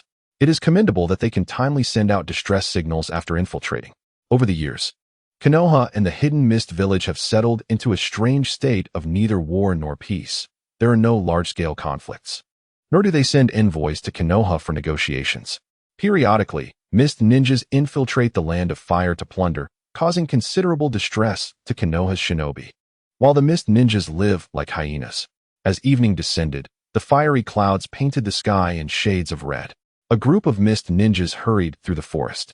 Most of them dressed in civilian attire, as they belonged to the Hidden Mist Village's Cipher Division, primarily responsible for relaying decoded messages to the various units infiltrating the land of fire. They had not paused since disembarking. It was evident from this group that many Mist Ninjas were involved in the infiltration, some of whom were rather inexperienced. As most elite shinobi from various villages possessed a basic understanding of military ciphers, with Cipher Division members only utilized for special missions. "Hey, Kisame. Let's take a break up ahead." Finally, one of them, unable to endure the day's exertion, fell to the ground and called out to the shinobi tasked with their protection. The shark-faced youth at the back glanced at the panting female ninja beside him, perhaps agreeing that the day had indeed been exhausting, and responded, "Do as you wish. My task is to escort you as quickly as possible." The group chattered for a while, sensing that the ninjas behind them would not excessively pressure them to move forward. They ultimately decided to take a temporary rest, planning to resume their journey after dinner.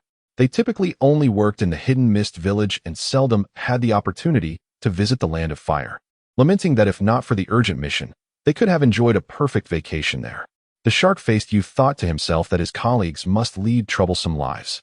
Was it that the rain in the Hidden Mist Village was insufficient, or that the water dragon bullet lacked allure? The land of fire was fraught with danger, where Konoha ninjas could launch surprise attacks at any moment. Life in the Hidden Mist Village, by the sea, seemed far more comfortable. As Kisame, the team's Umbu bodyguard, began to set up security measures while others sat on the ground, a female ninja stayed by his side. "Thank you, Brother Kisame," she said. "That is my duty."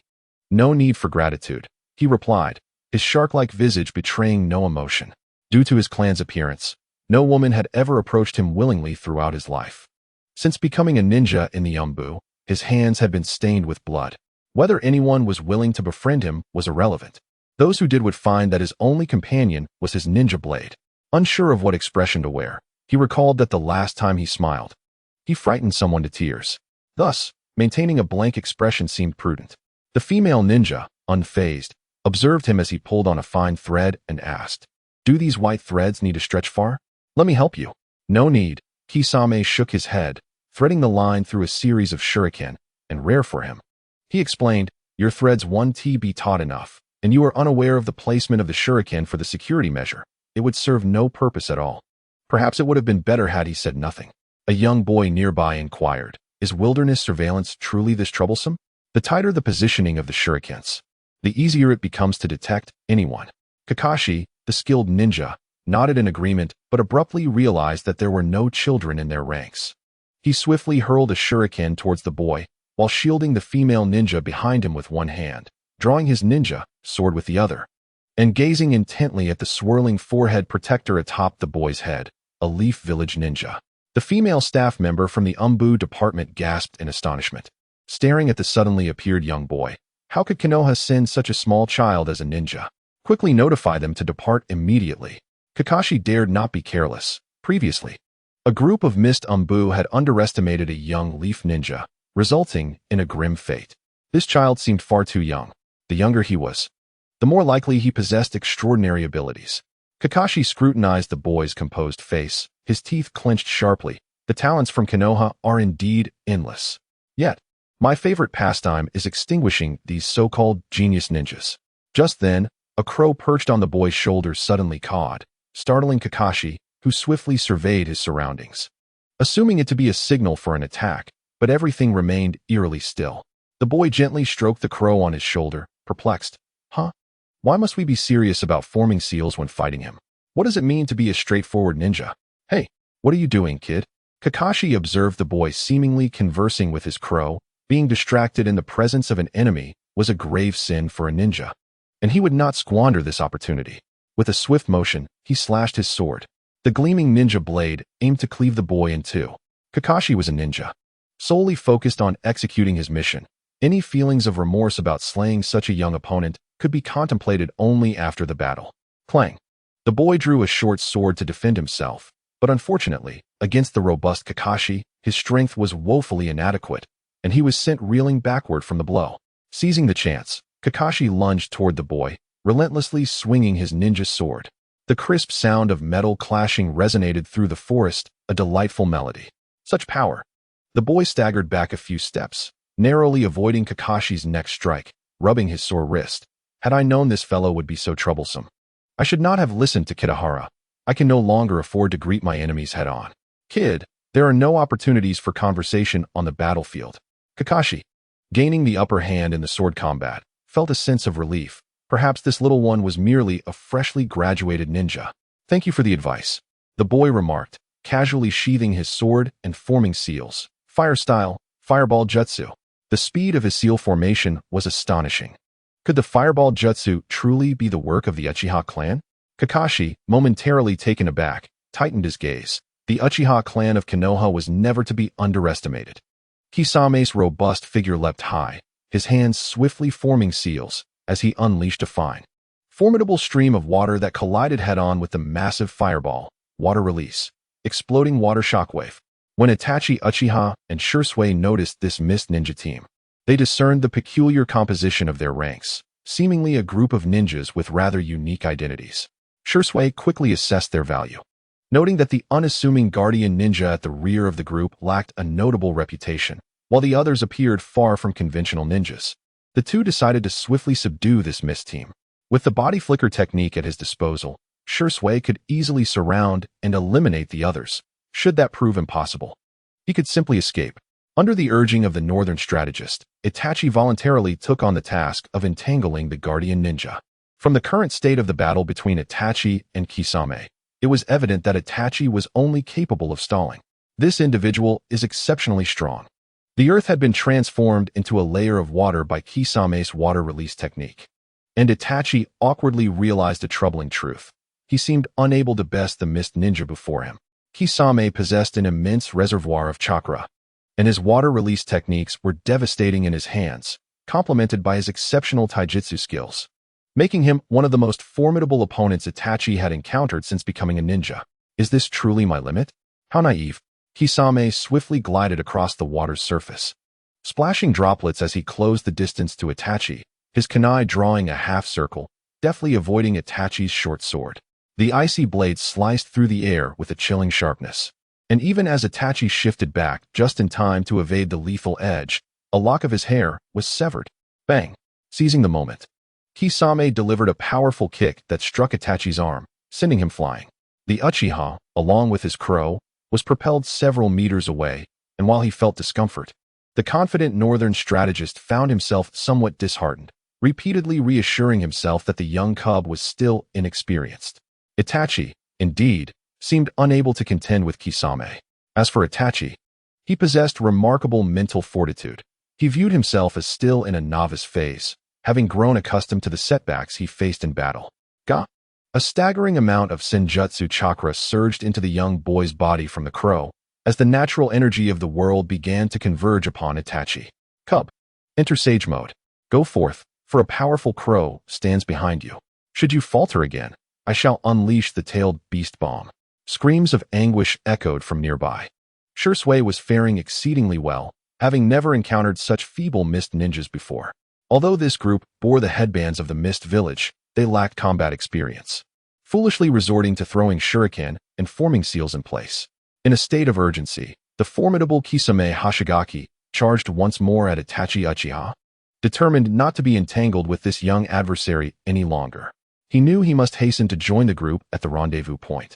For this boy might be a member of the Uchiha clan, and it remained uncertain whether he had activated his Sharingan.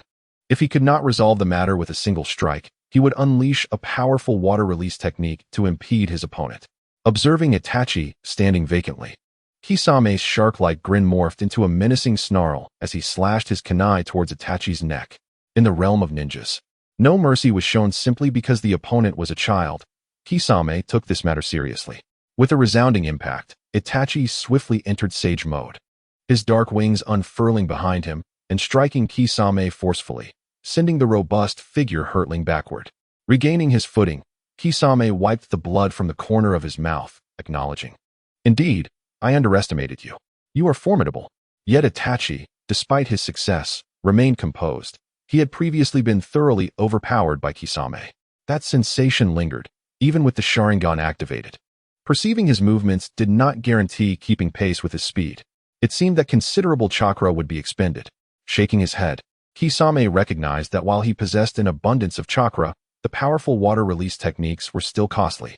In an instant, Itachi, now greatly accelerated, closed the distance with a swift body flicker technique, delivering a kick to Kisame's shoulder that interrupted his jutsu.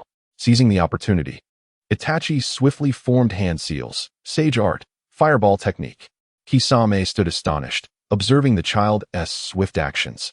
Itachi completed the seals with such speed that it appeared as though he had performed them without any. A massive fireball struck Kisame directly. Boom. Caught off guard, Kisame was hit by Itachi's sage technique. Would he perish from this? No, it was a water clone. Sensing that Kisame could not withstand the onslaught, Itachi conjured a water clone to confront the attack, while he retreated to create an opportunity for escape. However, Kisame hesitated to expend his chakra recklessly, for replenishing it was currently impossible. Meanwhile, Itachi, with wings unfurled, observed Kisame fleeing in a specific direction from the air, such an abundance of chakra within him. Why flee when victory seemed within reach? Of course, it is for the mission. Kisame was known in the ninja world for his unwavering dedication to task completion, pursuing each mission with utmost fervor and resourcefulness. That direction was toward Shursue's location. Sage art, Crimson Claw of the Phoenix. Shuriken entwined with sage chakra fell around Kisame, causing a series of explosions that obstructed his path. Utilizing the advantages of altitude and heightened perception in sage mode, Itachi relentlessly pursued Kisame, continuously disrupting his trajectory with sage techniques. In the span of a few hundred meters, Kisame found himself in an arduous predicament. The elusive spirit hovering above proved to be a formidable adversary, and he was unable to ascertain the situation of those in the Anbu division. If that specter could maintain its astonishing state for an extended period, it would be exceedingly difficult to shake off its pursuit, let alone claim victory in battle. With the enemy unresolved, he was compelled to execute the final mission entrusted to him by the captain of the Anbu. Uchiha Itachi struck once more, casting forth a flurry of shuriken before forming hand seals and bellowing, Senjutsu, Shuriken Shadow Clone Technique. The multitude of shuriken, nearly inescapable, glistened with deadly precision. Enveloped in Senjutsu chakra, originally a signature technique of the third Hokage, this was one of the few ninjutsu taught to Itachi by Jiraiya, and its efficacy had been remarkably enhanced through further development. Reluctantly, Kisame felt the necessity to bolster his defenses. Water release, water prison technique. A sphere of water encased his figure, its thin layers surprisingly capable of absorbing the shuriken. Breaking free from the watery confines, he lunged forward and finally beheld the scene at the Anbu's resting place. A Konoha youth was methodically binding unconscious captives to trees. Upon discerning their number, the shark-faced young ninja's mood soured, igniting a desire to strike out. How could these Anbu fools have allowed every single one to be captured? It had only been a brief time since he encountered the enemy. Even a dozen ordinary genin should have managed to evade, escaping at least a few. What? Itachi had failed to eliminate the enemy? Uchiha Shursui stared in astonishment at Kisame's appearance, glancing up at the soaring Uchiha Itachi. This was unexpected.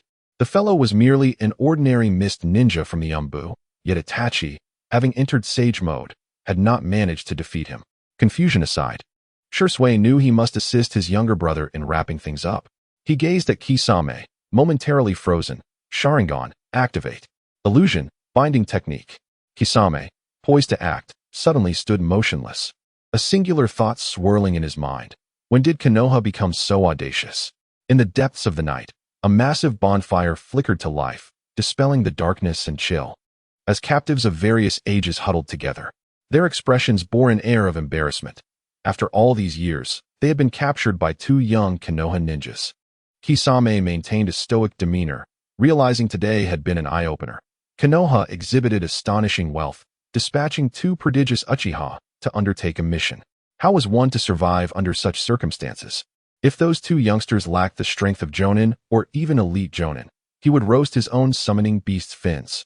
A crow nestled in a thick blanket, oblivious to everything, succumbed to sleep.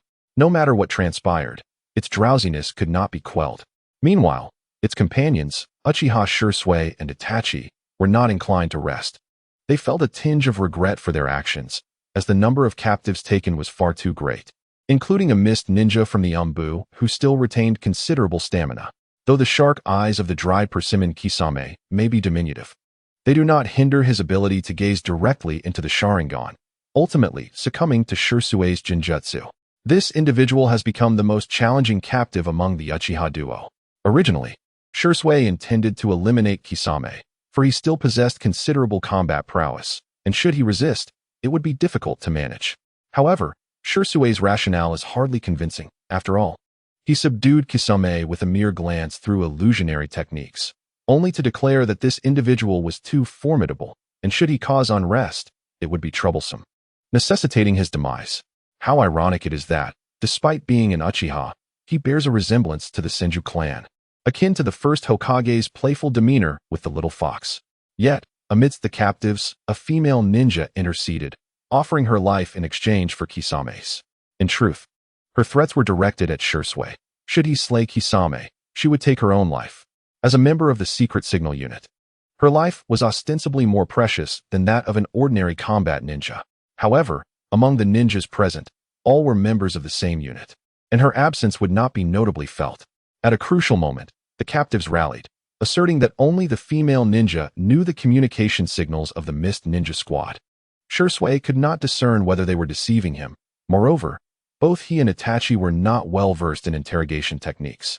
Observing the female ninja's demeanor, which displayed little fear of death, he had no choice but to acquiesce, at least momentarily. Itachi glanced at the line of captives, feeling a headache coming on. When would the support team from the village arrive? It would likely take some time. Itachi, should we rest for a while? Uchiha Shisui silently lamented. He had just received a message from his ninja crow. Mori no Abiki, leading a mixed team, had engaged in combat with several mist ninja squads along the way, and it was anticipated that they would not arrive until tomorrow evening at the earliest. This meant they would be responsible for guarding this group of captives for an entire day. Given the rampant situation of the Mist Ninja in the border region, it was uncertain whether they might encounter a Mist Ninja squad by tomorrow. Furthermore, the captives they held were crucial members of the Mist Village's secret signal unit, akin to two children camping with gold in a desolate wilderness. This was untenable. Even a single day of vigilance posed excessive danger. Uchiha Shisui scanned the surrounding captives, his expression gradually turning anxious. Itachi's small face was tightly furrowed. There seemed to be no feasible solution. Traveling at night is far too perilous. I will use Jinjutsu to control that female ninja.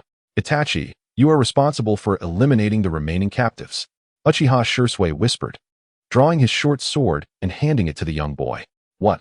Uchiha Itachi felt overwhelmed, grappling with the notion of taking so many lives, especially since their promise to the female ninja had barely been made an hour prior. Shisui hastily instructed, do not hesitate. With so many individuals, our movements are far too prone to exposure. Hey, you two brats. Dried persimmon Kisame abruptly interrupted Shisui's words, having overheard their conversation due to his proximity and keen hearing. Do not concern yourselves. Our village's ninjas will not come to rescue us. Once we fall into your hands, they will be even more eager to kill us than you are. In the hidden mist village, the notion of rescuing captives has never existed. Those who fall into enemy hands are deemed traitors of the village. Among the tasks assigned to Kisame Hoshigaki was the imperative to prevent members of the Umbu from being captured alive by foes. Ironically, he himself found captivity at the hands of seemingly timid individuals who, together with a female ninja, saved his life. Thus, he resolved to grant them at least one more day of existence as a token of gratitude for their timely intervention, knowing he was currently powerless to act. Uchiha Itachi expressed surprise, inquiring, "Are you not comrades?"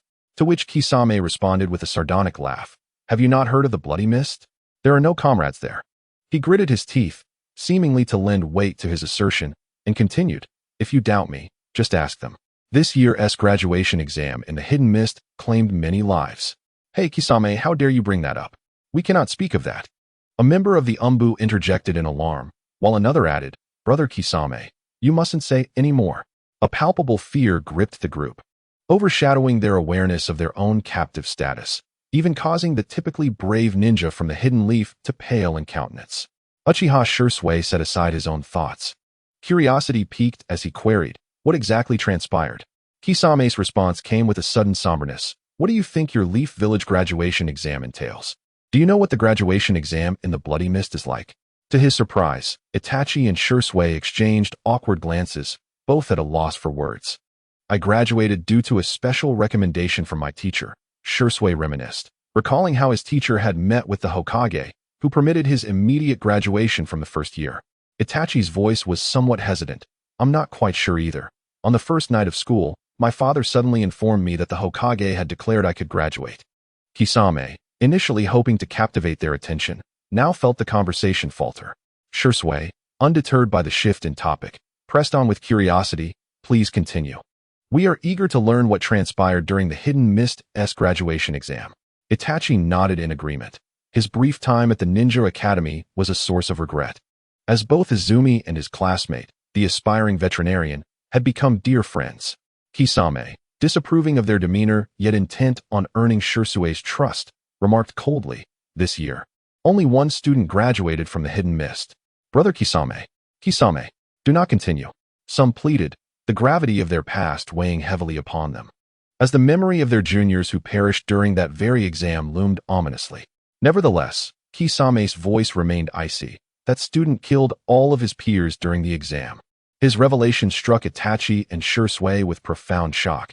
The concept of a graduation exam that entailed the slaughter of one's contemporaries was undeniably brutal.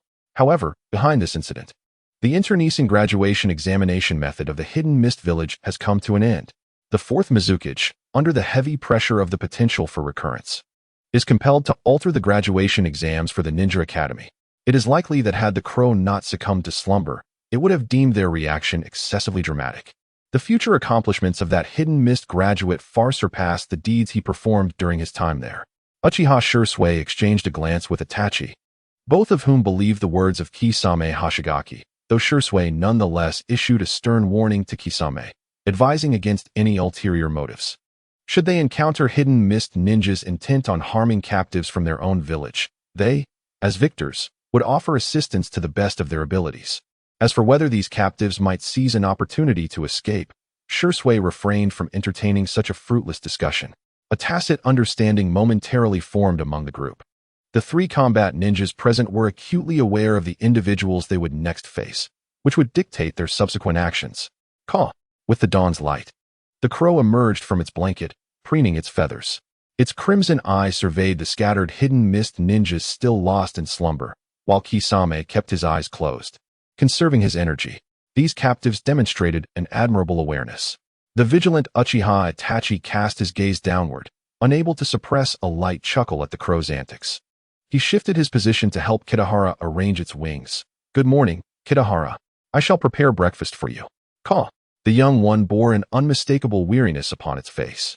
They had been compelled to remain vigilant throughout the night. Kitahara, unlike usual, did not urge them on but instead pecked at Itachi's hand, suggesting that he and Shursui take a moment to rest. Its capabilities were credible in the eyes of Uchiha Itachi. Yet its habitual laziness significantly diminished Shursue's trust. Is it truly wise to leave the watch to Kitahara?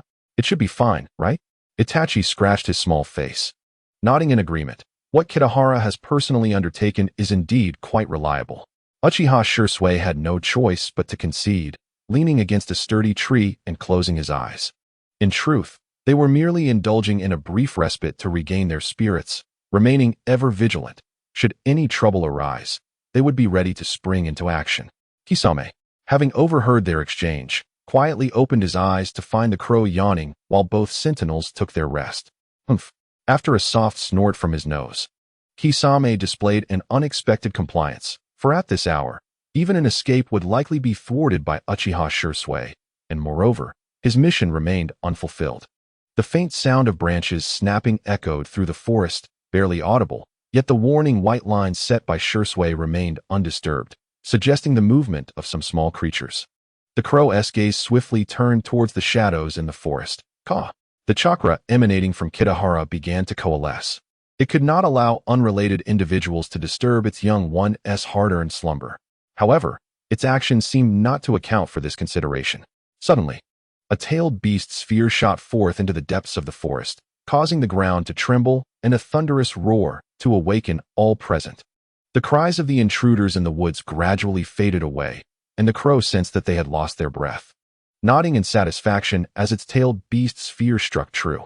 However, the awakened captives were in a state of panic, shouting and clustering together. Was there an earthquake? Hurry up! Enemy attack! Enemy attack!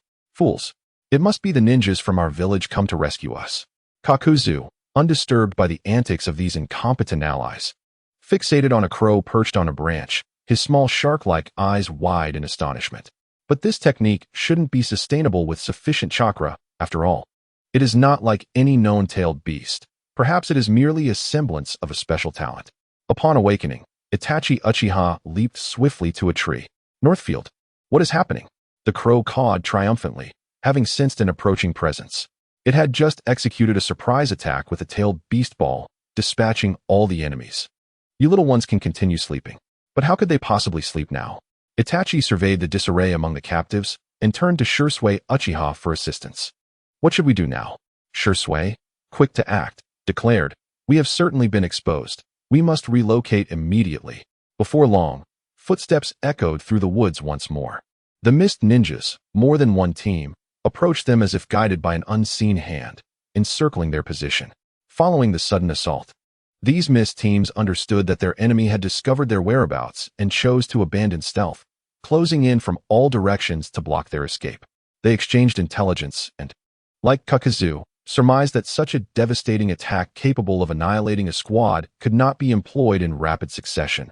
The enemy would likely be weakened after such a strike, making this the opportune moment to counterattack. It was common knowledge in the ninja world that powerful techniques consumed vast amounts of chakra. The figures of the mist ninjas gradually emerged before Shursui and Itachi. Some even wore masks, suggesting the presence of a mist umbu squad among them. Shursui rubbed his forehead. It seems we are surrounded. Even the crow recognized their predicament. A cursory glance revealed at least dozens of mist ninjas, clearly an overwhelming force. Finally, one mist ninja stepped forward, and soon an array of mist ninjas filled their line of sight. Among them were not only regular ninja squads and mist umbu, but also medical teams, numbering over 100. The captives from the umbu recognized these mist ninjas. They are reinforcements from Lord Ao.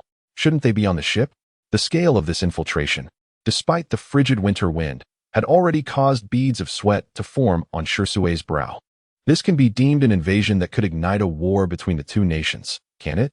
It seems the war has never truly ceased. Kakuzu remarked with a sardonic tone.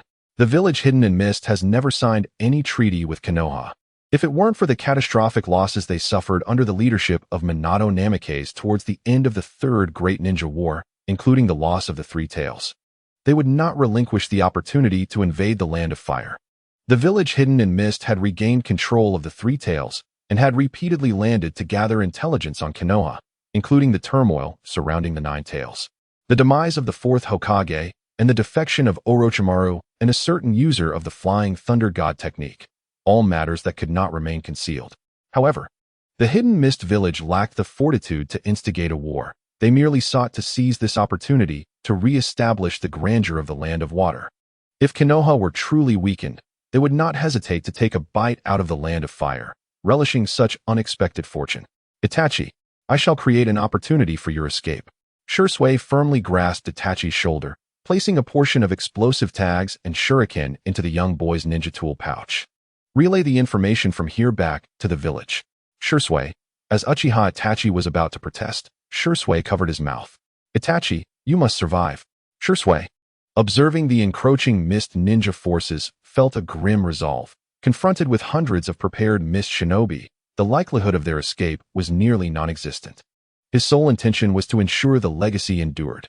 There was one more vital matter, and Shursui solemnly gazed into the boy's eyes. Itachi, should I fall, the future of the Uchiha clan and the village rests upon your shoulders. Uchiha Shursui's apprehension was not contagious. The young ninja, entrusted with the future, stared blankly at a crow soaring higher from the branches. It flew at a modest pace, yet with each ascent, its form grew increasingly larger. A result of the abundant sage chakra enhancing its size.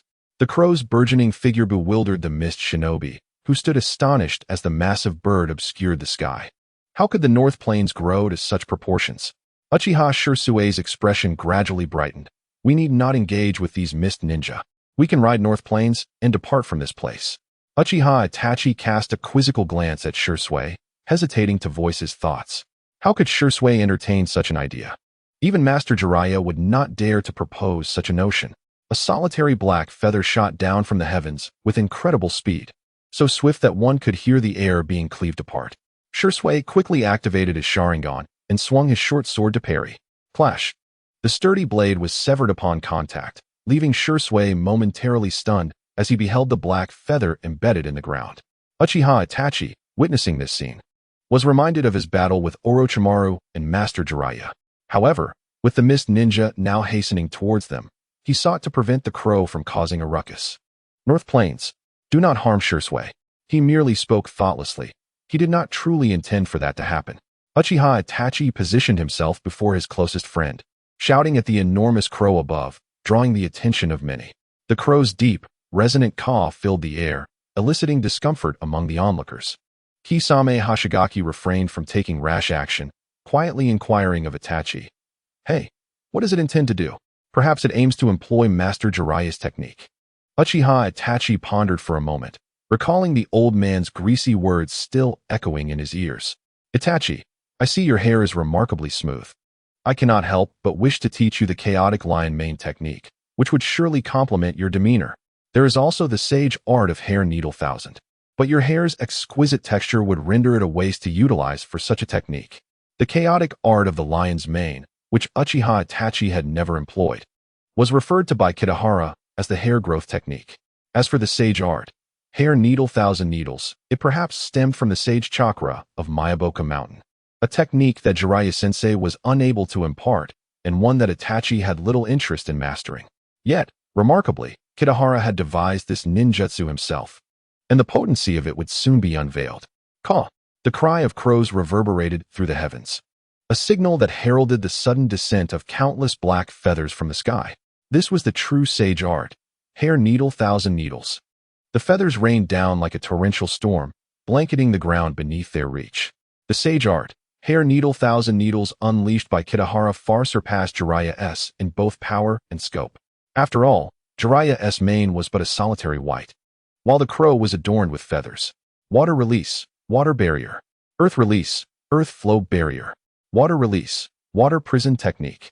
The mist ninjas each invoked their ninjutsu to counter the feathered onslaught, with some even aiding the medical ninjas, their coordination suggesting they belonged to the elite of Kirigakure. Agonizing cries echoed as the protective jutsu of numerous ninjas were pierced, their bodies riddled with raven feathers, blood staining the ground. In the eye of this storm of feathered projectiles, a figure stood tranquil as a pavilion on a rainy day, untouched by a single feather. This was sheer brutality. How could such slaughter be permitted? The captives of the Anku department whispered among themselves, their faces etched with unrelenting fear. They harbored dissenting thoughts, but dared not voice them. Forced to witness the demise of what seemed to be their rescuers from the village, a tormenting experience. Were they not captives, or had they just escaped? The gruesome fates of the fallen mist ninjas would have been their own. Once Kitahara concluded the release of the hair needle thousand needles technique, not a single mist ninja survived. Some lay curled, their bodies impaled with the hardened feathers, resembling enormous hedgehogs. How could such a monstrosity exist? The expression of Kisame Hashigaki grew increasingly rigid, his earlier hopes dwindling. What now could he do? Even if he were to sacrifice his life to complete the mission, he would scarcely manage to eliminate all members of the Anku department before being turned into a sieve. He could only resign himself to being a captive. No wonder those two Leaf Village youngsters were so solicitous towards a crow, Kisame mused, for he would have been far more attentive than those two. No one could have anticipated that the crow, which lived more like a pet than a summoning beast, was the hidden trump card of this Leaf team. Had the ninjutsu unleashed by that crow appeared on the battlefield, it would have spelled utter calamity for its foes. With the annihilation of this support unit, the Mist Village's incursion into the Land of Fire could already be deemed a failure. As for their leader, Ao, that fellow had surely fled at the sight of such overwhelming might. The white eye he acquired from the Shinobi World War held greater significance than the 100-strong ninja battalion. It was the only one of its kind, lost to the world. Observing the absence of enemies around them, Uchiha Itachi reached out to rouse the dazed Shursui. His small face furrowed with concern. Shursui, will you be able to tell me everything you mentioned once we return to the village? Oh, yes, I can, Shursui replied. Regaining his composure as he leapt down from the great tree to inspect the fallen mist shinobi for any survivors, though it was merely a habitual check, as he doubted anyone had survived. Uchiha Itachi opened his arms, embracing the now smaller crow. Kitahara, you've done remarkably well. The captives looked around in bewilderment. After claiming so many shinobi, all Itachi offered was a simple compliment? It's truly wonderful that Shursui is unharmed. I feared you might accidentally hurt him. Itachi affectionately nuzzled the crow's feathers, recalling the severe injuries their teacher Jiraiya had sustained previously. The crow shot a glare at its young master. Caw. All right. You're not that petty. Itachi quickly soothed its little mood. In his eyes, Kitahara had a remarkably good temperament. Aside from the village children who once hurled stones at it, his foolish younger brother, who frequently quarreled with Kitahara, was still alive and well. Occasionally, the crow enjoyed teasing others, and Jiraiya was often the target of its mischievous antics. Are you hungry? Shall I discuss with Shursui about relocating our camp before preparing breakfast for you? Itachi set the crow down and leapt towards Shursui, who was not far off. Kitahara gently took flight, landing on the ground, its crimson eyes gleaming with interest as it scrutinized Deidara. The shark-faced youth felt considerable pressure upon Itachi's return. He noticed the crow was casting a sidelong glance at him, and he was sweating profusely, clearly out of sorts. Deidara gritted his teeth for Lim's seal. His chakra was rendered stagnant within him, unable to perform even the most chakra-intensive jutsu, leaving him with little capability beyond taijutsu. Kitahara nodded, aware that even such obscure sealing techniques were known. When the country of the Whirlpool was besieged and destroyed, the Hidden Mist Village had been at the forefront of the assault, evidently reaping significant gains. The two young ones were not well versed in the sealing arts of the Uzumaki clan. This laborious task required the esteemed crow sage to personally oversee the four-limbed seal, which could effectively seal most of a shinobi's chakra circulation, greatly aiding in chakra control training. Jiraiya had initially intended to employ the four-limbed seal to enhance young Itachi's chakra control, only to be met with failure. Isn't the four-limbed seal easily breakable? Itachi had experienced it firsthand and believed Deidara possessed sufficient chakra strength to shatter the seal. Who knows? Kitahara perched on Itachi's shoulder, looking down at Deidara. Humph. You truly dote on this little brat. But there's no possibility. The dry persimmon, Kisame, gazed coldly at the duo before him. He had attempted to break free 4 or 5 times, yet the heavy sealing technique cast by the crow had erected formidable walls within him, rendering any chakra manipulation futile. Could he truly comprehend the words of Bayuan? Uchiha Itachi's gaze flitted between the shark-like visage of Kisame and the crow, his voice laced with curiosity. What were you just discussing? Kisame, indifferent, closed his eyes and remained silent. Bayuan had merely intended to employ the heavy sealing technique to prevent Kisame from fleeing. But he had not anticipated that the shark-faced figure could understand his calls. Instantly, Kisame's value shifted from a mere supplier of regenerative shark fins to that of an interlocutor. Bayuan boldly proposed that he allow Kisame and the female ninja who had rescued him to depart, on the condition that Kisame assist Uchiha Itachi in his physical training. However, he flatly declined. Such a lack of gratitude destined him for a life of solitude. Had the crow not displayed such formidable prowess, Kisame might have feigned compliance. As he sought opportunities to fulfill his mission, members of the Mist's secret intelligence unit were privy to vital information, and they could not afford to let it fall into enemy hands. This was the task entrusted to him by his superior, the formidable Suigetsu. Even in the face of capture by two young leaf ninjas, Kisame would not relinquish hope. Absolutely not.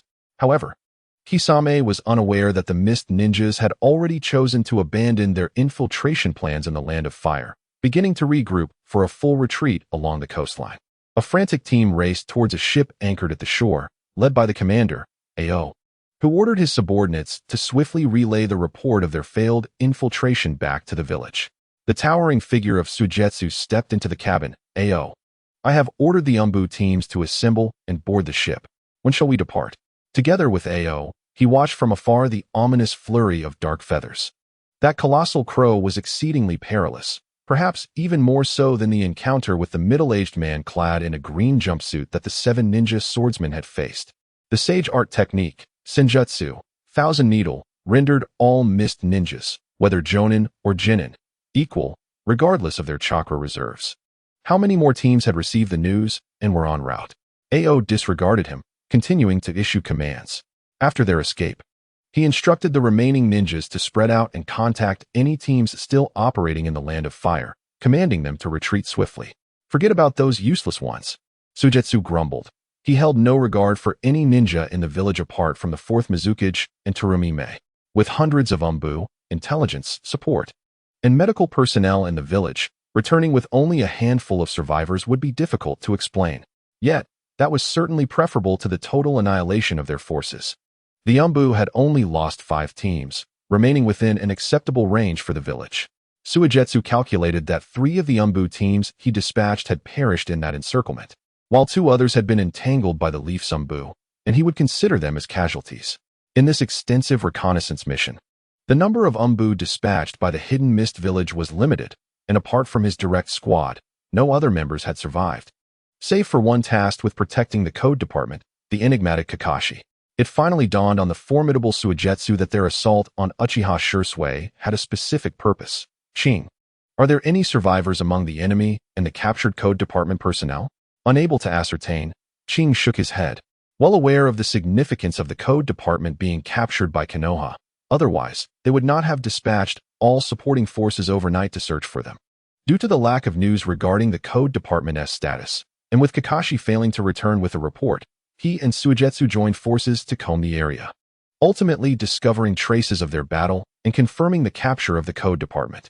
However, under the onslaught of over 100 attackers, their side had faced total annihilation. Shursui's ability to summon a flock of crows was no secret, yet he concealed his lethal trump card remarkably well. Can we ascertain the enemy's identity? Suigetsu rose, adjusting his weapons, while the skin behind him began to stir with vitality. Judging by the silhouette, it was likely Uchiha Shursui, who had thwarted a mission last year. Ching, witnessing Suigetsu's movements, exclaimed incredulously, "You can't be thinking of going back." "I must return." Suigetsu stepped out of the cabin, turning back to declare, "They have yet to fall into the hands of Konoha Zumbu. There should still be a chance that no information has been leaked. I will ascertain whether they have any survivors and find an opportunity to eliminate them all. It's far too dangerous. I'll accompany you." Ching regretted his earlier fear of the enemy's pursuit. He should have remained to confirm the news. "No. Your Byakugan is of greater significance to the village than a mere code department." Suigetsu intercepted him, his tone icy. "If I do not return, the Umbu in the village will fall to that scoundrel Yagura." This mission was perilous, and Suigetsu could not guarantee his own survival. His words betrayed a loss of reverence for the 4th Mizukage. "You and the skin are equally vital. Lord Mizukage is planning to alter the blood mist. If something were to happen to you now, a shinobi blade is not of utmost importance." Suigetsu's words reflected a disregard for his own life as he leapt from the ship. Had any other Umbu personnel undertaken this mission, Suigetsu would not have felt secure with the skin at his side. He had a significant chance of eliminating those captives under Shursui's body flicker technique. However, if that crow were still present, he would likely need to confirm the intelligence and then flee desperately. Speaking of which, the skin was a shinobi blade. It should not perish, right? Kitahara would undoubtedly not remain on the spot, as the stench of blood was overwhelmingly pungent. a habit that truly disgraced the crow flock. Uchiha Shisui was currently delivering the captives with his younger brother, handing over a dozen missed umbu to Mori no Ibiki, along with the added burden of Kakashi. The complete annihilation of the supporting forces triggered a series of cascading reactions, prompting the remaining missed ninjas to curse and retreat, fearful of missing the last boat. Sanai Ibiki has finally come to lead the umbu in the retrieval of the captives. This seemingly mature and fierce individual was recently promoted to Special Jonin and the leader of the interrogation force by Sarutobi Hiruzen, quickly becoming a prominent figure within the umbu. According to intelligence from the front line, the invading mist ninjas are retreating towards the coastline. Sanai Ibiki's expression soured. He was dissatisfied with the umbu's achievements. As the primary force in this operation, they had merely managed to delay the enemy's movements at the border. Fortunately, valuable information regarding the Mist Village could still be extracted from the captives in the interrogation division, making this operation a significant success for the umbu. I shall escort them back to the village for interrogation, he declared. Turning to the two Uchiha, he continued, as for you two, coordinate with the combat units to pursue and conclude the operation. Uchiha Shisui observed the Konoha interrogators escorting the Mist's interrogation division personnel, momentarily feeling a lump in his throat.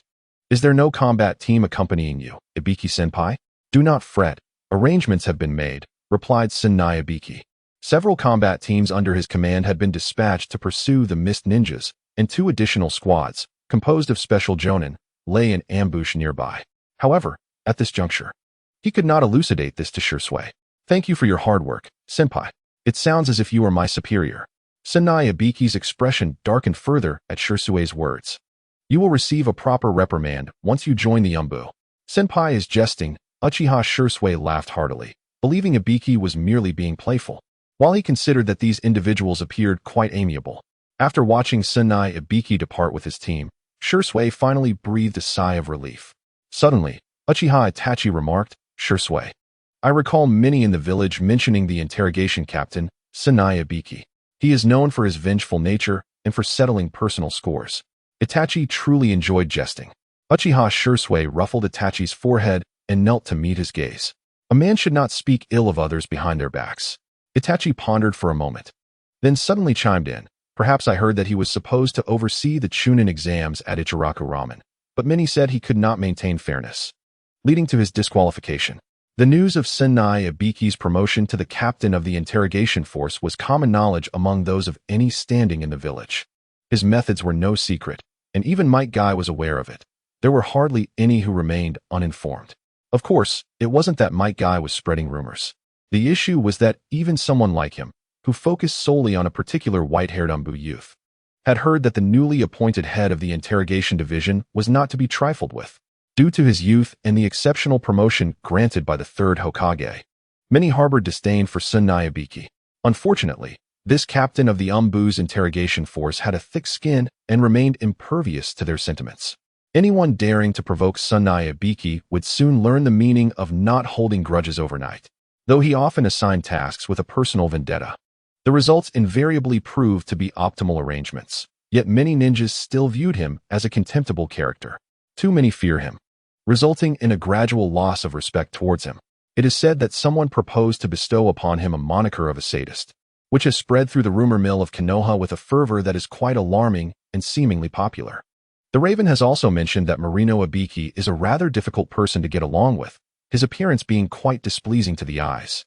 Hence Uchiha Itachi has taken note. The 3rd Hokage, having seen through the concealed will of fire within Marino Ibiki, placed immense trust in him, perhaps explaining why he remained a staunch supporter of the Hokage in the future. Senior Ibiki is a figure worthy of our respect and trust. Itachi, do not heed the gossip. Uchiha Shisui places considerable faith in the 3rd Hokage. He would not doubt Sarutobi Hiruzen's choices. In Shisui's eyes, Marino Ibiki is trustworthy, and he does not pay much mind to those frivolous rumors. The young prodigy ninja could hardly foresee that, merely half a day later, the very leader of the interrogation department he trusted would deliver a resounding slap to his face, and in a manner that is exceedingly disconcerting. Due to the prolonged delay in transferring the captives, most of the invaders within the Land of Fire had already retreated. Uchiha Itachi confirmed through 2 or 3 strongholds that the Mist Ninjas were no longer active along the borders and resolved to return to Konoha with Itachi. The journey was remarkably tranquil until they stumbled upon a ravaged forest, the ground marred with patches of water, indicative of a large-scale water release technique being unleashed. However, this location was deep within the heart of the Land of Fire. Logically, an assailant should not have been present, for once the news reached the village, the enemy would swiftly find themselves encircled by Konoha's ninjas. Itachi, let us investigate. Uchiha Itachi swiftly descended to the ground, cautiously surveying the area until he came across a multitude of corpses, some of whom had not been long since their last encounter. They were members of the interrogation department led by Senior Ibiki, alongside a Mist Ninja, as Uchiha Itachi closed the wide eyes of a Konoha ninja. They appeared to have endured something extraordinarily horrific. A faint voice emerged, as a Konoha ninja leaning against a tree struggled to open his eyes, murmuring, "Is that you? Support from the village?" "Indeed, it is I." Uchiha Itachi gasped in astonishment, not expecting to find the 4th Hokage's guard in such a dire state during this operation. "Senior, do not speak. Conserve your strength. I will take you back to the village immediately." "It's Itachi." The injured ninja shook his head. "I'm not dead yet. Don't mind me." Quickly, cough cough, go pursue Captain Ibiki. "Itachi, come help." Itachi called out to Uchiha Itachi, grasping the injured man's hand and soothing his emotions in a low tone. Uchiha Itachi assisted in bandaging the wounds of the injured, quietly asking, "Senior, please remain calm. Can you tell us what transpired?" "During our escort, a captive suddenly rebelled. While we subdued him, we were ambushed by the Mist Ninjas." The injured ninja exclaimed anxiously, "Captain Marino Ibiki has been captured by them." Uchiha Itachi's expression darkened significantly. "You must be joking. They dared to ambush Senior Ibiki so close to the village." The adversary is the formidable Suigetsu Hozuki, one of the 7 ninja swordsmen of the Mist. Another desperate individual has provided intelligence. Shizuka and Itachi turned their heads to see the toothless and unassuming Shiranui Genma, who bitterly smiled. "Kai has already caught up. You must assist him quickly. That fool is merely a hot-blooded simpleton, and he may very well fall into someone else's trap."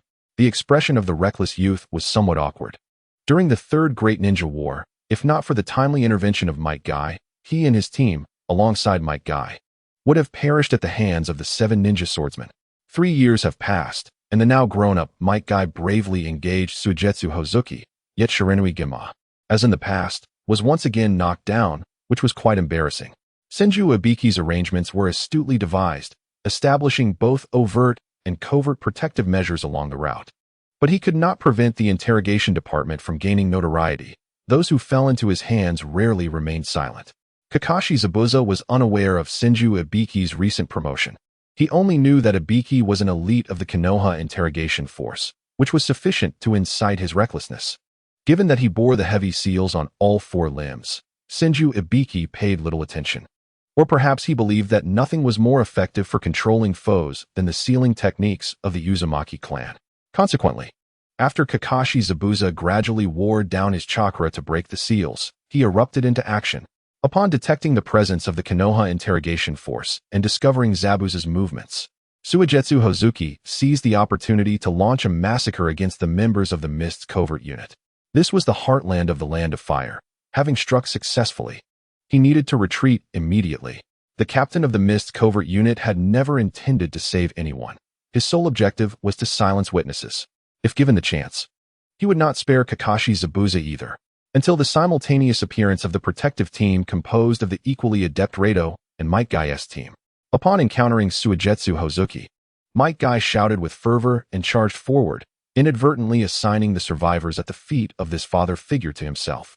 Observing the youthful exuberance of the watermelon-haired ninja, clad in that aesthetically unpleasing green bodysuit, he realized that one misstep had already cost Suigetsu dearly.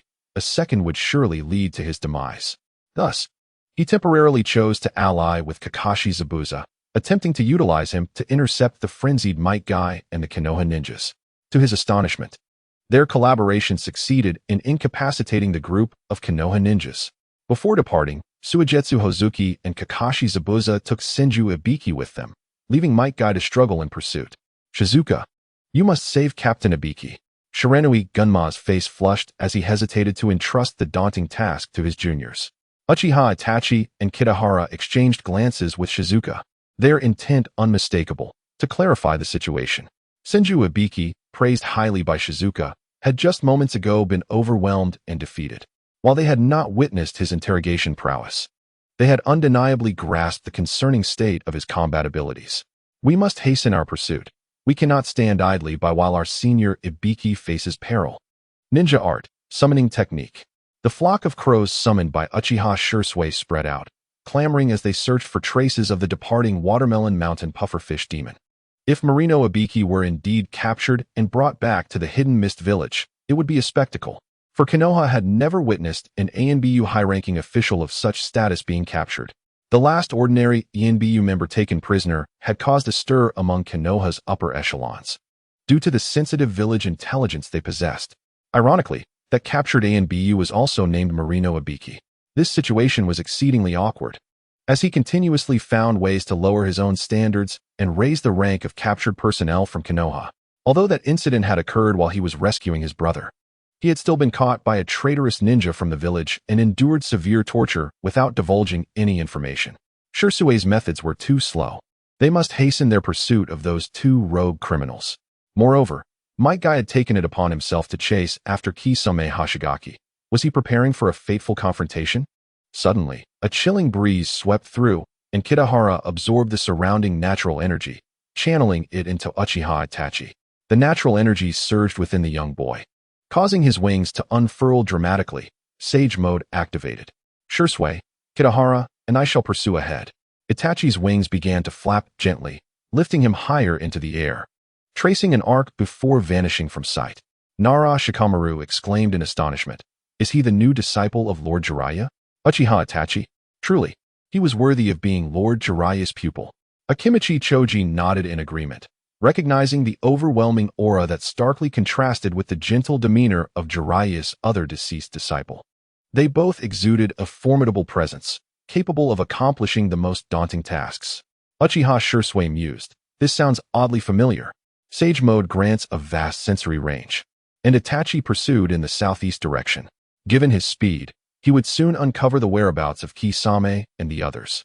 Furthermore, the crows surrounding him continuously transmitted natural energy and sage chakra, allowing Itachi to sustain sage mode for a duration that would surely bring tears to Jiraiya's eyes. In the distance, a flash of fire appeared like a fleeting firework, reflecting in Itachi's eyes. Did Master Jiraiya mention anything about the Hidden Mist Village having fire release? The crows shot him an indignant glare, reminding him that not only fire release, but even liquid release was present. Shortly after the fireworks faded, a voice echoed. Faint yet clear, Night Phoenix.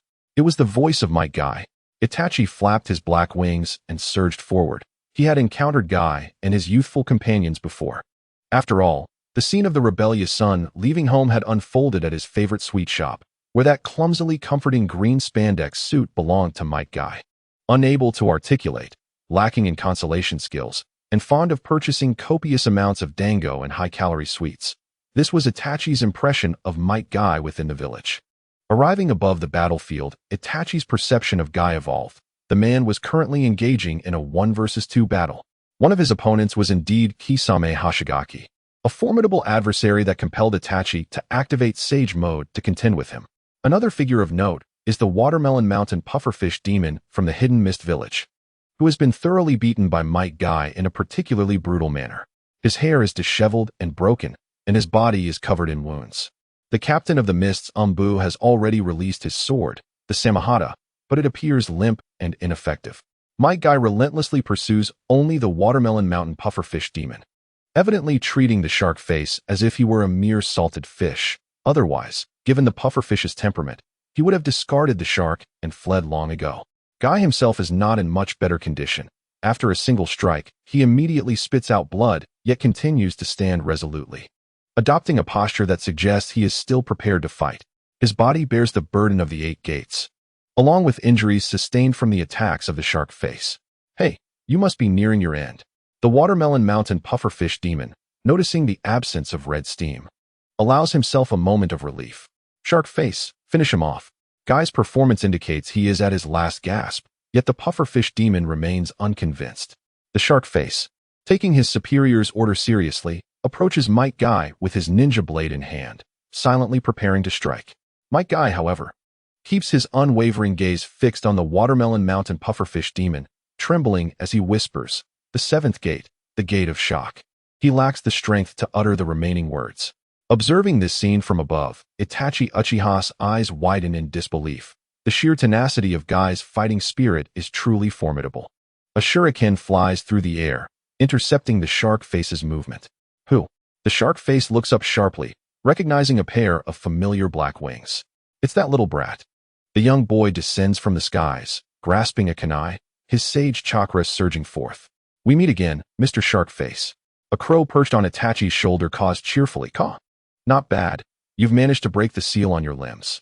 Upon hearing that another ninja has joined the fray, Might Guy instinctively turns to search for the presence of a Leaf Village ninja, wondering if reinforcements have arrived. He activates the sixth gate of the 8 gates. Determined to continue his pursuit of the Watermelon Mountain pufferfish demon, his body and spirit already at their limits. After scanning the area repeatedly, he finally spots the familiar leaf headband atop the diminutive figure of Itachi Uchiha. The well-known spiral shape brings a sense of relief to Might Guy, who finally allows his body to relax completely, collapsing to the ground in a deep slumber. Having no strength left to assess whether Itachi possesses the capability to take over the battlefield, the Watermelon Mountain pufferfish demon, unconcerned about whether the arriving support consists of a freshly graduated leaf brat or the aged third Hokage, realizes that Itachi's appearance signifies that the Leaf Village has discovered their escape route. If they do not continue to flee, being surrounded is merely a matter of time. "Shark face, block them." The Watermelon Mountain pufferfish demon swiftly darts away, loudly instructing the shark face to carry out his orders. The shark face, a promising young man, is thus left behind as a sacrificial pawn. Instinctively, the shark face steps forward, brandishing his ninja blade to stand in front of Itachi. The young boy glances at the retreating Watermelon Mountain pufferfish demon and politely remarks, "He fled on his own. It appears you have been abandoned by your companion, Mr. Sharkface." The little fellow was interrupted by the cawing of a crow during the conversation with the Kagaya clan's Kisame. Both he and Uchiha Itachi understood the meaning of the crow's call. Caw. Technique. Thousand Needle Jutsu. The crimson eyes gradually brightened as Kitahara gazed at the Watermelon Mountain's puffer fish demon and the Samahata sword behind him.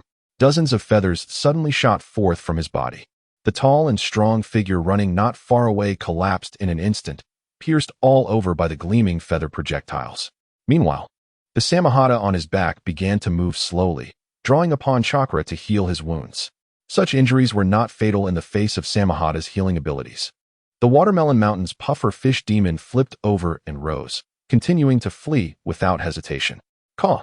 Kitahara's gaze grew increasingly cold as he vanished from Itachi's shoulder, darting alongside the Watermelon Mountain's puffer fish demon and unleashing the tailed beast ball he had gathered in his mouth at close range. Boom. The current captain of the Umbu from the Mist Village quickly became a former one. The puffer fish demon barely had time to utter a curse before silence engulfed him. The severely damaged Samahata trembled as Kitahara clawed it, causing its blade to stiffen, obediently allowing the crow to carry it back without a hint of resistance. Upon Kitahara's return after dispatching the Watermelon Mountain's puffer fish demon, Uchiha Itachi politely remarked to the Kagaya clan's Kisame, "I thought you would come to the aid of your comrade." After a moment of silence, Kisame suddenly chuckled softly and replied, "Such acts hold no significance. The mission assigned to me by the Mist Village has been fulfilled, and my life is destined to conclude here." The echoes of curses and pleas from the members of the Umbu he had slain still resonated in his ears. Only that one kind female ninja lingered in his thoughts. Wishing that his life need not be so arduous, for every task he received in the Mist Village involved slaughter, either eliminating foes or betraying comrades. From initial discomfort to present numbness, as long as one resides within the blood mist, hope remains forever obscured. As a ninja, we have long foreseen the day we would reach the end of our lives. Kisame watched the crow approach. Glancing at Itachi, he had never anticipated that he would only just witness the vastness of the ninja world. Whether it be the crow or Uchiha Itachi, they unveiled the true strength of the ninja realm to him for the first time. Dying at their hands was not a disgrace. Yet meeting his end here left him with lingering regrets. Ka. Kitahara suddenly descended like a whirlwind, casting the Samahata before Kisame, stating, "Assist us in monitoring the emergence of a rogue ninja with a Sharingan in the Mist Village. The price is this sword and your life." Kisame smirked, shaking his head. "Humph. You wish for me to ally with Konoha?" The crow's eyes glimmered with a certain malice. "Ka. Are you not curious why, from the third Mizukage to the fourth, each generation of mist ninjas has attempted to alter the blood mist, yet finds no hope in life? It is because a traitor of the Uchiha, in pursuit of revenge, has taken control of the mist ninjas." The visage of the shark-faced Kisame Hashigaki grew increasingly troubled. He found himself torn between trusting the crow or ceasing communication to prevent the potential leakage of village secrets. Ultimately, he shook his head and declared, "I cannot comprehend your words." Just as the crow intended to continue its persuasion, Itachi Uchiha unexpectedly interjected, causing the young boy to inquire with curiosity, "Kitahara, I recall that our clan has never had a rogue ninja, correct?" Kitahara, nearly driven to madness, retorted, "Silence, you little rascal. No, there was indeed one. But that individual should have perished long ago, no?" Itachi, undeterred, reflected upon the historical records of their clan, which indeed documented the existence of that rogue ninja. The crow, fatigued, perched wearily upon Itachi's shoulder, pecking at his hair.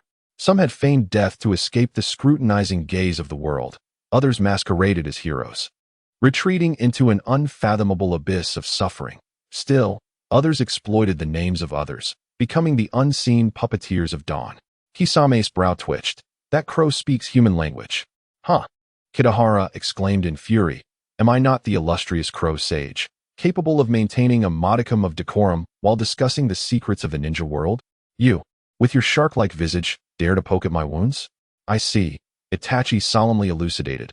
"The one who feigned death must be our clan's own Uchiha Madara." After departing from the clan, he captured the Nine Tails and was slain in battle against the first Hokage at the Valley of the End. The dilemma is, even if Madara had not perished in that confrontation, given his age, he could not possibly endure in this era, could he? According to Kitahara, there must be someone exploiting Madara's name or utilizing his Sharingan to manipulate the Mist Village, correct? Itachi possessed an intimate understanding of the intricacies of the Sharingan, and Fugaku had never impeded his pursuit of knowledge regarding the Mangekyo Sharingan, which could indeed be seized and wielded by others. The individual in question must be a hero. The boy's thoughts culminated as he reflected upon the multitude of heroes buried beneath the memorial stone after countless ninja world conflicts, with an unfathomable number scattered across the 5 great nations. Kisame, begrudgingly absorbing Itachi's words, found an inexplicable reliability in the young boy, who was merely a child. He interjected, "Anyone deemed a hero by this crow must surely possess a remarkable reputation." Indeed, Itachi's eyes sparkled with realization. Kitahara gradually became dazed, as Kisame's remark successfully diverted Itachi's focus. That guy, Obito, truly lacked any semblance of fame. Presently, only Kakashi Hitaki might still recall his name. In truth, Kitahara had no intention of persuading Kisame. His primary objective was to vex Uchiha Obito. Kisame's earnest and unassuming nature made him inherently trustworthy, and Kitahara regarded him merely as a pawn, utilized to inflict emotional wounds. The mere thought of Obito attempting to recruit Kisame in the future, only to find himself on the receiving end of Kisame's blade, brought a sense of delight to the crow's heart. After their initial exchange, the dry persimmon Zetsu found himself in agreement with Kitahara's words. Yet he quickly raised a dilemma. "I am uncertain whether I am regarded as an enemy or a comrade within the village. If someone has truly taken control of the 4th Hokage, what should I do upon encountering that individual? Where should the intelligence be directed? Having been driven from the village by the 4th, where am I to seek you?" Kitahara, perplexed by Zetsu's inquiries, replied, "There is no need for you to contact us. Go wherever you wish. It is entirely up to you to decide your course of action. Surely, after parting ways, it would be preferable to act as though we had never been together. Must there be further tales to satisfy you? As long as you do not align with Obito, you are free to vie for the position of the 5th Mizukage. Why must you entangle yourself in this? This cannot solely be blamed on the dry persimmon Zetsu. Zetsu had no allies in the Mist Village, as his appearance and methods of task execution deterred others from approaching him. Promising ninjas from Mist Village, such as Ao and Terumi Mei, would never consider befriending someone notorious for slaying his comrades. Furthermore, During this particular mission, he had killed the only individual in the Mist Village who had shown him kindness. Upon encountering the duo of Kitahara and Itachi Uchiha, who sought to recruit him, Zetsu felt a flicker of interest.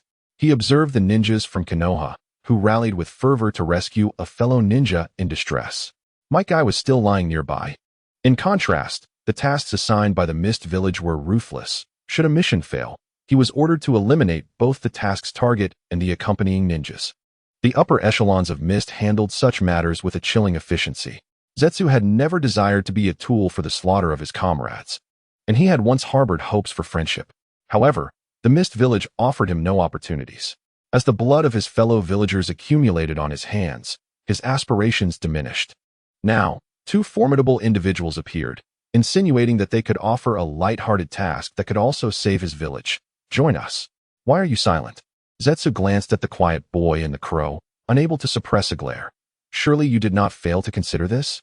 I have only been a ninja for a year, Itachi said, averting his gaze from the crow. Kitahara, do you have any solutions? Silence ensued.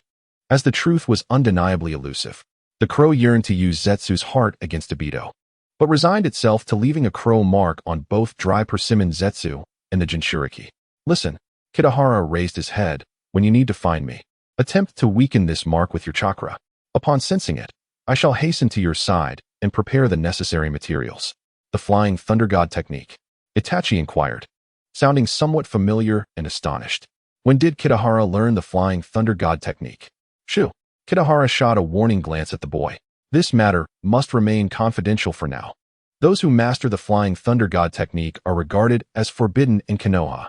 As the words reached him, the eyes of the dry persimmon Kisame sparkled with intensity.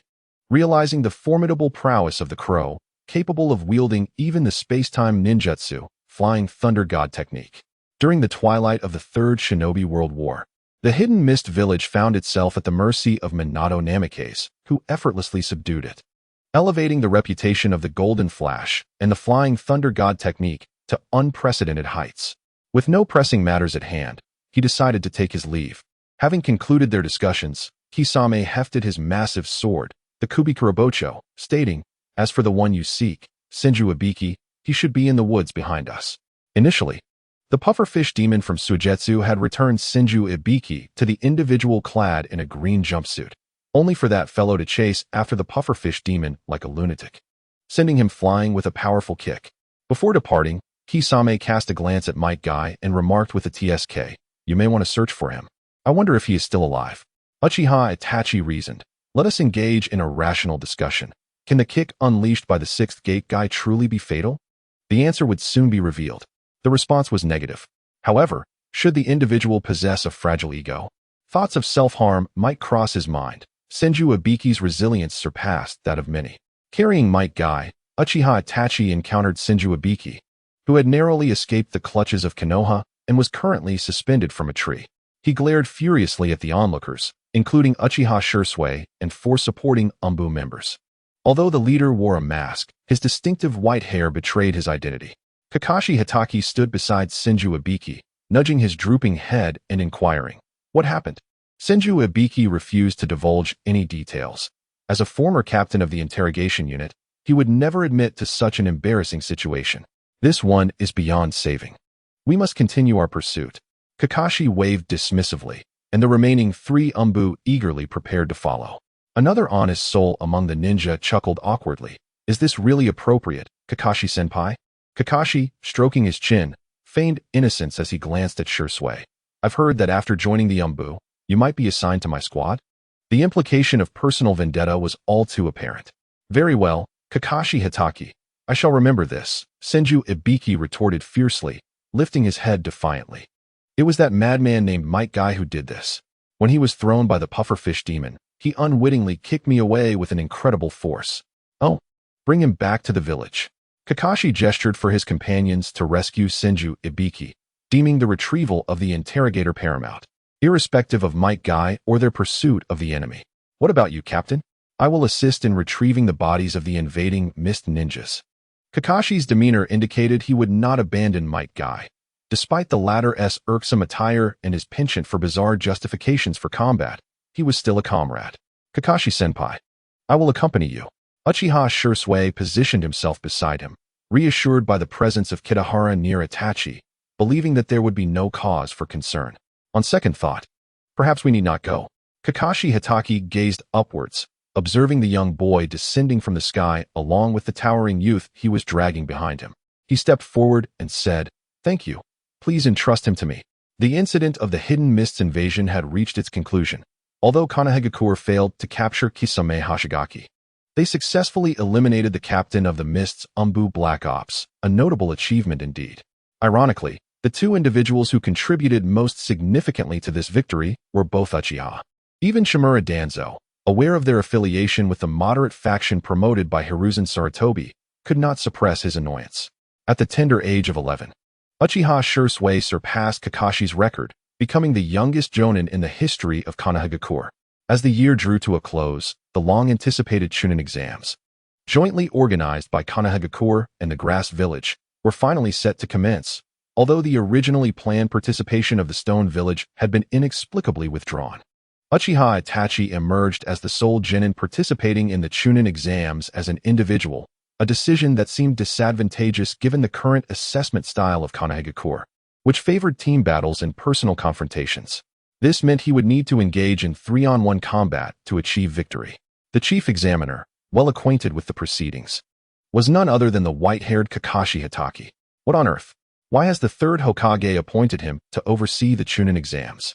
It was difficult to see him as a serious host, clad in a mask and possessing a pair of lifeless eyes. Everyone expected a gravitas befitting the inaugural joint examination. And while individuals like Hiruzen Sarutobi were understandably unavailable, it would have been reasonable to appoint someone of greater age and respect. I am the chief examiner of this Chunin exam. Those who know me need no introduction. Those who do not, needn't be introduced either. For I have little interest in mutual acquaintance. True to his character, Kakashi displayed his distinctive personality, not even glancing at the materials in his hand as he mumbled, "Well, this exam is merely a formality." After a brief silence, the participants below erupted into chatter, familiar team members exchanging opinions. Is he truly the cold-hearted Kakashi? It seems the exam will be quite challenging. Konohagakure must be toying with us. Regardless, they all understood the necessity of passing this Chunin exam. It was a task entrusted to them by their village. The Grass Village ninjas, encountering the novelty of the Chunin exams for the first time, were accustomed to their leaders simply announcing promotions. The ninjas of Konohagakure, however, bore a mixture of sentiments. Whether they were veterans who had failed numerous exams or newly graduated ninjas, they occasionally cast glances towards Uchiha Itachi. It was no secret that Itachi had slain the formidable Kirigakure's pufferfish demon during a mission, a fact that had been widely circulated within the village by certain individuals. The leader of a specific department distanced himself from the matter, claiming he was merely a collaborator while the primary responsibility lay with the Konohagakure police force. Can we not boast about our captain's prodigious son? The Uchiha have produced two geniuses. Is that not worthy of celebration? Consequently, the Jonin instructors of Konohagakure had already notified their teams about Uchiha's participation in the Chunin exams, advising against their involvement while still granting them the freedom to choose. If even a small boy cannot muster the courage to confront, can one truly call themselves a ninja of Konoha? Silence. Hitaki Kakashi cast a discerning gaze upon those seated below, urging them to sit upright. As he lifted his pen and inscribed the written examination questions for the Chunin exam upon the blackboard. When faced with the agonizing dilemma of executing a mission or rescuing a comrade, which would you choose? Select one. This query, seemingly simplistic, conceals a formidable trap for the ninjas present. Almost everyone is aware of Hitaki Kakashi's past, particularly the tragic fate of his father, who succumbed to the weight of rumors and took his own life.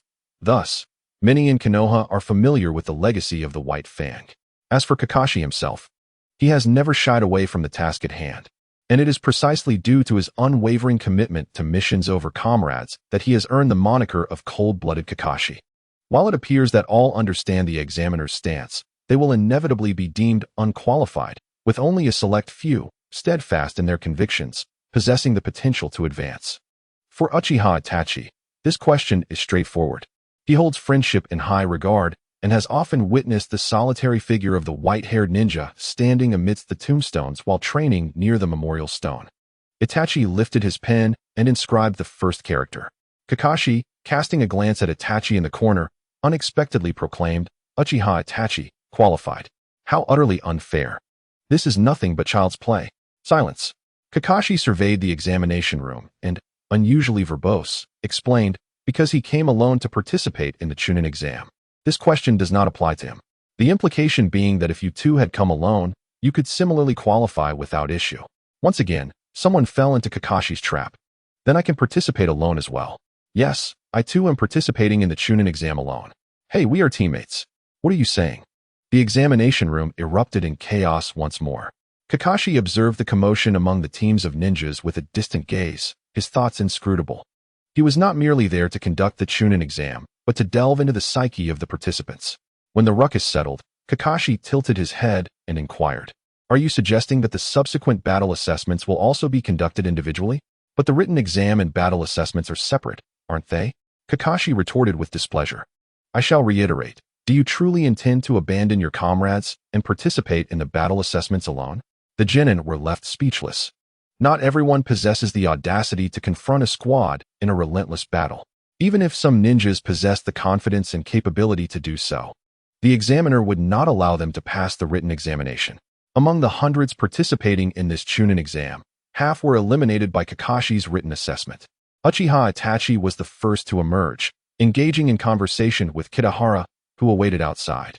When he observed Kakashi exiting the examination room with a frigid expression, a bunch of worthless beings. As he stepped outside, he unleashed a tirade, a testament to his lack of decorum. Nonetheless, it is quite rare to witness Hatake Kakashi in a state of anger, berating others. Such a scene is a rarity, and it is likely that few answers could genuinely satisfy him. Kakashi's gaze remained fixed as he passed by Uchiha Itachi, only to abruptly turn his head as he approached the corner. He pointed at the crow and addressed Itachi. "This examination forbids the use of summoning beasts or pets in combat assessments." Kitayama, innocent, blinked in surprise. While anger was one thing, why direct it at him? Moreover, the creature was neither a pet nor a summoned beast. Surely, the white-haired man had lost his wits. Itachi's Chunin exam was an event that even Uchiha Fugaku and his wife could not afford to miss, despite knowing the outcome. They had never overlooked a moment of Itachi's growth. Fugaku, ever composed, inquired, "What do you think the result will be?" Even with Kakashi presiding, "You should be able to pass, right?" The head of the Konoha police force also expressed skepticism regarding Kakashi as the chief examiner. Indeed, his reliability was questionable.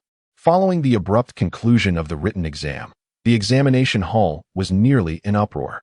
Thankfully, Itachi's expression was enigmatic. He was unsure how to respond, especially since he had been deemed competent after merely writing the first character. It seemed the examiner had rather unfairly put him in a difficult position. Mikoto gently set down Sasuke and tenderly ruffled her son's hair. "Itachi, participating in the Chunin exam alone must be quite challenging for you." Mikoto recalled her own hardships during the Chunin exams. In the Second Shinobi World War, after her teammates had perished, she had been part of a makeshift team and had nearly failed herself. The difficulty of the Konoha Chunin exams was not to be underestimated. It was a test notorious for its low passing rate, and the Uchiha clan had not been spared from defeat. Once, an elderly woman from the clan had lamented that her grandson had failed several times and suggested he should return home to marry and start a family instead. Mikoto found herself oddly sympathetic to the old woman's words, though her son was still quite young. Fortunately, Itachi shook his head. His experience in passing the written exam was so straightforward that he felt embarrassed to speak of it, yet there were others who would voice it for him. As the lower-ranked ninja exited the examination hall, they pointed at Itachi, exclaiming, "That little brat." He was deemed qualified before the exam even began. After all, he was the son of the Uchiha clan leader. Even the cold-hearted Kakashi would not dare offend him, right? Such claims were excessive. The instructor had stated that Itachi was the most formidable contender in this Chunin exam. Fugaku rubbed his forehead, realizing why his son's demeanor seemed off after emerging from the exam. What in the world was Kakashi up to? "Let us head home," Mikoto suggested with a frown. "Yes, on the day of the combat assessments, no one will question Itachi," Fugaku nodded, then suddenly inquired, "What about Kitayama?" Due to Kakashi's stipulation that summoning beasts and pets were not permitted in this Chunin exam, Kitayama had been rather displeased. Itachi pondered the whereabouts of the crow and fabricated a plausible excuse. Perhaps he has gone to the mountains to clear his mind. Had it not been for his trust in Itachi, Fugaku would have surely doubted this explanation. After all, it is exceedingly arduous for Kitahara to emerge from the warmth of his bed during winter.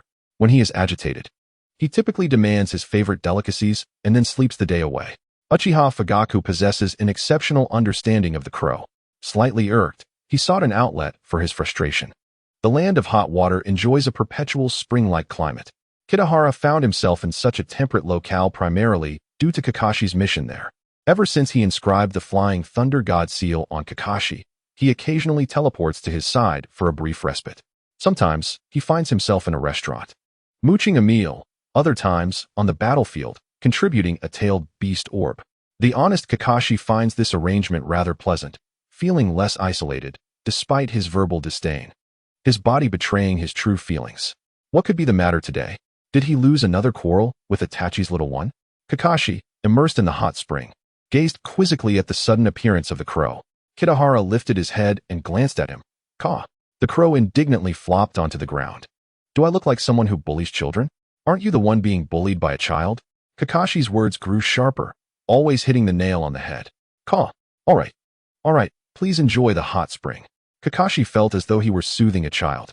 Recently, there had been no news of Uchiha Ibito in the Hidden Mist village. Yet it was evident that the fourth Mizukage's behavior had become increasingly erratic. Originally a proponent of reforming corrupt policies, Yagura had undergone a drastic personality shift, acting increasingly irrationally. He had now ordered Kakashi to address the failures of a mission. The fourth had truly lost his mind, assigning an impossible task to a makeshift team. It was hardly surprising that their assassination attempt on Jiraiya had failed. Caw.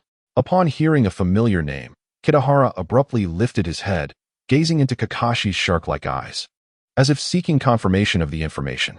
Ah, indeed, I'm speaking of Itachi's mentor. Kakashi shook his head. However, he should have already departed, likely due to an ambush. Kitahara shook his head. Ibito must have begun exerting control over the fourth Mizukage during this time frame. Yet he and Kakashi could only passively await his appearance. It felt rather peculiar to clean up after his former friend, who had been bullied by Kakashi. In the dead of night, after indulging in a warm soak in the hot spring and a lavish feast courtesy of Kakashi, the crow returned to the Hidden Leaf Village via the Flying Thunder God technique. Observing the young one waiting for his return beside the seal, he occasionally stomped his feet. As the winter chill of the Fire Country felt damp and cold, Kitahara alighted atop Itachi's head, pecking at his hair, and a surge of warm, gentle chakra flowed into his being. The following day marked the Chunin exam's combat assessments, with the audience completely filled, many having come to witness Uchiha Itachi's prowess. Among them was Uchiha Izumi, who disdainfully shot a glance at a nearby young girl, noting how often flamboyant individuals sought to capitalize on Itachi's identity and strength. Izumi, however, held simpler desires. She merely admired Itachi's delicate features and his gentle demeanor. In an unusual turn of events, Inuzuka Hana refrained from tending to animals in the village and instead utilized her leisure time to observe the exam. Perched at a height, she continuously dispensed snacks to the crows. She had anticipated that Kitahara would also participate. With a smile and a gentle touch on the crow's wing, she mused. Who would have thought that the Chunin exam would prohibit collaboration with partners? Caw. Kitahara, holding a broad bean in his beak, occasionally muttered disparaging remarks about Kakashi. The young girl calmly soothed him while leaning to catch a glimpse of the frequently criticized proctor, only to lose her balance and tumble from her elevated perch. The crow, wobbling alongside her, was taken aback by the girl's clumsiness. What was Inuzuka Hana attempting? Why is every young girl so curious about Hitaki Kakashi? A girl has fallen. Quick, save her. Inuzuka. Due to Hana's elevated position, many spectators witnessed her plummet. The white-haired proctor noticed this moment and leaped into action, attempting to catch her. Thud. Kitahara's form suddenly expanded, spreading its wings to securely catch Hana, halting their descent midair. Caw. Kakashi, brushed aside by the crow's wings, nonchalantly rose and declared, I shall reiterate. The use of summoning beasts and pets is strictly forbidden in this Chunin exam. Kitahara innocently regarded Kakashi once more. A massive crow hovered in the air, bearing a young girl, intermittently cawing as an unwelcome accompaniment to the battles below. The proctor glared with lifeless eyes, occasionally glancing skyward, revealing his reluctance to oversee the proceedings. Even through his mask, despite the considerable audience, The atmosphere remained subdued, likely due to Kakashi's disinterested demeanor, leaving the third Hokage regretting his decision to assign him this task. The situation remained unchanged until the appearance of Uchiha Itachi. Kakashi's voice, tinged with impatience, announced the results. Winner, Uchiha Itachi. Next, Uchiha Itachi. Quickly, next winner, Uchiha Itachi. Itachi's battles were neither flamboyant nor extravagant. He calmly employed Uchiha-style fluid techniques to secure 3 consecutive victories without utilizing any jutsu or even activating his Sharingan. In fact, prior to the matches, Uchiha Itachi had respectfully formed a stance for practice, maintaining a measured approach throughout the competition. The nature of these battles offered little excitement. If the Chunin exam consisted solely of this caliber, continued observation seemed unnecessary. The only redeeming quality was Itachi's astonishing speed in securing victories, which Kakashi appeared to anticipate. While the cheering section on the stands continued to rally support, Itachi had already concluded his 3 matches. Itachi is truly remarkable. Hana applauded gently, displaying her politeness as the sparse applause from the audience faded, yet she continued to clap vigorously. Caw! Kitahara held his head high in pride, thinking, this little one. I raised. A group of individuals remains oblivious to the notion that simplicity embodies beauty. Is their satisfaction only derived from witnessing a young prodigy unleash a devastating technique that obliterates their seats? Following several battles, the audience, apart from a few C-rank jutsu, has seen no remarkable displays, leading to a gradual exodus, leaving many seats on the stands vacant.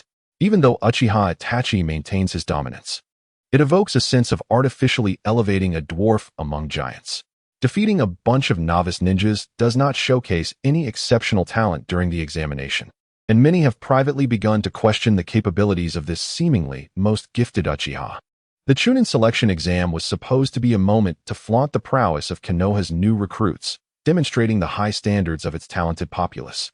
Sarutobi Hiruzen silently resented this group of underperforming genin, lamenting the absence of a worthy foil to highlight Uchiha Itachi's brilliance. He certainly could not summon a seasoned genin in their 40s to the stage. That would be too contrived.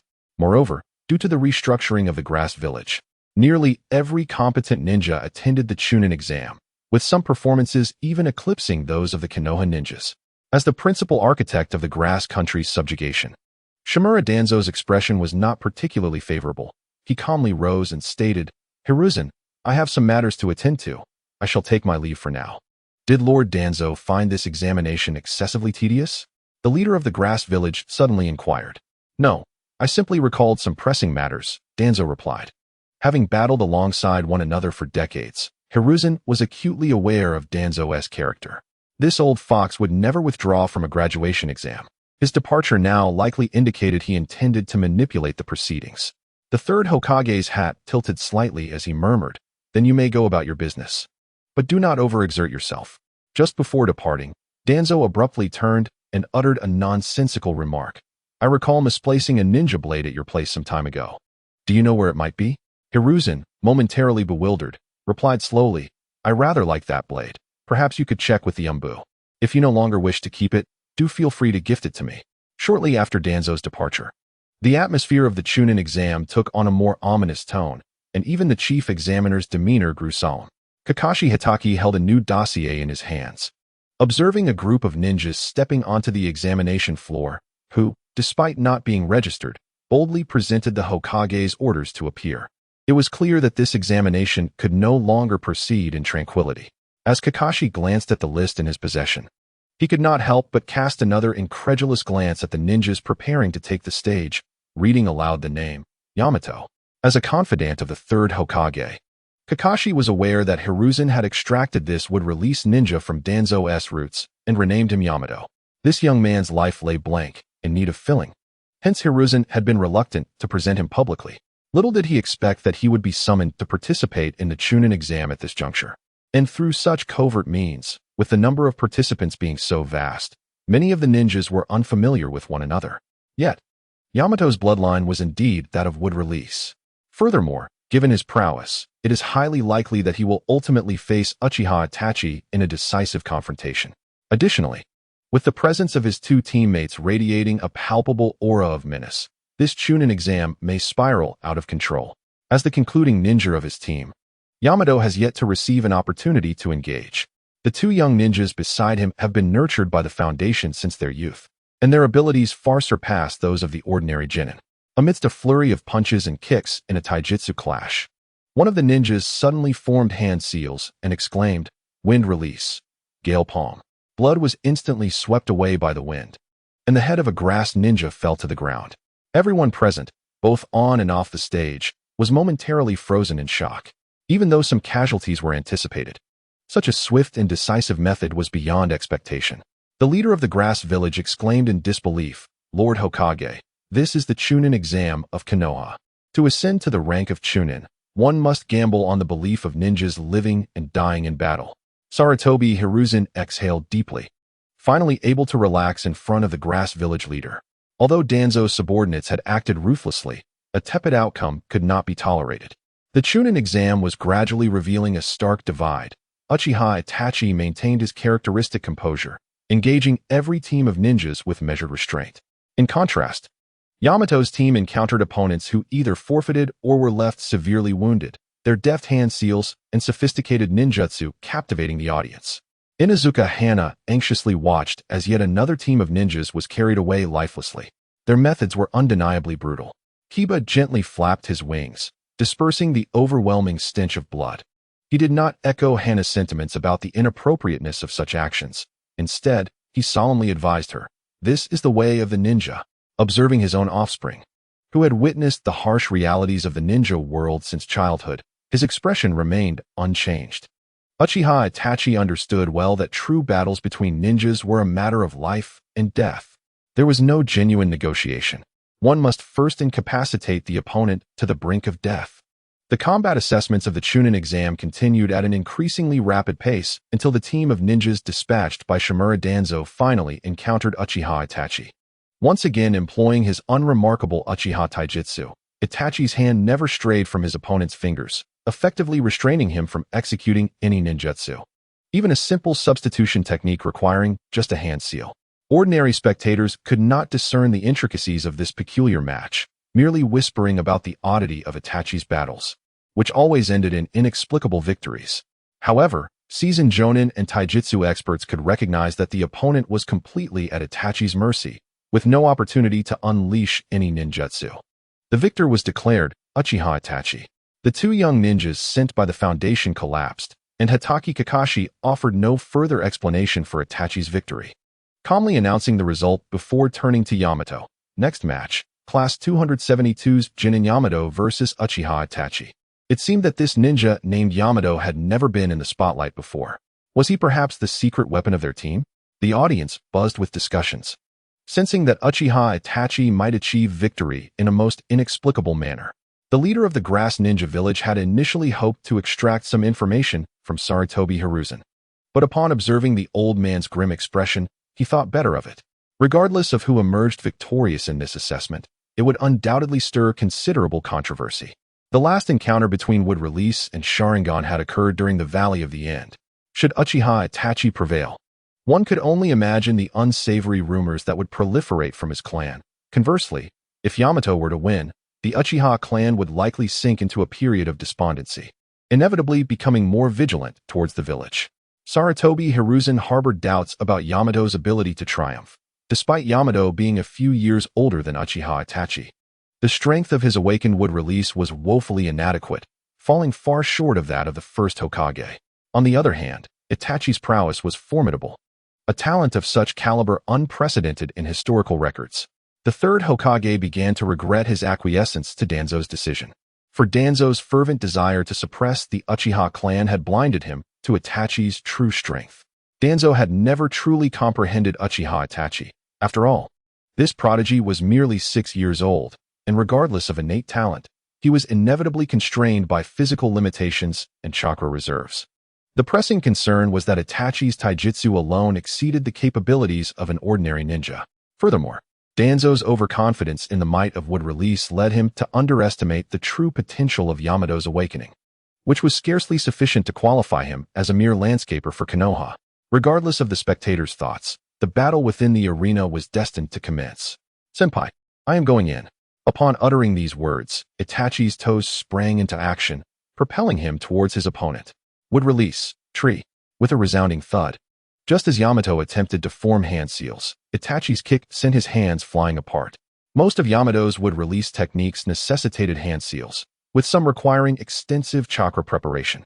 While observing from the sidelines, Yamato had grasped the essence of Itachi's taijutsu, yet experiencing the speed firsthand was entirely different. This only suggested that the young prodigy had been holding back during the previous skirmish.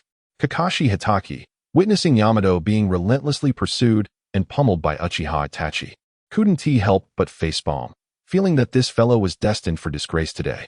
Although Yamato's talent was commendable, having been promoted to Chunin at the tender age of 6 under Danzo's auspices, he had never participated in the Chunin exams, and even a typical Jonin might struggle against him. However, that was predicated on the dynamics of team combat. In a one-on-one confrontation, Yamato would need to seek out his own opportunities to attack, with his endurance relying solely on the vitality and life force bestowed by his would-release bloodline limit. Kitahara observed Itachi's performance from above, contemplating that if things continued as they were, Yamato would be eliminated in even less time than anticipated. It was truly surprising that this boy, who had never shown much inclination towards taijutsu, had diligently practiced in private. The Raven's gaze briefly swept across the audience, landing upon Uchiha Shursui, who wore an exceptionally joyous smile, presumably a testament to the taijutsu he had imparted. Would release, the great force technique. Yamato's thunderous shout snapped the Raven back to attention, revealing that beneath Itachi's feet lay 2 shattered wooden substitutes. At last, the wood-release ninja had discovered an opportunity to evade the onslaught, baring his fangs for the attack. The densely packed trunks and branches erupted from Yamato's sleeves, swiftly advancing toward Uchiha Itachi, with the foremost branch appearing particularly sharp. Could this be the wood release of the first Hokage? Indeed, it seems to be a wood release Kekkai Genkai. No wonder it has remained hidden until now, possessing the first Hokage's wood release. The audience leaned forward, astonished. As they gazed at Yamato, this Chunin exam was finally becoming intriguing. Indeed, a delightful surprise for the villagers of Konoha. Amidst the gasps of the crowd, Uchiha Fugaku and Uchiha Shursui murmured among themselves. There is no escape. It is unavoidable. Faced with the continuously growing branches from Yamato's body, mere evasion would lead to an inevitable encirclement by the advancing limbs. Uchiha Itachi quickly formed hand seals. Fire release. Great fireball technique. The enormous fireball rapidly scorched the approaching branches, yet it was but a fleeting moment. More branches surged forth, and the wood-release ninja paid it no heed. For the speed of the flames was far too slow compared to his chakra-manifested branches. Not only Itachi, but few in Konoha had ever battled a wood-release ninja. The spectators could only watch as the young prodigy deftly maneuvered to evade the encroaching branches. Itachi's shortcomings were once again laid bare, revealing his lack of a decisive offensive jutsu, such as Kakashi's Chidori, which could determine the outcome in a single strike, due to his current inability to enter Sage Mode. Among the jutsu he had learned, the only one that could be considered powerful was the Shadow Clone Explosion technique. Wood release, Thorn Killing Technique. The Shadow Clones, imbued with massive amounts of fire chakra, were ultimately halted by the branches sprouting from Yamato's body. The explosion reverberated through the ground, scattering wood shavings, while the clones meant to breach the situation could not approach Yamato at all. Moreover, with merely 2 techniques, Yamato had nearly rendered Itachi defenseless. Kitahara watched in mounting anxiety.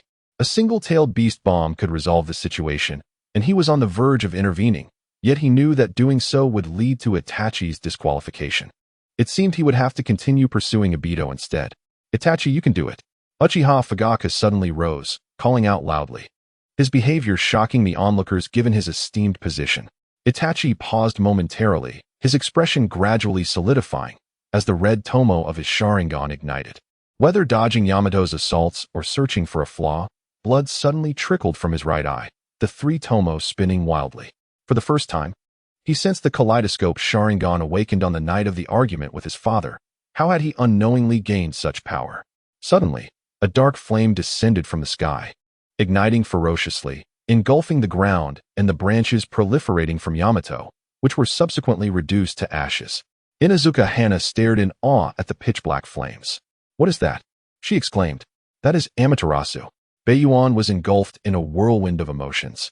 uncertain whether to rejoice at the discovery of the young boy's kaleidoscope or lament the potential misfortune of the child, who might one day be blinded and forced to navigate the chaos of existence. Oh, the tribulations of raising a child. The Chunin exams had essentially reached their conclusion. Uchiha Itachi retracted his Amaterasu flames and glanced toward Yamato, raising his hands in a gesture of surrender. "Yield, my esteemed senior," he proclaimed. Yamato, incredulous, stared at the scorched earth beneath him, grappling with the absurdity of the situation. Defeated by Kakashi was one thing, but to falter against a mere 6-year-old was utterly disheartening. While Yamato harbored a sense of self-awareness, the crowd in the stands rallied against his concession, their cheers crashing like waves. "You must not concede. You possess the power of the first Hokage. How could you lose to an Uchiha? Would release cannot falter. Go for it." Uchiha Fugaku beamed with pride upon witnessing his eldest son's kaleidoscope. Yet, as the spectators' voices reached his ears, his smile began to falter. How unappreciated their clan was. That was the kaleidoscope Sharingan. Only another kaleidoscope could vanquish it. Such ignorance. Do they not realize that a single eye technique could elevate them to the heavens? Ultimately, joy prevailed, and the father felt a swell of satisfaction. Their clan now possessed 2 pairs of kaleidoscope Sharingan, both awakened by father and son. Especially Itachi, who at not yet 7 years old, had achieved a level of genius unparalleled in Uchiha history. More significantly, Itachi's awakenings had been devoid of any tragic consequences. To Fugaku's knowledge, Itachi's companions were all thriving. This indicated that Itachi possessed a unique technique for awakening his eyes. Should this knowledge become widespread, it would not matter. Those lacking talent would still remain unable to awaken their eyes. Fugaku's thoughts drifted to his other son. In just a few years, Sasuke would grow up. Surely, the boy had some talent as well. Meanwhile, Uchiha Sasuke swayed in his mother's embrace, blissfully unaware of his father's scrutiny. When he grew older, he would come to realize the bliss of ignorance and understand the significance of his elder brother, who stood in the limelight, surrounded by adoring spectators. Wood release, tree-binding funeral. Yamato could not contain himself and launched the first attack, utilizing the wood release technique he had recently mastered. After activating his kaleidoscope Sharingan, Uchiha Itachi seemed to possess an undeniable advantage and chose not to pursue the offensive, granting Yamato the opportunity to compose himself and initiate his assault. "Senior, do not become overly burdened by others' expectations. They may ultimately crush you," Itachi advised, observing the rapidly growing saplings behind him with a resigned shake of his head, before fixing his gaze on Yamato, who was still forming hand seals. Tsukuyami. Instantly, the saplings ceased their growth. Within the ethereal realm of Tsukuyami, Yamato's expression morphed into one of terror as he beheld the approaching figures of the young boys. Mere seconds later, he collapsed to the ground, while Uchiha Itachi wiped a stream of blood tears from his left eye, rendering him somewhat fearsome. Kakashi, momentarily stunned, finally announced the outcome. "The victor is Uchiha Itachi." Kitahara swiftly descended to the ground, carrying Inuzuka Hana, his form gradually diminishing. He gazed anxiously at the frail child, croaking his discontent. His words implied that the Mangekyo Sharingan was of little use, that Amaterasu appeared daunting yet never truly incinerated anyone, and that Tsukuyami seemed terrifying but was far too easily countered. The chaotic teachings imparted by Uchiha Shursui, akin to the Mangekyo Sharingan, merely served to defeat weak opponents. Following the path of the Crow Sage was the true avenue to success. Promise me, no matter whom you encounter, to directly channel your Sage Chakra and diligently develop your Sage techniques. Isn't the Sage mode delightful? Kitahara. How does it sound like the Mangekyo Sharingan is not so remarkable? Uchiha Itachi found himself both amused and exasperated. Moreover, the teachings of Shursui have proven quite beneficial. Ga. Kitahara tugged at his hair disdainfully, casting a scornful glance at Shursui and Izumi as they descended from the platform. "What good is that?" "Congratulations," Uchiha Itachi said, approaching Kakashi Hitaki after he had sent Yamato to the hospital. "After the new year, we shall become colleagues." "Thank you, Kakashi-senpai." "Ga. How I wish to deliver another tailed beast bomb to Obito." The crow cast an irritated glance at Kakashi, lamenting that if he hadn't imposed such restrictions, his child would not need to rely on the Mangekyo Sharingan. Beside him, Inuzuka Hana playfully teased Crow's beak. "Huh? Why did Kitahara suddenly mention gifting something to Obito?" The atmosphere fell into a sudden silence. Uchiha Itachi pondered. Aware that Uchiha Obito was a hero who perished in the Third Shinobi World War and selflessly gifted his Sharingan to Kakashi before his demise. Ultimately, he was left without a trace. However, the term hero had become a taboo, as hinted by Kitahara, suggesting that a certain hero was the mastermind behind the blood mist policy of Kirigakure. He and Kisame had scrutinized numerous renowned heroes of the shinobi world, realizing they were evidently misled. If it were someone from the Uchiha clan, they would adeptly manipulate the Sharingan. Kakashi stood momentarily dazed, his heart inexplicably aching, as fleeting memories of the Wave team flickered before his eyes, culminating in the piercing sound of birds mixed with the blinding flash of lightning that struck Rin's chest. Unbeknownst to the orchestrator, Inuzuka Hana continued to playfully tease Kitahara. Itachi has already won. Kitahara, don't wear such a grim face. Cheer up. Ga. With a bright smile, Inuzuka Hana raised her medical kit, gesturing. I suspect you might be suffering from depression. Can you not feel joyful now? Listen to yourself. Are you even speaking coherently?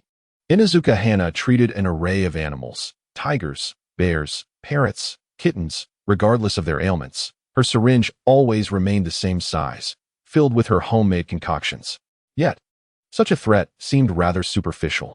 Only Kagaya Otsutsuki emerging from the moon could truly stir Kitahara. He cast a cold glance at the young girl. Will you treat me to Ichiraku ramen then? It is difficult to articulate. Inuzuka Hana rummaged through her pocket and discovered a wallet, from which she extracted a bill and several coins.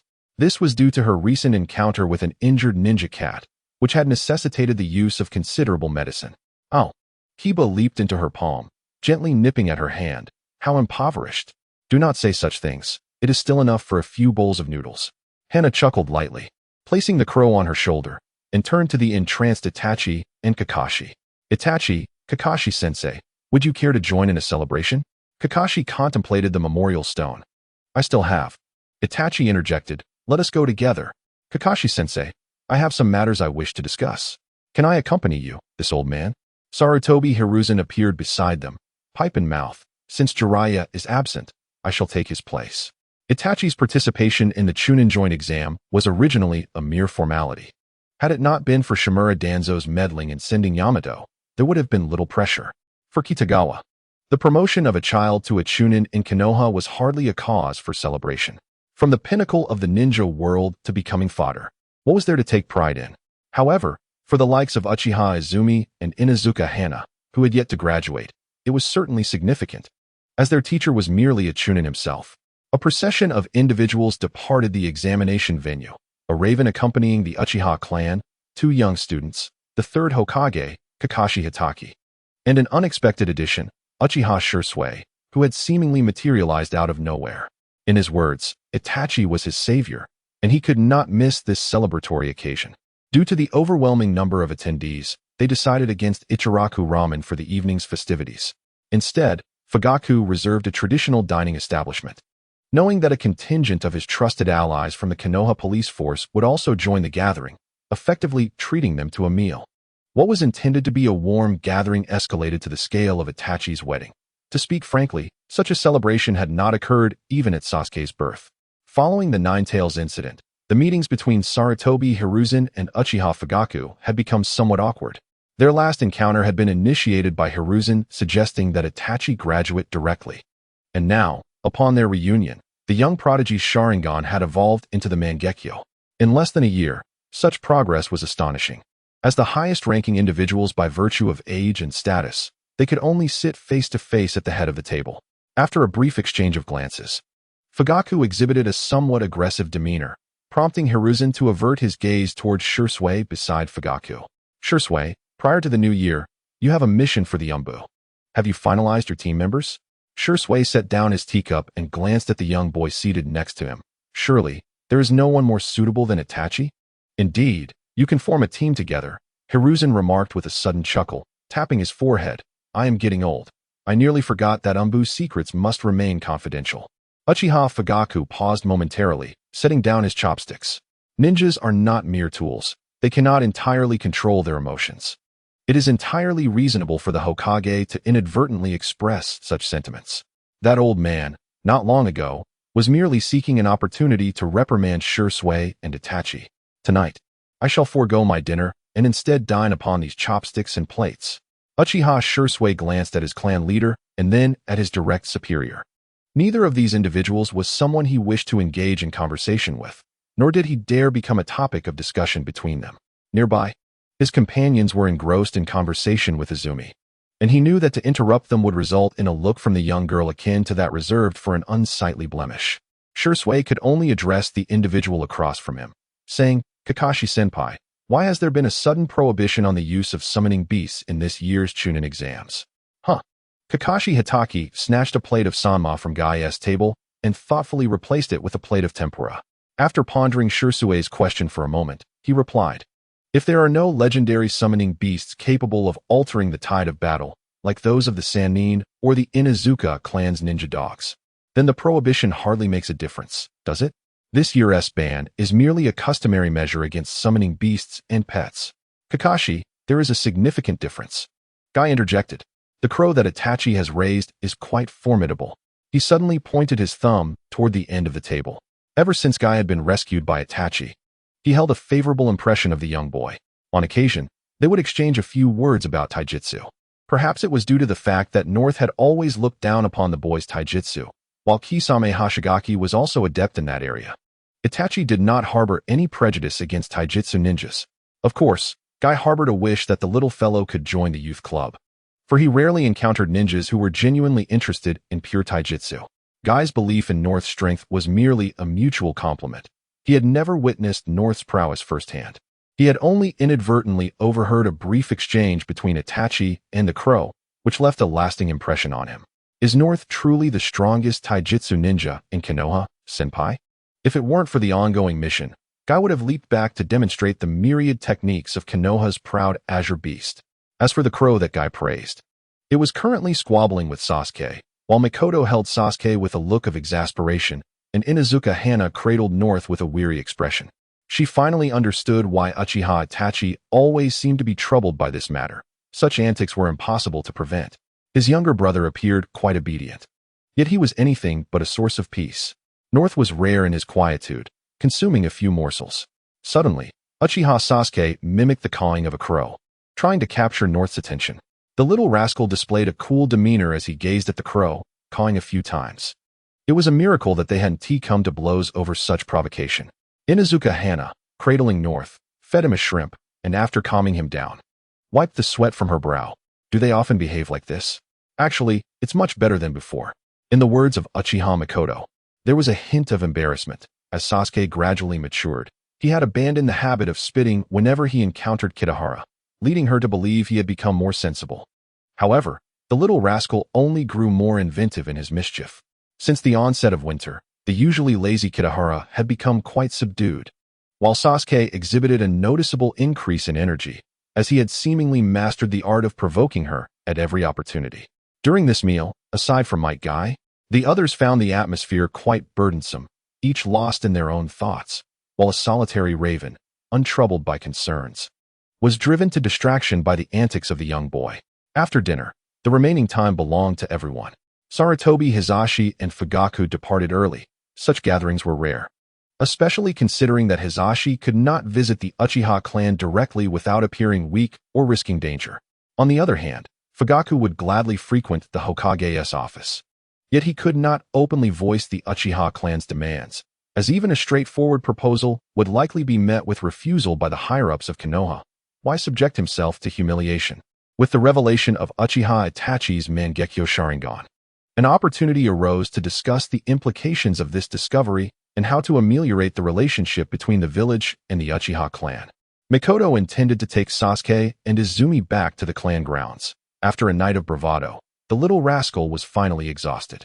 Just as Hatake Kakashi was about to leave with Might Guy, Uchiha Itachi stopped him. "Kakashi-senpai, I have some matters I wish to consult you about." It concerns Uchiha Obito. I may require your intelligence." Indeed, intelligence was necessary, as the tale of Obito was lengthy. Inuzuka Hana still had school the following day, so they would only begin discussing serious matters after escorting the young girl home. Itachi, unaware of the gravity of the situation, had inadvertently included two more individuals, Uchiha Shursui and Might Guy.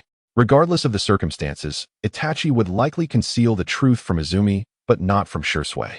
There was little that Itachi could not share with Shursui, yet the things he felt compelled to withhold from Izumi were undeniably tragic for the young girl. What prompted your sudden curiosity about Obito? Or has the Uchiha clan finally decided to reclaim this Sharingan? Kakashi mused, stroking his mask, behind which lay the Sharingan gifted to him by Obito, an eye that bore witness to the world through the will of his friend, yet it had also seen profound darkness. What a bitter irony.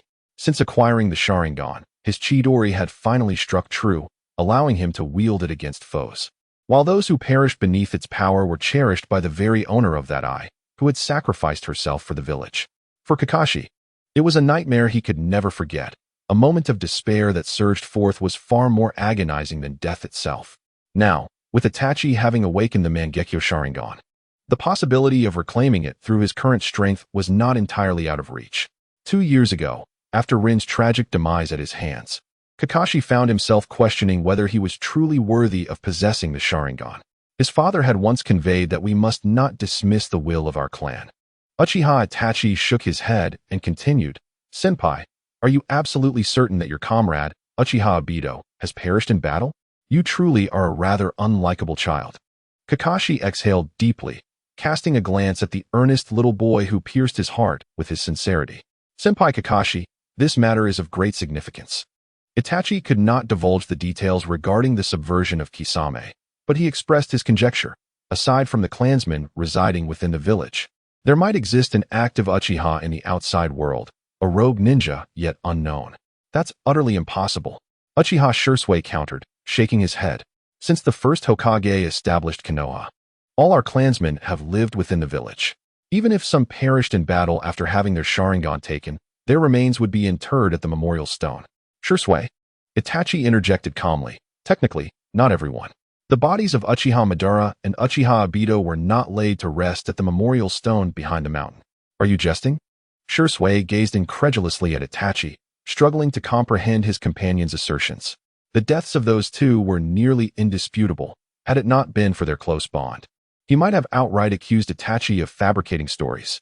Itachi offered no response, instead glancing at the sleeping boy in his arms. Realizing that the crow could indeed not endure the late hour, the atmosphere fell into a profound silence, save for Might Guy, who, unable to remain still, looked around restlessly, eager to escape the oppressive ambience. "Child, why are you so insistent on uncovering this matter?" Kakashi sighed, turning his gaze towards Uchiha Itachi. Itachi paused momentarily before resolutely stating, "Because this matter holds great importance. It is good that someone still remembers him. I will share everything you wish to know, and in turn, I have many questions of my own."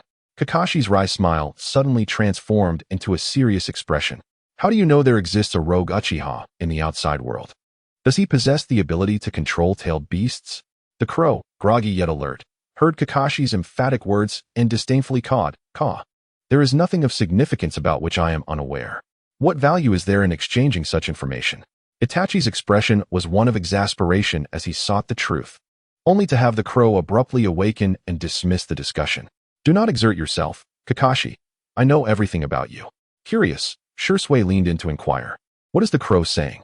"It does not wish for us to continue our conversation," Itachi replied, watching helplessly as the crow fluttered from his embrace and stretched with a yawn. Kakashi was left astounded. "Are you really going to heed the words of a crow?"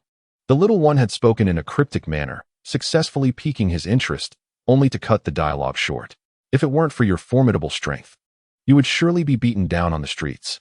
Ka, Beiyuan, having heard Kakashi's words, coldly revealed a piece of information that caused Uchiha Itachi to gaze incredulously at the white-haired shinobi. "Hey, what kind of attitude is that?" Kakashi observed the drastically changed expression on Uchiha Itachi's face, feeling somewhat at a loss. "Senior Kakashi, did you ever conspire to assassinate the Hokage?" Might Guy interjected with a laugh, bemused by Itachi's absurdity. "Ha ha ha, Itachi, what are you saying?" Indeed, the individual at the center of this allegation, Kakashi, had few privy to the fact that he had once been manipulated by Shimura Danzo, and there was absolutely no possibility of this information being leaked. Since this matter had come to light, he certainly would not shy away from acknowledging it. Might Guy was utterly astonished. "Kakashi," Beiyuan leaned against Itachi, observing the interaction between the two friends, and Might Guy's reaction to Kakashi resembled that of a parent witnessing a disappointing child. "Ahem, Senior guy? It was actually Kakashi who confronted the assassination attempt on my life, which I witnessed firsthand. The assailant was someone else. Uchiha Shursui stepped forward to restrain the fist-clenching Might Guy, for this man held a deep-seated respect for the Hokage. If no one intervened, the white-haired shinobi would surely find himself hospitalized by nightfall. As a witness to the assassination attempt on the Hokage, Shursui understood well that such matters were either entirely fabricated or that Kakashi had indeed been vindicated. Furthermore, since Sarutobi Hiruzen had not pursued the issue, it signified that the matter had reached its conclusion. Feeling somewhat embarrassed, Guy turned his gaze toward his silent friend, redirecting his focus toward Beiyuan. Itachi, your crow sometimes speaks the truth. Why does it also utter nonsense at times? Beiyuan, a revered sage within the ninja world, was privy to all its secrets. Itachi lifted the crow and perched it upon his shoulder, stating that since it had been awakened, it should no longer laze about in his embrace. Is that true?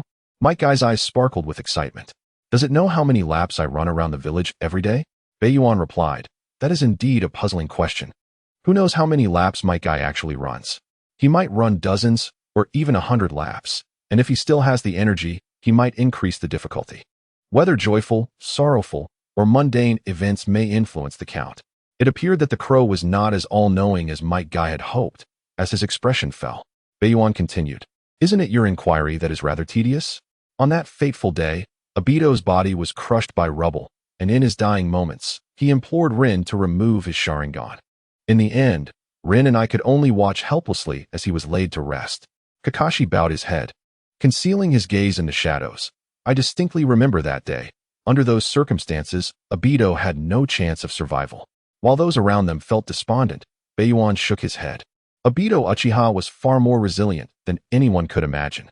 Time and again, when faced with seemingly insurmountable crises, he had managed to endure. Beiyuan understood this deeply. After all, even two-tailed beast bombs to the face would have claimed the lives of others multiple times over.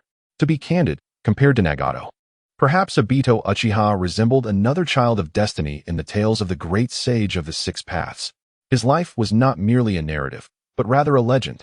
Even the esteemed Minato Namikaze could not have anticipated that the impulsive youth within his ranks would one day audaciously declare war upon the entire ninja world. Were it not for the remarkable achievements of Minato's son, a flamboyant display of prowess almost led his disciple to victory. Once liberated from the shackles of restraint, he grew wildly and unrestrained, much like a tenacious weed, exhibiting extraordinary enhancements in both strategy and strength, even discovering a path to survival amidst traps laid by others.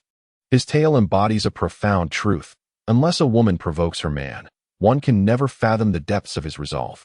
In other words, Kakashi-senpai has not witnessed the lifeless body of Obito Uchiha, has he? Uchiha Shursui intervened to voice the question that Itachi was about to pose. He had fully regained the demeanor of an elder brother, gazing at the white-haired figure lost in nostalgia, eloquently stating, it may seem impudent to assert, but if Itachi's conjecture holds true, the existence of a traitorous member within the Uchiha clan is utterly implausible. Kakashi, with his head bowed, resolutely declared, you have never truly understood your kin, for that individual differs significantly from the two of you prodigies. He was notoriously regarded as the Uchiha underachiever, possessing little talent, and only awakened his Sharingan shortly before his demise. Obito was often late, would frequently wear a silly grin, and often succumbed to despondency. Obito harbored a kindness atypical of the Uchiha, having assisted many elderly villagers with mobility issues throughout his life, never allowing the disdain of others to affect him. He despised those who did not value their comrades. His aspiration was to become Hokage. His love for the village surpassed that of anyone else. The white-haired ninja rambled on, unaware of how well he understood his old friend, oblivious to the fact that his life was gradually mirroring that of Obito's from years past. However, both Itachi and Shursui listened with furrowed brows, thinking that while praising their friend was acceptable, the excessive personal sentiment was unwarranted. Had the Uchiha clan ever wronged you?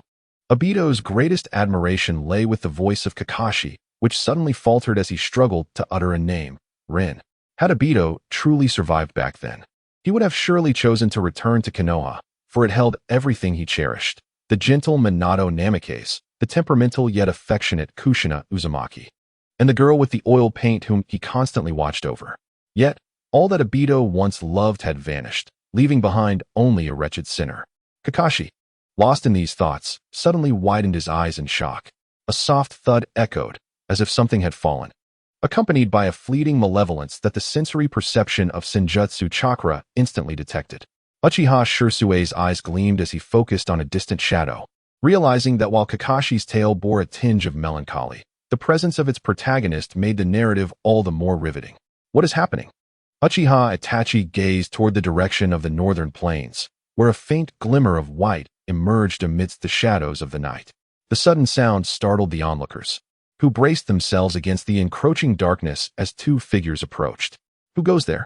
The streetlights gradually illuminated their forms, a disheveled figure adorned with a mysterious mask and a peculiar being whose monochrome visage appeared on a single face. Hatake Kakashi's attention wavered as he overlooked the Sharingan in the masked man's eyes, fixating instead on the strange figure. It's Zetsu, that rogue ninja.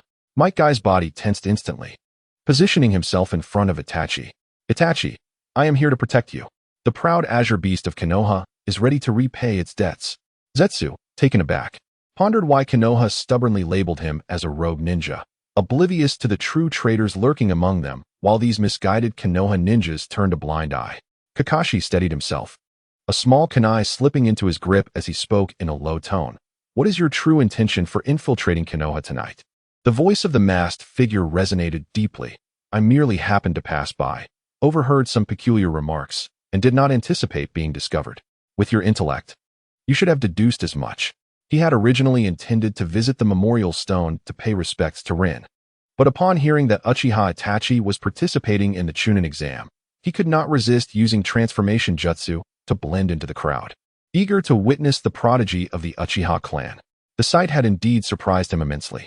Whether it was the under 7-year-old Mangekyo Sharingan or the audacious crow, especially that crow, which had nearly caused his demise twice, he realized he possessed far too many secrets. Uchiha Obito and Zetsu had no desire to reveal themselves in the northern plains. However, a hint of malice seeped through Kakashi's words, immediately sensed by the crow. Given that the crow and Uchiha Itachi had laid their cards on the table before Kakashi, and having encountered an unfriendly meeting with the crow on the night of the Nine Tails, it was inevitable that the black bird had overheard Minato's mention of his name. At this juncture, there was no turning back. Moreover, Obito had come to Konoha bearing a trump card. If that crow dared to unleash tailed beast bombs within Kimui's dimension, it would surely learn a lesson. He vowed it would. With the impending discovery of his presence, there was no need for further concealment. He believed there were those who would prefer not to see him. Uchiha Obito had yet to endure a darker baptism, and a surge of vengeful fervor welled within him. As he spoke, he slowly reached up to remove his mask. Accompanying this action, his voice transformed from a deep facade to a gravelly tone. It has indeed been a long time, Hatake Kakashi. The full visage of the mysterious masked man was finally revealed, prompting gasps of shock from nearly everyone present, as Kakashi widened his eyes. One half of his face was grotesquely marred, while the other remained unscathed, yet devoid of youthful innocence. Instead, it was filled with a malicious sneer and a fierce brutality, still stained with the remnants of unshed blood and tears. He had just uttered the name of an old friend, yet it evoked an unmistakable sense of profound animosity among those present. Have you ever pondered the scene of a long-lost friend's reunion? Between men, there might be a hearty embrace. Between women, a tender kiss. Yet the interaction between men and women often lacks imagination. The bond between Uchiha Obito and Hatake Kakashi is woven with threads of friendship, beauty, nostalgia, and resentment, creating a delicate yet resilient connection. Kitahara could sense the ever-expanding negativity emanating from Obito. The deeper the feelings of the Uchiha clan, the more resolute their will, and the more potent their ocular power. Kakashi, don't wear that expression. Obito spread his arms wide, a chilling smile gracing his face. Aren't you happy to see that I'm still alive? The question was indeed haunting, sending shivers down the spines of those around, Kitahara included. Faced with a friend who had returned from the depths of hell, the only response from Kakashi was a silence laced with cold sweat. Itachi peeked from behind Might Guy, curiously inquiring, is he really Uchiha Obito? It seems that the name, Might Guy, who was notoriously forgetful, squinted and remarked, I recall there was such a classmate who continually competed with me for the bottom of the class. His words swiftly dissipated the gloom. Being at the bottom of the class was hardly a point of pride. It was not entirely his fault. During their time at the Ninja Academy, his grades were far from stellar, only managing a respectable position in the ninja combat exercises while languishing at the bottom in other subjects. Obito's academic performance was equally dismal, likely due to his frequent tardiness, which caused him to miss many lessons. The two had indeed been the subject of much criticism from their peers for quite some time. Eventually, after their graduation into ninjas, Might Guy was placed in a team with Narashikaku and others, while Obito teamed up with Kakashi under the tutelage of Minato Namikaze. Their paths finally crossed during the Chunin exams, but in the practical assessment, Might Guy had inadvertently knocked Obito down, only to be subsequently dealt with by his lifelong rival, Kakashi. For Might Guy to remember Obito as his peer was quite a feat, likely due to the fact that Obito was Kakashi's teammate. Having just vented his frustrations towards Kakashi, Obito's momentum faltered as he recalled Might Guy, who had once embarrassed him in front of Rin. An awkward tension hung in the air. Ultimately, it was Kakashi who stepped forward once more to extricate Obito from the uncomfortable situation. "Why are you with Zetsu? Did he lure you away? I thought you would ask something different." Obito chuckled, covering his face, only to scoff. "If I'm not with him, am I supposed to be with you?" The atmosphere became increasingly peculiar. Kakashi spoke with difficulty. "Obito, many things have happened since the Kamui Bridge. You are unaware of the truth behind numerous events." Kakashi had much to say. He wished to explain the circumstances surrounding Rin's death, yet the words felt immensely challenging to articulate. Even though he was labeled as the cold-blooded Kakashi by the world, he could not bring himself to reveal to an old friend that his beloved was, in fact, sealed by the enemy's tailed beast, and had deliberately perished at his hands. "Ha ha ha, Kakashi, you are becoming increasingly foolish." Obito pointed at the astonished white-haired man, laughing uncontrollably, his expression reminiscent of a child reveling in a successful prank. "I know everything you wish to convey, and far more than you could ever imagine. For instance, I witnessed you kill Rin with my own eyes." Uchiha Obito gazed at his hands, as if they were submerged in a river of blood. "At the moment I held Rin, who would never breathe again, I was in hell. Thus, he transformed into a devil, utilizing his awakened wood release to annihilate the entire Umbu of the mist. Was it you who saved me that day?" Kakashi was taken aback. Thereafter, Minato had mentioned the scene he encountered, where the members of the Mist Umbu met a tragic end. It was merely your good fortune." Obito waved his hand dismissively. "I was contemplating whether to kill you when our most esteemed teacher arrived." In truth, he already knew of Rin's demise and the tailed beast's seal within her, which filled him with resentment towards Kakashi. Yet he was also torn by their bond of friendship. If Kakashi were to reunite with Rin in the afterlife, would it not be too lenient for the white-haired one? The ease of death starkly contrasts the arduous nature of life. Ultimately, Obito's actions were vindicated. He watched as Kakashi gradually fell from grace until Minato reassigned him to the Umbu, where he began to regain some semblance of himself. Upon receiving the news of your death, both Minato-sensei and Kushina-sensei were deeply saddened. Kakashi's eyes held a certain obscurity. He seemed to have an inkling of the truth. Amidst the chaos of that night, whose crimson Sharingan was it that belonged to the Nine Tails, he was unwilling to believe that an old friend could commit such an act.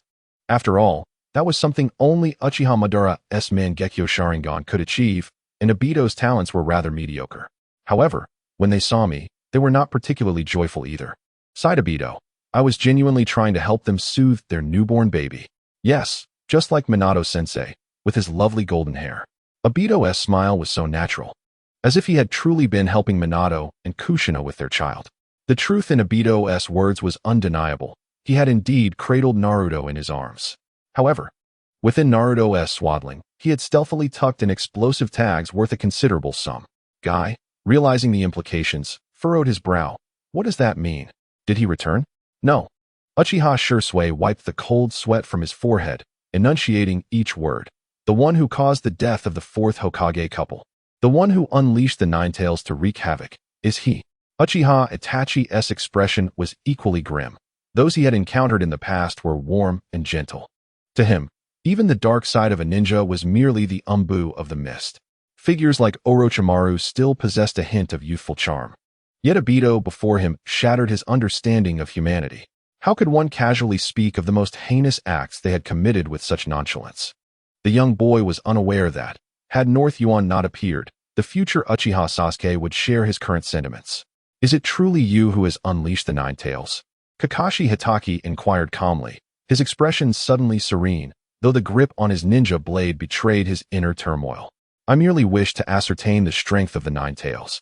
Uchiha Obito remarked, nonchalantly gesturing a thumbs up while exclaiming dramatically, indeed, it is formidable. If it weren't for Teacher Minato's tenacity and a troublesome crow, we might never have had the chance to meet. Obito cast a glance at the yawning crow, aware of all that had transpired during this time. To be frank, Minato Namikaze was remarkable. In the original timeline, Obito would gradually lose the bond of teacher and student. The moments he needed his mentor in his youth were perpetually absent. Yet Minato was always present whenever Obito faced challenges. Kakashi observed his old friend, his facade of mockery unwavering even while recalling the demise of Minato and his wife. Unable to suppress his fury, Uchiha Obito, I truly hope I never have to lay eyes on you again. The instant Kakashi's words resonated, a sharp cry of a bird pierced the air. In a heartbeat, as the lightning release technique formed, Kakashi's figure appeared before Zetsu, piercing through his heart. Black Zetsu. White Zetsu. Despite possessing millennia of experience, one could not help but feel the urge to curse in that moment. Konoha's Gale. Just as Kakashi charged forward, Might Guy launched a flying kick. Obito barely managed to raise his arm to block Guy's assault, yet he still underestimated this former Chunin exam rival, and was sent hurtling through the air. His face began to swell, blood seeping from the corner of his mouth. The eager Uchiha Shursui halted, having spoken so much earlier. The young prodigy believed these two were formidable, yet they fell within mere seconds to the two veterans. North Yuan was taken aback. Why had Obito suddenly become so inept? Thoughts aside, he still needed to find an opportunity to activate the Flying Thunder God technique.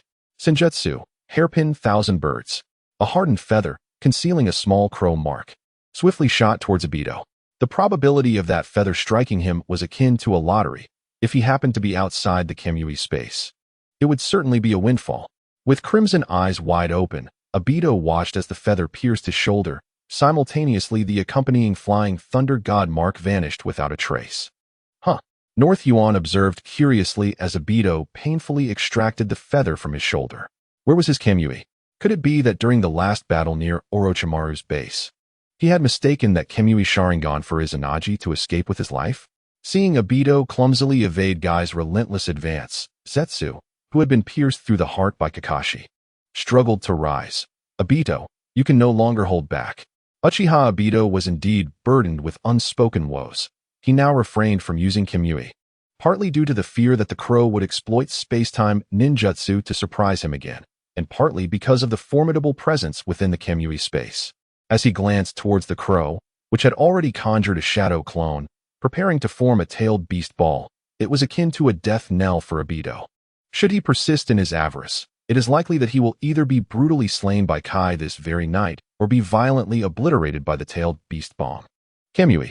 Seizing the moment of Kai's attack pause, Obito Uchiha's Sharingan whirled rapidly. He did not enter the Kamui dimension, but rather opened a void in the space-time continuum, from which a blood-red tail emerged. Roar! There it was, the tailed beast. Kakashi Hitaki halted his assault, astonished as an eerie figure materialized on the ground, an ominous chakra. Could it be the Nine Tails? Technically, it was not the true Nine Tails that had been unleashed, but rather a Jinchuriki resembling the tailed beast. The enormous chakra of the Nine Tails would not manifest in such a diminutive form. Obito had not completely released the seal, but merely lured out the chakra of the Nine Tails, revealing a single tail. Calm down, Kakashi-senpai. That is the Jinchuriki of the Nine Tails. Regardless, the size of the Nine Tails could not possibly be so small, could it? Uchiha Shursui could even discern the curled-up, unconscious boy nestled within the tailed beast's exterior. The Jinchuriki of the Nine Tails was not. Kakashi's voice gradually faded. He recalled that due to his tender age, the Jinchuriki was under the care of the third Hokage, undoubtedly surrounded by a multitude of umbu for protection. However, Sarutobi Hiruzen was preoccupied this evening, engaged in a meeting with Uchiha Fugaku. At this moment, even just a single tail of the Nine Tails was beyond the capabilities of ordinary ninjas to confront, especially as its imposing presence and chakra continued to swell, threatening to transform the entire Jinchuriki into a feral beast. that would herald the reenactment of the tumultuous night. Such a diminutive Jinchuriki should lack formidable willpower, no? Obito Uchiha turned, grasping Zetsu, and raised a finger to his lips, in light of our past as comrades. I shall offer you a hint. The Mangekyo Sharingan is the key to controlling tailed beasts. The moment the words left his lips, Obito and Zetsu vanished into the night, having achieved their objective. However, in the blink of an eye after Obito and Zetsu retreated into Kimi, a raven clone, clutching a tailed beast bomb, pursued them. And their gazes met, creating a remarkably awkward atmosphere. Obito barely managed to activate the white Zetsu shell on his body before the Kimui dimension was detonated for the third time by the Raven's shadow clone. At this juncture, had it not been for the rampaging Nine Tails drawing everyone's attention, Obito would have found sanctuary within the grave of the illustrious in Konoha that night.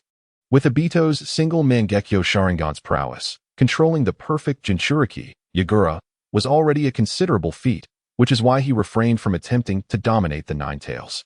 After abducting the Jinchuriki of the Nine Tails, Obito merely sought to glimpse the beast, only for the enraged Nine Tails to react violently.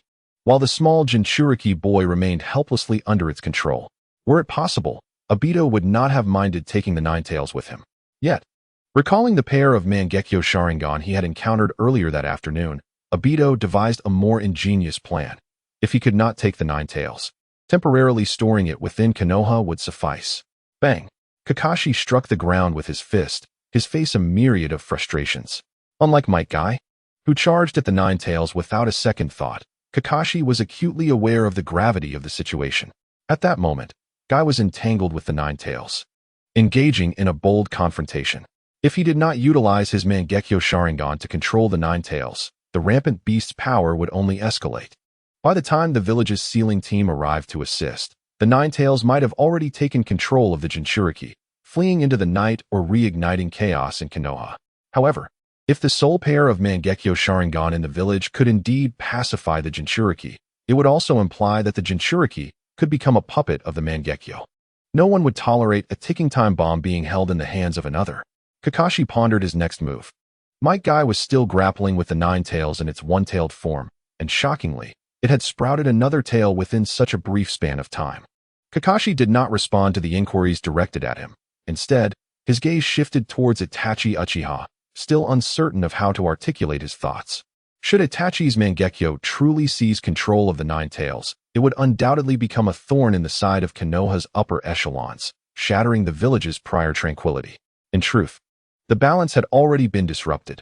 Once Itachi's Mangekyo was revealed, Hiruzen Sarutobi had already contemplated the implications. Uchiha Shursui observed as Itachi stepped forward, acutely aware that his decision would place him at the eye of the storm that would engulf Konoha, one side representing the village and the other, Itachi himself. Shursui extended a hand to intervene, but ultimately withdrew it.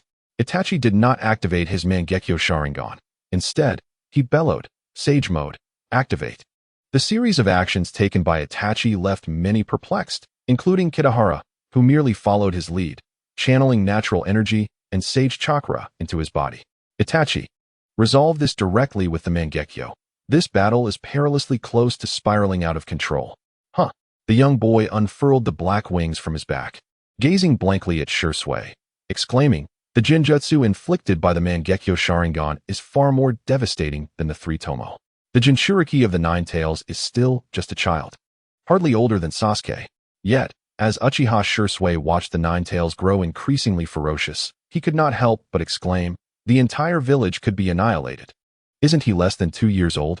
It seems unjust to hold him accountable." Itachi furrowed his brow, expressing displeasure, as Kitahara once said, "We cannot sacrifice an innocent to rectify the mistakes of 2 others. Kid, your unwavering morals are a bit disconcerting." Kitahara had indeed recounted a related tale, but when it came to innocence, he had scarcely given it thought. The Jinchuriki of the Nine Tails was not an innocent. He was destined to sacrifice for the village from birth. As Shursui uttered these words, a trace of sorrow graced his visage. Regardless of how much he empathized with the child, he could not stand idly by as the formidable Nine Tails emerged. In reality, he, along with Kakashi and Might Guy, deemed it only natural to be prepared to sacrifice themselves for the village, firmly believing that everyone else would share the same willingness. The Nine Tails Jinchuriki. nurtured under the village's protection, undoubtedly must make certain sacrifices. If they were to comprehend the future that awaits the Jinchuriki, they might think differently. Uchiha Itachi, possessing a well-rounded perspective, clearly would not concur with such sentiments. Shursui, when did you adopt this line of thought? He instinctively took a step back, gazing incredulously at the figure he regarded as an elder brother. If one is born with original sin, does that imply that we, as members of the Uchiha clan, are inherently sinful? Furthermore, we should only possess the right to sacrifice ourselves. To use the pretext of protecting the village to sacrifice others, doesn't that lead us into darkness? The call from Kitahara was filled with excitement. It had nurtured its young for nearly 3 years, and today it finally felt like a protagonist. Kakashi and his partner were taken aback.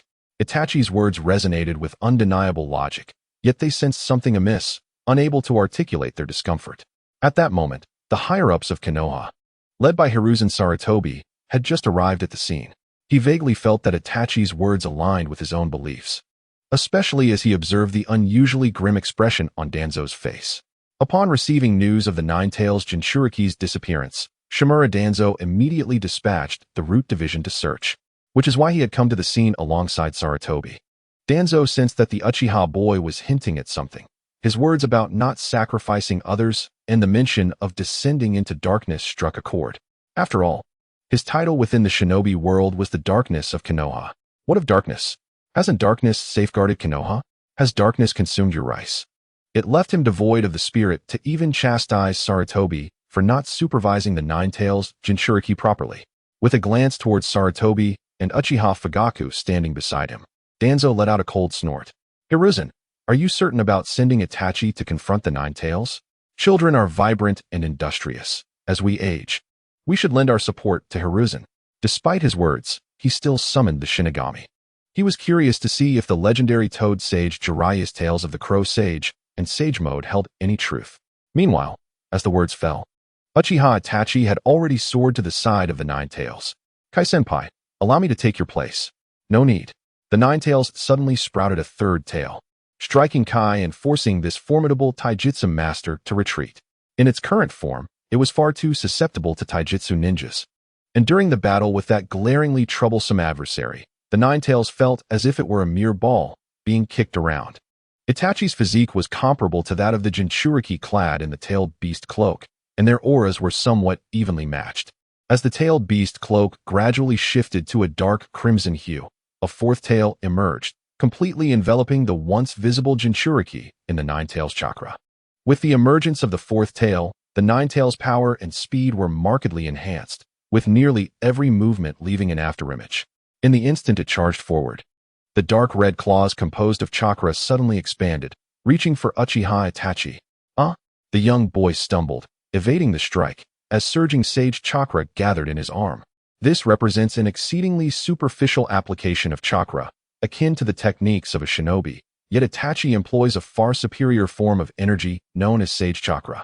Perhaps in the eyes of a certain elderly man with white hair, this is deemed a flagrant waste. With a single punch, the colossal dark red claws, upon impact, exhibited fissures that subsequently shattered into fragments. The ninjutsu proved unexpectedly effective. Roar! The irascible Nine-Tails finally recognized that this little imp might be more formidable than anticipated. Just one strike, yet the sage energy surging from that fist nearly overwhelmed its chakra. Such a torrent of sage energy was reminiscent of that old man. Shaking its head to dispel futile thoughts, the Nine-Tails resolved to find a way to break free from its seal and attain liberation. This current Jinchuriki is rather inept, hindered by youth and likely lacking in intellect, rendering the Nine-Tails incapable of enticing the Jinchuriki to unseal it. That little rascal could hardly comprehend speech. Like a child discovering a new world, he clumsily engaged in an adventurous game within the water prison. The more it pondered, the more agitated it became. This opportunity was rare, and patience was essential. Roar! The Nine-Tails surged towards Uchiha Itachi, but as the young boy approached, it abruptly halted, pivoting sharply, its mouth aglow with flickering energy. Even while feebly attempting to shield itself with wings born of Sage Mode, Itachi was involuntarily propelled backward. With a successful strike, the Nine-Tails leapt skyward. After gaining the upper hand, it intended to seize the moment and escape from this place. Kita, quickly assist in restraining it. Caw! Suddenly, a familiar crow appeared in midair, interposing itself before the Ninetales. Ninetales, do you recognize me? Of course it did not. The Ninetales stood atop the food chain within the shinobi world. Not even a crow, let alone the Eight Tails, warranted its regard. Yet, how did this crow come to know its name? Nevertheless, the crow, as if having found justification, vigorously flapped its radiant left wing towards the beast's head. Caw! Then let me help you remember. The Ninetales plummeted to the ground like a cannonball, its chakra cloak fracturing gradually, while its tails began to dissipate. The enormous beast within the water prison commenced a vigorous struggle. Its chakra, which had painstakingly leaked through the cracks of the seal, was scattered by the crow. If you do not recognize me, then let us become acquainted. Why strike me suddenly? The Ninetales vanished. In its place stood a small boy, somewhat frail, with even sparse hair, dressed in an oversized, flamboyant pajama set. Uchiha Itachi approached and lifted him into his arms, having often held children. He was momentarily distracted by the sensation, so thin. Kita perched upon his shoulder, gazing at the little one in his embrace. The once indomitable youth now appeared quite fragile. Could this indeed be the typical weight of a child? Should Sasuke perhaps consider shedding some pounds? Uchiha Itachi furrowed his brow, unexpectedly contemplating another issue. It was clear he had posed the wrong question. He had not considered that the crow perched upon his shoulder was the sworn enemy of his younger brother. Bayuan feigned contemplation for a moment, seemingly hesitant, yet ultimately nodded. In order to prevent Itachi from harboring suspicion, he must suppress the urge to express the pejorative notion of Sasuke being nurtured like a pig destined for slaughter by Mikoto. At this very moment, simplicity is indeed beauty. He resolved that Sasuke should no longer be allowed to dine in the evenings. Itachi, though still quite young with his thick brows and bright eyes, momentarily forgot that he too had once possessed a round visage in his childhood. After deliberating on Sasuke's health concerns, their gaze returned to the little creature cradled in their arms, whose feline whiskered face was taut, seemingly plagued by nightmares. No, it was not merely a nightmare. It must be the ceiling space. Bayuan's gaze fixated on the little one's navel as he extended his wings over the back of Itachi's head, without waiting for a response. He guided them both into a tranquil state of mind. The ceiling space revealed itself as a vast watery prison, evoking a sense of dampness, from the depths of which echoed the roars of beasts and faint cries. It was likely the realm of the frenzied Ninetales and the Jinchuriki. Tick-tock. This ceiling space was surprisingly vivid. Residing in such a place, the Ninetales surely endured a dismal existence. Yet, in comparison to those two, this had become the most comfortable refuge for the Ninetales over the years, considering that Uzumaki Kushina was a master of sealing techniques, thus unaccustomed to its foul temperament. Who goes there? The Ninetales, upon sensing an intruder, bristled with suspicion, anxiously scanning the entrance. Anyone capable of entering the ceiling space was not one to be trifled with. Caw! The caw of a raven accompanied the sound of footsteps. It perched upon Itachi's shoulder, seemingly displeased. Ninetales, do you not recognize me? The Ninetales fixed its gaze upon the raven that had effortlessly shattered its beastly exterior, suddenly erupting into a deep laughter. Though we have never met, you certainly appear formidable. Now it was Bayuan's turn to hesitate. When had the Ninetales become so amiable? Was it not always the arrogant figure overshadowed by the likes of Sage of Six Paths, Hashirama, Madara, and others? Moreover, why would a fox commend a raven? Bayuan recalled tales from long ago, inscribed in a book adorned with pinyin, which told stories of foxes and ravens, with rather unfavorable outcomes for the latter. Caw! Please, you think to deceive me? Not so fast. Bayuan disdainfully turned away, no longer wishing to gaze at the Ninetales behind the iron bars, nor did he desire to hear its voice. Though he held no meat in his beak, he was accompanied by offspring. The Ninetales incessantly prattled. I have seen you before. We are equally powerful. Do you wish to remain in this diminutive realm of Konoha, living like a mere pet? Instinctively, Bayuan nodded. No, not really. Yet in truth, he did not wish for that either. However, this situation was far too enticing, you see. The Ninetales' fervent emotions abruptly faltered, only to reignite with renewed vigor. You could roam freely in the ninja world, doing as you please. Just imagine. The power to take and give at will. Bayuan innocently regarded the Ninetales. But I am already doing what I wish to do. The Ninetales fell silent for a moment, an overwhelming surge of chakra erupting from within, enticingly whispering. Do you not desire greater power? As Baiyuan descended to the ground, he locked eyes with the Nine Tails. Their gaze is sharp and confrontational. His chakra, though lacking the ferocity of the Nine Tails, was far more overwhelming. Gah! To be candid, I had considered it, but deemed it unnecessary. The Nine Tails, sensing the atmosphere, found the conversation had reached an impasse. Uchiha Itachi, indifferent to their quarrel, searched within the water prison until he finally located the Jinchuriki clutching a drainage pipe. The little one appeared to be exhausted from crying. Baiyuan, I found you, Uchiha Itachi announced, emerging with a small child nestled in his arms, the infant clinging tightly to his neck. Just as the raven had finished teasing the Nine Tails and was reveling in his moment, he beheld this poignant scene. Gah! It exuded the aura of a nursery teacher. However, the child's reaction upon seeing Baiyuan was far superior to that of Sasuke. He struggled to free himself from Itachi's embrace. Squatting before Baiyuan and tentatively extending his hand, he, despite the playful banter, the child's drooling while touching his wings left Baiyuan perplexed. Within the iron bars, the Nine Tails, previously suffocated by the raven's presence, perked up upon seeing Uchiha Itachi, reverting to its irritable state. It's the Uchiha brat.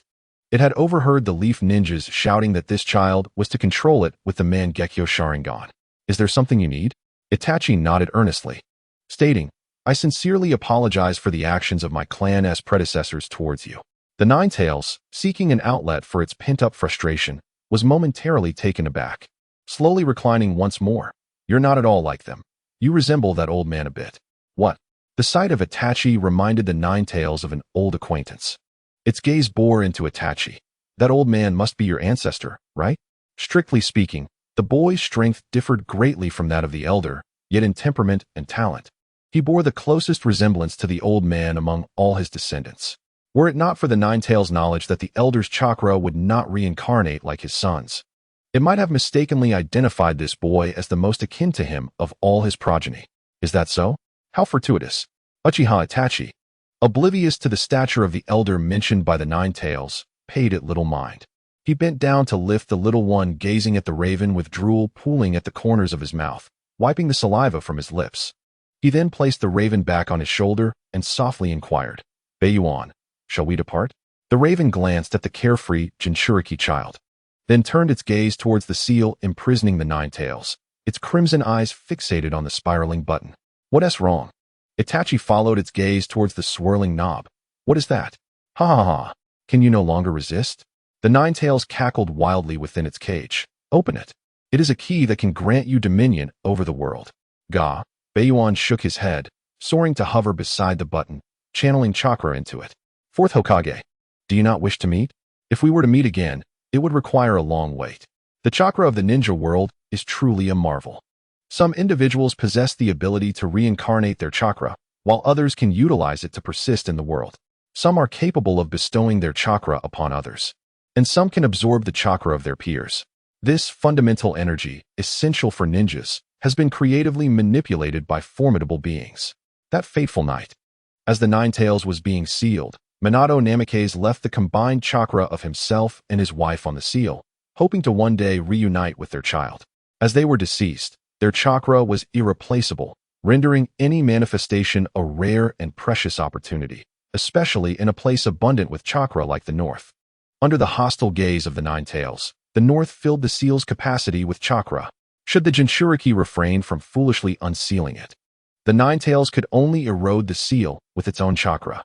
However, given the current strength of the sealing technique and the longevity of the Uzumaki lineage, this strategy could potentially confine the Nine Tails until the Jinchuriki's natural demise. The Nine Tails glared menacingly at the raven, gritting its teeth in anger. How dare you reinforce the seal with chakra? Why would you do such a thing? Perhaps it was the sudden appearance of a gentle male voice within the water prison that caused a luminous figure to slowly emerge from the seal. It wishes to show me its child. Upon recognizing the figure's true form, Itachi Uchiha's expression shifted dramatically. The fourth Hokage, Minato Namikaze. The Nine Tails seethed with rage. Haha, Nine Tails, Itachi, there's no need for such alarm. After all, I am already deceased. Minato chuckled, scratching the back of his head with an embarrassed grin. I never anticipated that someone could extract pure yin-yang chakra to replenish the seal. Before his passing, The fourth Hokage sealed the Nine Tails and the last remnants of his and his wife's chakra within Naruto, serving as a bulwark for the seal's integrity. According to the protocol he established, his appearance would coincide with Naruto's gravest peril. The disappearance of his chakra from the seal would signify its weakening, necessitating encouragement for Naruto to overcome the Nine Tails' encroachment with his own will. This raven directly infused pure yin-yang chakra, replenishing the sealing energy, and could also utilize this chakra to manifest within Naruto's spiritual realm. Moreover, should he delay any longer, the seal might burst from the influx of chakra. Regrettably, the technique of Kushina Uzumaki did not meet the necessary conditions. After succinctly explaining the reason, Minato smiled at the caged beast, Nine Tails. Before the chakra in the 8-trigram seal is exhausted, we must look out for one another. Although the sealing space was theoretically leased to the Nine Tails, it was spacious enough, and the creature had no desire to remain there. Yet, why must an additional individual suddenly intrude, especially one it despised? Simply because he was the landlord's father? The corners of the Nine Tails' mouth twitched in irritation. Humph.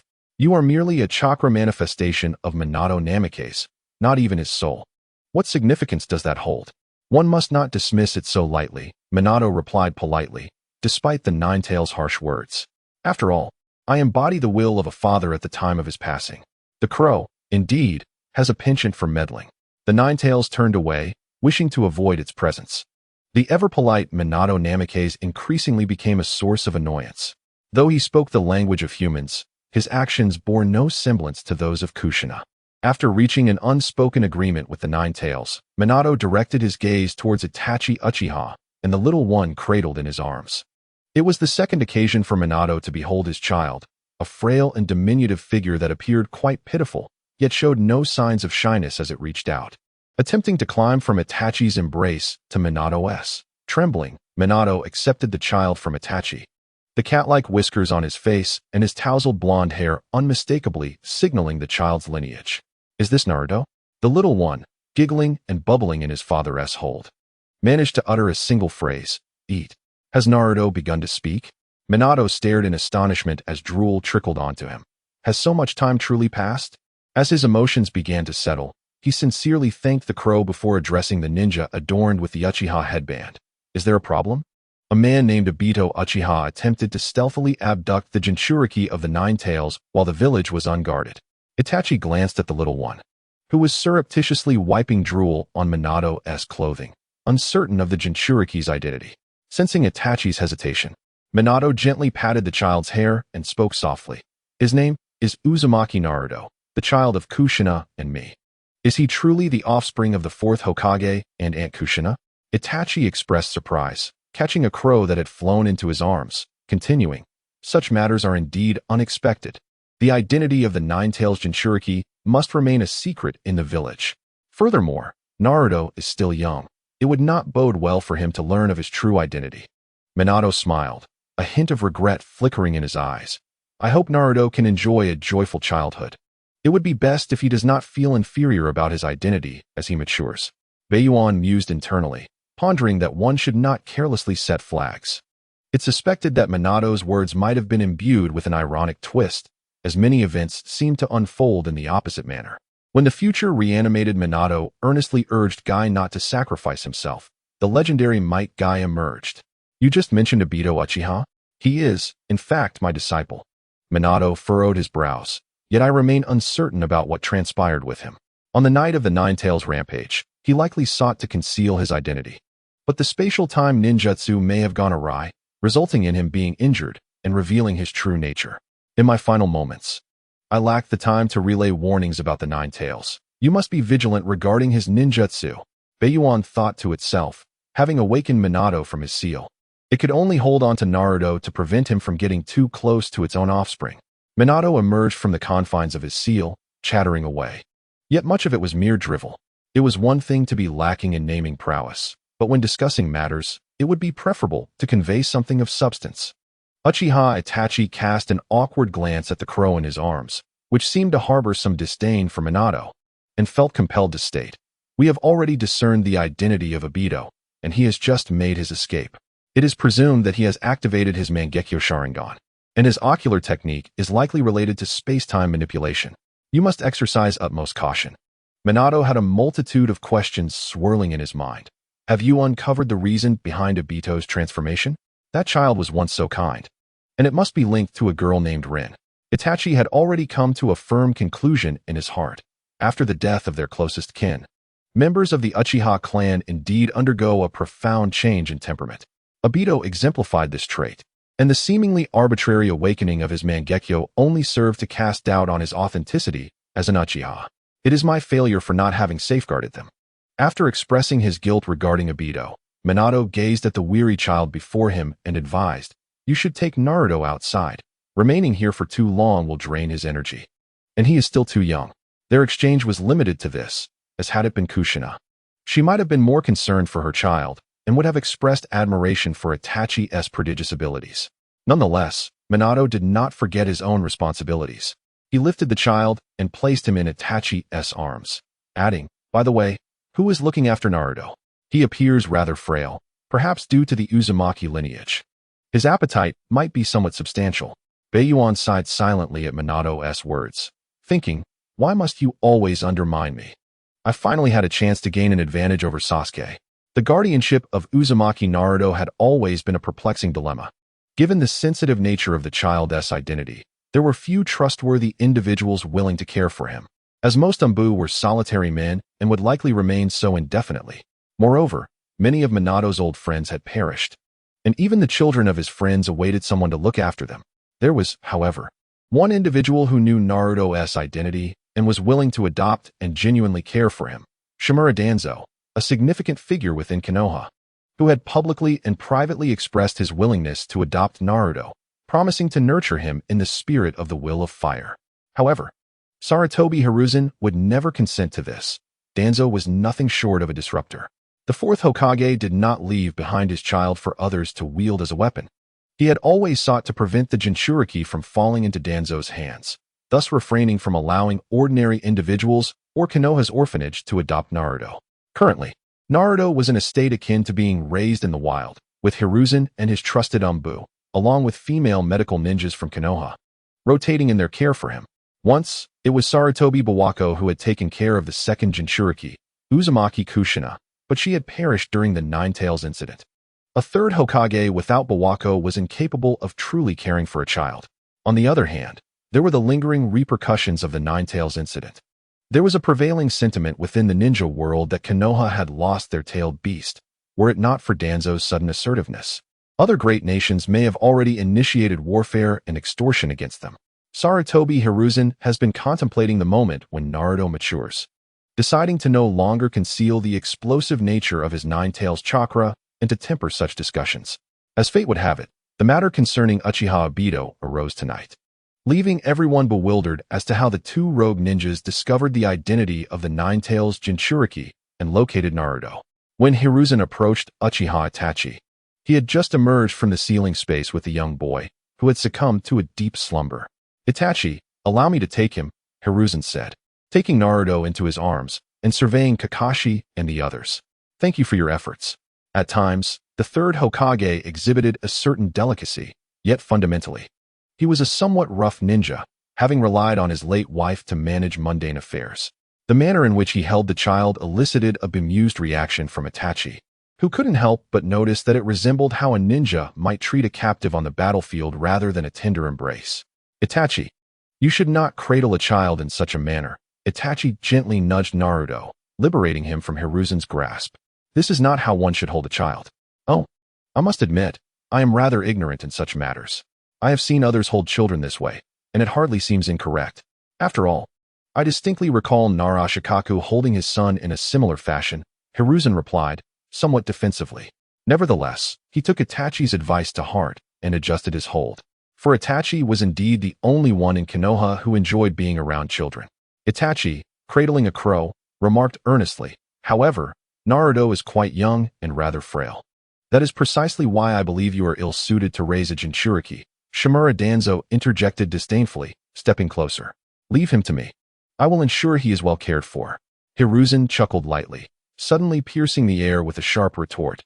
"You, who cannot even care for yourself." Danzo's expression darkened visibly.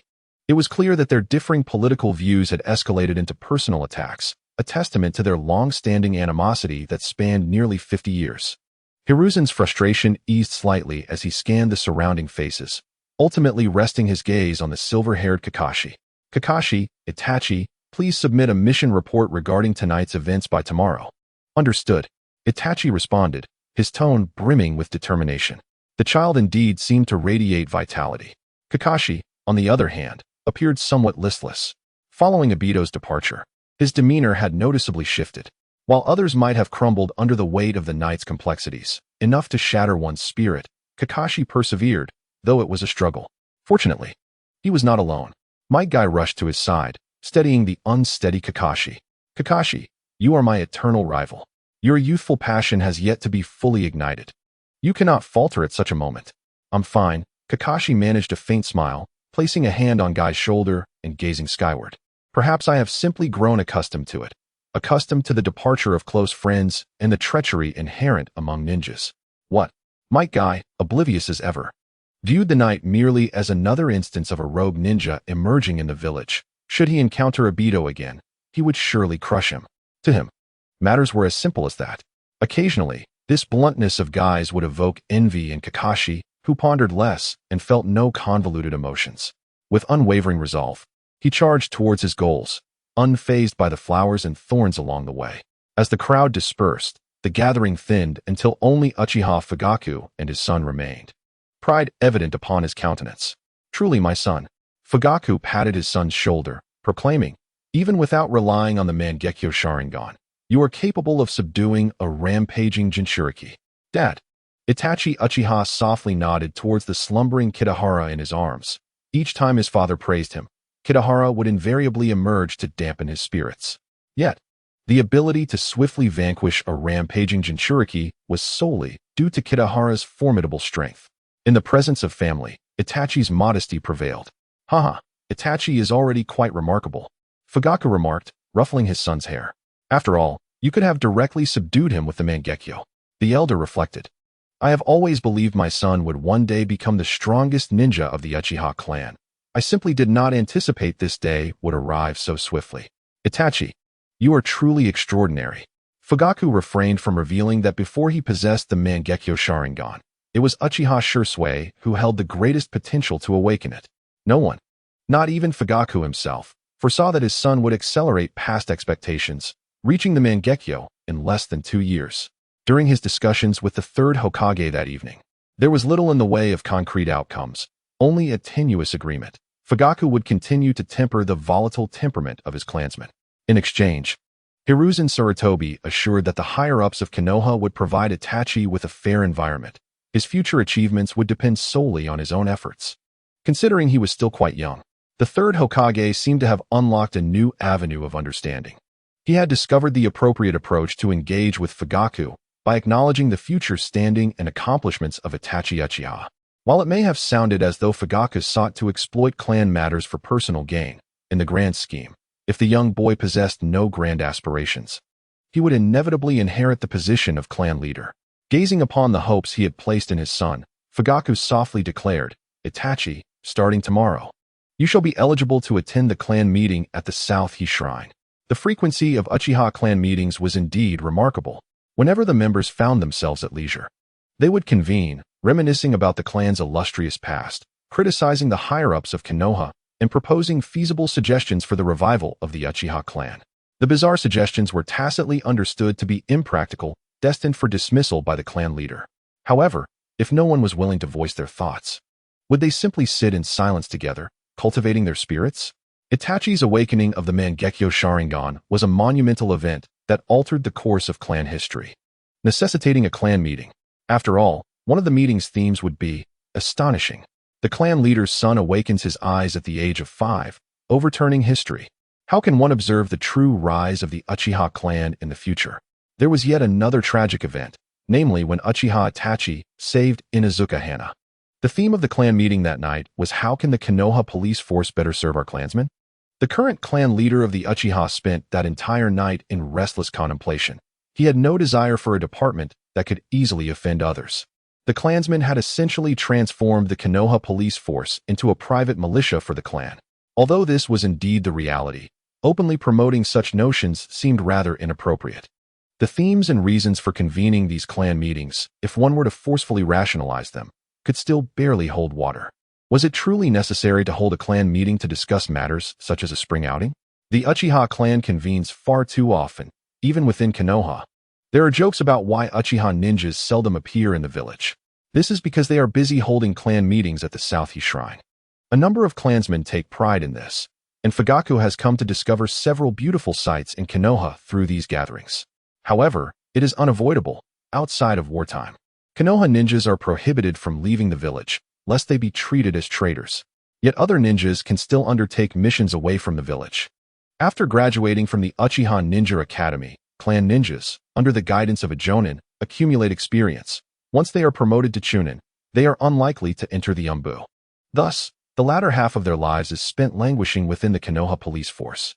After all, the village must provide them with salaries and equipment, and compared to other positions such as those in barrier teams, their compensation is certainly more generous.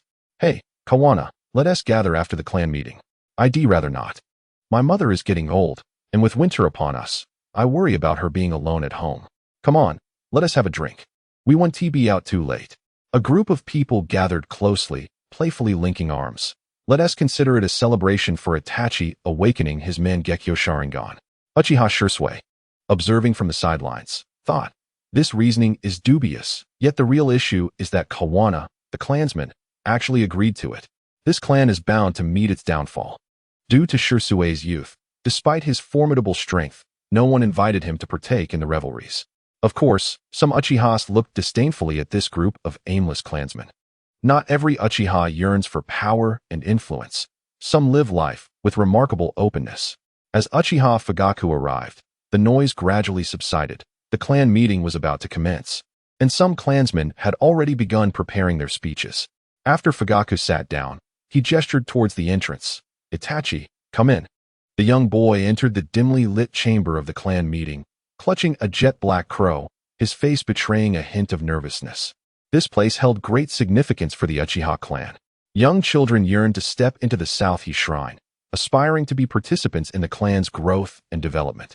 Itachi was the second minor clansman, after Shisui, to gain the honor of entering this room. Fugaku placed a hand on Itachi's shoulder and addressed the gathered clansmen. This is my son, Uchiha Itachi. After the new year, he will join Shisui in the Umbu. And thus I permit him to attend this clan meeting. I ask for your kind support. The young boy, feeling somewhat shy, nodded politely towards the assembly. As Uchiha Shisui observed the young boy's presence at the clan meeting, a bitter smile crossed his lips. He wished to shield Itachi from the taint of such gatherings. Itachi, come here, Shisui called, rising to beckon the boy. Upon encountering the only friend he had in the clan meeting, Itachi felt a slight sense of relief and hurried to sit cross-legged beside Shisui. Phew, thank goodness Shisui is here, he murmured. Uchiha Shisui, smiling, handed him his cup of water. Ah, this tedious clan meeting would be far less monotonous if you were here to accompany me. The boy nearly spat out the water in surprise, his expression a mix of confusion and amusement at his friend's joviality. After sharing a laugh, Shisui wiped away the water splatters and his expression turned serious. I am not jesting. As the true nature of the clan meeting unfolded, Itachi began to grasp the reality of the Uchiha clan's predicament. Voices from the front rows clamored as they recounted the history of their clan. They spoke passionately about how their entire lineage chose to forsake the leadership of Uchiha Madara to protect the peace of Konoha, their emotions intensifying, seemingly oblivious to the darkening countenance of the current clan leader. Even though we relinquished our leader for the sake of Konoha, the village still fails to recognize our goodwill. The discourse shifted to the injustices faced by their clan within Konoha, citing restrictions since the second Hokage that barred them from high-ranking positions and access to certain areas of the village, particularly since the Nine Tails incident. The village had further pressured them to relocate, deepening the rift between them. Uchiha Fugaku nodded, interjecting, Yesterday, I spoke with the third Hokage. He does not wish for us to grow more distant from the village. Clan leader, how many times has the third Hokage expressed such sentiments? And what has changed? We are now even barred from fulfilling our duties within the village's police force. But if I recall correctly, wasn't it you, senior, who complained about the cold? You were supposed to be on duty, yet deliberately shirked your responsibilities. Do you believe such things won't arise again in the future? After a cacophony of arguments, a few clan members offered trivial complaints, and the meeting drew to a close. Is this it? Itachi gazed at his father, who announced the meeting's conclusion, bewildered. Uchiha Shursui yawned and stretched. Indeed, I had anticipated that today's meeting would celebrate your awakening of the Mangekyo Sharingan, but alas, it remains the same as ever. Shursui, please refrain from jesting. Not at all. After all, it seems a meeting was convened under such pretext when you awakened your Sharingan at 5. Shursui propped his chin in thought. Both Itachi and the raven in his arms were astonished. It was incredible how idle these clan members could be. The truth was that relations between the village and the clan had recently mellowed, merely resulting in routine grievances. Is there anything else? Itachi and the raven shook their heads in unison, genuinely without further queries, yet others still had concerns. The fact that he had utilized the Mangekyo Sharingan during the Chunin exams had become no secret after being recognized by some. Someone blocked his path, asking, "Hey, Itachi, do you have any tips for unlocking the Sharingan? Have you ever killed someone significant?" The atmosphere at the Nanha Shrine abruptly fell silent, and the Uchiha clan members who were about to leave halted in their tracks, staring in astonishment at the individual who posed the question. What kind of reasoning led him to ask such a thing? Was he inquiring about how Itachi activated his Mangekyo Sharingan, or about the sacrifices he made to attain it? The young boy shook his head, responding, "I do not comprehend why I awakened the Mangekyo Sharingan, nor do I believe that our clan's Sharingan necessitates any sacrifice. Then it must not be the Mangekyo. Oh, if it's not, then so be it." The boy slowly walked over to Shursui's side and whispered, "Shursui, if we head to the village now, we should still have time to visit the sweet shop, right?" "Perhaps," Shursui replied, unable to suppress a smile at the boy's demeanor. After all, this clan meeting is remarkably brief. The two prodigious youths, one tall and one short, departed from the Nanha Shrine, leaving behind a group of individuals exchanging bewildered glances, none of whom anticipated that Itachi would be so indifferent to the reputation of his Sharingan. Suddenly, someone spoke up. "If Itachi didn't awaken the Mangekyo Sharingan, are we still going for drinks?" It appeared there was an honest person among the clan. "Let him treat us tonight." This brief episode at the Nanha Shrine did not create any ripples and soon faded away, even when others, leveraging their closeness to Fugaku, inquired about similar matters. Answers remained elusive. Rumors began to circulate within the Uchiha clan that the clan leader's family had discovered an alternate method to unlock the Mangekyo Sharingan, yet wished to keep it a secret, monopolizing its power to maintain control over the clan. Fugaku was utterly exasperated. After being clan leader for so long, how could he be unaware of his own authority within the Uchiha clan? These rumors were soon overshadowed by more pressing matters. As the first winter snow of the year descended, marking the third winter for the crows and their offspring, Konoha became lively once again. As Sarutobi Hiruzen's open policies invigorated the village, restoring an appearance of prosperity, Uchiha Itachi was busy building a snowman with Sasuke, who gleefully watched as the white figure grew larger, bouncing around it in excitement. Boom! The snowman's head suddenly exploded, showering snow everywhere and burying Sasuke before he could utter a sound of distress. Itachi hurriedly dug his brother out of the snow, momentarily speechless as he observed the newly awakened crow at the entrance, curiously scanning its surroundings. Nearly 2-year-old Sasuke, fuming, charged towards the north. The little one did not ponder why the snowman had exploded, but instinctively felt compelled to act. Unfortunately, still unsteady on his feet, he ended up tumbling in the snow, emerging with a bruised face. The little one immediately burst into tears. Wah! The crow, resembling a triumphant victor, cast a smug glance at the sobbing child in the snow before turning and soaring into the room. The cold weather dissuaded it from venturing outside, yet circumstances dictated otherwise. Fearing that it might continue to cause mischief at home or be bullied by Sasuke, Uchiha Itachi resolutely chose to take the child away. Uchiha Shursui awaited them at the door, gazing quizzically at the crow nestled in Itachi's arms. "It is merely a training exercise. How could Kitahara bear to leave home?" No. It was Sasuke who had been driven to tears, unable to eat breakfast or lunch. Shursui, intrigued, crouched down and observed the somewhat reluctant crow, saying, "Oh, could it be that Kitahara actually triumphed today?" The remark suggested that such a victory was a rare occurrence. Previously, it was simply due to Sasuke's immaturity. But as the child matured and passed through the amiable novice stage, The Great Crow would personally enlighten him on the brutal realities of PvP, lest the little one yearn to venture out for a beating when the weather turned fair. Today marked the training mission prior to Uchiha Shisui and Itachi's entry into the Umbu, primarily assessing their survival skills in the wild, the thoroughness of their intelligence gathering, and their ability to track enemies. The evaluation would extend from afternoon into evening, during which time the temperature would plummet significantly, compounded by the light snowfall in Konoha, explaining Kitahara's reluctance to accompany Itachi. In truth, the snowy season should provide an advantageous backdrop for their assessment, as the most challenging aspects involve gathering intelligence and tracking adversaries. Anomalies are most easily detected in such weather, making it a challenging task even for the seniors responsible for the arrangements. Indeed, Uchiha Itachi nodded, his focus still on the crow.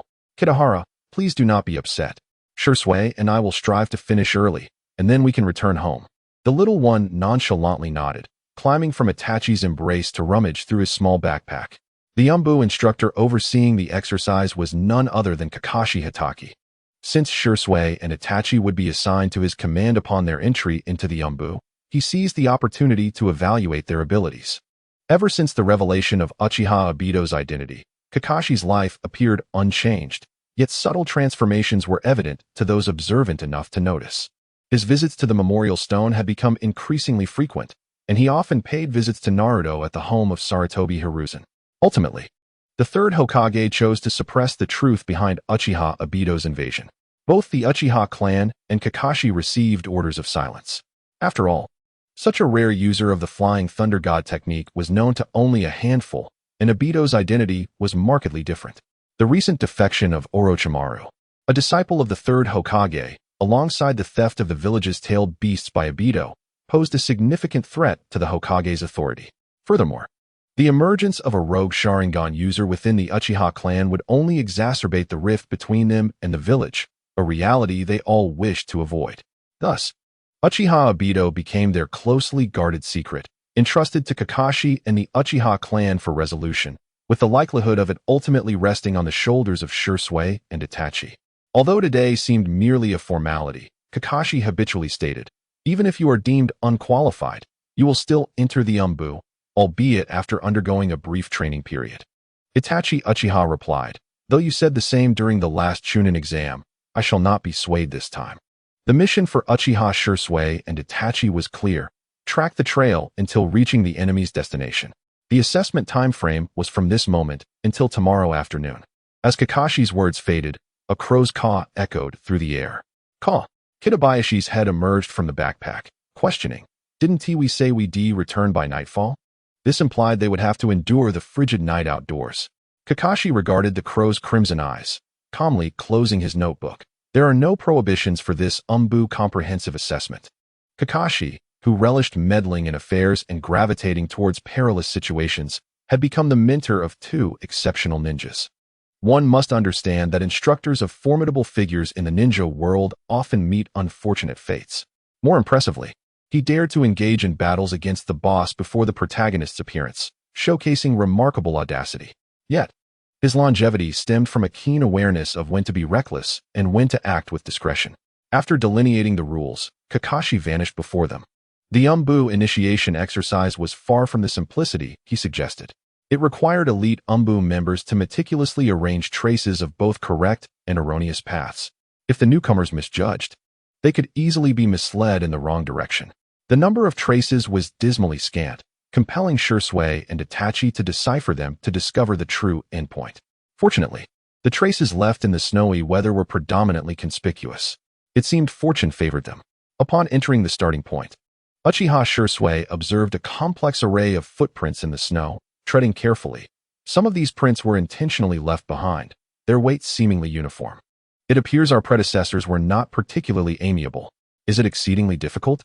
Itachi asked, gazing toward the footprints that stretched into the distance, leading at least 4 ways, all converging towards the forest. Shisui shook his head, in a state of urgency. Disguises cannot be flawlessly executed. After a cursory glance at the sprawling prints, Shisui pointed toward the shortest route to the forest. If we were to retreat to our original position, the heel marks would be notably heavier than those of the toes. Only this path exhibits a greater weight at the toes. Shisui's experience was evidently more extensive. Upon entering the forest, the biting cold was shielded by the trees, and the ground bore less snow. The Umbu comprehensive assessment had only just begun. In truth, Kakashi-senpai was quite amiable. I had assumed that summoning beasts to assist in tracking was prohibited. With a light chuckle, Uchiha Shursui descended to the ground and bit into his fingertip. Ninjutsu, summoning technique. A multitude of crows circled around him, dispersing under his command. Shursui beckoned to Itachi, suggesting, "Let us take a brief respite. We shall continue when they return." Itachi gazed enviously at the obediently retreating flock, nodding vigorously. Despite his longing, he understood that it was unrealistic to expect to possess a group of crows capable of exploration. Indeed, he would likely never even acquire a summoning beast in the future. Merely raising a younger brother was a considerable challenge, and the notion of signing a contract for a summoning creature seemed improbable, as if the Uchiha clan was too sturdy. Hoping that Kitahara could enlist the assistance of the tailed beast's orb for inspection. With the aid of Shursui's crows, they swiftly discovered several traces. After discussing and analyzing their findings, they continued along what they believed to be the correct path. It was only when nightfall descended that their exploration had to pause. Uchiha Shursui produced a bag of provisions and offered it to his companion, saying, "Let us eat something first. I can summon my beast to keep watch through the night." "It's my understanding that summoning beasts have a time constraint, correct?" Shursui replied, pulling out bird feed to nourish his crows. "These crows are all raised by me. They roost near the Southie River, so there are no significant restrictions." Itachi observed Kitahara, who suddenly poked his head out. During his training with Jiraiya, they would always take turns keeping watch with their teacher. Though they were all crows, the disparity was quite pronounced. "Caw."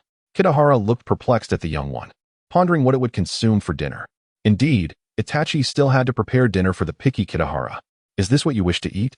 Uchiha Shursui pointed to the bird feed in his hand, but slowly withdrew it under Kitahara's intense gaze. "Shall we perhaps go to the riverbank to chip at the ice and see if we can catch a few fish?" What a demanding little lord. Nonetheless, grilled fish certainly had its allure. After dinner, Kitahara, shivering from the cold, burrowed into Itachi's backpack, preparing to sleep. A sharp caw from a distant sentry caught its attention. "There are people. Let us investigate." Shursui quickly extinguished the flame and hastened towards the direction of his summoning beast. Itachi clutched Kitahara to his chest, unwilling to let it dive back into the backpack. "Caw, Kitahara, you mustn't fall asleep right after a meal. A little exercise is in order." This area was designated by the Umbu for the induction assessment of newcomers and generally remained undisturbed. However, the emergence of human traces within indicated an exceptional circumstance. Typically, training tasks would be temporarily halted, awaiting the arrival of Umbu examiners to determine the next course of action. Shursui, could it be an enemy? No. It's a ninja dispatched from the border station of the Land of Rice to deliver a message. Upon locating the individual, Uchiha Shursui assisted in applying pressure to his wounds. "He bears information regarding the rogue ninja, Orochimaru. I apologize, but this matter may need to be entrusted to you." The border station ninja was clearly nearing his end, covered in wounds, with a long gash across his chest indicating his time was short. Struggling, he retrieved a scroll from his ninja tool pouch, stating, "I can barely hold on. Inside is information about Orochimaru. Please deliver it swiftly to the third Hokage." "Understood." Uchiha Shursui gazed at his unwavering resolve and reluctantly stowed away the scroll in his hand, fully aware that this ninja would scarcely endure until reaching the Konoha hospital. Uchiha Itachi stepped forward, inquiring, "I recall that Jiraiya-sensei set out to pursue Orochimaru. Has something transpired?" "Lord Jiraiya was defeated and is currently recuperating at our base," came the response. How could that be? Even Kitahara was taken aback by this news, considering the comparison of their strengths, while Jiraiya might encounter setbacks. The likelihood of him being vanquished by Orochimaru, especially with Sage Mode at his disposal, seems implausible. Although Orochimaru remains in his prime and possesses considerable power, facing Sage Mode would be a daunting challenge for him, unless he had access to the reanimation jutsu. In fact, this was an admission directly from Lord Jiraiya. "We are here to request reinforcements. Orochimaru is currently wreaking havoc along the borders, having already obliterated 2 outposts." The group exchanged glances, realizing this was the first instance of a rogue ninja attacking Konoha. Shouldn't a rogue ninja remain hidden to avoid retribution? According to our intelligence, Orochimaru seems to be in pursuit of something.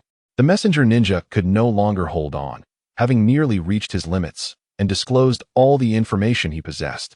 Orochimaru is searching for something? Kitahara pondered carefully. There were many things that Orochimaru could desire, peculiar bloodline boundaries, a youthful and vigorous body, but the item compelling him to launch an offensive shortly after his escape from Konoha, even disregarding Jiraiya's threats, must hold immense significance for him. Shursui gently closed the eyes of the fallen border ninja and murmured, "It appears that the training mission must be temporarily suspended." In the Hokage's office, Sarutobi Hiruzen puffed thoughtfully on his pipe, furrowing his brow as he scrutinized the intelligence scroll laid before him. His disciples were a constant source of worry, perpetually causing him to work late into the night. Jiraiya had fervently attempted to persuade Orochimaru, only to be met with a brutal assault. And Orochimaru brazenly invaded the land of fire. The situation was far less dire than portrayed in the scroll. The plea for assistance from the border outpost had been the unilateral decision of the squad leader, and Jiraiya should still be able to manage the situation. However, as Hokage, he could not simply turn a blind eye. The new year was rapidly approaching. Sarutobi surveyed those gathered around his desk, ultimately fixing his gaze on Itachi. Both in terms of strength and background, the young boy was the most suitable candidate. Uchiha Itachi, you are to be transferred to the Umbu and assigned to Team Kuroyuki. The third Hokage then glanced at Uchiha Itachi and Hatake Kakashi, continuing, your team will be responsible for investigating Orochimaru's intelligence at the border of the land of rice. Understood, Itachi replied.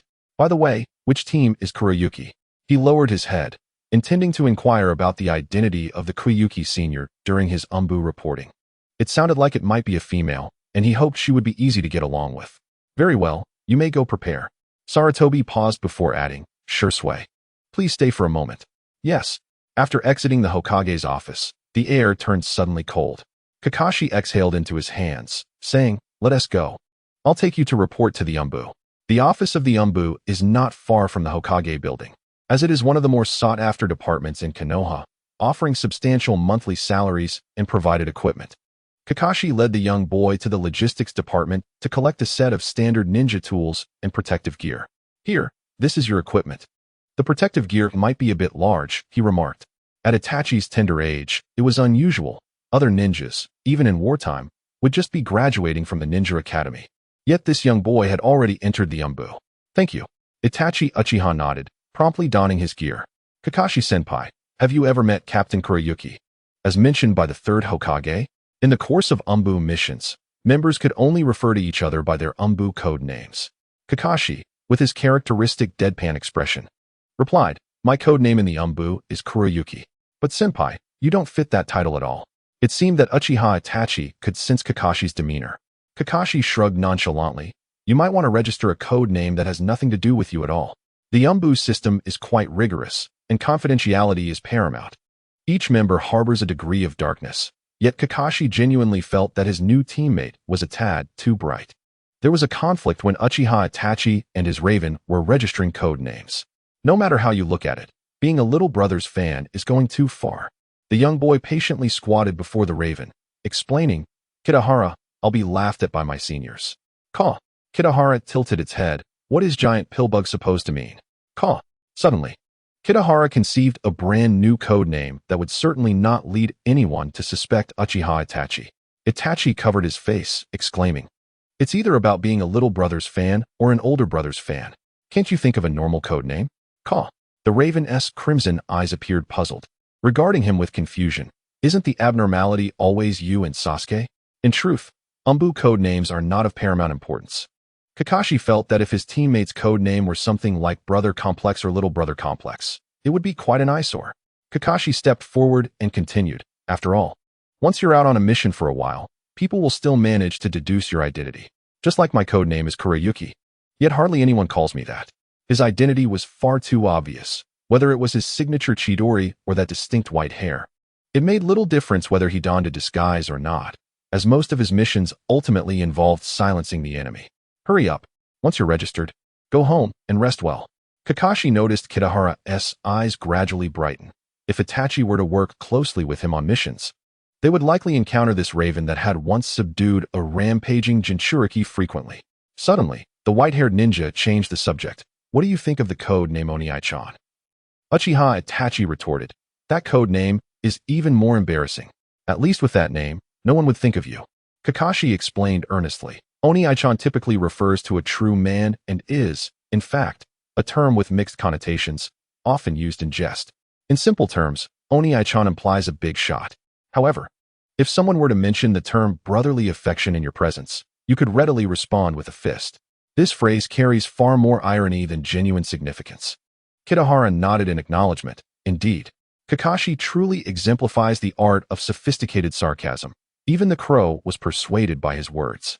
Uchiha Itachi, however, would never consent to such a notion. Ultimately, his code name was designated by Kitahara, a term that both he and Kakashi could reluctantly accept, Vermilion Bird. Though it was ostensibly a dignified title, Itachi sensed an unmistakable undertone of mischief within Kitahara's chakra. The Umbu's Black Snow team collectively departed from the Umbu. The captain patted the young boy on the shoulder, saying, "Rest well tonight. Tomorrow at 8 in the morning, we shall convene at the village entrance." Understood. When Itachi returned home, his parents were already asleep. In his room, a small child opened his bright eyes and gazed at his elder brother. "Why is Sasuke in my room?" "To sleep together." The little one giggled as he clung to Itachi's leg, full of energy even in the late hours. Indeed, human children are the most peculiar of beings. Uchiha Fugaku placed considerable emphasis on fostering independence in his children. After Sasuke outgrew his crib, he was given his own room, and the family would only occasionally check on him late at night. After all, Sasuke was nearly 2 years old. The Fugaku couple knew Itachi was engaged in a training mission and likely assumed he would not return home that night. Thus, they were not overly concerned about Sasuke wanting to sleep in his brother's room. After all, it is understandable for a younger sibling to wish to await his brother's return. As it turned out, the little one truly awaited his brother. "Hush, Sasuke, you mustn't speak loudly. It might awaken others." Itachi pried Sasuke's hands away and gently retrieved the already sleeping crow from his bag, placing it on his own bedding. Every action was executed with utmost care. The two little ones together would undoubtedly create a delightful chemistry, and should Kitahara be disturbed by Sasuke's noise, none of them would get a wink of sleep that night. The moment the little one spotted the crow, he was eager to leap towards it. Itachi grasped Sasuke by the nape of his neck and firmly pressed him back into the blankets. "Hush, you mustn't speak at night. If you behave tonight, I shall prepare breakfast for you tomorrow." The little one stared blankly at his brother, nodding in a foolish manner. One must not deceive young children. Yet one should also refrain from making casual promises to them, as they take such commitments to heart. Itachi's remarks from the previous night resulted in both him and Kitahara being unable to enjoy a restful sleep. In the early hours, Sasuke rose and began to prod his brother awake. "Nisan." Itachi, still in a state of drowsiness, opened his eyes to see his brother sprawled over his pillow. "Sasuke, what is it? Do you need to use the restroom?" "Hungry." The little one pointed to his mouth. Itachi gazed quizzically out the window. It was still dark outside. Even though winter days are short, it seemed far too early. "Hungry." Sasuke's chubby little face was undeniably earnest. "Very well." Itachi resigned himself and got out of bed, deciding to prepare breakfast for the family, as since becoming a ninja, Mikoto had seldom allowed him to assist in the kitchen. "Come with me, and do not disturb Bayuan." Uchiha Itachi's voice trailed off as he could only watch helplessly as his younger brother trembled and rushed to Bayuan's table, exclaiming loudly, "Huh, yo, Jie." In that instant, a terrifying aura erupted from the bedding, knocking Sasuke down, and an overwhelming surge of chakra stirred, awakening the entire Uchiha clan. In the early morning, the gates of Konoha were sparsely populated, with only a few ninja teams departing on their missions. Uchiha Itachi and Bayuan awaited Kakashi's arrival, as Sasuke had roused them from their slumber at dawn, resulting in their early arrival at the village gates. Some villagers, upon spotting him, whispered among themselves. After all, Uchiha Itachi had become quite a notable figure since the Chunin exams. One of the ninjas from a departing team suddenly turned and inquired, "Is that Uchiha Itachi? The same little brat who graduated with us this year?" "It seems so. Besides him, there aren't any ninjas in the village of such a young age." The lead jonin of the team scolded his two disciples while patting their heads. "Your contemporaries, younger than you, have already been promoted to Chunin, yet you remain idle." "Sensei, we didn't have the chance to participate in this year's Chunin exams. We can still aim for promotion next year." "The Chunin exams are not that simple." The instructor, exasperated, glanced down at his only quiet disciple. "If the three of you could cooperate well, you might still have a chance to pass. Hey, hey, hey, we understand, but the speed of the gale is just too swift. The quiet young man at the back of the team frowned and looked at his teammate, who had his arm around his neck and softly coughed twice. Do you have any cold medicine? I think I might be coming down with something. Hey. Why are you always falling ill out of the blue? I'm destined to become Hokage. At this rate, I'll end up a medical ninja, just preparing medicine for you, you fool. What a merry bunch they were. Uchiha Itachi watched enviously as the joyful team departed. Such a simple, carefree life as a ninja was occasionally quite alluring. His own path as a ninja had been extraordinary, having served under Jiraiya and Uchiha Shursui, and now joining Hitaki Kakashi's Umbu team. Unlike them, his teammates and superiors could not engage in such playful antics, as they had all matured significantly. With the exception of that eternally foolish old man, Jiraiya. The young boy noticed the raven in his arms gazing curiously at the departing ninja team and asked, "Does Baiyuan know them?" "Ga," the raven nodded. "One of them is quite a successful individual." "Good morning." Hitaki Kakashi waved from a distance, and as he approached, he was astonished. "You all arrived quite early. Am I late?" Uchiha Itachi and Baiyuan shook their heads in unison. Kakashi actually isn't late.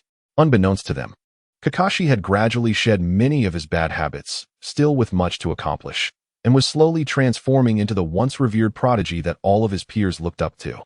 In truth, it may also be due to the fact that his previous transformations went unnoticed, while his friend's changes were keenly perceived, particularly by the somewhat clumsy, yet physically expressive Kai. On the road to the border of the land of rice, Kakashi Hitaki exhibited an unusually amicable demeanor, showing considerable care for his juniors, and displayed a remarkable sense of seniority during their camping. This was a significant departure from his established persona. Itachi Uchiha accepted the water bottle he offered, nodding in gratitude. "Kakashi-senpai, you are nothing like what is said in the village." "Well, perhaps there has been some misunderstanding," Kakashi replied, refraining from further argument as he adjusted the campfire and thoughtfully draped a blanket from his backpack over the crow's shoulders. The crow poked its head out from the warm blanket, squawking, "Kakashi, are you being overly solicitous for some ulterior motive?" Itachi, somewhat oblivious to his new superior's oddity, considered the friendliness of his previous two mentors, while Kitahara understood that regardless of past or present, Kakashi was hardly a conventional individual. Each day, he either immersed himself in intimate paradise while ignoring others or resorted to scathing remarks directed at those nearby, a behavior that had once troubled Teams 7 and Yamato alike. Perceptively, Itachi inquired, "Kakashi-senpai, is there something on your mind?" No, not really." The silver-haired ninja scratched his head awkwardly. "I haven't properly thanked you for what happened that night. Was it because of Obito Uchiha?" "Not solely," Kakashi added, adding another log to the fire and shaking his head gently. "On the night of the Nine-Tails incident, our generation of young ninjas was sheltered away from the battlefield, and I was completely unaware that Minato-sensei's son had survived. Thank you for informing me later." While submitting the battle report from that night, Itachi had mentioned the residual chakra of the fourth Hokage, and he felt no need to conceal this from Kakashi, a direct descendant of the fourth. On the fateful night of the Nine-Tails attack, Kakashi and his peers, including Yuhi Kurenai, were ushered to a refuge by the elder ninjas, believing that the fourth and his wife had perished, along with their son. In comparison to the demise of the fourth and his wife, the fate of an unborn child seemed rather trivial. Furthermore, Hiruzen Sarutobi maintained strict secrecy regarding the Nine-Tails Jinchuriki, and on the other hand, he was personally disinclined to delve into the truth. In the face of the Nine-Tails Jinchuriki, Kakashi had once felt resentment, as that rampaging beast had, in essence, severed his final ties to Konoha. Naruto Uzumaki. Itachi recalled the little one who cried alone in the water prison. "How has he been lately? Is he eating well?" He's doing all right. Just a lively child," Kakashi replied, nodding, his expression difficult to interpret. To say that Naruto was lively was indeed a generous understatement. The boy bore little resemblance to Minato-sensei or Kushina-sensei. Kakashi recounted a few of Naruto's antics, noting that the fourth's progeny was indeed a bit foolish, and the Umbu tasked with his protection could hardly be regarded as diligent, yet he remained steadfastly attached to them. However, the third Hokage and Shimura Danzo are the kind of individuals who could engage in a heated dispute over a mere student at a ninja academy, let alone the matter of the Nine-Tails Jinchuriki, a strategic weapon of immense significance. Previously, Naruto Uzumaki had been shrouded in secrecy, his existence unknown to most ninjas in the village due to the information blockade imposed by Sarutobi Hiruzen. Yet, once Danzo realized that the competition for the Jinchuriki was futile, he would undoubtedly not allow Hiruzen to maintain control. Uzumaki Naruto is akin to a detonating landmine, destined to be triggered by the failures of both sides vying for power. At that moment, no matter the pretext Hiruzen might employ, he could not deny the reality of his attempts to seize control over the Jinchuriki. Naruto would remain under the scrutiny of the entire upper echelon of Konoha, as both the Umbu and Root would be unable to provide any form of confinement or protection for the Nine-Tails Jinchuriki, nor could they continue to nurture him. After exchanging a few casual words, Kakashi signaled for his junior to rest, leaning against a tree to guard during the first half of the night, in the wilderness. Camping required a rotation of watchmen among the Umbu. Uchiha Itachi gazed at the white-haired figure beneath the tree, softly remarking, "Kakashi-senpai is truly a warm-hearted person." Kitahara, unsure how to respond, simply succumbed to sleep. This diminutive Umbu team, consisting of only 2 members, seemed rather inadequate in supporting Jiraiya, especially since Orochimaru must have established a new lair upon arriving in the Land of Rice, potentially accompanied by additional subordinates. Nevertheless, Kakashi Itachi and Itachi Uchiha, on paper, were among the elite of the Umbu, and were it not for Uchiha Shirsue's need to undertake another mission, Hiruzen might have considered deploying the 3 most talented Umbu ninjas. Moreover, one of them was the formidable Crow Sage. Hiruzen could not mobilize troops to the borders of the Land of Rice, as attempting to manipulate 2 small nations within a year would invite unfavorable perceptions from other shinobi villages, particularly from the Land of Rice, which has historically been a contested territory among Kumogakure, Iwagakure, and Konoha, with occasional involvement from Amigakure, making the situation far more intricate than that in the Land of Grass. In many respects, the recent reports of a perfect Jinchuriki from Kumogakure, which had preserved considerable strength during the Third Shinobi World War, have rendered it increasingly formidable. As for the Tsuchiki Jinoki of Iwagakure, he had little animosity with the feudal lord of the Land of Earth, and could mobilize the entire strength of the Land of Earth, never ceasing to stir the pot. The location chosen by Orochimaru was such that a single action could trigger widespread consequences. He was one of the legendary Sannin, renowned for his grand vision, unmatched in this regard. The following morning, upon reaching the border outpost, Team Kuyuki encountered a disheveled Jiraiya, who appeared quite bedraggled, lying on a bed and scribbling notes. Surprised by the arrival of the 2 Umbu, Jiraiya exclaimed, "What brings you here?" Kakashi and Itachi exchanged a glance, realizing their Umbu disguises were utterly ineffective. Jiraiya was far too familiar with them, their bond too deep. The first Umbu to enter the outpost, with white hair, was immediately recognizable as Kakashi Itachi. The other, small in stature and with an ominous crow perched on his shoulder, could only be his newly acquired prodigious disciple. Hokage received intelligence regarding Orochimaru and dispatched our team to investigate. Kakashi Itachi cleared his throat, knowing he could not admit they were there to provide support due to the severity of Orochimaru's previous defeat. Itachi Uchiha curiously observed the elder man, who remained engrossed in writing on a stack of papers. "What is Master Jiraiya composing?" "It's the inspiration I've gathered during this period.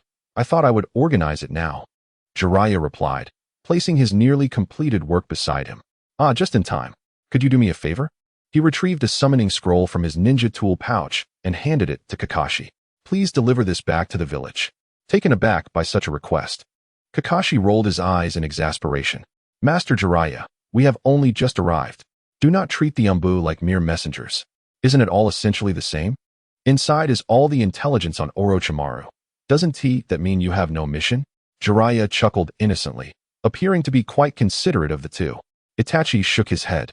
"Master Jiraiya, is there something that has transpired that you cannot disclose to us?" "Indeed, my disciple is quite astute." The elder man thumbed up, displaying a proud demeanor. The 2 Umbu from the Kurayuki team glanced at each other, suppressing the urge to strike him. "Master, please refrain from jesting," Itachi admonished, pulling at his arm with concern. "We cannot possibly leave you here." Jiraiya pouted. "Itachi, you truly are lacking in charm. Your expression changes too swiftly." Seeing their resolute stance, Jiraiya felt compelled to clarify. "Orochimaru won't find this place. Besides, I can defeat him." Itachi glanced at the bandages wrapped around Jiraiya's torso. "That may be so, but master, you have been grievously wounded." Suddenly, Beiyuan sensed an ominous chakra approaching and could not help but exclaim, "Ah!" The intruder is moving rapidly. The ground trembled violently, reminiscent of a heavy object crashing down outside. The station ninja rushed in. "Master Jiraiya, Orochimaru has located us. We must evacuate immediately." The visage of the white-haired sage froze momentarily. "Master Jiraiya, let us step outside and assess the situation." Itachi shook his head and led the way outside, the surrounding natural energy gathering with each of his steps. Shadow Snake Hand. Upon encountering several figures in their stronghold, Orochimaru's movements became suddenly fierce. A dozen snakes erupting from his hands, swiftly repelling the approaching leaf ninjas. He turned his gaze toward Itachi, licking his lips with a sinister smile. "It seems my friend has prepared a splendid gift for me."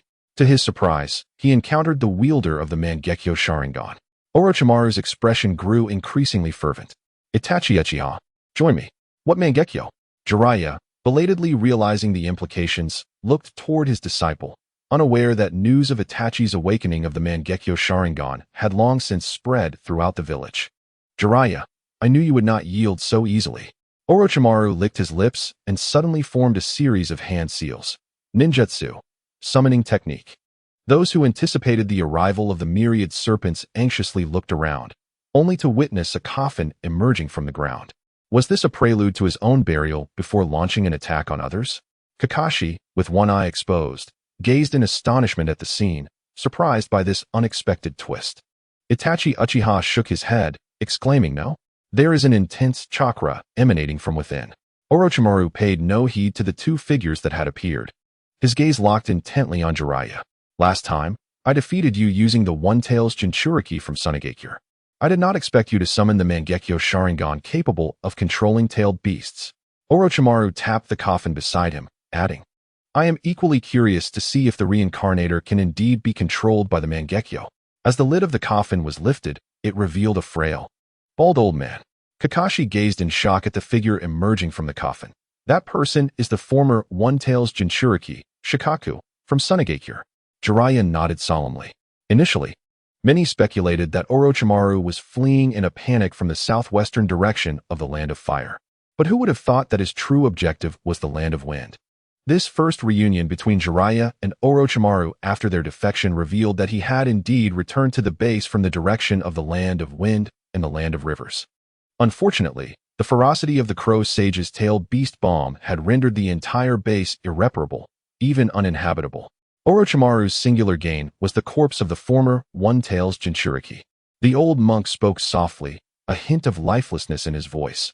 "I never imagined that even to this day. Some still cannot distinguish between my identity and that of Shikaku." "What?" Kitabayashi appeared dazed. "Fukubun monk? He must be the first perfect Jinchuriki in the entire ninja world. Excluding Kagaya Otsutsuki, the Ten-Tails Jinchuriki. That woman is a benchmark, standing tall in the ninja world. Any record pertains to her as the highest." Itachi Uchiha quietly translated the crow's words. "Jiraiya-sensei, his name is Fukubun monk. Shikaku should be the name of the One-Tails."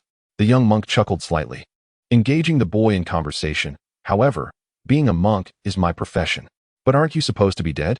Kakashi, burdened by recent pressures, felt an overwhelming sense of unreality in the ninja world. Obito had returned from the dead, and Fukubun had resurrected. Would there come a day when Minato-sensei would appear before him as well? "I do not know," the old monk replied, shaking his head, directing his gaze towards Kakashi. "The last time my soul awakened, I found myself in the world of the living, my will also subject to control." Polite and attentive, the old monk answered every question earnestly, yet his ulterior motives became evident. "Thus, should a battle ensue between us, please do not hold Sunagakure accountable. They are innocent." Born in a time of war, Fukubun's spirit of resistance was not particularly strong upon learning that the ninja world had attained peace. The issue was that he was not a formidable ninja. He could merely wield the chakra of the One-Tails as he did in life. "It is not your fault," Jiraiya remarked, shaking his head. "Your resurrection is a result of the forbidden technique developed by the second Hokage." As a frequent reader and contributor to the Sealing Scrolls, Jiraiya possessed a slight understanding of the impure world reincarnation. Orochimaru, believing he had successfully mastered this forbidden art, did not hesitate to disclose his knowledge. A life of luxury, yet not returning home, is akin to wearing splendid garments in the night, he mused. Orochimaru was determined that, with a sufficiently powerful corpse and the use of this technique, he would eventually return to Konoha in a position of nobility, greeted personally by the third Hokage. He vowed to achieve this. Be mindful that the user of impure world reincarnation cannot die, and their chakra is nearly limitless, Jiraiya explained softly, elaborating on the technique. This art allows the resurrection of a target by utilizing the flesh and blood of deceased ninjas, serving as a complement to suicidal ninjutsu, as the reincarnator is perpetually immune to death and fatigue. Had it not been for Jiraiya's expertise in sealing techniques, he might have perished at Orochimaru's hands previously. Bunfu lamented, "Alas, such a technique that grants resurrection is too extravagant for someone like me, as I am merely an ordinary old monk." Kakashi, sensing a hint of mischief, pondered whether they had indeed disturbed the wrong grave. The atmosphere grew tense, and all eyes instinctively turned towards Orochimaru. Particularly, Kitahara recalled the rumors that Orochimaru and Kabuto had indeed engaged in morally dubious activities, having excavated the graves of any notable figures within the ninja realm, thus diminishing the prestige of the impure world reincarnation. Jiraiya-sensei, if Bunfu-senpai were a Jinchuriki from Sunagakure, does he still possess the power of the tailed beast? Itachi inquired, intrigued.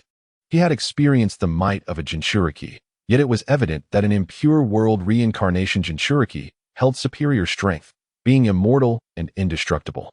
As for the seemingly limitless chakra, it was of little concern, for tailed beasts also wielded chakra without restrictions.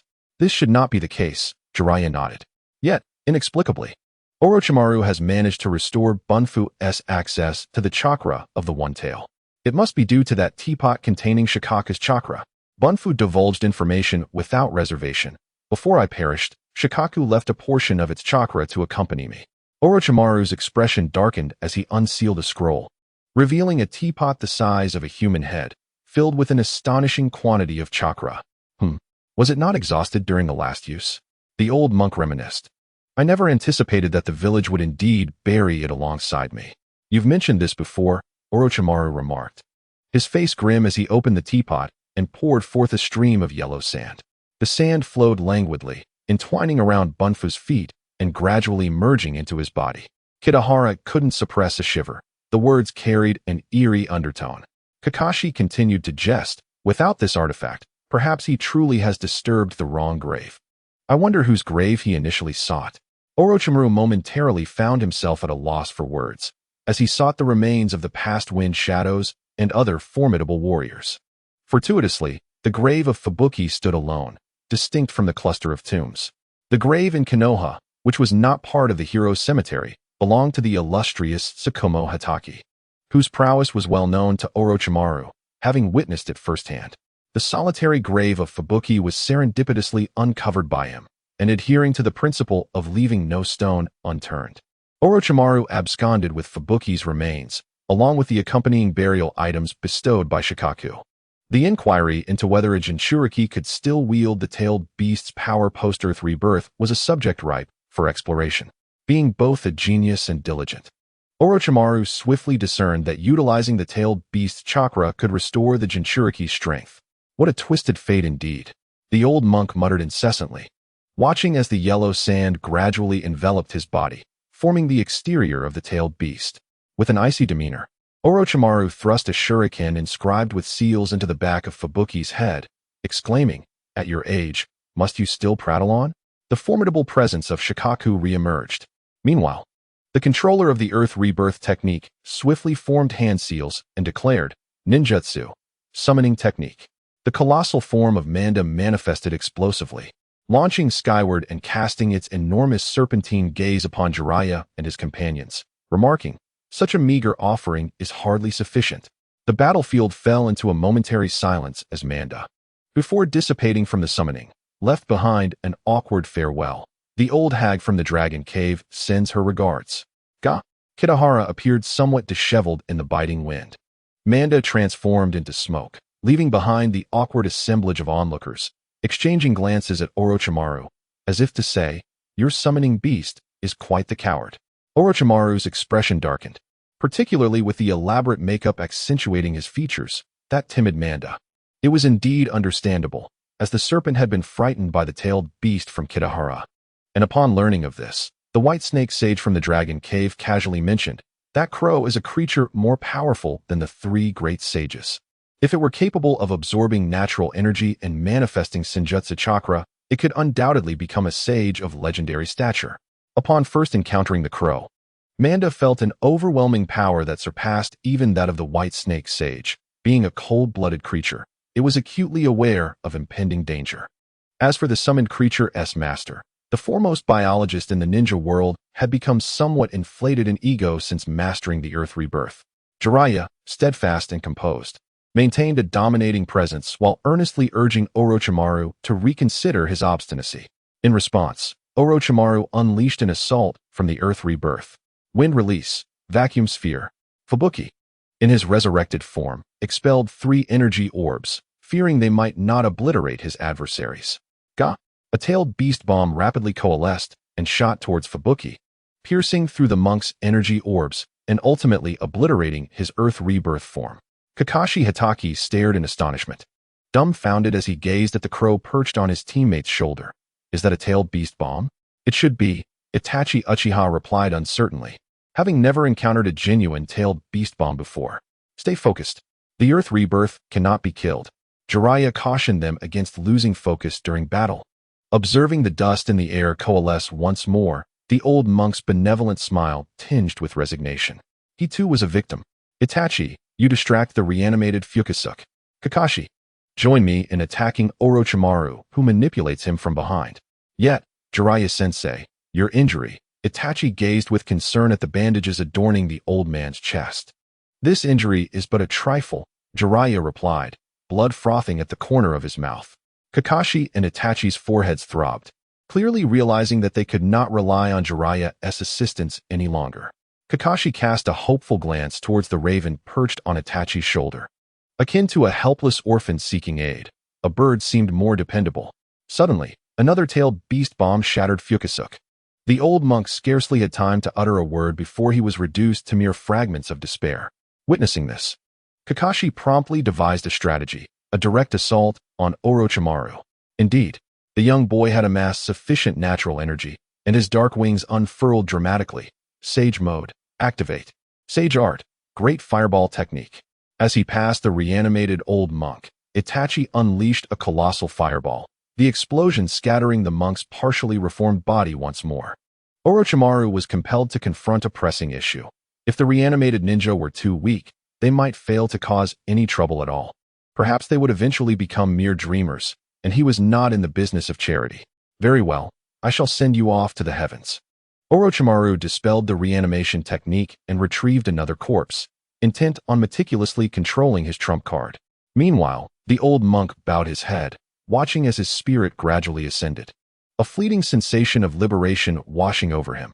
Has it finally come to an end? Although he was uncertain why the technique had been dispelled, it indeed seemed to be over. Orochimaru struggled to gauge Fukusuke's true strength. The old monk possessed profound knowledge of the Shikaku's techniques and was well versed in the utilization of tailed beast chakra. As long as he could devise a way for Fukusuke to regain Shikaku's chakra, the old monk could exhibit the prowess of a perfect Jinchuriki. Though the weakest of the tailed beasts, it still represented formidable combat power. Unfortunately, the old monk's performance in this instance was decidedly lacking. Chidori. Sage art, fire release, phoenix fire technique.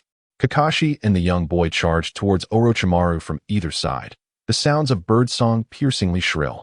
Summoning technique, triple summoning gates. Orochimaru was compelled to temporarily summon the gates to fend off their assault, and with a swift hand sign, he initiated the reanimation technique once more. The corpse on the ground was gradually enveloped in dust, rising to take on the form of a woman. Konoha ninja? The graceful figure of the woman finally revealed her true visage, yet the reanimation marred her beauty with fragments of decay. Kakashi looked quizzically at Itachi and inquired, "Who is this one?" Itachi shook his head. "I'm just a novice, senior. If you do not recognize me, you certainly would not know her." Even the one who summoned her was unfamiliar to him. Orochimaru, rifling through the sealing scroll, muttered in confusion, "This is correct. Could it be that I misjudged that night? Was it not the grave of the wind shadow?" Jiraiya, evidently well-versed and knowledgeable, furiously waved his fists and exclaimed, "Orochimaru, what do you mean by resurrecting the wife of the fourth Kazekage? Was it truly a blunder? Kakashi Hitaki, with a serious demeanor, unveiled the truth. Silence, Orochimaru commanded, pointing at his adversaries to hush them, his mind a chaotic tangle. That night, he had believed he was at the tomb of the third Kazekage, considering it fitting since the grave contained a ceremonial burial, aligning with the disappearance of the third. He had collected hair from the garments and cloned it in the land of rice. However, when the Edo Tensei was performed, it turned out to be the fourth Kazekage's wife, Kagaya, a jonin, which he was aware of. The issue was that a jonin would be of little assistance. Itachi Uchiha then queried, Jiraiya-sensei, how did you know she was the fourth Kazekage's wife? This question drew the attention of everyone on the battlefield, including the recently resurrected Kagaya and Orochimaru, who instinctively turned their gazes toward Jiraiya. I once heard a rumor, Jiraiya said, stroking his chin, that when Kagaya died, she transformed into a sea of sand, which makes me curious about how Orochimaru managed to resurrect her. Wasn't it even more intriguing how Jiraiya recognized her face? Kakashi pointedly interjected. He must have gathered materials from Sunagakure. Orochimaru thought to himself, realizing victory was unattainable this time.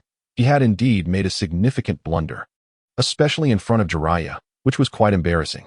Orochimaru initially intended to dismiss Kagaya as Edo Tensei casually, but suddenly, as if struck by inspiration, decided to reseal her.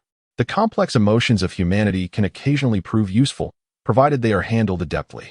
Jiraiya observed as his old friend swiftly departed the battlefield, his expression growing increasingly intricate. He halted the two young Umbu who wished to pursue. Do not follow. We must return to the village. I have more pressing matters at hand.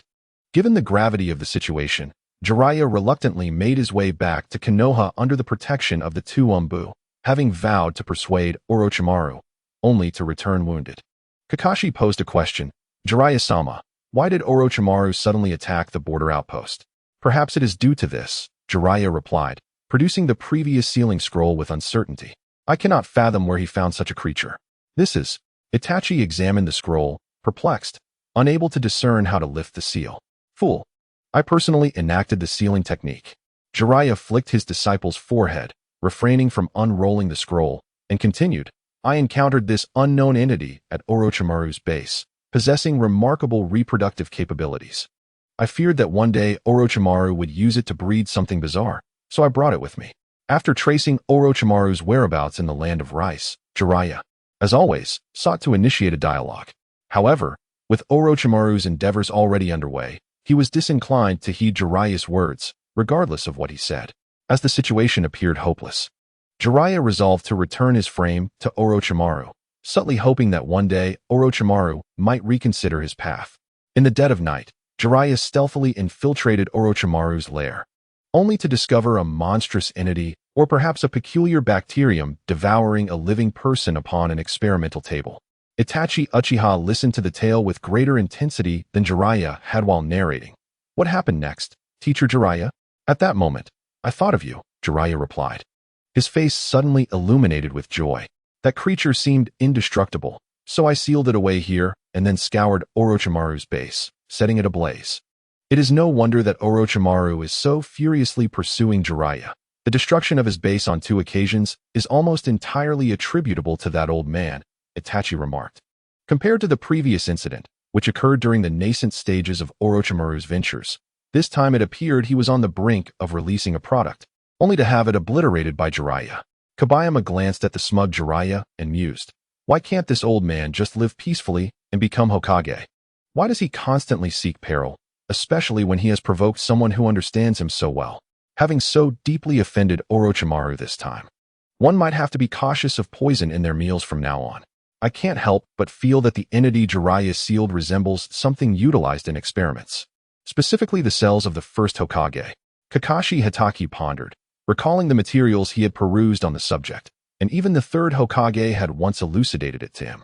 The cells of the first Hokage, Hashirama Senju, exhibited remarkable vitality, rendering fusion with any individual nearly impossible. They would incessantly consume one's life force, assimilating human cells. The cells of the first Hokage? Itachi furrowed his brow, seemingly recalling something about Hashirama Senju's cells. Jiraiya had never encountered this area of knowledge. This was the first time he had heard such terminology, for it was Orochimaru who had been responsible for biological experiments during their time in Konoha.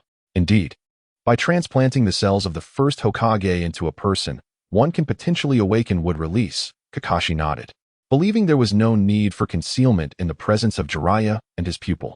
Such matters would inevitably come to light if they returned to Konoha with Hashirama's cells. Conducting human experiments with the cells of the first Hokage, how could that be permissible?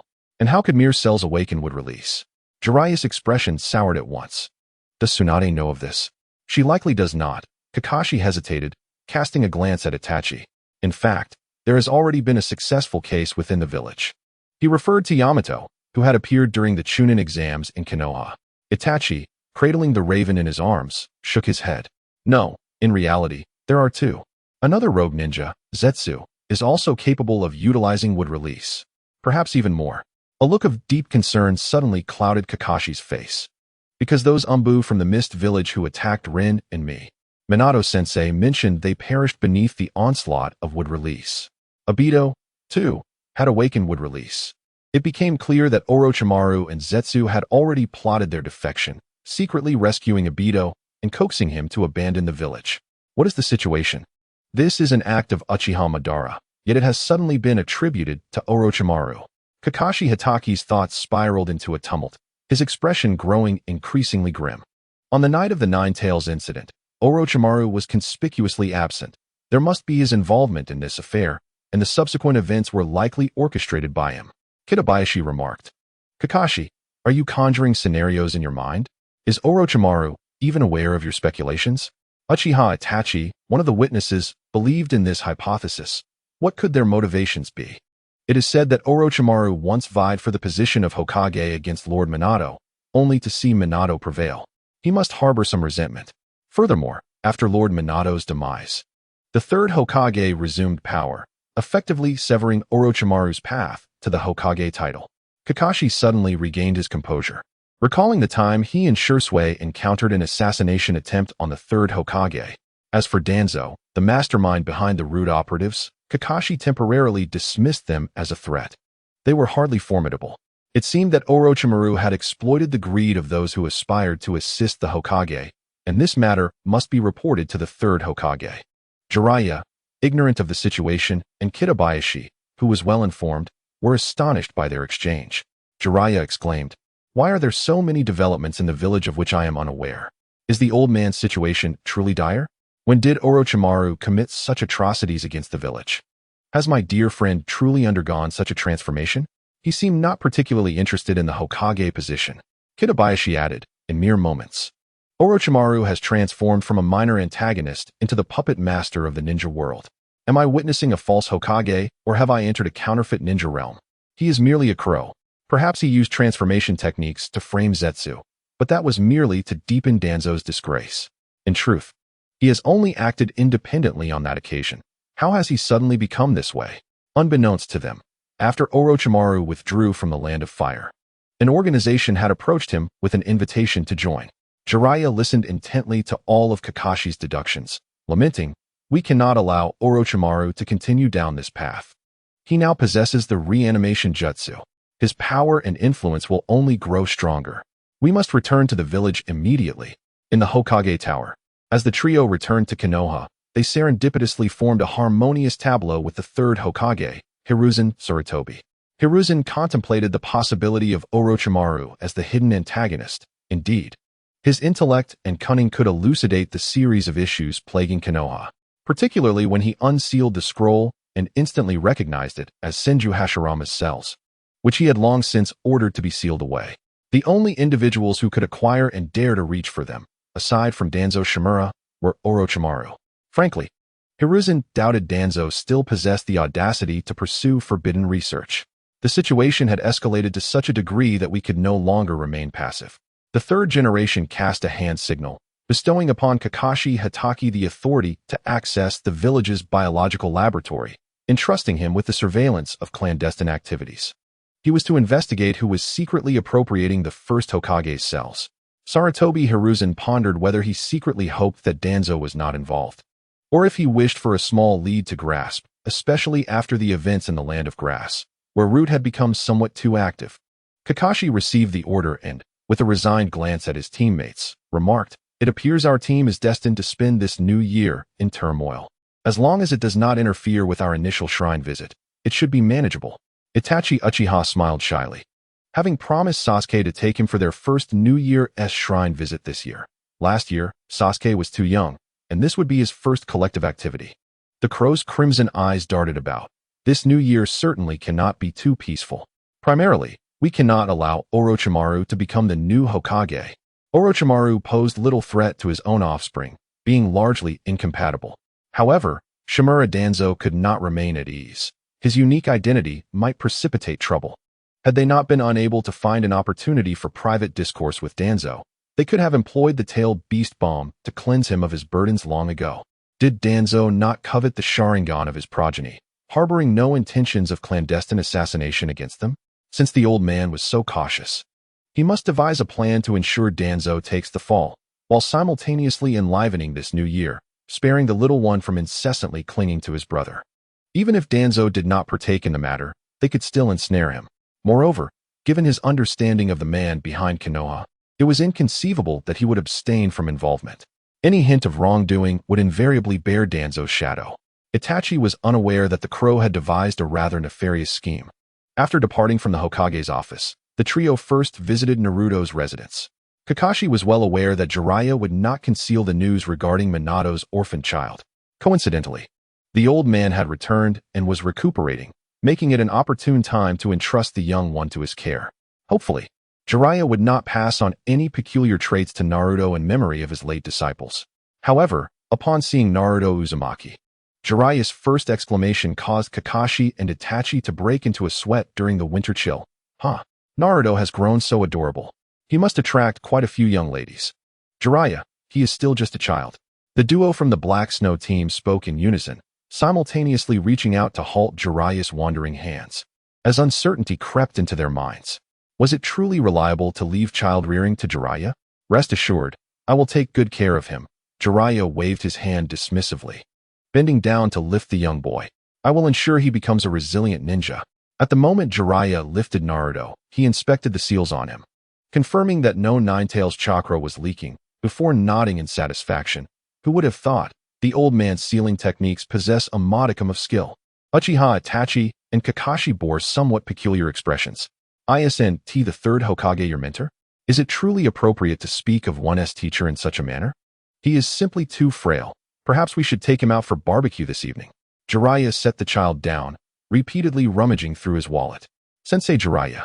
His body is still too tender. He cannot eat barbecue, can he? Uchiha Itachi timidly interjected. At this age, a child's staple diet should primarily consist of liquid food. Wouldn't you agree? Kakashi shook his head, stating, I have already procured this week's ingredients, including Naruto's milk, all stored in the refrigerator.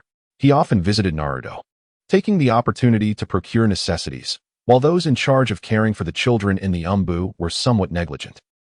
You are indeed thoughtful, the old man remarked, patting his forehead and glancing around the room. It appears a bit untidy. You all should return to rest. I will handle things here. Then we shall assist as well. Kakashi offered. Very well, we shall take our leave, Itachi replied. Kakashi observed the awkward young boy and couldn't help but chuckle. Your parents must be waiting for you at home, right? The Uchiha clan resides quite far from the village. You ought to hurry back. Kakashi lived alone, spending most of his time at the memorial stone. Returning home at dawn or dusk was inconsequential. For a young ninja like Itachi, with both parents alive, he wished that Itachi could find more time to spend with them. After the new year, the Umbu's missions would increase, and time spent with family would dwindle. A sharp beak tapped lightly on Uchiha Itachi's head. Time to go home for dinner. Along the way, the bustling commercial street was filled with lively crowds. The New Year's atmosphere in Konoha grew more vibrant each year. After the third Hokage resumed leadership, he inherited a village that was in a state of disarray. But after 2 years, aside from the occasional rogue ninja incident, the village seemed to regain its vitality. Kitahara watched a group of ninjas laughing as they passed by, then turned to glance at the Hokage rock, adorned with the faces of past Hokages, the brilliance of the will of fire shining resplendently. Suddenly, a small boy collided with Uchiha Itachi, his toy falling to the ground and shattering into pieces. The little one stared at the broken toy, momentarily stunned. biting his lip to hold back tears, murmuring, "It was a toy for my sister.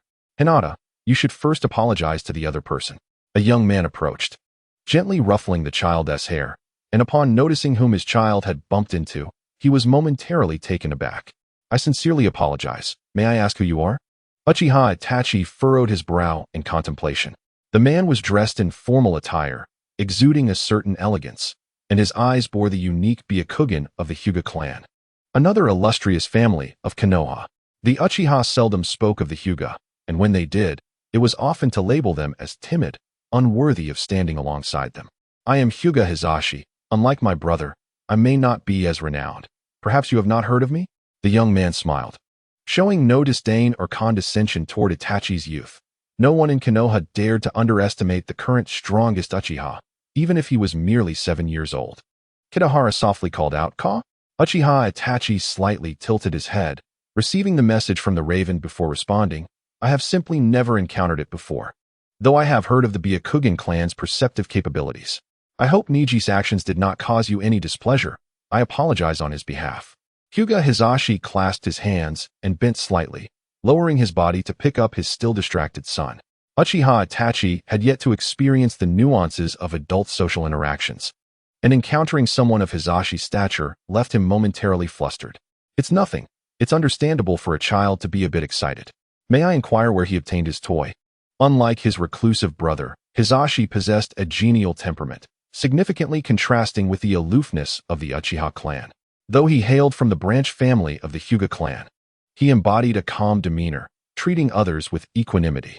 His son was none other than the future renowned figure of the ninja world, Hyuga Niji, who had seemingly recovered from his earlier distress, occasionally glancing up at Itachi and the raven perched upon his shoulder as they walked along. "Squawk?" Beiyuan glared menacingly at Hyuga Niji. "What do you want, little brat?" To his surprise, although Niji did not comprehend the words, he showed no fear of the raven. He firmly assumed a horse stance and raised his hand to form a gentle fist gesture, exclaiming, "Ha! I am not afraid of you." "Squawk." Beiyuan nodded approvingly. "Very well. Little brat, just you wait. I shall make you fear me eventually." Itachi cast an apologetic glance at the smiling Hizashi, exasperatedly adjusting the raven's head. Hizashi maintained his polite smile, his thoughts inscrutable to someone as young as Itachi.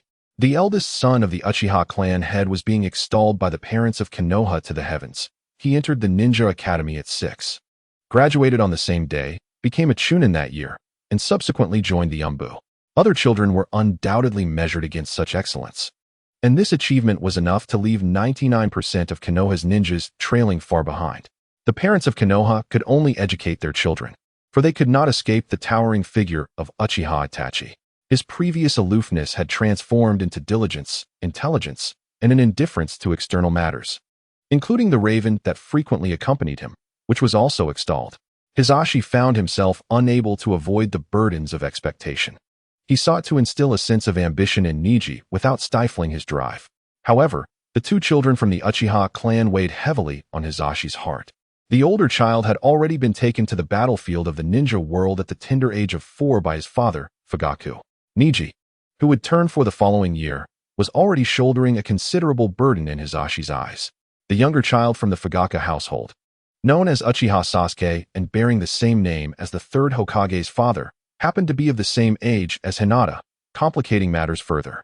With such an accomplished elder brother, it was only natural to assume the younger sibling would not fall far behind. Hizashi's thoughts turned to his own 2-year-old daughter, and he could only sigh heavily, pondering what might become of her if she failed to excel in the future. He dared not imagine how Hyuga Hayashi would react should his niece fail to rise above mediocrity. Stir-fried bamboo shoots with sliced meat might indeed be the first dish prepared for a young girl, and it is fortunate that Hinata, as the eldest daughter of the Hyuga clan, possesses an extraordinary purity of Byakugan from birth. Despite this, Hyuga Hayashi had already conferred with his son, and after the new year, Hinata would turn 3 years old, at which time she would begin training alongside Hyuga Niji, both youngsters to be personally instructed by the clan leader. Upon leaving his uncle's home, Niji naively believed he would spend much more time with his sister and was searching for toys throughout Konoha. "Is this the place?" Uchiha Itachi and Hyuga Hizashi paused outside a toy store. Itachi stepped forward to retrieve the toy that Niji had just broken, extending it to him. "Do you need anything else?" Niji accepted the toy and shook his head, thinking that this older boy wasn't so bad after all. Although the crow perched on his shoulder still inspired disdain. Itachi ruffled the boy's hair, unexpectedly finding it pleasantly soft, unlike Sasuke's prickly locks. This child was not as lively and endearing as Sasuke. Pack up all the remaining styles for me. Itachi inquired, are you buying these for your brother? Niji frowned.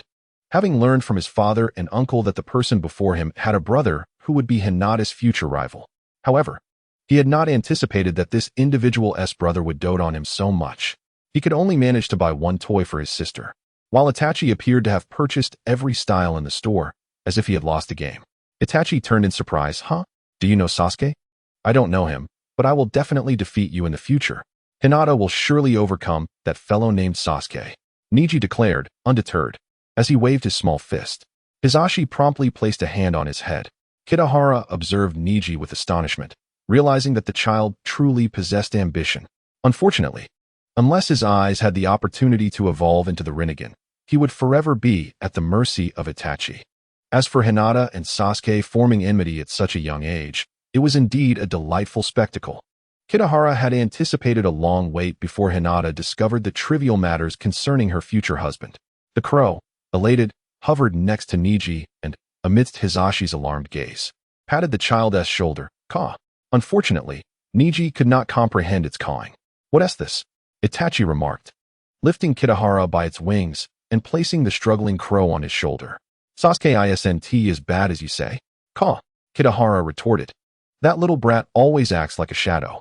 Itachi had long grown accustomed to the crow's disparaging remarks about Sasuke and paid it no mind.